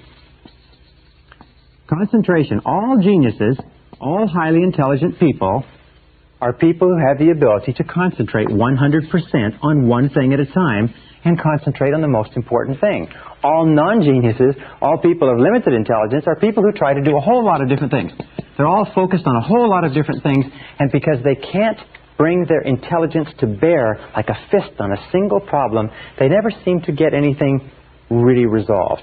So the ability to concentrate, and we talked about that in time management, making a list of all your goals or all the problems standing in your way, picking the one or two that are the most important, picking number one, and then going to work on number one and staying with it single-mindedly till it's finished. Absolute key to genius, because the more you concentrate, like a laser beam, the more you concentrate, the more of your intelligence is directed, like that beam, that particle beam, more of your intelligence is directed on blasting the problem out of the way or moving you towards your goal. Now, the third quality of genius, which you can develop, is the ability to keep an open mind. You see, we find that people who are very intelligent tend to be open-minded in that they are willing to look at a variety of different approaches. They're willing to stand back from the situation. They're willing to ask a lot of questions. They're willing to ask questions like why, and questions like why not, and questions like what are our assumptions? We're having this problem. What are our assumptions? Could it be that our assumptions are wrong? What if our assumptions were wrong? You know that errant assumptions lie at the root of most failures. Assumptions. What are your assumptions? We find when I go in and do research or consulting for large companies or even small companies, you find that wherever they're having a problem in the market, there's an assumption is wrong. Assumption is wrong with regard to the product, with regard to the service, with regard to the competition, with regard to the customer, and so on. So what are your assumptions?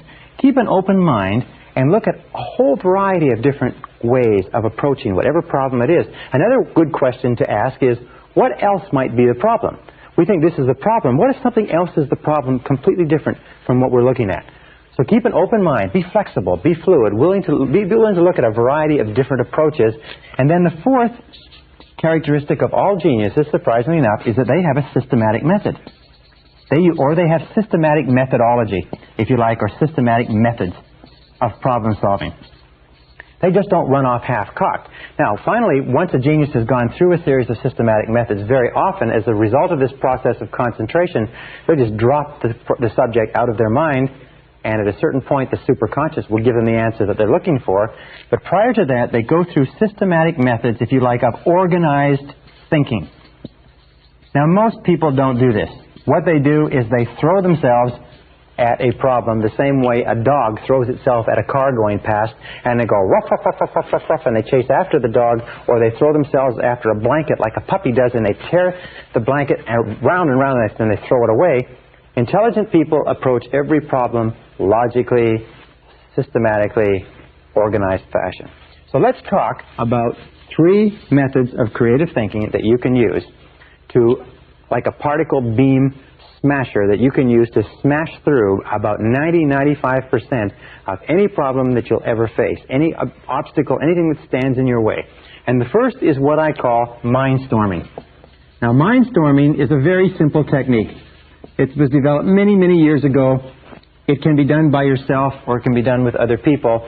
More people have become wealthy and successful using this technique than any other technique I've ever seen. I've used this myself for years, and it is absolutely devastating in how rapidly you can come up with great solutions to even the most complex problems. Mindstorming is often called the 20-idea method. The only thing that's necessary to use this 20-idea method is a piece of paper, a pen, and discipline. Why is it that people don't use this method more often? A, they don't know it. B, they're not disciplined enough to use it. But if you will use this on a systematic basis, you will be astonished at the results from the very first time. Well, the 20-idea method simply says this. Take a sheet of paper. Best time to do this is first thing in the morning. And write your major goal or objective at the top of the page in the form of a question. Let us say that you want to increase your income from $30,000 to $45,000 over the next 12 months. So what you do is you might write at the top of the page, what can I do to earn $45,000 over the next 12 months? That would be the question. Or let us say it's a time management question. What can I do to get 2 more hours of productive time every day? Or let's say it's a health question. What can I do to lose 5 pounds a month until I get down to my ideal weight? You put that at the top of the page in the form of a question, and then you force yourself to write 20 different answers. You just keep forcing yourself to write 20 different answers. Now, the first 3 to 5 answers that you'll come up with are pretty easy. The next 3 to 5 are more difficult. The last 10 will be like squeezing blood from a stone, because your mind, if you haven't been using it on a regular basis, will be very slow to respond to this demand. Just like a muscle, if you went into a weight room and began to pump iron, your muscles would respond very, very slowly. But after a week, a month, 2 or 3 months, you could go in and you could work out all afternoon. So put it at the top of the page and generate 20 answers. And then at the end of this, pick one answer and implement it immediately. It's as simple as that. If you'll do this, this technique is so astonishingly powerful, it's amazing. You will come up with ideas out of your mind that will absolutely astonish you. Things will come out on the paper underneath your pen that you never believed were in your brain. I have given this exercise to many groups of executives, and I have found they've come up to me and said, you know, sometimes it's the 20th answer that's worth all the other 19 put together. People have come up to me and said that 20th answer, by forcing yourself to write 20 answers, that 20th answer sometimes is the answer they've been looking for 6 months. So using this exercise, then take one and apply it immediately. Why? It's because that locks into the subconscious and the superconscious that you are serious about this process. Well, if you were to do this 5 days a week, every morning before you start off, and you were to generate 20 ideas every single morning before you started off, and you were to do this times 50 weeks a year, taking 2 weeks off for holidays and taking weekends off where you don't have to think at all, you would end up with about 5,000 ideas per year. If you were to take one idea per year, or one idea per day, times 5 days per week, times 50 weeks per year, it would equal 250 ideas per annum that you would be applying in your life in a world where the average person doesn't use one. Do you think if you used this method on a systematic basis, it would change your results? Do you think if you used this method of creative thinking on a regular basis, you would start to see some progress or some changes? The interesting thing is that if you use this method every day, now I must tell you quite honestly, personally, I cannot use this method for more than 3 days in a row. And the reason is that by the 3rd day, I am coming up with so many ideas that I do not have enough time in the day to implement all the ideas. And they are good ideas, they are sound ideas, they are practical ideas. In many cases, they are superconscious solutions that pour out onto the page. They are insights that are worth sometimes hundreds, sometimes thousands, and I've had ideas that have been worth tens of thousands, even hundreds of thousands of dollars. I do consulting for corporations. Occasionally I'll come up with an idea when I'm doing a consulting assignment for corporations with this exercise that will be worth hundreds of thousands of dollars to them because it will be a unique distillation of a series of factors that suddenly crystallize like a flashbulb catches the photograph with all the details. It'll suddenly crystallize in a superconscious way and bang, there will be the idea. So I strongly urge you to use this method starting today. Take any goal, any problem, any difficulty, write it as the form of a question and try it once. And you will be astonished at how effectively it works. As a matter of fact, I've had many people come back, hundreds of people come back from my seminars and say that idea changed their whole career, changed their whole business, changed their whole family life, changed many, many aspects of their life. All right, now the second method that I want to teach you is a method that you can use by yourself, but you can also use it with groups. You can also use it as a sort of a form of group problem solving, and it's a systematic method, part of which was developed at Harvard University, and part of which was developed by a series of other creative thinkers and in think tanks, and which I've combined into one method. This method is absolutely amazing. It's like firing a cannon at tissue paper. I have never seen a problem that cannot be dealt with this simple method. All right, it's got about 9 steps.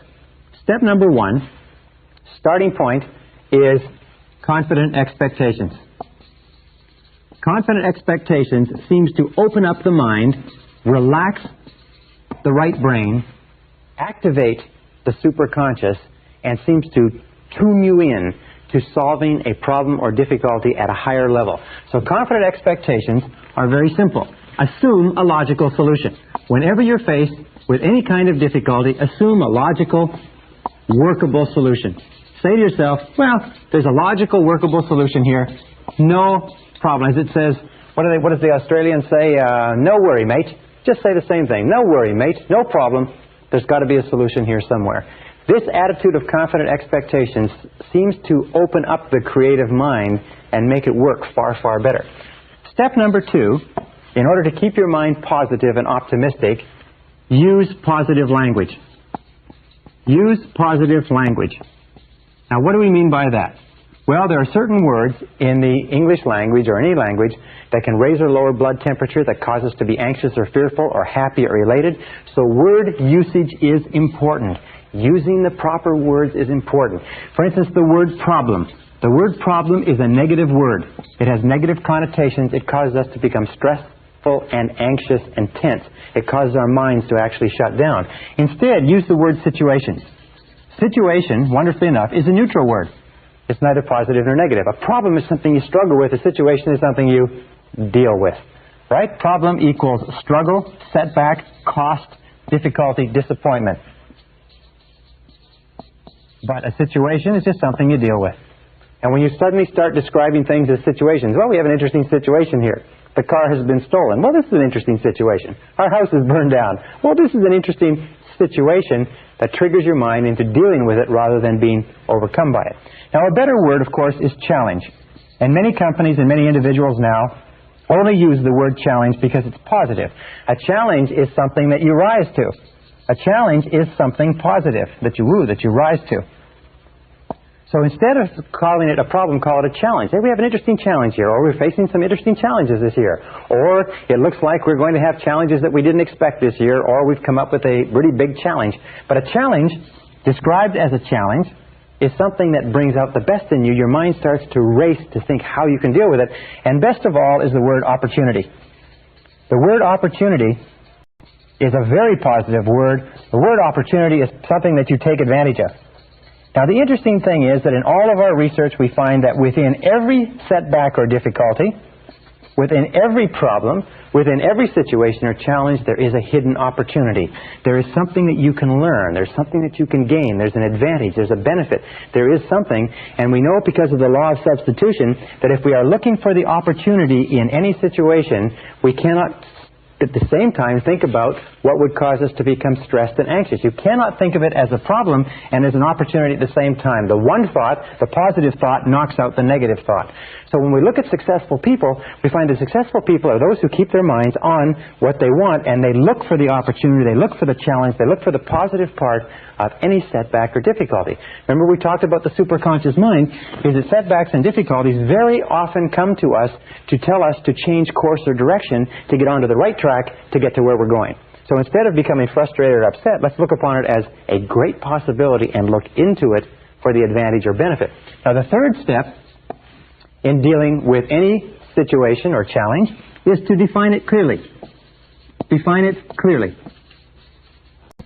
Now, I use this method, by the way, all the time. I just simply take any goal or difficulty that I have and I run it through this whole thing. And I run down and I just go through the analysis and I always come out at the end with a solution. Define it clearly. Think on paper. Do it in writing. Think on paper. All successful people think on paper. Unsuccessful people don't think on paper. Why don't unsuccessful people think on paper? Because they're too lazy to think on paper. Think on paper. Write it down. Say, what is it that I'm worried about? What is the difficulty? What is the situation? And define it clearly. Remember we said before, a hallmark of genius is clarity. A hallmark of failure is fuzziness. Number 4 is ask yourself, what are all the possible causes? What are all the possible causes? The natural tendency in our impatient society is for us to, if we get to the point of defining the difficulty or the challenge, is to leap to a conclusion and say, let's do this. Instead, what a doctor does, for instance, is a doctor steps back and says, all right, you have this pain, you have this difficulty, you have this ailment that's being manifested in these symptoms. Now, let's look at what all the possible causes may be. What do you eat? What do you drink? What is your lifestyle like? What sort of stresses exist in your life? And so on. Sometimes you'll find that 50% of all of your difficulties can be resolved by defining them clearly.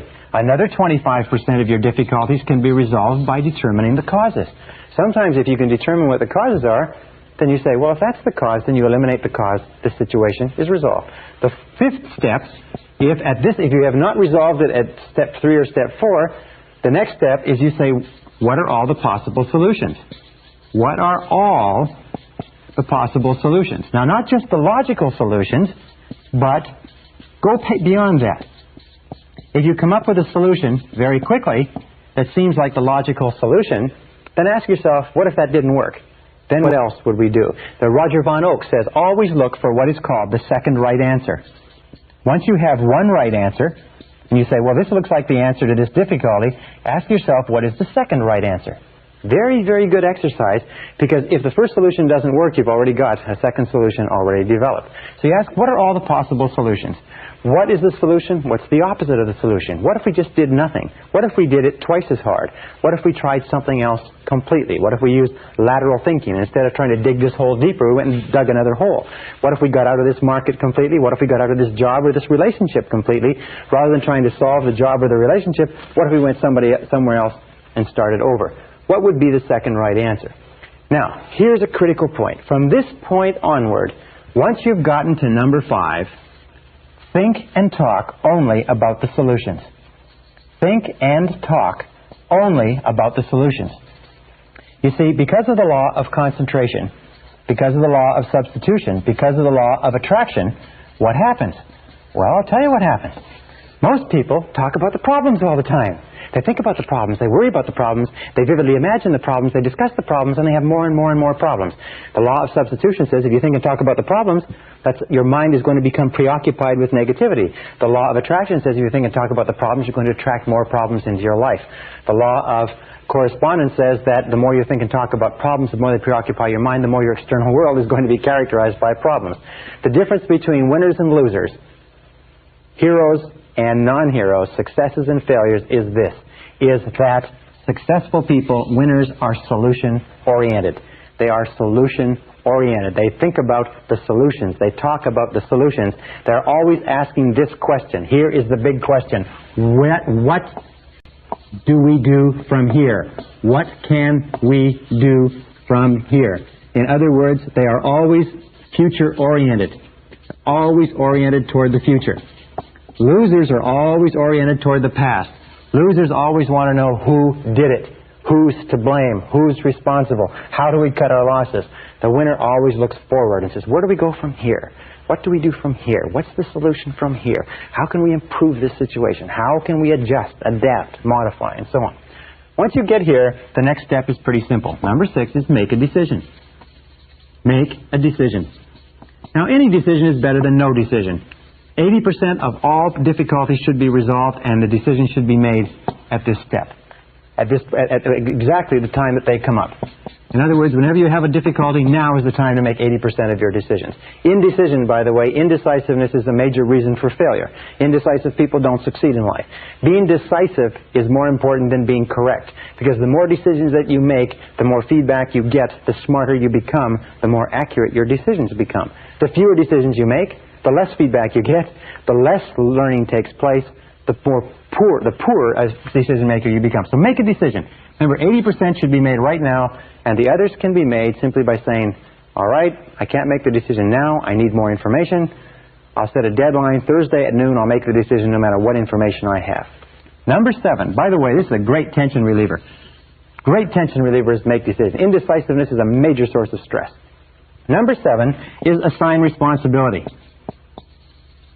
Assign responsibility. In other words, ask yourself this question. This is the big question. Who is going to do it? Who is going to do it? Very often people will go through this exercise, they'll make the decision, they'll be happy, they'll be elated, the stress and difficulty is gone, and then they all go back to work and they come back to a meeting 2 weeks later and nothing has been done because nobody has been assigned specific, and that's probably the word, assigned specific responsibility. Who is going to do what exactly? And that brings us to number 8, set a deadline. Say, I want this done by such and such a day. Well, let's agree that it's going to be done by such and such a day, Thursday, 12 o'clock noon, we will review it again. And of course, once you set a deadline, number 9 is take action. Launch. Do you know, an interesting time management study I read recently says that 20% of the work, the first 20% usually accounts for 80% of the value of the job. If you can launch it, they say well begun is half done. And number 10 is inspect what you expect. Inspect what you expect.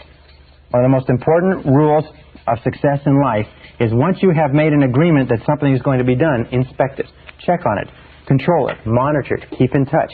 I have a good friend that says that delegation is essential, but not abdication. Make a decision. Once you have assigned somebody, you've asked somebody to do it, keep in touch with them. If it's important enough for you to have it done by that deadline, it's important enough for you to follow up and check. All right, there's one final method of creative thinking which you can use with your husband or wife, with your coworkers, with your friends, with your associates. One of the most powerful methods ever developed. First written about by Alex Osborne in his book Applied Imagination in 1946, and it's called brainstorming. Now, brainstorming is terrific. And I won't write it all out on the board, but I'll just give you the description of what you have to do to be a good brainstormer. Number 1, the very best group for brainstorming is 4 to 7 people. Below 4, you're not getting the potential synergy, and above 7, the group starts to get a bit unwieldy. So 4 to 7 people sitting together in a spirit of harmony. Step number 2 is to clearly define the question. And the more simple and precise the question, and the more concrete the answers that you're looking for, the better the brainstorming exercise works. For instance, you could say in a sales organization, you wouldn't say, what can we do to increase sales? Because the question is very vague. It's fuzzy. Remember, clarity. What we would say is, what can we do to increase our sales by 20% over the next 90 days? Then everybody can bring their minds to bear on the question. Now, the third step with regard to brainstorming is time. The best period for brainstorming is between 15 and 45 minutes. 30 is ideal. So what you do is you say, we're going to brainstorm this question. What can we do to increase our sales by 20% over the next 90 days? And we're going to do it from 4:15 to 4:45. Next step is idea generation. Now, this is really critical. Instead of generating ideas and then evaluating them, what you do is this. And this is what Osborne found. He said what blocks brainstorming is that you have the idea generation process, and somebody comes up with an idea and somebody says, that wouldn't work, that's stupid, that's ridiculous, we tried that once before. And as soon as somebody says anything critical about an idea, everybody just shuts up. And so you sit there and everybody becomes a little bit hesitant. Why? It's because when you criticize an idea, you trigger the deep down fear of rejection that goes back to early childhood. So what you do is you divide. You have idea evaluation this section and idea generation separated by a wall of time, so that you put time between the two. And here you go for quantity of ideas. So in a 30-minute session, say 30 minutes, you say, let's see how many ideas we can generate focused on how we can increase our sales by 20% over the next 90 days. And over here, you can take more time, and here you go for quality. Now, what is the role of the leader? In a brainstorming session, the leader is not to dominate. The leader is to stimulate. A good business person, by the way, will bring their staff or their associates in on a regular basis to stimulate them into brainstorming, at least once per week. But don't dominate the conversation. Record all answers. Record all answers. Very often, somebody will come up with an answer in a brainstorming session which will be a superconscious solution. The superconscious solution may be so excellent that even the person who came up with it and the people at the brainstorming session are not aware that it is a brilliant breakthrough. But when you take the ideas and evaluate them later, or somebody else looks at the ideas, they may say, that's what we're looking for. This is exactly right. So with regard to creative thinking, remember this. Let me repeat. That intelligence is a way of acting. That you can function at least twice the intelligence you're currently using by doing what geniuses do. Be clear about what you want. Concentrate single-mindedly on the goal, the problem, the situation, or the outcome you desire. Keep an open mind. Be flexible and look at all possibilities. And then use systematic methods of problem solving like we've discussed. Try any one of these methods. Use them on a regular and systematic basis, and I can guarantee you, you will be astonished at how smart you really are. This is the end of Side 2. Please fast forward the tape to the end to cue up Side 1 for your next listening.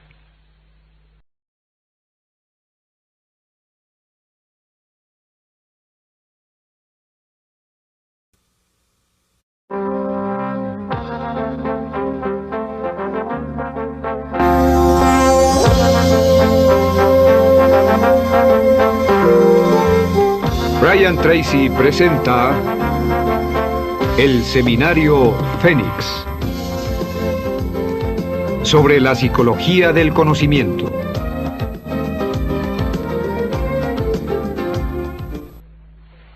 Session 24, Developing a Success Personality. The great steel magnate Andrew Carnegie, who accumulated a fortune of over $500 million at the beginning of this century, starting as a penniless immigrant, once said that I will pay more for the ability to get along with others than for any other single skill. And today in our society, your ability to get along with other people, your social intelligence, is the most valuable, most precious single asset that you have. Not only in terms of your career, not only in terms of your marriage and your relationships, but in terms of your own mental well-being. In this session, we're going to talk about developing a success personality. We're going to talk about developing the quintessence of mental health, which is a positive personality, a positive mental attitude, the kind of person that everybody likes to be around, the kind of person who is welcome everywhere. We said very early in this seminar that 85% of everything that you ever accomplish in life will be as a direct result of how well you get along with other people. That today, even the biggest companies in America are hiring on the basis of personality and attitude rather than on the basis of grades, proficiency, skills, and experience. Why? It's because if the person has the right personality skills, they can learn anything else they need in order to be successful. But if the person has all the skills in the world and a lousy personality, there's no way that they can take the responsibility of changing it. So 85% of our happiness in life, according to the research, comes from happy involvement with other people. Also, 85% of all of our problems in life come from unhappy involvement with other people. The other 15%, in case you're interested, comes from achievement. So it is possible for us to get a certain amount of satisfaction in life from achievement, from success, from making money, building businesses and careers and so on, but most of our happiness is going to come from our relationships. So in this session, we're going to show you how you can dramatically improve the quality of your relationships doing some very, very simple things. We know, with regard to your relationships, that there is a direct relationship between how well you get along with other people and the health of your personality. In fact, everybody wants to have a more healthy personality. So let's look at how you measure healthy personality. What are some of the simple measures? Well, we've talked about several of them in the course of this seminar. Number one measure of healthy personality, of course, is how much you like yourself. How much you like yourself is the core of your personality. People who like themselves a lot have very healthy personalities. Number two measure of healthy personality is how much responsibility you accept. People who accept a lot of responsibility for themselves, who look upon themselves as being the key agents in their lives, people who refuse to blame other people, have very healthy personalities. Another example of healthy personality is how easily you forgive. One of the things that we know is there's a direct relationship, one-to-one relationship, between how freely you forgive and forget when somebody hurts you and how healthy your personality is. Number four measure of healthy personality is what is called positive expectations. The degree to which you look for the good in everything and everybody around you. People who have a propensity to look for the good are truly healthy people. And the fourth measure, or the fifth measure of healthy personality is what we're talking about today, is how well you get along with others. How well you get along with others. As a matter of fact, you really cannot have a healthy personality in isolation of your relationships with other human beings. Wonderfully enough, there is a law of reciprocity in this, is that the more you like yourself, the more you like others. The more responsibility you accept, the better you get along with them. The more you freely forgive and forget and refuse to hold grudges, the more it improves the quality of your relationships. The more you look for the good in people and situations, the better you get along with yourself and them. And the better you get along with other people, surprise, surprise, the more you like yourself. So it's a wonderful series of reciprocal relationships. And this brings us to an important law, one of the last laws we'll talk about, probably the last. It's called the law of indirect effort. And the law of indirect effort simply says that in our relationships with other people, we have a tendency to get the things that we want indirectly faster than directly. Now, I can give you a very simple example.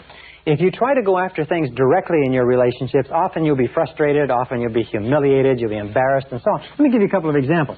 For instance, if you want to impress other people, okay? If you want to impress other people, have you ever tried to impress someone else? Somebody you thought was important or valuable and you tried to impress them? If you ever try to impress someone else, what you end up doing is exactly the opposite. But the way that you impress other people is simply this, is be impressed by them. Be impressed by them. If you want other people to be interested in you, what is the way, using the law of indirect effort, what is the way that you get people to be interested in you? Is, of course, be interested in them. If you want people to like you, what's the best way? It's to like them. If you want people to respect you, what is the best way? It's to respect them. In every case, this law of indirect effort works in building our human relationships. One final point. We've talked about some of the mental laws, and I'd like to just refer you to three. One is the law of sowing and reaping. The law of sowing and reaping says the quality of your relationships, what you are reaping in your relationships at any given moment, is a result of what you have sown in those relationships. What you are getting in your relationships has very little to do with the other person or with fate or with background or nature. What it has to do with what you have sown is with what you've sown. Law of correspondence says that your external world will correspond to your internal world, as within, so without, especially in your relationships. And of course, the law of attraction says you always attract to you people who are very much like you are inside. If you want to change the quality of your relationships, the starting point is to change the quality of your relationships with yourself, and your external relationships will mirror that. Now, when we talk about this, how well you get along with others, let's show a very, very simple graph. And this is the graph of human personality, from the most introverted to the most extroverted, or if you like, from an inner-directed person to an outer-directed person. And the person who has a truly healthy personality can get along with a great variety of people going from the median. And the median, of course, is the average personality, not introverted or extroverted. Now, we can superimpose on this, I guess this is the center, we can superimpose on this another graph. And this is the graph of self-esteem, from high self-esteem to low self-esteem. And we find a very interesting thing, and this graph is my own creation. We find that the graph is like this. That if you have a low level of self-esteem, say down here, you don't particularly like yourself or you have feelings of inferiority or negativity, then the number of people that you can get along with will be limited to people who are pretty much in the middle of the spectrum. People who have, if you might call them, very easy to get along with, neutral, bland personalities. However, as you go up the ladder of self-esteem, as you like and respect and accept yourself more and more, the number of people that you can get along with expands. As your level of self-esteem goes up, you can get along with more and more people across this spectrum, if you like. And as you get to the point where you have high levels of self-esteem and self-acceptance, you find you can get along with almost anybody that you meet. And since, of course, the great business of life is getting along with as many people as possible, because the more people you can get along with, the more opportunities you have to live an interesting, fascinating, exciting life. The wonderful thing is, as your self-esteem goes up by working on yourself, the quality of your relationships with others expands. So what is the key to raising your own self-esteem? Wonderfully enough, because of the law of reciprocity, every single thing that you do that raises the self-esteem of someone else raises your own self-esteem at the same time. That means you cannot do anything genuinely kind or generous to raise the self-esteem of other people without raising your own at the same time. If you want to have a truly healthy personality, then you use the law of reversibility. The law of reversibility, in one of its applications, is simply this, is that everything that you do to boost the self-esteem of others boosts your self-esteem simultaneously. And so what we're going to look at in the rest of this session are what are some of the things that you can do to raise the self-esteem of other people and simultaneously raise your own so that you become a healthier personality. And by the way, there's a direct relationship between happy involvement with other people and long life, health, energy, vitality, resistance to disease, longevity, and everything else. And the key to raising the self-esteem of others is to make others feel important. Make others feel important. This is and always has been the key to successful human relationships. Mary Kay Ash has a beautiful little analogy. She says she imagines that every person she meets has a sign around their neck that says, "Make me feel important." Every person she meets has this sign that says, "Make me feel important," and what she does is she responds to that sign. Make others feel important.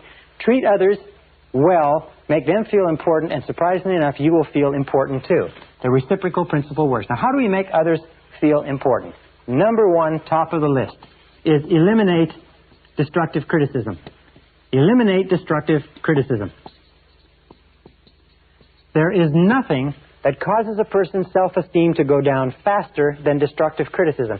Remember, it is destructive criticism in childhood that sets us up for fears of failure, fears of rejection, feelings of inferiority, inadequacy, undeservingness, guilt, and everything else. And most of us are still struggling to get over those feelings because of the inadvertent remarks and comments that our parents made to us when we were young. So eliminate destructive criticism. Never criticize anybody because it devalues them. It kicks the chair out from underneath their self-esteem and makes them feel terrible. Just doing that, making that one change in your life, eliminating destructive criticism, will make you a far more attractive person than you can possibly imagine if you have a tendency toward criticism. Number two is be agreeable. Be agreeable. Be agreeable, that means don't argue. I remember when I was a young man, I was very fast-mouthed, if you like, and I used to win arguments. I used to win any argument. I would do my reading, I would do my research, and I would be excellent. I got to the point where nobody could beat me in an argument. And you know something? I also got to the point where I didn't have anybody to argue with. I got to the point where nobody wanted to talk to me. Nobody wanted to have anything to do with me. I never got invited to anybody's house. People wouldn't play with me at school because I was always arguing, and even though I was winning, I was losing. So don't argue. And a way that you avoid arguing is a very, very simple technique. It's this. It is try first to understand. Rather than to be understood, use this law of indirect effort and try first to understand the other person's point of view. What is it that causes the other person to think and feel the way they do? If you disagree with them, the natural tendency of the immature personality is to try to overwhelm the other person with argument. However, the tendency of the mature personality is to take the time to try to understand why the other person thinks and feels the way they do. It could very well be that their reasoning is superior to yours. At the very least, there's a beautiful line that says, "A man convinced against his will is of the same opinion still." One of the most important principles in the development of human personality is the principle of non-resistance. The principle of non-resistance was, if you like, brought to a head by Mahatma Gandhi in India this year, or in this century, when he was able, if you like, to defeat the entire British Empire and take India out of the empire and put it under home rule simply by a process of non-resistance. Jesus said in the Bible, he said, in the New Testament, he said, agree with thine adversary quickly. Now, there's several reasons for this. The number one reason is the very best way to keep a positive mind, to be enthusiastic, to be liked and to like other people is not to get into arguments with them, to do everything possible to avoid an argument. When I first got married, I found that the natural tendency for people when they live together is to get into arguments because you disagree about times and things and so on. But I also found a very neat little thing that has served me well, and that is to agree quickly. If when you see an argument coming, back off from it, agree, and try to see the other person's point of view. The place to start with being agreeable and refusing to criticize is where? Of course, it's at home. The interesting thing is, and Emmett Fox says it beautifully, he says, if you must be rude to strangers, but save your company manners for your family. Naturally, we have a tendency to go out and be very polite to people that we've never seen before and will never see again, and then we come home and we criticize and complain and argue with the people that we love the most. All right, the third principle in making other people feel important, now you don't criticize, now you don't argue, you've now a pleasant, positive personality. The third thing is acceptance. The third behavior. Now, acceptance satisfies one of the deepest of all subconscious cravings. Remember, when we come into the world, what we want more than anything else is to be accepted by our parents, to be unconditionally loved and approved of and accepted by our parents. And when we grow up as adults, we still need that love and approval. And the way that we convey acceptance is very simply this: smile. Whenever you smile at another person, you convey acceptance. As a matter of fact, work in interpersonal psychology and interpersonal dynamics suggests that when two people meet for the first time, and every subsequent time, the very first thing that takes place is a relationship of acceptance or non-acceptance occurs. It's conveyed by body language, by facial expressions, by tone of voice, but until that relationship is established, no other communication takes place. And you can trigger that relationship just simply by smiling and unconditionally accepting another person, no matter who they are. Step number 4 is appreciation. Appreciation, like acceptance, whenever you engage in any kind of appreciation, you raise the self-esteem of the other person. When you smile, by the way, some interesting research seems to suggest that when you smile, not only do you cause the other person to feel positive, but the effort of smiling actually triggers endorphins in the brain and gives you a generalized sense of well-being. And they say even an insincere smile is better than a sincere frown. So smile. Force yourself to smile, and you will find that you can act your way into feeling like smiling just by making a habit of smiling at other people. With regard to appreciation, how do we express appreciation? We use the word thank you over and over again. Saying thank you to your spouse, saying thank you to your children, saying thank you to your coworkers and your subordinates, saying thank you to people in restaurants, saying thank you on a regular basis when you feel it. Expressing gratitude raises people's self-esteem like the mercury in a thermometer on a hot day. And you'll find that the most powerful men and women, the most successful men and women, tend to be very gracious and they tend to be very courteous. The television characterizations or caricaturizations of men and women who are powerful but who are peremptory and push people around are not very close to the real world, because people become powerful and successful to the degree to which they get the cooperation of other people. And people only have a tendency to cooperate with others if the others are the type of people that they like to work with. So be gracious, be courteous, be appreciative, say thank you. Thomas Carlyle once said that you can tell a big person by the way they treat little people, and that's very true. Number 5 is admiration. Admiration means admiring the traits of another person. If the person is industrious or punctual or hardworking or accurate, or admiring the possessions of another person. You see, we get emotionally involved and bound up in our characters and our personalities. And when somebody recognizes and acknowledges it and admires it, we feel tremendous. We get caught up in our possessions. We're proud of our homes, our cars. We're proud of our watches, our shoes. We're proud of our children. We're proud of our offices. And if a person says, boy, that looks nice, or that's a great-looking car, or that's a beautiful house, or this is a lovely living room, or that's an excellent suit, anything that we say, as long as it is sincere, I never say anything that's insincere because people are very, very smart. They can detect insincerity. Remember, Abraham Lincoln said, everybody likes a compliment. Everybody likes a compliment. I have worked with billionaires, and I have worked with very powerful and successful heads of large corporations and conglomerates, and I have found that saying something that I truly feel that is complimentary to them about themselves, their businesses, their work, and so on, is always responded to as positively as if you were admiring the trait or possession of someone who had low self-esteem. Sometimes people who have the highest self-esteem and success are the ones who are most in need of admiration and appreciation. Now, the sixth thing that you can do to raise the self-esteem of others. And remember, every time you raise somebody else's self-esteem, you raise your own.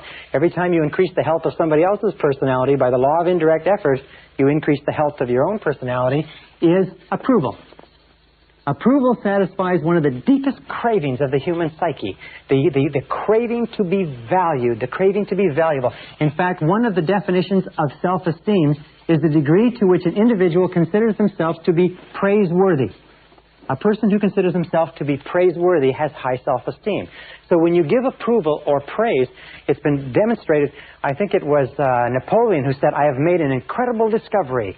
Men will die for ribbons. In other words, he found that soldiers who would not give their life for any amount of money would risk their lives in battle for the praise and approval represented by the ribbons and the medals that he handed out. Keys to approval. Number one is be immediate. The closer the praise is to the thing that you praise, the more likely it is the person will repeat it. If you want your children or your employees to continue doing something, as soon as they do it, say, boy, that's a good job. Number two is be specific. Say, boy, you did a wonderful job on that lawn, that house, that letter, whatever it happens to be. The more immediate and specific the praise, the more rapidly it raises self-esteem, the more likely it is that the behavior will be repeated. And third of all, be public with your praise. Whenever you give recognition in public, it doubles or triples the impact because the effect of other people's opinions on our behavior is tremendous. In fact, there's a lot of evidence that suggests that we are who we are and we do what we do because of the way we think other people think of us. We're strongly affected by other people's opinions. All right, number 7 is attention. Now, attention is one of the most powerful ways to raise self-esteem. Attention means listening. Why is attention and listening so powerful? It's because we always pay attention to that which we value, and we always ignore that which we do not value. So if you want to tell a person that you value them, that they are in effect valuable, pay close attention to them, listen to them, spend time with them. Now here's some of the keys to attention. Number 1 is listen attentively. Listen attentively. Listen without interruptions. Listen patiently. Listen closely. Number 2 is pause before replying. Pause before replying. Don't interrupt. Let the person say everything that they have to say and pause. Wait.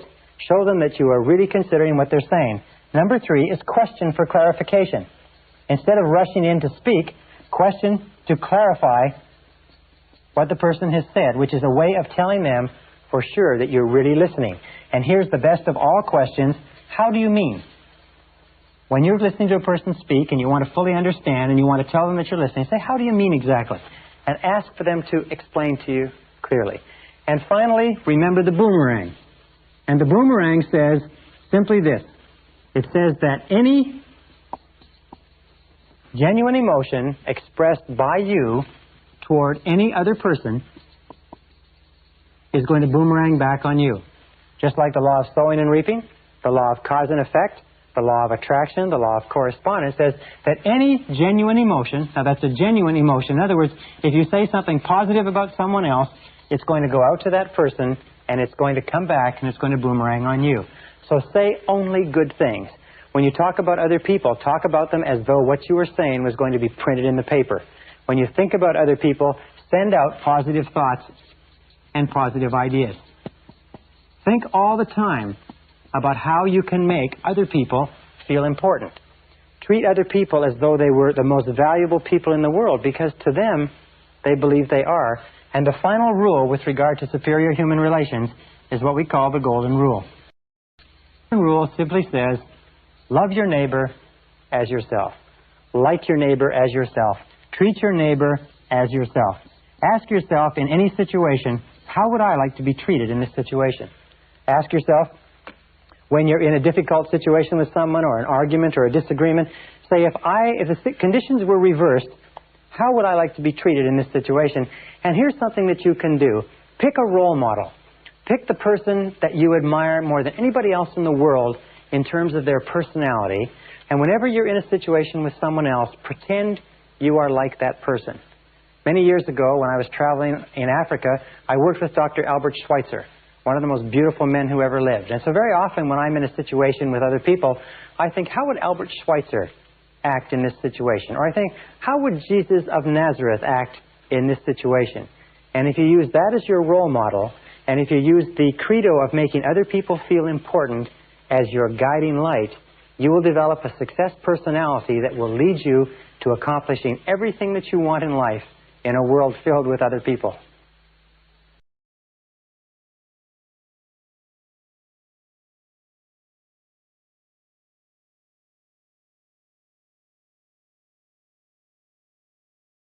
Session 25, Building Superior Relationships. One of the oldest cliches is that be it ever so humble, there's no place like home. Benjamin Disraeli, the great Prime Minister of England, once said that no success in public life can compensate for failure in the home. And when we started this seminar several sessions ago, we talked about the importance of the power of love, and that how you and I as human beings are love-tropic organisms, that everything that we do is either to get love or to compensate for the lack of love. And there's no place where this is more important than in the quality of the intimate relationships that we form with other people. In fact, one of the measures of mental health, according to Abraham Maslow, is your ability to enter into long-term, intimate, loving relationships with other members of the human race.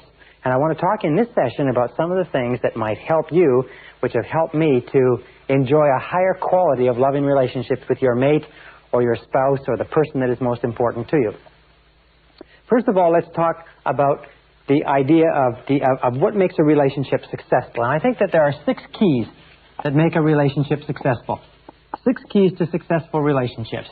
Let me explain them to you one at a time. Number 1 is, of course, similarities attract. Similarities attract. Similarities attract in almost all areas, but especially in the areas of values, in the areas of attitudes toward the critical things like children, like money. Do you know that? And like sex. For instance, that arguments over money are not one of the number 1 reasons why marriages break down, young marriages break down, and probably older marriages too. Arguments over sex are number 2. Arguments over leisure time, what we're going to do when we're not working, are the number 3 reason why relationships break down. So similarities are very, very important. It's sort of like when you meet the person who is right for you, there will be a chemistry. They call it a right chemistry. It feels good. It feels right because you will be in accord or in harmony on almost all of the critical areas of life. We find that virtually all of your difficulties come is when you from clashing with people who have different opinions and ideas from you. Now, with regard to similarities, the most important part of you as a human being is your self-concept, your central belief system. And your central belief system with regard to your relationship to the world is summarized in your values. What you think is right, what you think is wrong, what you think is good, what you think is unacceptable. Your values are very important, and any clash with your values in life will be destructive to your mental health. Outside your values, you have your mental life. These are your ideas, they may be your political opinions, they may have to do with philosophy and so on. They're not as important as your values because they change far more readily. Outside that, you have your emotional life or your emotional temperament. You'll find that people with similar emotional temperaments seem to get along the best. And finally, on the outer ring, The least important is the physical, is the physical attraction or physical similarity or physical comparisons. However, there's a lot of research that shows that people tend to marry people who look very similar to themselves, that the highest form of flattery is marriage, that we tend to be attracted to people who have facial features very similar to our own. That's why they say when people grow older, they start to look like each other. Well, if they examine the wedding photographs, they find that they started off looking like each other, and that's why they look like each other more when they grow older. Number 2 key to successful relationships is that opposites attract. Opposites attract. But opposites attract in only one area, and this is important, and that's in temperament. You see, nature requires balance in all things, yin and yang, active and passive. So nature requires that there be a balance in temperament. An extroverted person will be most compatible with an introverted person. 2 people who are equally introverted or extroverted will be most compatible. But here's a very simple test for relationships. Male or female, male, male, female, female. It's what we call the conversation test. In any conversation between 2 people who are temperamentally suited, there will be the entire period of time allocated for conversation will be full of easy conversation plus about 10% of easy silences. So that if each person will have an opportunity to talk all they want to talk, and each person will have an opportunity to listen all they want to listen, and there will be 10% of comfortable silences. Now, you may have a person who gets all their talking done in 30% of the time. And you may have another person who gets all their talking done in 60% of the time with that 10% gap, and these people will be very compatible. However, where you have problems in relationships is you have people who only like to talk 30% on the one side, and a person who only likes to talk 30% on the other side, so you have big gaps of uncomfortable silence where neither has anything to say. Or the other example is where you have 2 people, each of whom have to talk 70% of the time, so you have a big clash over airtime. There's always a clash over who's going to be able to speak the most, and you'll find that this relationship will be incompatible too. So opposites attract, but only in temperament. In all other essentials, similarities attract. And this brings us to number 3. Number 3 key to success in relationships is commitment. Commitment is very important. And in order for a relationship to work, a person should have a total commitment to the relationship, which means 100%. And we'll talk about this a little bit later, but one of the most beautiful definitions of love in relationships that I ever read was from Dr. Scott Peck, where he said that love is the total commitment to the full development of the potential of the other. Love is your total commitment to the full development of the potential of the other person. And this, to me, lays to rest all the arguments over male, female, women's lib, and so on and so forth, because if a person truly loves another person, they want that person to develop their full potential as a human being, and they will do everything possible to make that possible. Commitment is really clear. I have a good friend named Charlie Jones who talks about divorce. He said the way to deal with divorce is very simple. He says never consider it. He said don't even think about it, don't talk about it, never even consider the possibility of divorce. He says murder, yes, but never divorce.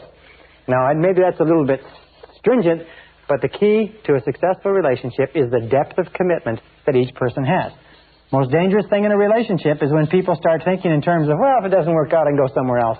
If it doesn't work out, we can always get a divorce. Relationships like that almost invariably end in a divorce.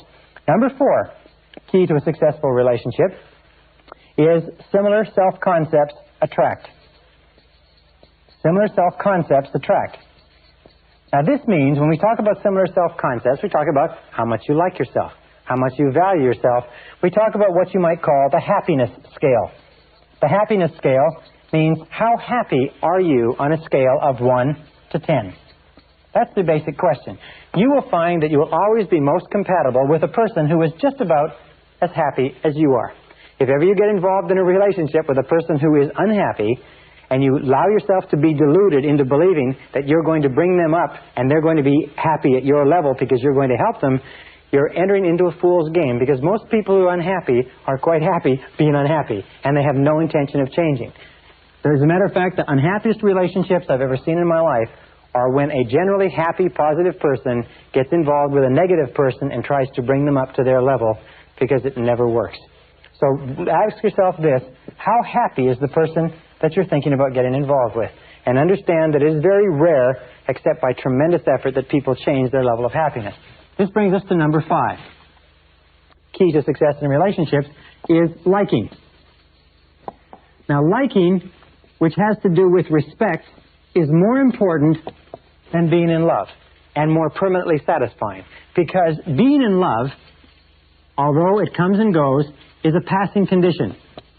Being in love is something that ebbs and flows. As a matter of fact, you can be furiously angry with your mate or with your spouse and still have an excellent relationship. And you can still never consider breaking up, as long as you like and respect them. But if the liking and the respecting goes out of a relationship, the being in love or the infatuation is never enough to hold it together. Now, here's a simple test with regard to liking. It's what I call the best friend test. The best friend test simply says that if you are ideally suited to your mate will be your best friend. That there will be nobody that you would rather spend time with. There will be nobody that you trust more. There will be nobody that you would be more open, honest, candid, and frank with. That your mate or your spouse will be your best friend. It's the simplest measure of all, because you cannot force being best friends. Best friends just happens naturally when everything is right. On the other hand, if you are in a situation where you could not tell your spouse or your mate a lot of the things that are important to you, where you talk to other people more than you talk to them, where you have a lot of secrets that you keep from them or a lot of things that you keep inside yourself, then generally speaking, you are probably not involved with your best friend, and the prognosis for your relationship is not very good. Number 6, requirement for happiness in relationships is communications. Now, communications, or communicating back and forth in a relationship, is the elixir that keeps a relationship alive. Without it, a relationship dies. Without it, the relationship has no possibility, and good communications in a relationship not only require speaking and listening, not only require trying to understand, give and take, but they require time. And they require a high quality and a high quantity of time. Very important, quality and quantity of time. What my wife and I do on a regular basis is we will go on a trip. And sometimes we'll go on a trip to a place that takes 3 or 4 hours, and we'll leave the children with a housekeeper or someone else, and we will drive in that car, no radio, no tapes, for 3 or 4 hours and just talk. And we'll get some of the highest quality and quantity of talk and conversation. And so if you use that analogy, what you might call a car trip analogy, which is uninterrupted conversation with your spouse over an extended period of time, you'll find the most remarkable things will happen. But if you're not spending a high quality and quantity of time with your spouse or your mate, the relationship is going to suffer, and many relationships will die as a result. Now, 2 critical points with regard to this, from my point of view as a man. Number 1 is, remember that men are not mind readers. One of the hardest things for women to understand is that men are not mind readers. They do not know what women mean or what women want them to think half the time. And it is not fair for women to expect men to know what is bothering them or what they want or what they need. And number 2, remember this, that men are direct, women are indirect. What does this mean? Well, if a man and a woman are driving down the street and the woman is thirsty, she might say, as they pass a McDonald's, she might say, "Honey, are you thirsty?" And he'll say, "Nope," and keep on driving. What she was trying to say was that she was thirsty, why don't they stop? Now, the man, on the other hand, if he saw the McDonald's and was thirsty, he said, "I'm thirsty, let's stop." So women tend to be indirect, and they get really angry when men don't understand what they were trying to say. So one of the best things that you can do in communications is be a little bit more direct. Be a little bit more clear, a little bit more specific. Now, an important point with regard to men. According to a recent survey, a recent study, it shows that men are 95% more likely to interrupt a woman in a conversation than a woman is likely to interrupt a man.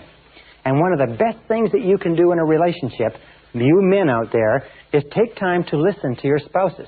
One of the gentlemen who went through my seminar said the most valuable thing he got from this part on human relations was when you go home at night, before you, the man, the direct person, the extrovert, starts telling your woman all about everything that went on during the course of the day, ask her how her day has been.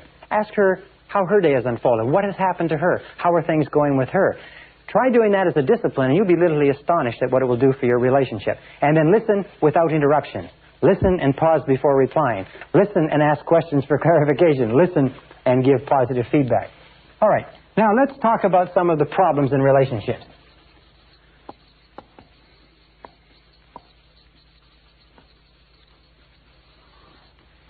Problems in relationships. Number one problem in relationship, lack of commitment. Now, lack of commitment is amazingly common because we live in a society today where it is considered clever to protect yourself by not making too deep a commitment to anybody. So what people do is they often get involved in relationships, but they only get involved up to their toes. Lack of commitment is often expressed in a trading relationship.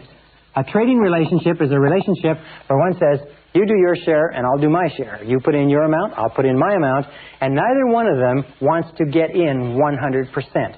Neither one of them wants to run the risk of being rejected. So by both of them not running the risk of being rejected, they both end up being rejected. And the key to resolving this, as I said before, is for each individually to make a 100% commitment to this relationship and say that no matter what happens, I will never leave this relationship. Make that decision to get in. Either get in or get out. Now, if you feel that you can't make the commitment, that will tell you something that's very important for you to know.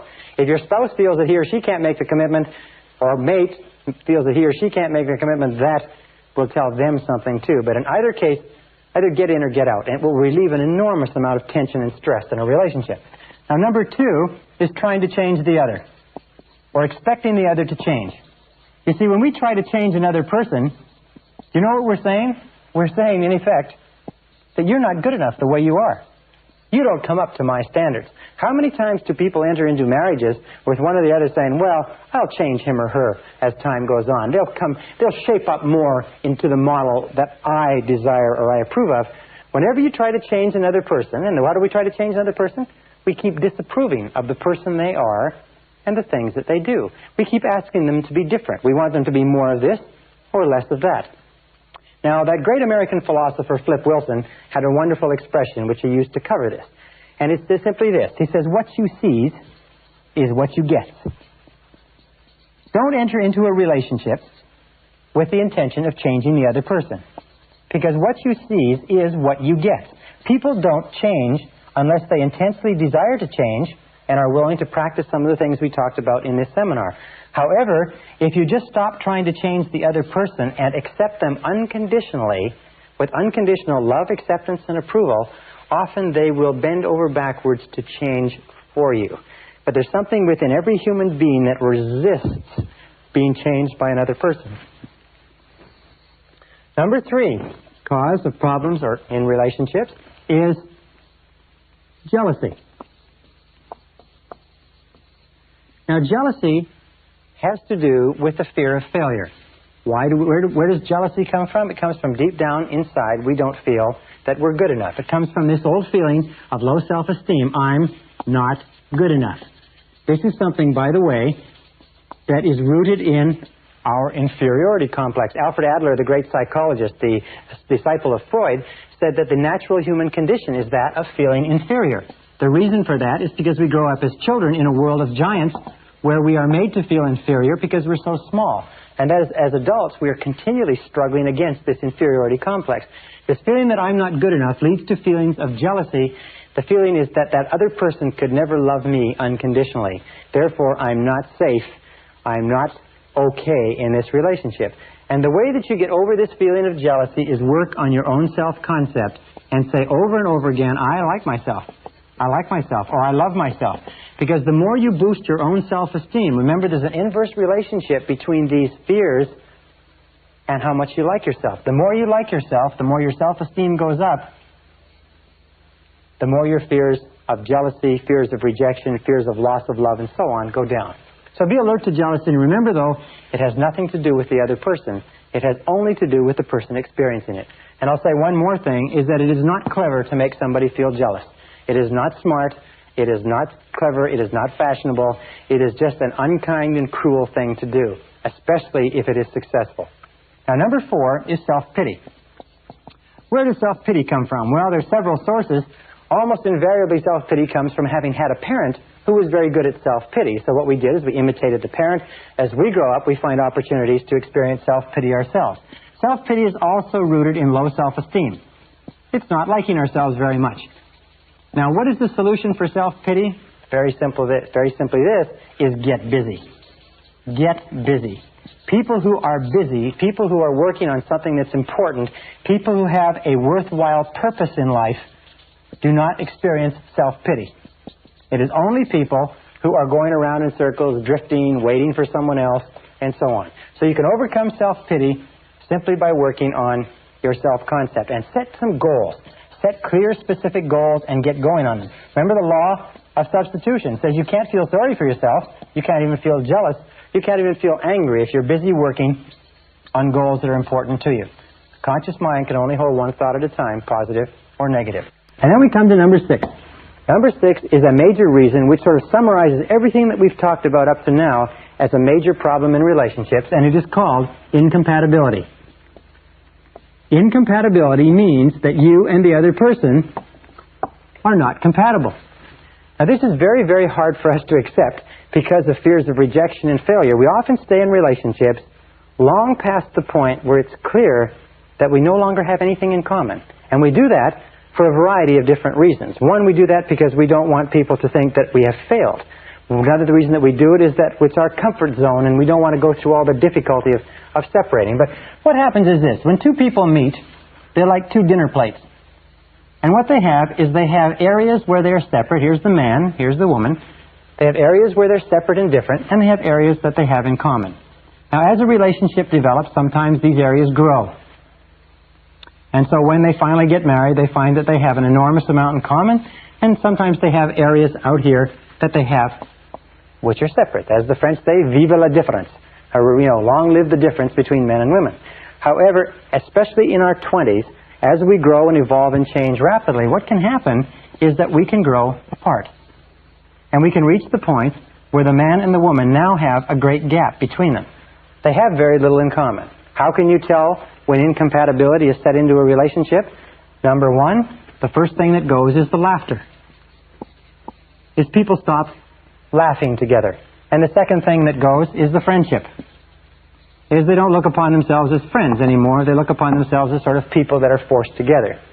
Now, if incompatibility is set into a relationship, the natural thing to do, the best thing to do, is to try to patch it up. Try to find some kind of a bridge. Try to put it back together, if you like. Try to bind it together, especially if there's children and a lot of other things involved. However, please understand this. If incompatibility has developed, and incompatibility is the rule, you have to go through dozens and dozens of men or members of the opposite sex before you ever find one that you can settle down with. If incompatibility has happened, accept it as a reality. Because if you do not, you're going to enter into the phenomena of denial. And the denial is going to cause tremendous stress and resistance and unhappiness. Number 2 is remember that if it has happened, no one is guilty. Just because you are no longer compatible with the other person doesn't mean that there's anything wrong with the other person, and it doesn't mean there's anything wrong with you. It means that just incompatibility has set in. Remember, it just happens. It's like the rain.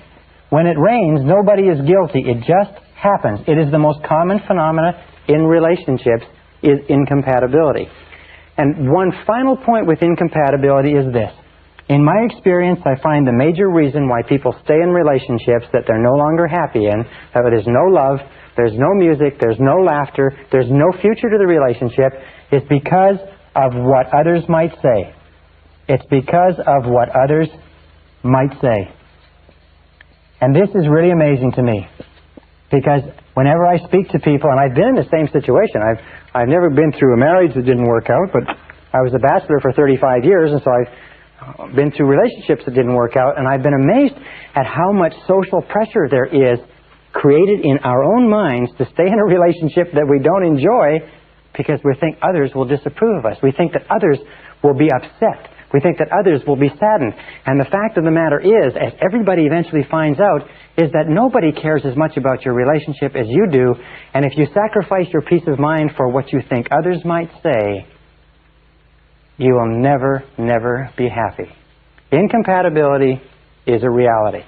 If you cannot repair it, if you cannot overcome it, then deal with it honestly, deal with it graciously, face it in a straightforward way, deal with it in a respectful, dignified way, and find some way to resolve the relationship so that it doesn't hurt anybody more than it has to.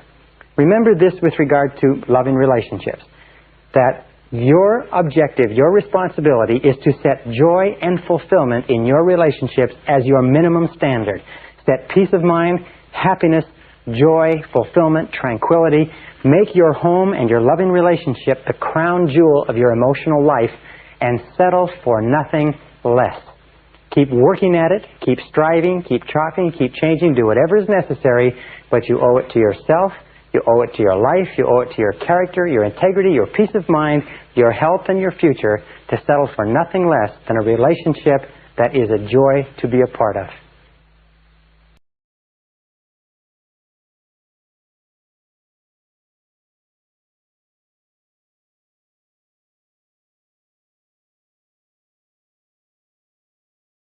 Session 26, How to Raise Super Kids.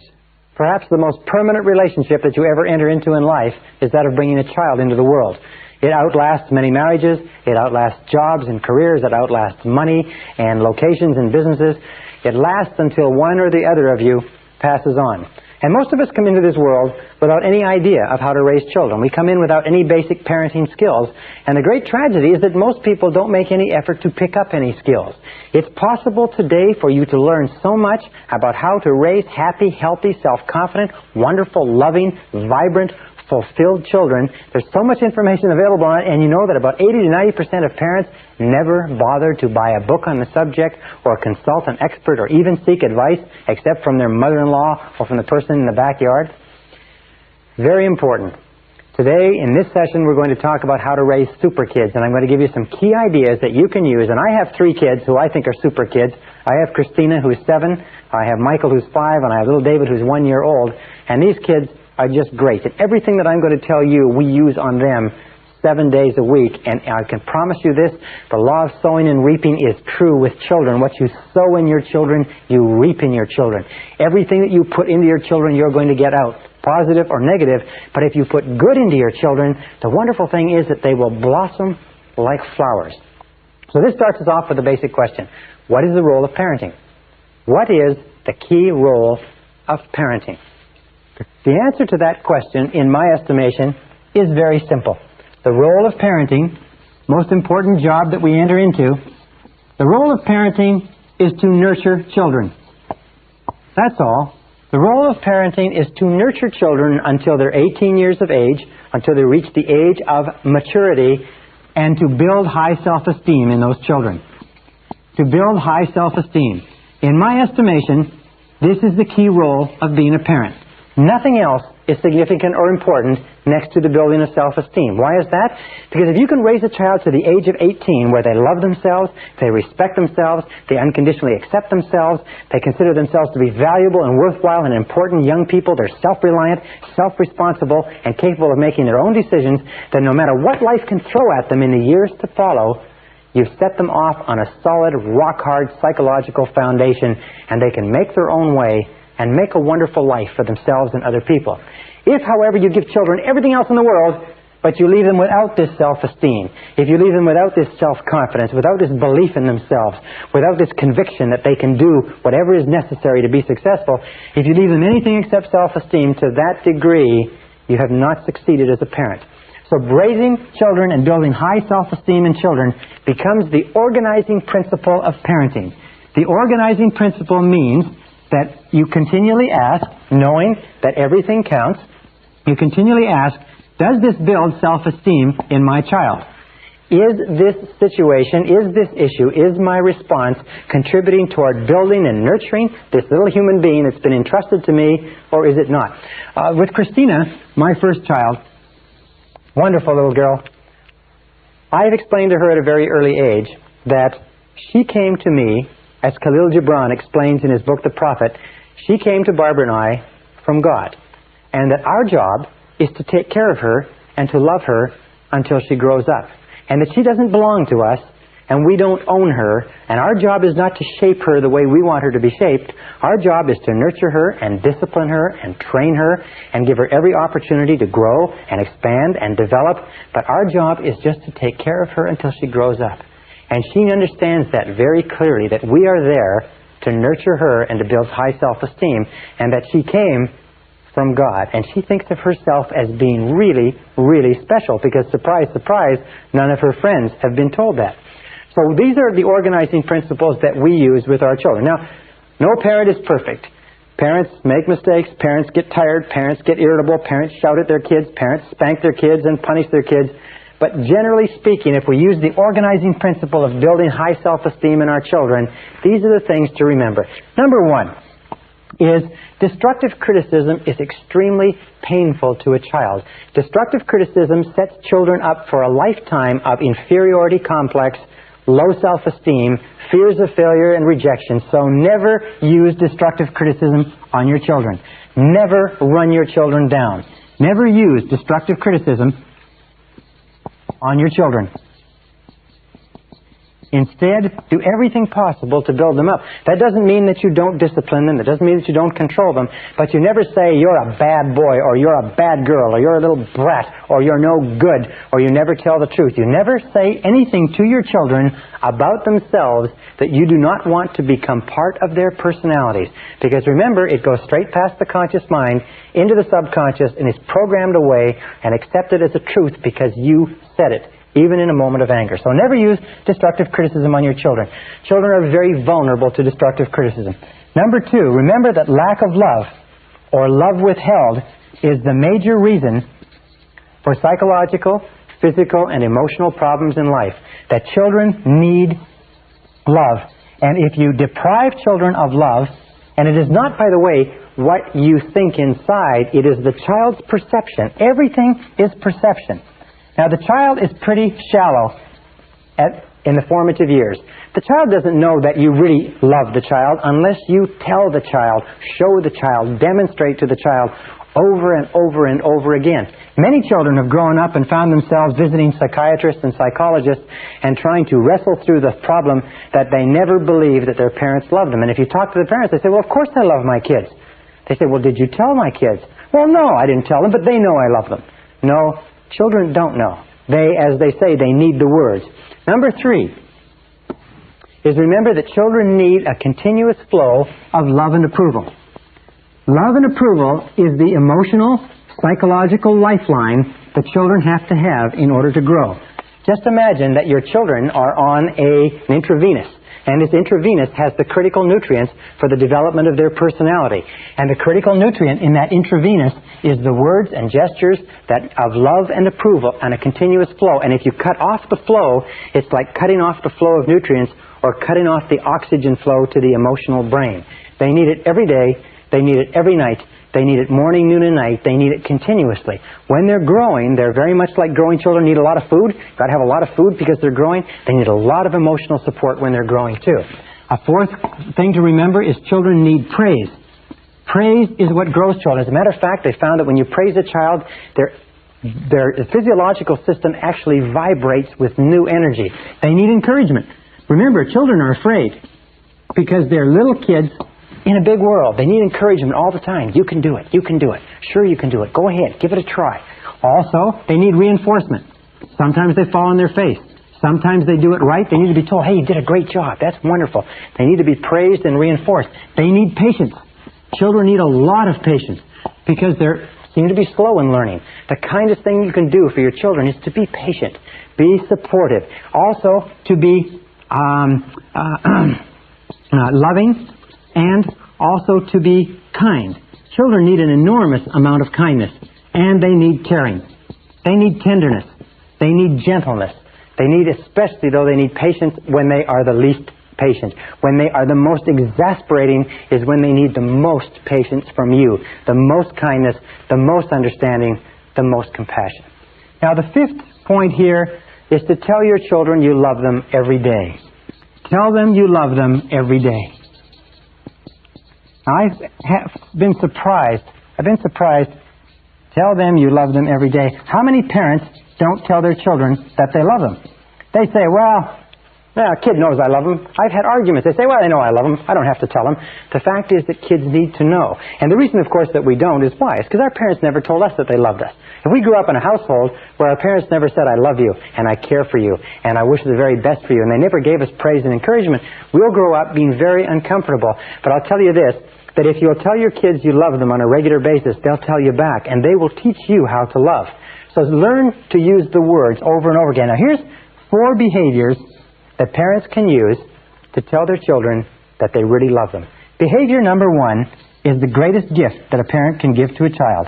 It's called unconditional love. Make sure that the child knows that you love them 100%, no matter what they do, no matter what happens, that nothing in the world can ever stop you from loving them 100%. It's absolutely critical. With my little girl and my little boy, I have a little game with them that I play with them called the love game. And I ask them, how much do I love you? And we go through a game and they say, well, this much? I say, come on now. I say, this much? Come on. I say, this much. And finally they say, this much. And I say, well, what about when I shout at you? They say, well, you still love me this much. I say, what about when I put you in your bedroom? They say, you still love us this much. I say, what about when I shout at you and put you in your bedroom and make you stand in the corner? They say, you still love us this much, Daddy, because no matter what we do, you love us all the time. Now, that's the very kindest thing that you can ever convince your kids of. I do this to condition them. I do this because I want it driven so down deep into their subconscious mind that they are so totally loved that they can go throughout their life as little kids growing up and never, never, never question that their mommy and daddy really love them. Remember, the phenomenon of conditional love is what breeds the fear of rejection, what breeds feelings of inferiority and insecurity. Children, by the way, who are not brought up with enough love in their formative years develop what is called a deficiency need, and they spend the rest of their lives, like Demosthenes with his lamp looking for an honest man, they spend the rest of their lives looking for the love that they were deprived of in childhood. Be very alert to that. You cannot give a child too much love in the formative years. You cannot love a child too much. You can give them buckets and buckets and buckets of love. Give them all the love they can absorb. So number 2 way that you show your love is with eye contact. Children have emotional fuel tanks, and they drink in the love of their parents through their parents' eyes. And when you look at your child with love and you say, I love you very much, the child just feels wonderful all over. So say, I love you, but look them in the eye. Do you know that most parents only look their children in the eye when they're scolding them? That most children grow up today with a very distinct uneasiness about direct eye contact from adults.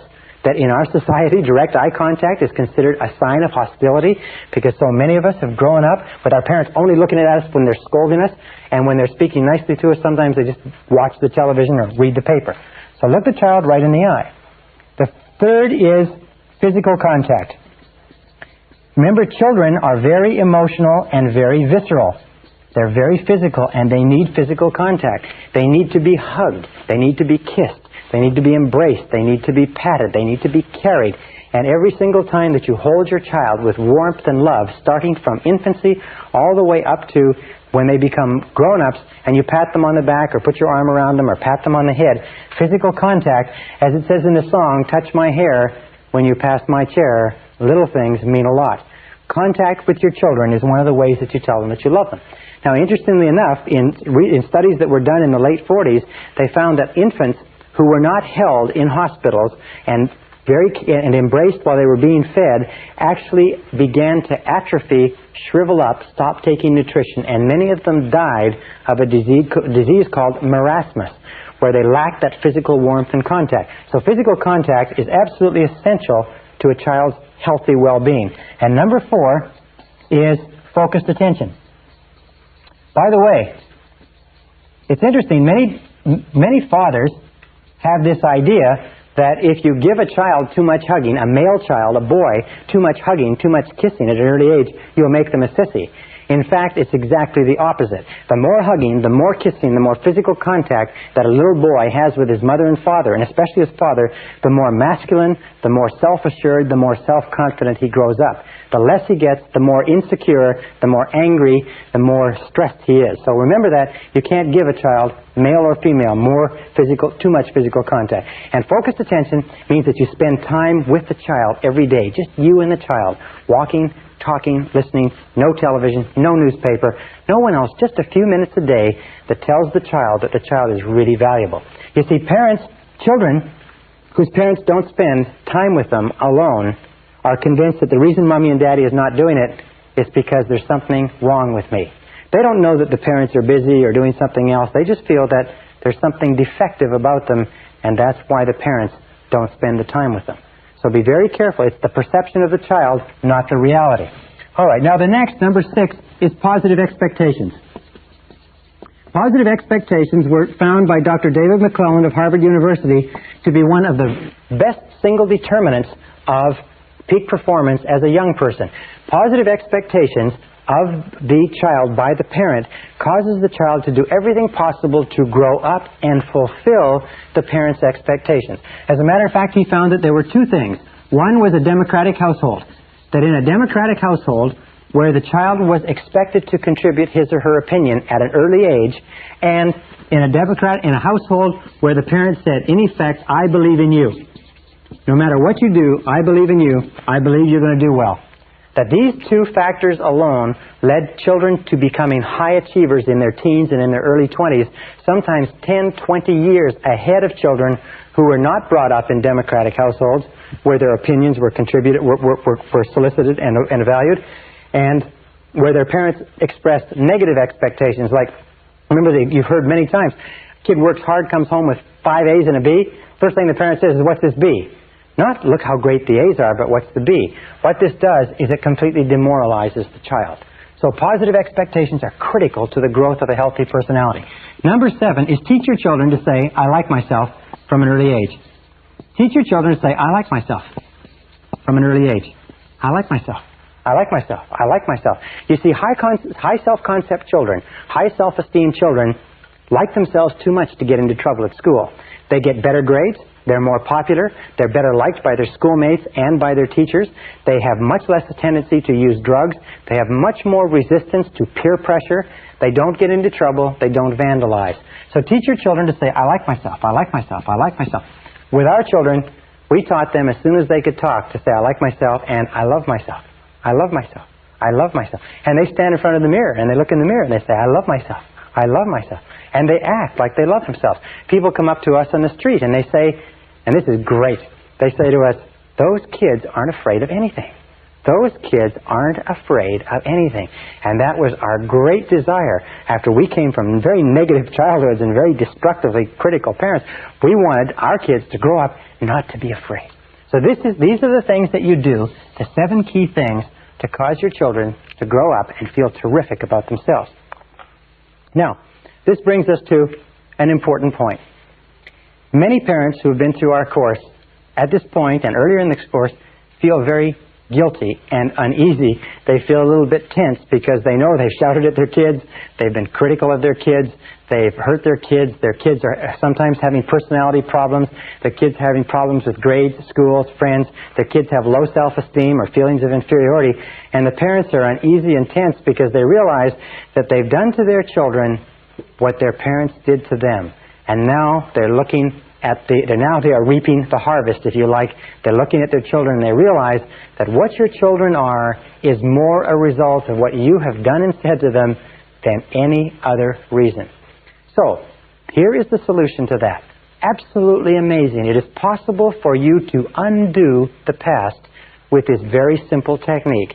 First thing you do when you go home from this course is you gather your children around you. You bring them around you and you sit them down and you apologize to them for all of your hitherto destructive criticism. You say to them, I've been to a course, I understand the effect of destructive criticism, and I'm sorry for every single thing I ever said or ever did that caused you to feel bad about yourself. And I apologize, and I ask you to accept my apology. Now, this is the most incredible thing that a parent can do for a child, because children want to love their parents, and they want their parents to love them. But it is the destructive criticism that builds a wall of distrust and fear and insecurity. And when you as the parent, and only you can do it, when you as the parent apologize and say, I'm sorry, will you accept my apology? The children feel suddenly liberated, like a great weight has been removed from them. Now, why do you do this? Well, because the purpose is for you to accept 100% responsibility for everything guilt-producing that you've ever done or said to them. Accept 100% responsibility and say, I am responsible, I'm sorry, I apologize. Will you accept my apology? And your children will be absolutely amazed. We've seen children whose entire lives have been transformed. 15, 16-year-old children in reformatories and boys' or girls' homes. Problem children that have been in trouble for years, literally transformed overnight in personality. I had a couple of parents go through this course not long ago, and they went home, and they had a 16-year-old daughter, and there was no communication. She was withdrawn, she was shy, she did not talk to the parents, and their parents went home and sat her down and apologized to her. They realized that they'd been complaining and complaining and complaining. Do you know the average parent in America complains and criticizes their child 8 times for every 1 time they praise the child? 8 times, 8 psychological lashes across the developing psyche or emotions of that child. They realized they'd gotten into a habit of criticizing and complaining. They went home and they apologized, and they said she came down to breakfast the next day and she was transformed. They said she was like a nightingale. She was happy, she was laughing, she was extroverted. She and her mother became tremendous friends. That she and her mother and her father began going out for dinner. I mean, it was just like a miracle. I saw a family once where the father had raised 10 children. He'd come from a negatively, destructively critical environment, and he had been destructively critical of all his children. Many of them had serious marital problems. Some of them had serious psychological problems with their spouses. The oldest one was over 30. The youngest one was 14. At the end of the seminar, they're all in there, all the children, all the spouses, the father and mother. At the end of the seminar, he got up in the room and turned around and went from child to child and said, I apologize, will you forgive me? And as he went to each child broke down in tears and started crying. And by the time that circle had been made, everybody in the room was crying. It was absolutely phenomenal. And the family literally transformed overnight. Then the next thing you do, so logical, so obvious, promise never to do it again. Promise never to do it again. Why? To make sure that it's clear, and then finally, give them permission to remind you when you forget. Give them permission to remind you when you forget. Because you will forget, or when you slip from time to time. And let them say, Daddy, is that destructive criticism? Or Mommy, is that destructive criticism? And you say, yes it is, you're right, I apologize. You will find that if you make it a game to abolish destructive criticism, this is your goal in your household. Do not allow destructive criticism in your household. Abolish destructive criticism. Do not allow anybody in your household to destructively criticize anybody else. Make it absolutely clear that you can argue, you can fight, you can disagree. All families do that. But nobody is allowed to devalue or run down the other person. Make it a game and make sure that you catch each other and get it to the point where a person says, is that destructive criticism? Or a person can say, I don't accept that. And if you've made a mistake, you back off and you say, I'm sorry. Now, with my little kids, I learned this idea before my kids came along. With my little kids, what I said to them is, do you forgive me? I'm sorry, I apologize, do you forgive me? And now sometimes we'll have an argument, or I'll send them to their bedrooms, and Michael will come to me, and he came to me the other day, and he said, Daddy, he said, I forgive you for sending me to my bedroom. And it was the cutest thing you could imagine. And I said, Michael, I'm sorry, thank you very much. I apologize. And if you apologize all the time, you keep the decks open. Now, one final point that I don't want to forget is this, is that in order to apologize to your children, you've got to get your ego out of the way, and you have to put the mental health of your children ahead of anything else. When you apologize, it takes courage and character for you to apologize. It takes courage and character. It takes tremendous strength for an adult to apologize to a child. But when you lead by example, you build courage and character in your children. Do you know how many people spend half of their life trying to avoid admitting I was wrong, I made a mistake? When you demonstrate courage and character to your children by saying, I'm sorry, I made a mistake, we don't use destructive criticism in this house, you demonstrate to them that they too can demonstrate courage and character. They too can say, I'm sorry, I was wrong, I made a mistake. They too can apologize when they say or do something that hurts someone else. And setting that example for your children sets them off on a foundation of high self-esteem, of high self-value, and enables them to spend their entire lives realizing their potential rather than compensating for their deficiencies. It is the kindest thing that you can do for a child, and I hope you do it for yours.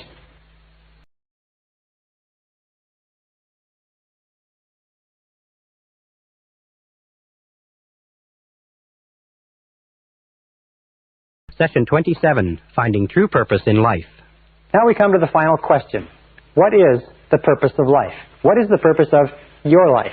Why are you here?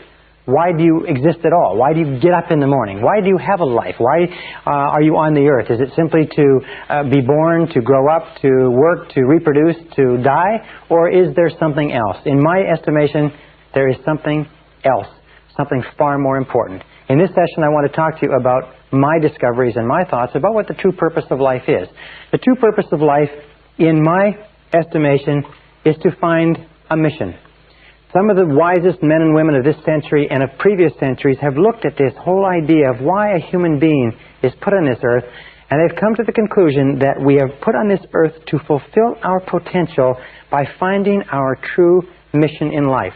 Emmett Fox calls this your heart's desire. What is your heart's desire? Your heart's desire is something that is placed deep down inside you, maybe even before you're born. And it's something that calls to you and sings to you and lures you on throughout your life. And the reason that we say that only 1 or 2 or 5 out of 100 people fulfill their potential in any given generation is because most people ignore the callings of this heart's desire. They push it aside. They ignore it. They pretend it isn't there. They get involved in bills and families and business and careers, and this tugs at them. Sometimes they don't get into it until later on in life. But every single person has the ability to establish for themselves a mission. So then let's look at the men and women who have affected mankind in the most positive and profound way throughout all of history. In our civilization, in our culture, the most powerful person was Jesus of Nazareth, a humble carpenter who preached for 3 years in Galilee and then died in Jerusalem, but has had more of an impact on more people in this world than any other man who ever lived, than all the other kings and all the other monarchs and dictators of history. One simple man who never wrote a word, never appeared on television, never cut a record, was the man who has had more influence than anyone else. And beyond Jesus, there was Buddha. The followers of Buddha, and interestingly enough, Buddha taught a very similar message to Jesus. He taught the message of universal love. He taught the message of the brotherhood of all mankind, that all of us are united in loving each other. And also Mohammed. And Mohammed has followers that number in the hundreds of millions. Buddha's followers number almost 1 billion. The followers of Jesus number probably 2 billion. And if you look down the people who have been affected by them, you have St. Francis of Assisi, has had a profound influence, establishing the Franciscan order. You have, in our day, you have Mother Teresa of Calcutta, having a profound influence. You have my mentor, Albert Schweitzer of Africa. S is Schweitzer, D-B-I-T, Schweitzer, and you have people like Florence Nightingale and others. What is the unifying theme of these people? A man named Ralph Waldo Trine wrote a wonderful book many years ago called What the Whole World's A-Seekin', what the whole world is looking for. And his conclusion, very wisely, that what the whole world is looking for, what you and I are looking for, is some mission that we can lose ourselves in that somehow enriches and ennobles and benefits the lives of other people. In fact, we have found that we only become great to the degree to which you are able to lose yourself in something bigger and grander and better than yourself. That's why selfish people, for instance, people who think only of themselves, are only to be pitied because they never have any joy or happiness or fulfillment. Now, Mother Teresa or Albert Schweitzer, some of these people, maybe they never made very much money, but the contribution that they made, the model that they set, the example that they set for us, has affected more people than perhaps all the people who made money throughout all of history. It's only when you find a mission in which you can lose yourself that you achieve true greatness in life. From the time we began this seminar to now, we have been aiming it at this one simple conclusion, that the purpose of life, your purpose, your earthly purpose, is simply this: It is to develop and become a totally loving person.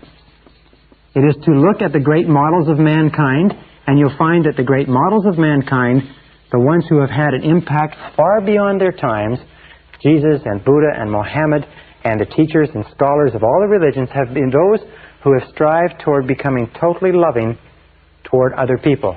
They have given their entire lives in service, and service is the word.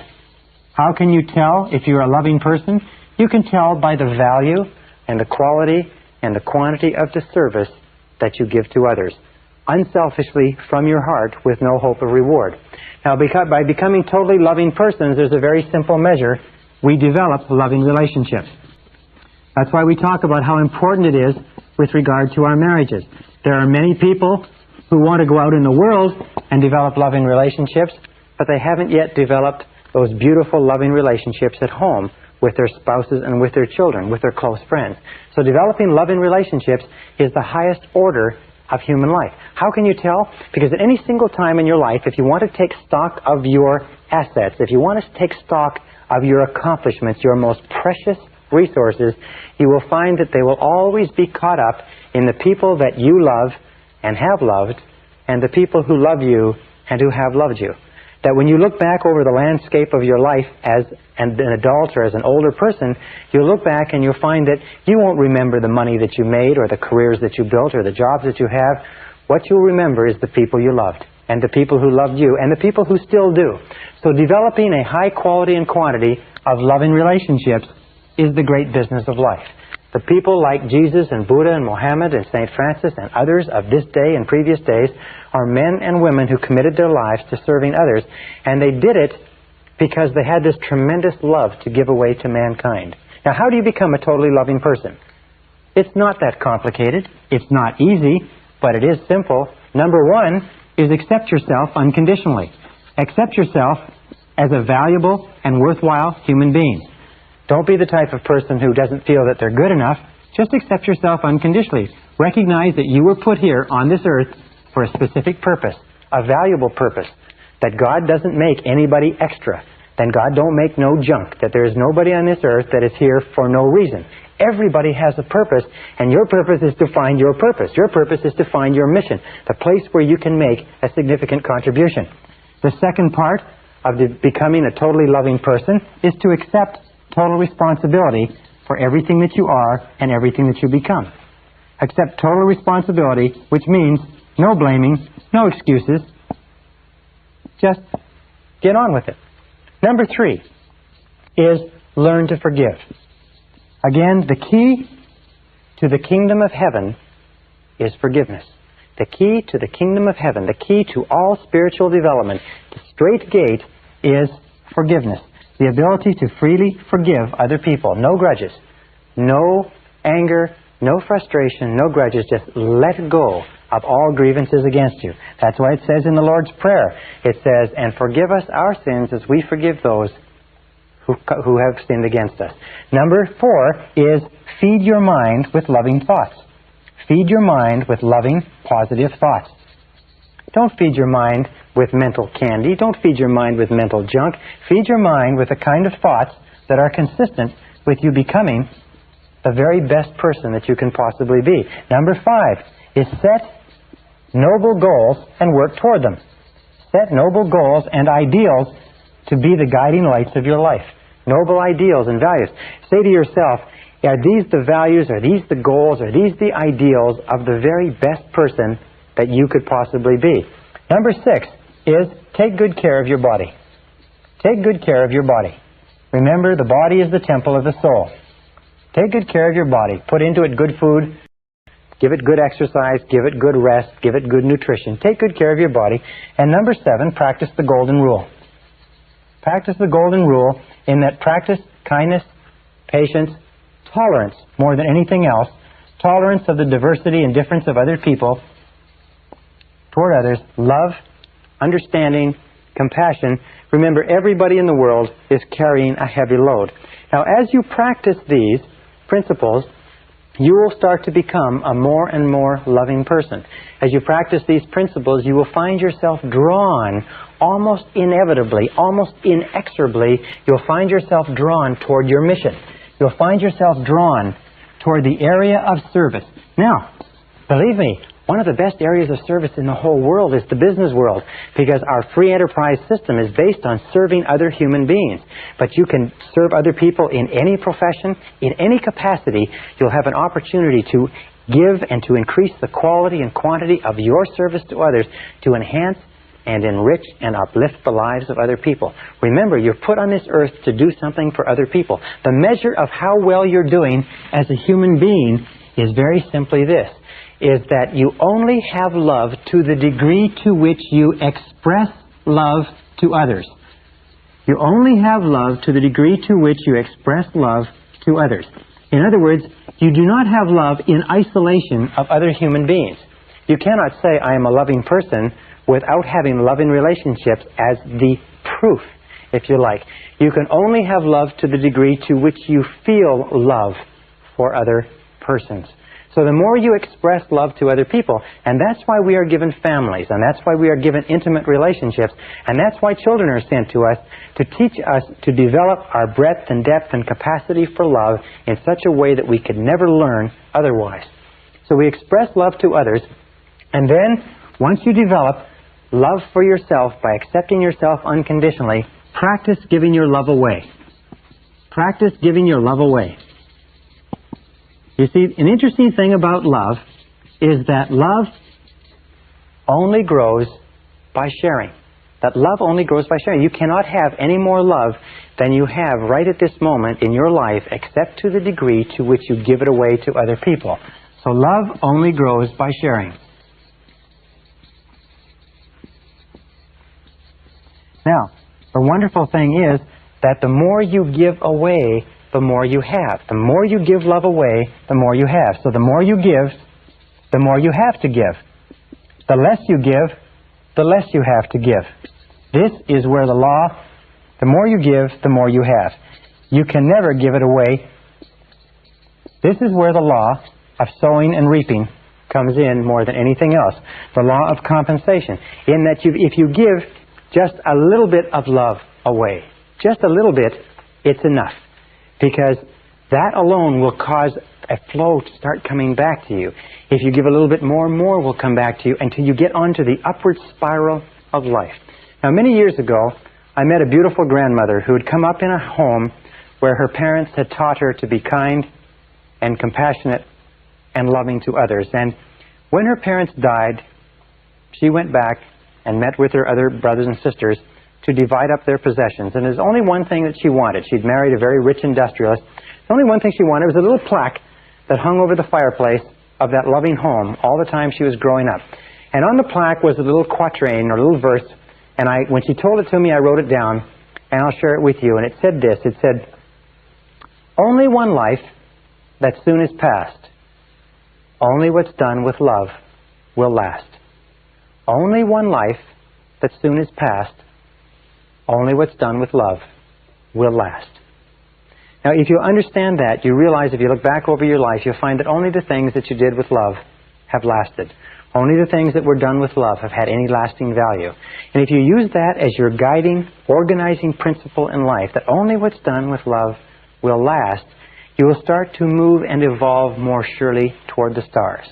The opposite of love is fear.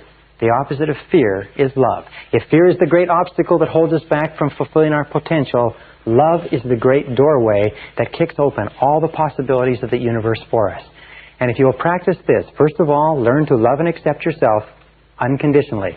You are valuable. You are a valuable and worthwhile human being. No matter what happens, you are still a valuable and worthwhile human being. Love yourself unconditionally. Accept full responsibility for your life. Freely forgive others. Look for the best. Take care of yourself. Work on goals that are worthy of you. Set a mission that is challenging for you. And practice giving your love away to others. And you will develop more surely toward the stars. I wish you luck. I wish you success. I wish you love. Thank you very much. This is the end of Side 2. Please fast forward the tape to the end to cue up Side 1 for your next listening.